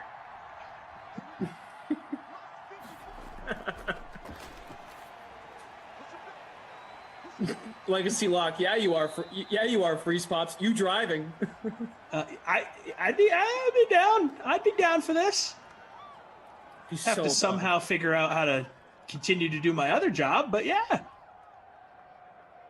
Like Giggle Pigs is in Oregon.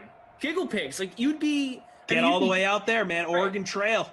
You'd be like down the list. Like I'd see it at the end of the month. But we can map it all out. Yeah.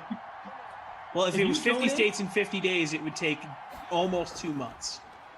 maybe we pick 2 people from each state, and when I have to drive the bus back, you go to each other.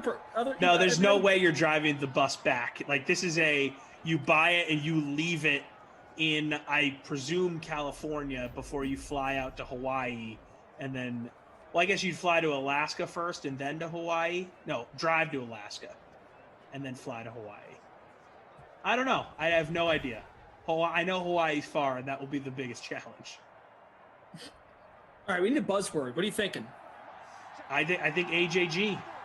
AJG, I like it, because that was the very beginning of the sim, and ever since it's been an awful sim, really. It's been really uneventful. With the exception of the Corey Davis fake nickname really doomed us. I guess my overall point is no one's stopping me, for instance, to go get a bus. No, you could do it. There's no question. It's just a matter of if your employer is going to,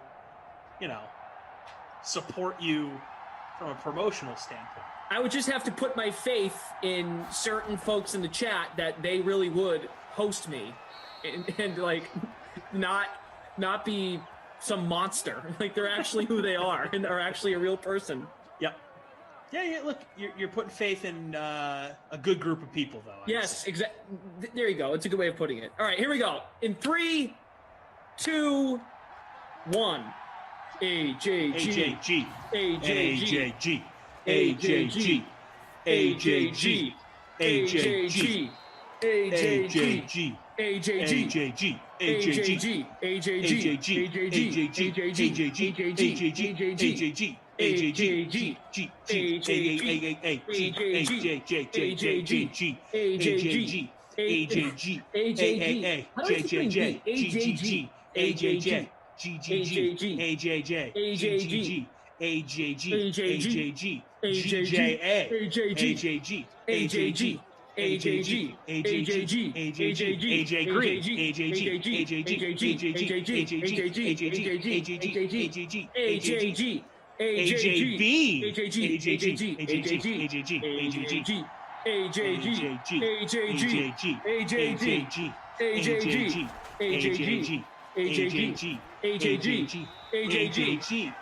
AJG. AJ, that was successful. Nathan says, what are we, 12? According to birth certificate, I am 12. Well, come on, maybe we get overtime. That was one of my favorite buzzwords we've done. Really? Yeah. Easy. Not too rowdy. Everyone having a good time. Keeping the neighbors happy. Herb Dog, wife just told me I have issues. Maybe I shouldn't be yelling with you guys. I love the idea of people in their houses also yelling a buzzword at the exact same time.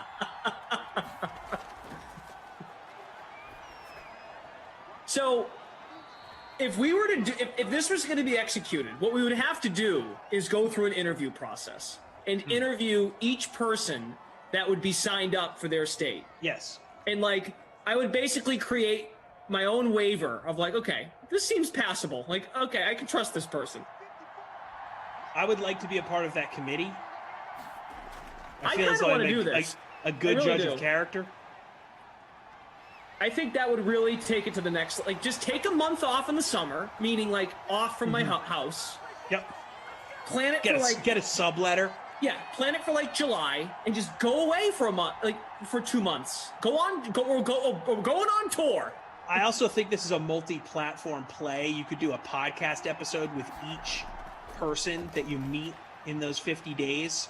50 unique interviews with 50 different people, different stories to tell, how they found DraftKings, what the DK Sim fam does for them on a daily basis, how DraftKings is a huge part of their life and their fandom.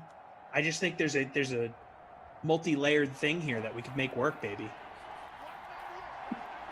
Euro says if you have bunk beds, you are eliminated. Oh, they had to get that. He was wide open, too.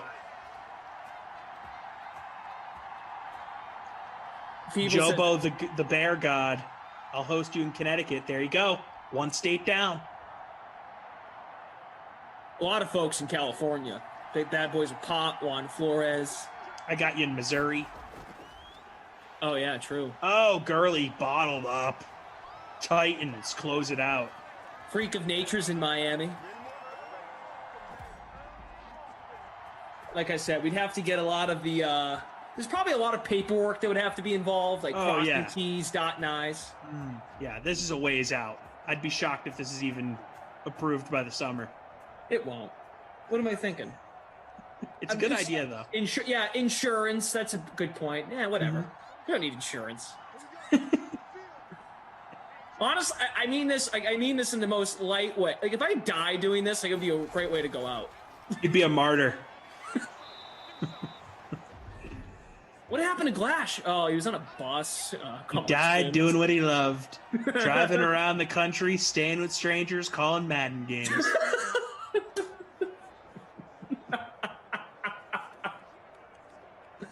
Wow. That sounds awesome. But terrible.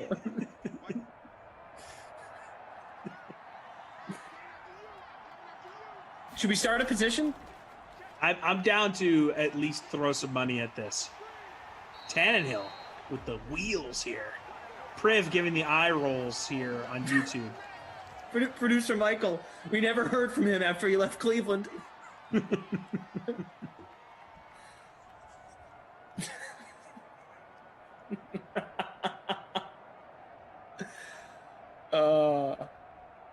Yeah, exactly, John. Like College Game Day. Yeah, we'll get Big and Rich to make a song for you. Yeah, we're coming to your sim, eh? Ooh. Oh my God, I'm so down. Get Lee Corso to throw a head of the DK Sim member that you're staying with. We create mascot heads for everybody. See, now I kind of wish we didn't publicize it on this stream, because someone could go back and listen to this, like people that run DraftKings, Jason Robbins, for instance. You know, maybe just go by. First we got to get the bus. We got to make a list. Got to get the bus, and then we'll go from there. So maybe we got to raise funds for the bus. I don't know. I don't know if I feel comfortable taking people's money for a bus. That this idea might get squashed. Yeah. Well, there'd need to be some sort of stipulation in place on your whatever it's called, your GoFundMe. Like, hey, if I don't reach a certain level, or if this is denied, get your money back. Is that how you can do that in GoFundMe? I think so. Oh, perfect. Don't quote me on that. Okay. All right. Well, I'll look into it. If it's not on there, you can just make that your rule, you know? Boston Joe says maybe get Duncan. See, the sponsor thing is also tricky because you don't want to step on toes. God, this would be so awesome. If you could get it sponsored, then it would be a legit, like you got legs, you know? Yeah, when but you got can't do it advertising on my own. Of course. You'd have to go through DeBouses. The EA Sports Glash Madden Sim bus. Hell, man, you get John Madden to join you on the bus. Wasn't that his thing? Didn't he? I think anybody should get on. Like Madison, Emerson, Cough. No, I'm saying John Madden, like Madden. Oh, actual John Madden. Didn't he? It wasn't that his thing. He hated flying, so he took buses to all the games. I think so. I'm really thinking that was the thing. Producer Michael won the free roll.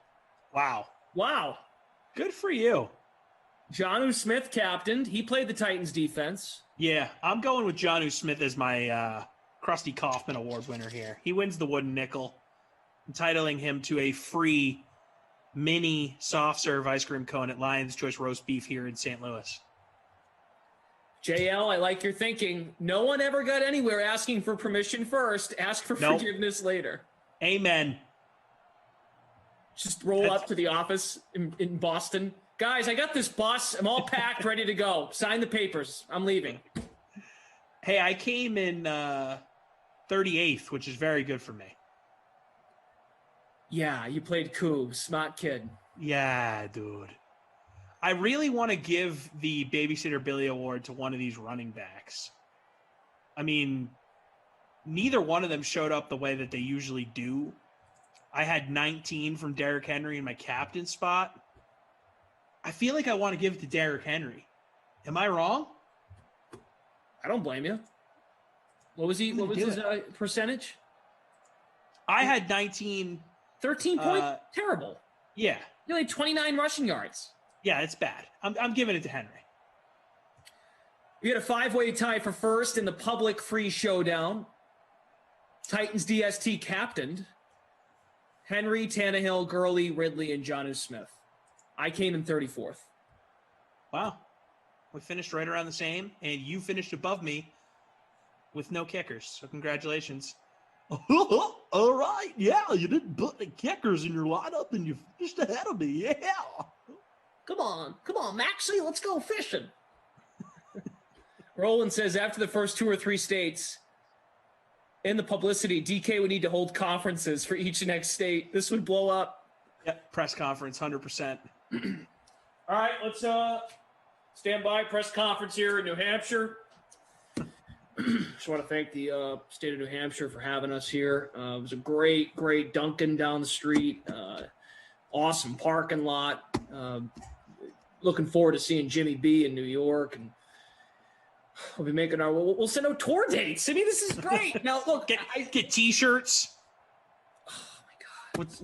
With the cities on the back. I'm in. Bill Hamilton. Bill says Glash is not serious. I'm kind of serious, but I'm not, because there's a lot of loopholes here.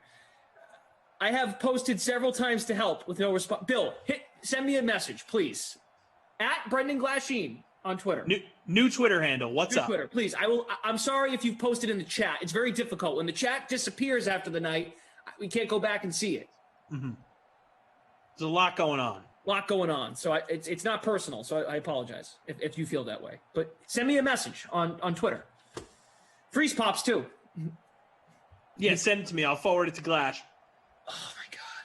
DM's always open. At your boy TC Fresh. Now, I know we need to kind of go, and it's getting late. But this is what the problem is, right?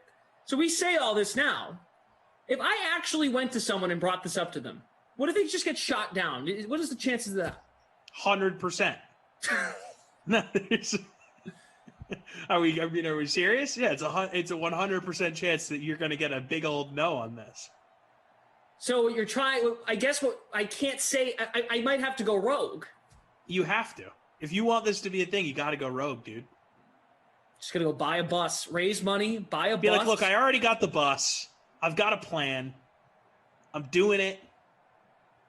You know, whether you guys like it or not. I'm going to have Wi-Fi. I'll have my mic and my ring light with me.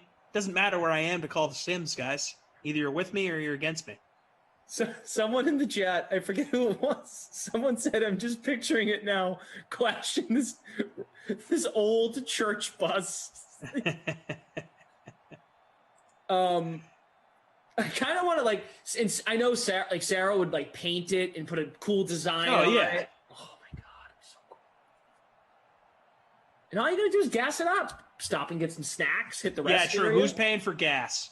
Do those things take diesel? These are questions we need answered. Oh, well, see, like we've been talking about, I would have to just pay for all of it. You know, would you need to get a bus monitor to help you cross the street? Oh, what is a bus monitor? You didn't have bus monitors growing up? No. The person that sits in the front seat, they get out, they hold the stop sign up, they got a vest on. We'll have Kenny Ducey do that. I thought you meant it was like a device. You're talking about you gotta have a bus. You gotta have a bus monitor. You're driving a bus. Need a monitor. You were talking about a person. I thought it was 100%. Never had a 100%. Yeah, gotta have a bus monitor. There's a beep on your ankle. All on the bus.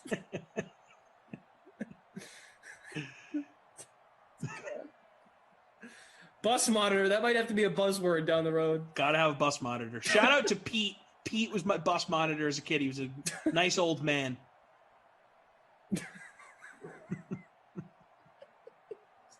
Bus monitor.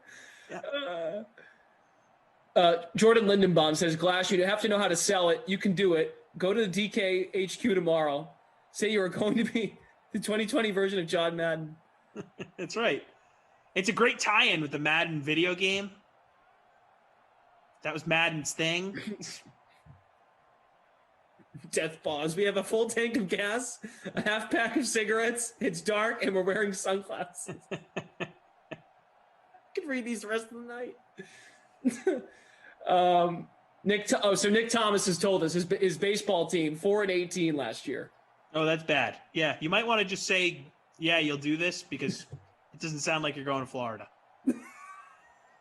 Bus monitor. Got to get a bus monitor. It was a person. All right. Well, look, I kind of want to do this. Maybe I should stop bringing it up in the stream. How are we going to? Let's take this off wax. You and I can brainstorm. Make this happen. Man. Come up with a plan. You're right. I got time. It's only February. Right. This would be like a summer thing. Yeah, we're talking like June. Maybe the 50 days leading up to NFL training camp would be cool. Yeah, right. Maybe you end at a training camp. Wow. Yeah. All right. That's enough. Here's the schedule for tomorrow. We got to go. It's getting late. Let's get out of here. Thursday, February 4th, the schedule in Simland. Before we get to that real fast, let me just check. I want to thank the Twitch fam. What's up, Twitch fam? Fooligan asks if the bus floats. Could probably get a floating bus if you tried hard enough. Call up Elon Musk. Wait, Meager66, Mitch Rosenthal just sent you and I a tweet. My first car senior year in high school was a short 16-seat school bus. Wish I still had it. I would loan it to you for the DK. Amazing. Yes. Why do you not own this still? If anyone has a spare bus, you know who used to have one? Marshall Hook. Oh, what a great picture. That's awesome. That's perfect. Wow. Could just stream in the bus. Don't even have to go into someone's house. Just go to someone's house. Say, come on the bus. You're trusting your cell service at that point. That's tough. That's true. Yeah. First car is a bus, says Dougie30. All right, here's the schedule for tomorrow. I'm having too much fun with this. Noon Eastern tomorrow. Emerson's here. Emerson and Reed for Cowboys at Jaguars. At 2 Eastern, Panthers at the Chargers. You have Koff and Zach, ZT. That duo is back at 4. Vikings at Rams. 6 p.m. Raiders at the Chiefs. Rossi and Christian. And then tomorrow night, I am here for 8 p.m. Dolphins Packers with Brandon Cristal. And then BK is back tomorrow night for Madden After Dark. Left Patriots at the Ravens. I'll be back on Saturday with my man Glash. All right. Bring your bus monitor, please. I'll bring my bus pass. God. Oh man, that was a good time. That was a lot of fun. Love the brainstorming. Hey, no bad ideas in the writer's room. People even offering to just use. People are like, "Hey, I'll talk to my lawyer." Like, just that. We need all the help we can get. I am not joking. When we're gonna log off, I'm just gonna look just to see how much a bus would cost. Yep. Okay. We'll get back to this. Maybe not tomorrow or Friday, by early next week. I'm gonna diagram something. We'll come back with something. Yeah. But don't tell anyone who runs the company. Okay. Good night. Keep our secret. Bye. I didn't say fiance at all during this scene.